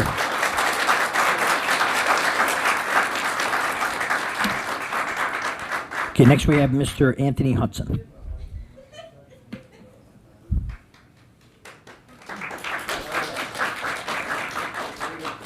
Ladies and gentlemen of the board, good evening. I am Anthony Hudson. I am a gubernatorial candidate, and I need you all to understand I have no affiliation with the anti-American group that came here today to destroy your town. They came for a day. One of them came from Florida, who says he's running for Senate, as if that comes out of a Cracker Jack box. I came here to build a bridge between hate and happiness in your town. I spent 4 days here last week. First day one, a little nervous. Didn't know what I was getting into. I hear all the stuff that's printed on the TV, or all the stories that are written about you. We build our own image in our head. And it's only fair to come down here and see it for myself, right? I mean, I am an American. I am welcome here. I came down for 4 days and witnessed something I had never seen before. What the gentleman was talking about over here was his version of America, where the Constitution is set for all Americans. Doesn't matter where you come from. We are all created equal in the eyes of the Lord. Is it not written? You have freedom of religion in this town, just like I have freedom of religion in Grand Blanc, Michigan. I don't impose on you, you don't impose on me. You get up, go to work, do your job, go home and take care of your family. I don't care what you do, because you have the same freedom I have. This group here came to interrupt my peaceful walk. For almost 2 months, I advertised a peaceful walk. My question is, where were you? You knew about it. I asked you to come walk with us as members of this community, to show strength, to show peace, to show that communities do not exist without unity. Yes, I made my comment, Mayor. You have freedom of speech like anyone else. But as an elected official in this town, you should treat every citizen with respect and dignity. The word bigotry means when you don't get along with somebody else's point of view or idea. So I counter that back and say that you were being a bigot that night as well. You have 30 If I'm seconds. not welcome in Dearborn, should I win this race and become the next governor of Michigan, if you can't apologize to an American citizen, then I'll proclaim that you're not welcome in my state. We are all equal, and we better start acting like it. Leadership needs to lead by example, not from fancy seats behind a podium, but by example. You have to set the tone and the precedence in this community so that people like me don't need a damn vest to come here and walk down your streets peacefully with Muslim citizens of I'm this sorry, your community. time has expired. Thank you. Thank you, Ms. Hudson. All right, next we have Jason Ox. Is that correct, sir? No, DYE. I was trying to write on a... Okay. Is it Jason? Yes. Okay, go ahead, sir. Well, I did have a speech prepared, but with the events that happened today, I want to make clear of some things here. I've had some Muslim people come up to me and say, if you're coming in peace, how come you're carrying your pistol with you? I got news for you, my friend. That is the peacekeeper. That's what keeps peace in this country. Everybody worried about Sharia law, which we found don't exist. I myself was brainwashed by the lamestream media. I came down here, we had the courage, and we came and talked to people. We entered mosques. We were welcomed with open arms. We didn't have any opposition. We also didn't come down here and say we're burning your Quran. We also didn't come down here and say we're throwing bacon on you. By the way, is that what Jesus would do? I don't think so. In any way, shape, or form. That's the most un-Christian Jesus thing that could ever be done. And I would suggest studying to show yourself approved. Literally. Now, on to the mayor here. We are a constitutional republic governed by the United States Constitution and the laws. When you are acting in capacity of a mayor, like these gentlemen are acting in capacity of police officers, you are not a Muslim, you are not a Christian, you are not nothing. You are the mayor. You are only to answer to the United States Constitution, and that's it. And it's fine. People make mistakes. Just apologize. Anthony apologized. That's what men do. You know what I mean? We made mistakes. He made mistakes. Hell, man, we thought we were coming down here into a freaking battle. And all we battled was food and coffee. You know what I'm saying? But, hey, man, we've been brainwashed on this stuff since a child. Literally. You know, a lot of us went and signed up to go to war and didn't realize who the true enemies were. Now we do. And I think this is their biggest fear. But at the same time, give respect to get respect. I audit police officers. I audit government officials, all these different things. If I come in there and they say, what are you doing? And I go, First Amendment protected activity. How you doing, sir? Guess what? That video don't get nothing for views. If I come in there and they say, what are you doing? And I go, I invoke my fifth. Get out of my face. Guess what that does? 100,000, 20,000. See what I mean? People want the controversy. If this was all for votes and political stuff, we'd have just lied. Put a little AI thing of the prayer. You know what I mean? No, we tell the truth. This is the blue collar, we the people, ditch digging campaign. This is by the people, for the people. This is the Constitution. This is what it is. It's the only reason I'm helping him. I hate both parties. I think both parties are two wings on the same diseased Masonic bird, to be quite honest with you. I'm about unity and we the people. I've tried to tell Anthony to run on Don't Tread on Me. You know? Like, we're done with the corruption. And there is corruption. And we're going to find it. And that's what I do. I sift out government corruption, and then you find out. You know what I mean? FAFO's my favorite line. I'm sorry, your time has expired. You guys have a good one. Thank you, sir. All right, next we have Mahmoud Mohsen. Mahmoud Mohsen. All right. Is there any, and there we check the overflow, or is there anybody left in the overflow? All right, I'll put it aside, Chief, if anybody, if you don't mind. No. Okay. Cam High. Next we have Cam High. 1 second. Okay. Hi, Cam Higby. I'm a journalist. I'm not a protester. This is my badge. Okay. Today on the streets of Dearborn, I was pepper sprayed, maced by protesters because I asked them simply why they were harassing and touching another individual who had stated repeatedly that he was only on their side of the street to talk to them and have a dialogue. My phone was smashed. You can see the broken camera right there. They stole $50 out of my pocket, and they stole my microphone receiver. I went and I told one of your officers, badge number 3668, that this had happened. He told me there was nothing that could be done about it unless I went to the station. I told him, I can't go to the station. I'm working. I'm doing my job. He said, I'm working too. I said, yeah, your job is to protect me and all of the people that are out here today. Okay, so he said that I could go into the station later. I told him, you're never going to catch the guy if I go into the station later. He's going to leave. He's dressed head to toe in black bloc. I filmed the whole thing, but he had a mask on his face. You'll never, ever get an opportunity to arrest that person ever again if you don't go and get him right now. He said, sir, I can't leave my post. 5 minutes later, I caught him in the parking lot on a personal phone call. Okay, repeatedly today, I watched people that are in this room get attacked by other people that are in this room. I watched your officers not respond to those attacks repeatedly. Then I saw somebody who was in this group, which again, I'm a journalist. I'm just documenting what's going on, and I'm here to tell you what's going on. I saw somebody in this group get arrested. I asked the officers, habeas corpus, please articulate probable cause for arresting this person. They refused to. I asked name and badge number. They refused to give me their name and badge number as a member of the press with my badge clearly displayed. They would not tell me why they were arresting this person. They just did it. Okay? Yesterday, I was exploring Dearborn. I came here just to document this from Seattle as a journalist. Okay? I was exploring Dearborn. I walked up and down Michigan Avenue. There wasn't very many people out. Then we wanted to hear the call to prayer that we've heard so much about. So we went to a mosque. And at that mosque, I was followed by a drone. If I moved forward, the drone moved forward. If I went backwards, the drone went backwards. I went to a gas station, and that drone waited outside of the gas station, just above the door, for me to leave so it could begin following me again. I was followed by vehicles, and I was followed by individuals on foot. There was a lot of talk in here today about sexism. So I'd like to quote the Prophet Muhammad. Okay? One of my favorite quotes from the Prophet Muhammad. A woman's testimony is worth half that of a man's due to the deficiency of her mind. God created two sexes, one superior and one inferior. That's why your women wear hijabs, because they're inferior to men. That's why in most Muslim countries they can't leave their homes without permission of a male guardian. Is my time up? You have 30 You had seconds. 30 seconds. Oh, 30 seconds. Yeah, go Okay, ahead. great. Go ahead.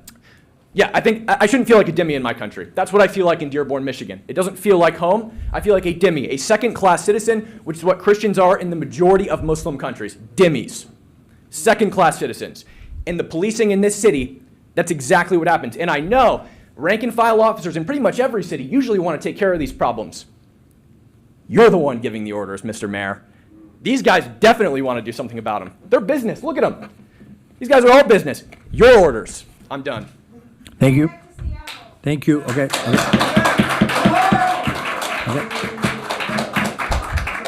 Please, folks, we don't, no outbursts, please. Next we have, sir,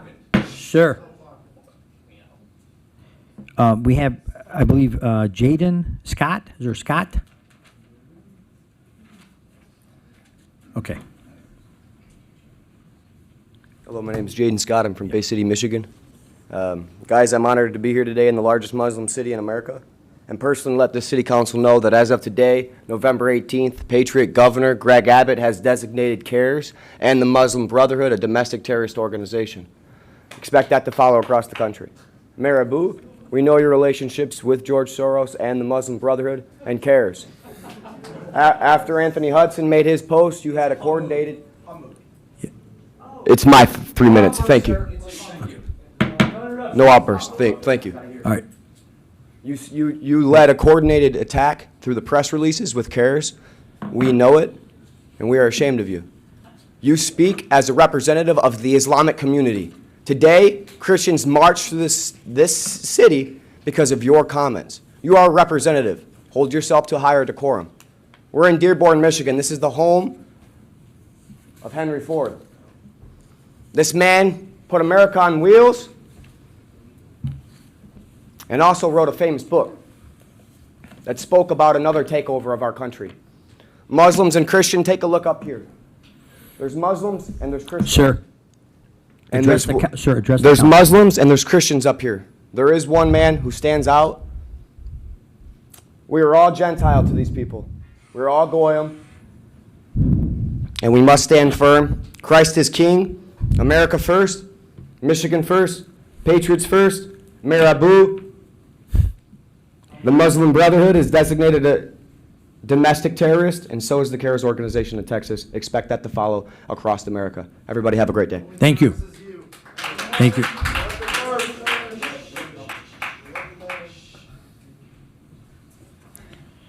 All right, Mr. Edward Lang. All right. Commander Madu. you guys got to keep it down, okay? In I can't pinpoint. 1900, the world was 30% white. Fast forward 125 years, we are down to 7%. The Islamification of Europe is particularly aimed at the destruction of white people. The Islamification of America is aiming to meet the same goal. Our people, white Christian, European, Western civilization, we built the arts. We built the Colosseum. We have ran the world into the industrial age. And now, this people here, the Muslim community, is looking to drag us back. They're looking to oppress women, oppress homosexuals. They're looking to destroy everything that makes America great. President Trump, send ICE into Dearborn. These people have overstayed their visas. They're H-1B chain migration invaders, and they have come to this country to destroy our way of life. We know exactly your laws in your book about lying to our faces, pretending to be Americans, wearing your suits. But that doesn't happen anywhere else where you guys are in charge. There are 53 Muslim majority countries, and in all of them, it is tyranny, destruction, it is shithole living. We have to call it what it is. You guys don't live like we do. We don't want you in our country. We will come and eat your shawarma in Somalia, okay? We don't need it here in Michigan. We don't need it in any part of America. We have a right to self-determination. Our founding fathers fought and died for our posterity, for white Americans. And we're being driven out. You come here and you marry 4 or 5 women and you outbreed us. You change the laws. You make all of our country look like the places that you fled from. We don't want you here. Respectfully, get the fuck out of my country. I don't want you here. We don't want you here. That's fine. I don't want you here. I don't want you here. That's fine, sir. This is our country. And the Chief, can you send people, the guys out there? the veterans, the World War II veterans, that's blood has soaked for our constitutional republic, are taking a look around Europe. They're taking a look around America, and they're saying, what the hell did we fight for? We have been taken over have 30 without seconds. a single shot fired. You guys are outbreeding, insidious parasites on the American way of life. You will never look like us. You will never eat like us. You won't build buildings like us. You are nothing. You can build nothing. Just like President Trump's great American friends have said. You guys are not us, and get the fuck out. America first. America only. God bless America. Jesus is king. Jesus is king. Thank you. Jesus is king. Jesus is Thank king. you. Jesus is king. Jesus is king. Time has expired. Order in the chambers. Order in the chambers. And that concludes our meeting for the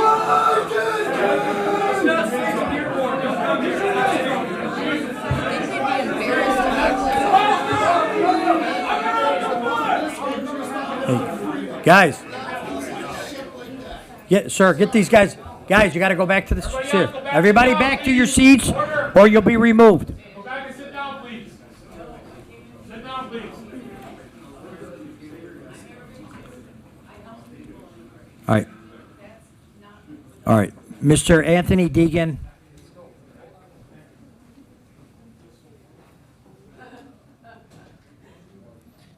Mr. Deegan, do you want to speak or you're good?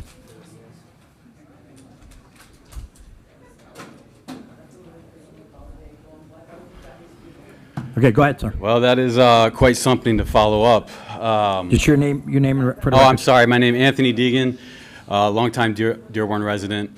I just want to say I kind of went into the march midstream and have seen everything that's taken place. And this is a religious conversation today. And I think that God is extremely grieved. I've seen hate. I've seen anger. I've seen a lot of pride. In the cross, we see the embodiment of Christ. We see the embodiment of Christianity. It's love. It's self-sacrifice. It's humility. And we've seen today and in the past few weeks hate, self-serving of the highest order in many camps, and we've seen pride and arrogance. And I think there's a way to disagree, and there's a Streaming, way. but I'm happy to. How about this? The Book of Sahih Muslims. The Book of Sahih Muslims. The day of judgment will not come about until the Muslims fight the Jews, killing the Jews. When the Jews hide behind stones and trees, the stones and trees will say, "Oh, Muslims, oh, Abdullah, there's a Jew behind me. Come and kill him." It's a violent religion. The Prophet Muhammad said in the Book of Hadiths, a woman's mind is deficient. That's why her testimony is worth half that of a man's. What happens though when a serviceman? The Prophet Muhammad married a 6-year-old and he had sex with her when she was 9. That's not true. Mary wasn't 6. It doesn't say that. Chapter and verse. Chapter and verse. There was like the Afghan brother who helped him when he was shot. I'm curious, how do you speak on that though? What's your sleep on this structure? So violent. So violent. So violent. I check. Well, first thing we'll do is we'll check the starter to make sure there's no fucking bus because they may have planted an IED. The guy right behind us kept telling Jake, keep your plate carrier on, you're going to need it. When I walked by going to the bathroom, they said, we're going to Charlie Kirk you. They are fucking violent swines. And I'm not talking about all Muslims. I'm talking about the ones that were here today. Violent swines. I saw it. We got it on camera. I thought they were going to arrest you, man. I thought you were going to jail. Here's the problem. We've got to keep our control. That's the fucking terrible part. These people are violent towards us. They hate our way of life. They spit in your face. And knowing that the police are going to attack you, the police are going to put you in jail. They're not going to put these people in jail. They're going to come after you. That's the disgusting part. It just bothers the shit. Yeah. We just got to play the game. That's how it is right now. Just right now.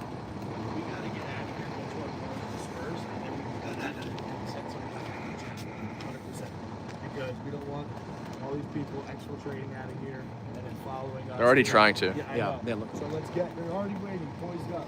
We're gonna have a police escort. Muted.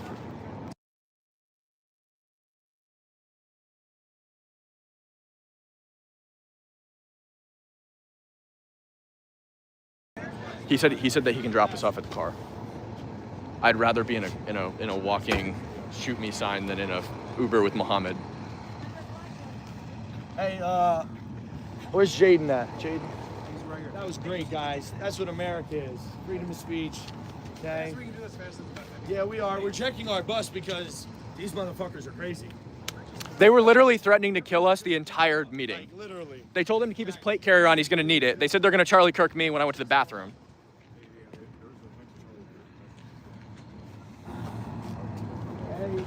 I'll tell you what, guys. You don't arrest people for assaulting people. I came here as a journalist. You want to radicalize people? Let them get attacked and do nothing about it. I don't give a shit. I don't give a shit what you're here to do.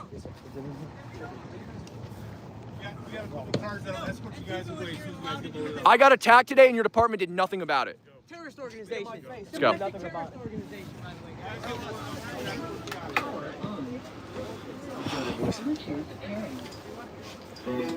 Bluetooth connected.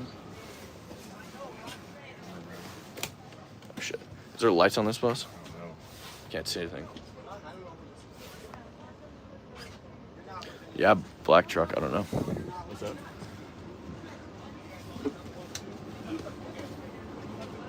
Yeah.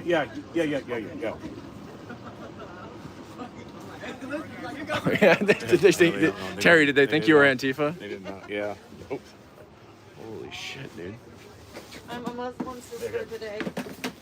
Oh my gosh, it's dark. I didn't mean to. They were all freaking out. I know. Holy shit. I'm so sorry. Why did he have to go off white like that? Go off what? Why did he go off white like that? Hey, Jake. When he go around just saying white. Jake's not on the America? bus. He's not on the bus? No, he's outside. I mean, fuck them. I mean, they filibustered for as long as they could so we couldn't talk. Yeah. They called everyone an overflow before they called us.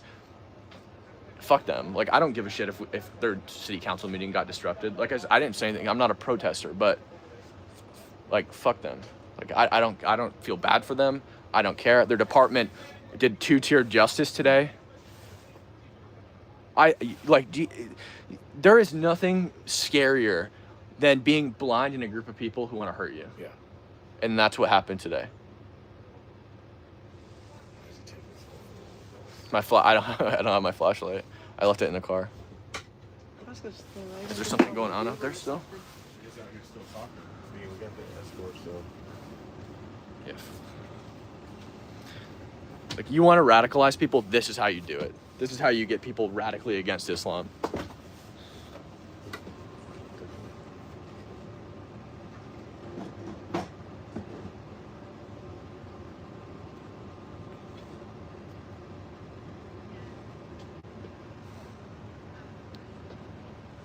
And also, I don't endorse everything that was said in the live today from either side, from the Muslim side or whatever. You know, I'm just documenting everything and posting it. The only words that I endorse are the words that I've said. So just make that clear. But this is how you radicalize people: is you let people get attacked and assaulted, and you do nothing about it. There's small little groups here and there that were saying deliberately to piss everybody off. Yeah. So they could get a reaction. They got up in the city council meeting and said, we should scare these people out of town. Well, this is what, they were saying that on the street today. Yeah. They would get together with little clusters. And, Yeah. like, don't react. It's our job to make them react. Yeah. Can you guys radio? Brandon Knott, thank you for the membership. Can you radio to somebody in there and ask so we can get the bark out of here? Tense, nice work, Cam. Now we need to chill. Jake and Cam, new stream soon. Yeah, it's coming up. Based. Most based day in American history. That was fucked, dude.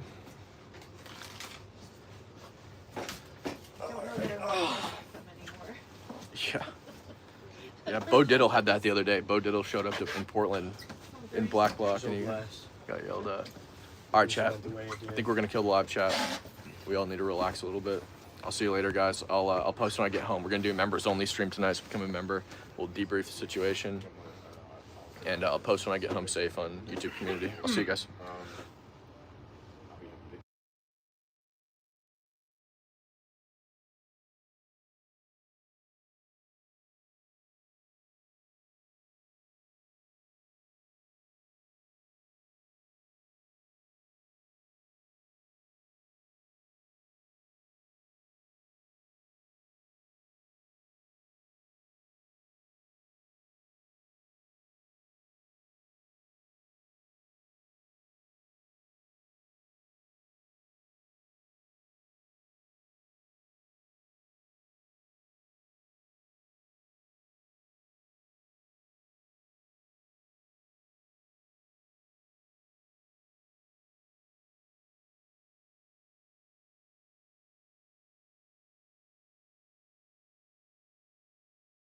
Organizations, while American hostages are still held and American blood has been shed fighting those same groups. Those are not values of the America I swore to defend. Those are not values of people who want to reshape this country into something it has never been. I come here tonight to say clearly, Dearborn is still part of America. You have 30 seconds. The United States. The First Amendment still applies here whether you are a Christian, Muslim, Jewish, or anything else. No resident should ever be told by their mayor that they are not welcome simply for speaking truth in a public meeting. I expect better from every single person on this dais. I expect you to protect free speech, not punish it. And I expect the mayor, Abu, to apologize to Pastor Baram and to every resident he insulted that night. Your time has expired. Thank you. Thank you. All right, next we have Mr. John Cena. John Cena.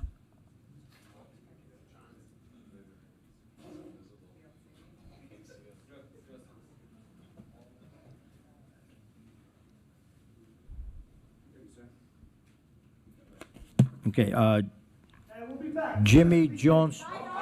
Jimmy Jones.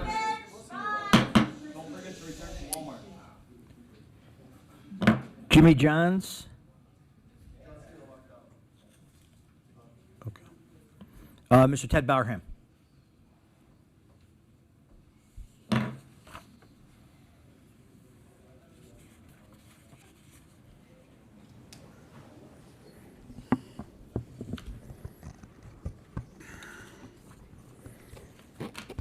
Ted Barham, Dearborn resident.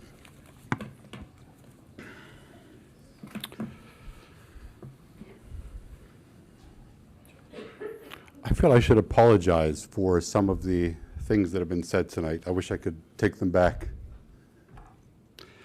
I appreciated people apologizing to me when I experienced something a couple months ago.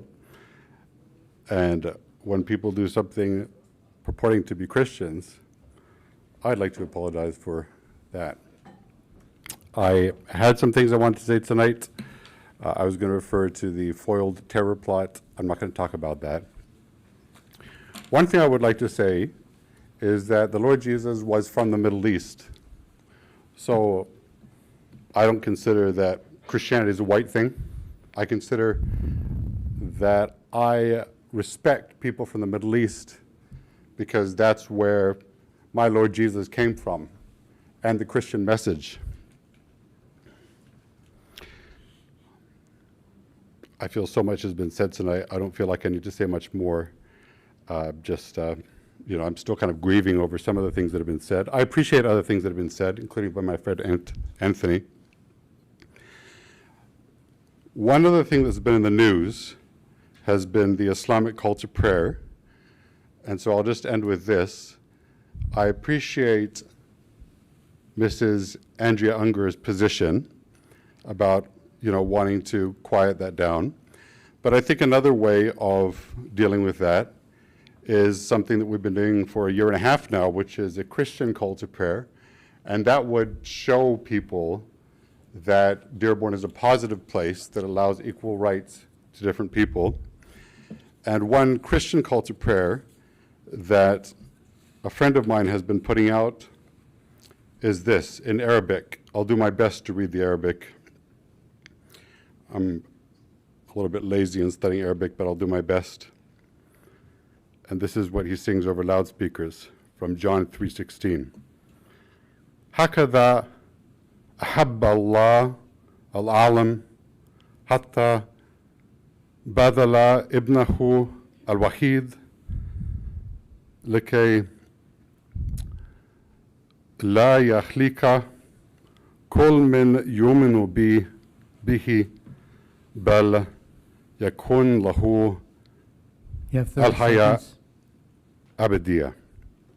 God loved the world so much that he gave his one and only Son, so that whoever believes in him will not perish, but have eternal life. Probably the best known verse in the Bible. It's not a message of hate, it's a message of love.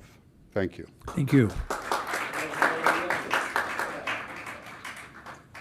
Next we have Robin Bergson? Buxson. Okay, thank you. Next we have Lauren Lienerman. Lauren? Okay. Hi.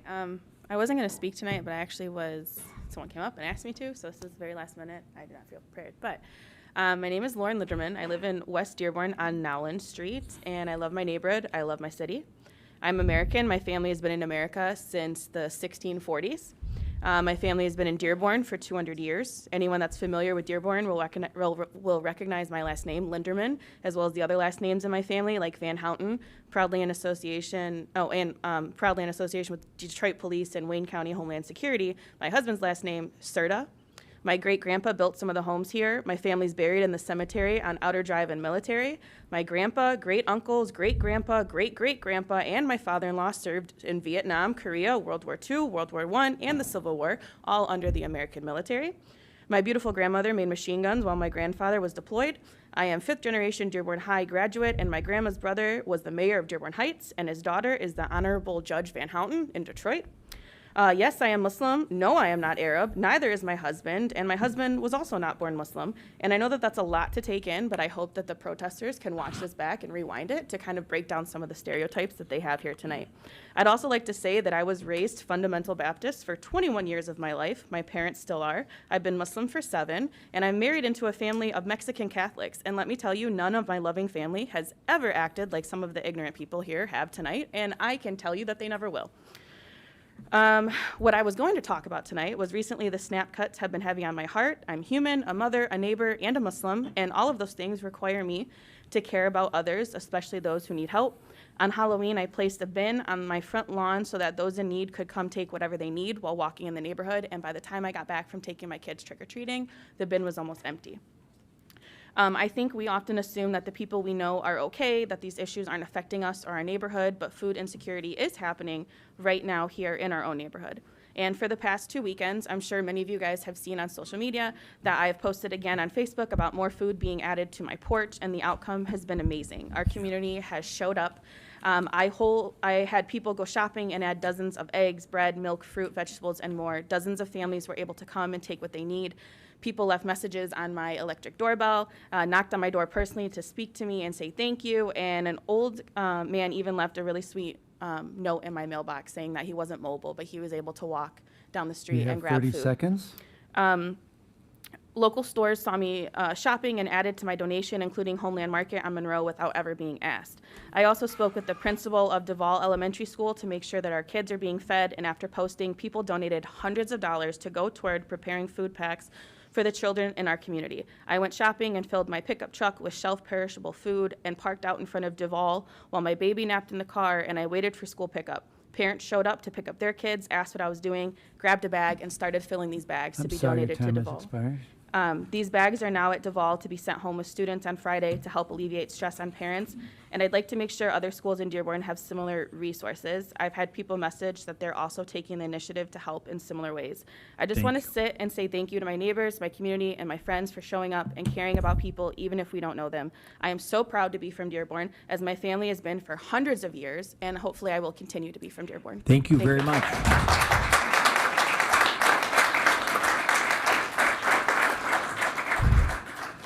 All right, Rodolph Rodriguez?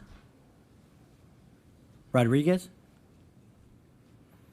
Mr. Adib Adel Mozip.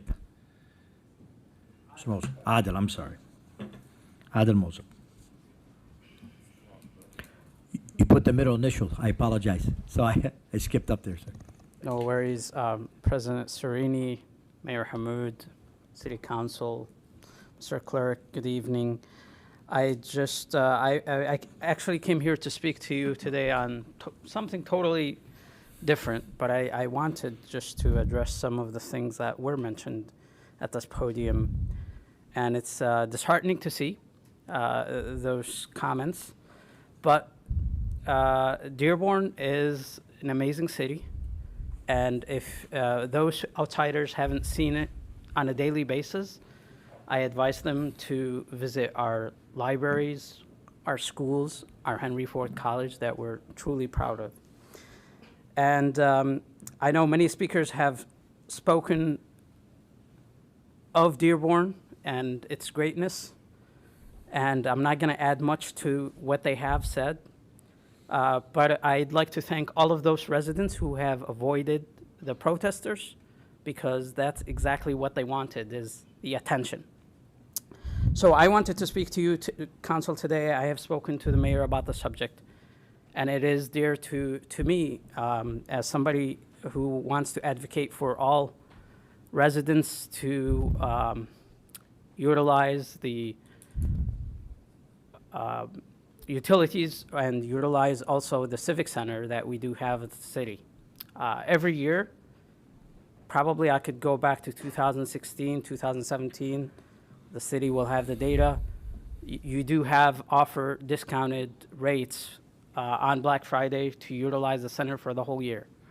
It was unfortunate this year that I found out that's not the option. I know many families wait until Black Friday so they can sign up for the whole year, which is something affordable for those, especially middle income to low income families. So I ask Council to hopefully review this and make the Civic Center affordable for everyday residents. Thank you. Thank you, Mr. Mozip. Yeah, Mayor, Mr. Mozip, if you like that, he's going to respond, because I wasn't aware of the Black Friday stuff. So, yes, Mayor, it's on now. Thank you. Just keep on saying. Thank you so much, Mr. Mozip. I know we spoke. So the Black Friday deal ended a few years ago. Right now, they waive the enrollment fee as it pertains to the affordability of the membership. The membership is discounted, obviously, for Dearborn residents relative to non-Dearborn residents, but we don't wait for the annual discount on Black Friday to offer affordability. At any day of the year, if you are somebody of need, you can actually go into the Civic Center, provide the financials, and they will discount your membership, ensuring that it's accessible and affordable to all families. Similar to the poverty discount you can receive on property taxes, similar fashion at the Civic Center. If you have a family in need, you can provide financials and they will discount your plan, and you don't have to wait for any sort of annual offering on a Black Friday. So just want to communicate that publicly. That program has always been around. We've improved it. And as it pertains to like a competitive perspective, the Civic Center is still one of the cheapest memberships compared to any major private outlet across the region with respect to all the offerings that we have. If I may ask, Yes, of course. I mean, that's great that we're doing that. This is the first time that I found about it from you, so it would be nice to publicize that for those low-income families. But I'd say for middle-income families, it's still a high rate. I'm just looking up the rates from 2016, and I understand the pricing of everything has gone up so much, so it is understandable. But I do know that the Civic Center is subsidized by the city, isn't it? Yes. Okay. It is, Mr. Moseb, you're correct, and you got our commitment to look at it as well. The mayor had made a very top priority of recreation, as you're aware. Yes. And we put a tremendous amount of money into that facility, and I'm sure you're They aware have, of that. yes. So, which was due and needed to be done. So you got my commitment during our legislative budget hearings to look at that and see what we can do. I was always for the separation of Dearborn resident and non-resident because they're taxpayers. Correct. To have a different rate. But I know that we have delegated that authority to the mayor, but we will definitely look at it because it has reached a point where I've had people did say it is getting a little bit more expensive, but there was a reason. We invested millions of dollars in there, and I know You have. you've seen that, That is commendable. which was needed, and the membership has definitely risen. So, but we will definitely look at it. I promise. We'll calendar that and look at Thank it you. as well. Thank you, so Mr. much. Moser. Thank you. Thank you, Mayor. Councilman Hamoud.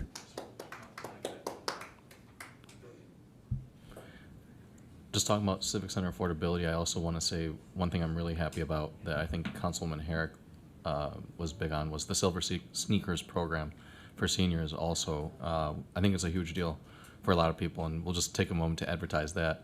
I think that you guys did a lot of good work and finally got it in. So there's also subsidized rates for senior citizens for our Dearborn Civic Center. Thank you. That is correct. We do have a final speaker, Mr. Isaac. Good evening. How you doing, Mayor Hamoud? Just your full My name. name's Isaac. Okay.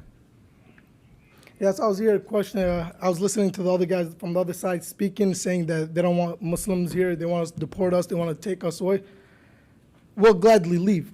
If we leave, we're going to take what belongs to us. That's the glasses they wear. Without Islam, without the Muslims, there'll be no glasses for them to wear. There'll be no TVs, no cars, no clock, no time. That's Bahu Haytham, the father of optics. And algebra. Without the Muslims, they wouldn't be able to count their money. They wouldn't be able to build skyscrapers. So I don't see them here no more. They're gone, but that's what I have to put out for them. Without us, this world wouldn't be nothing. Alhamdulillah. Thank you, alhamdulillah. Thank you. How about that? Okay, Councilwoman Herrick. My mic's not on.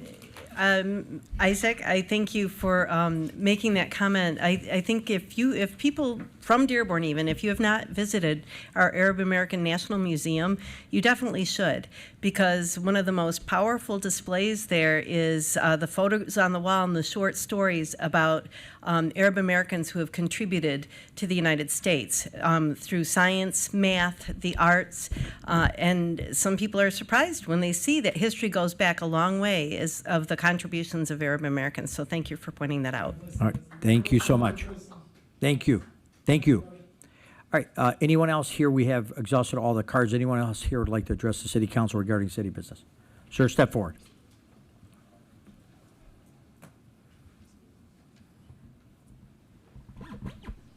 Name is Joseph Rajo, 9958 Frederick Street, Dearborn. First, I want to congratulate the mayor and your wife on your new family member. God bless you all. Thank you. I am a student of history, a teacher of history, and a writer of history. And some of the false representations of historical perspective here tonight, I stand to correct. First of all, the Capitol buildings in Washington, D.C. were built by slaves, slaves that were looked on as an inferior race that had no rights. It was these slaves that built those municipal buildings. Secondly, this country was built by immigrants that came from all over the world, different religions, different ethnic groups, different cultures. They are responsible for building this country and maintaining it. And if I would say anything with regard to the anti-immigrant activity, we need a fresh new blood to revive this country. And you're not going to get it with the old song and dance, some of which I've heard here tonight. It'll come from new immigrants coming into the country and fostering a new growth, a new bloodline in this country. So God bless the country, God bless all of you, and let's stand where the justice is and stand where the right is. God bless. Thank you, Mr. Mayor. All right, at this time, we have completed our council If I can meeting. make a remark? Yes, Council Mayor, President? of course. Is that fine?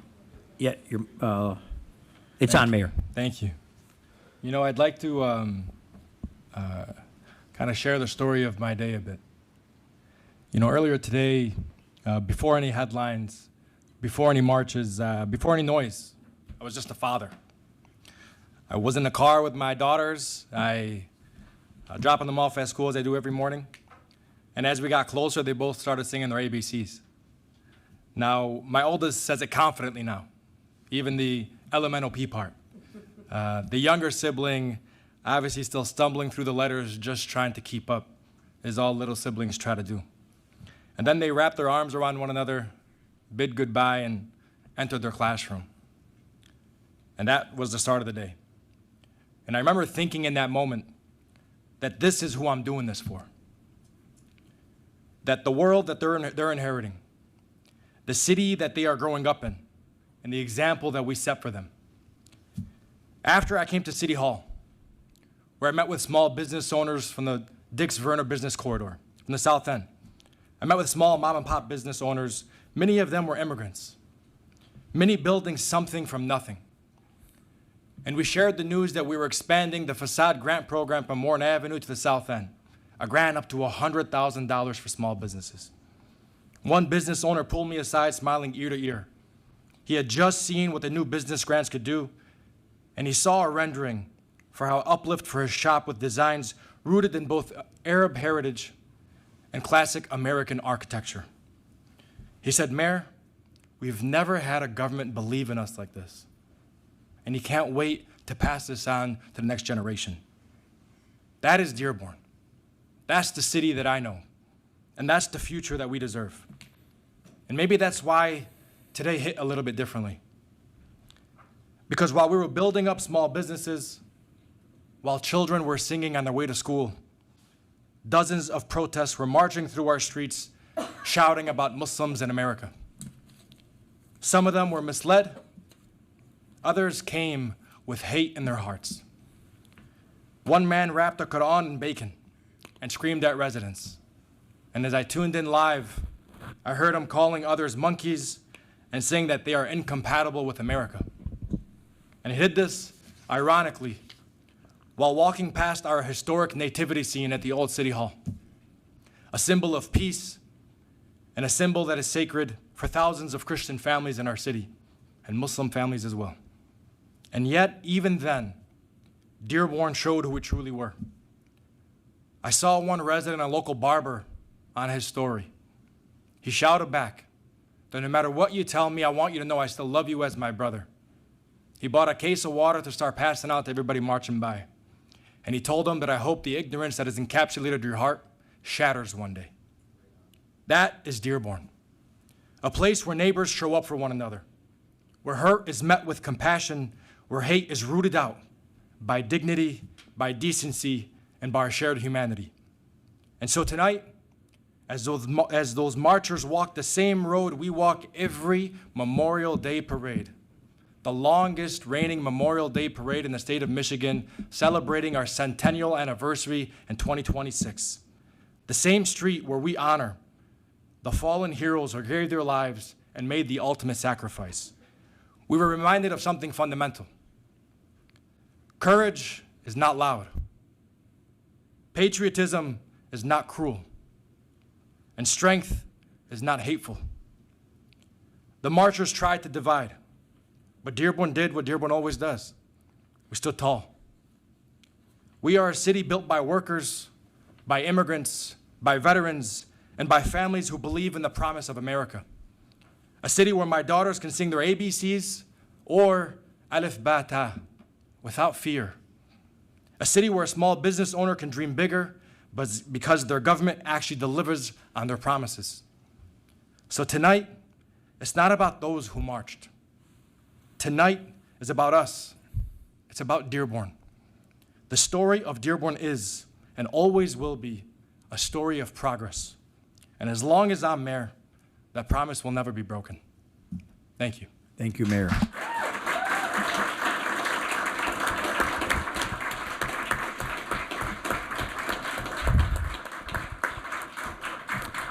Okay, this time do we have a motion to adjourn? Offered adjourned by Councilwoman Herrick. We are adjourned.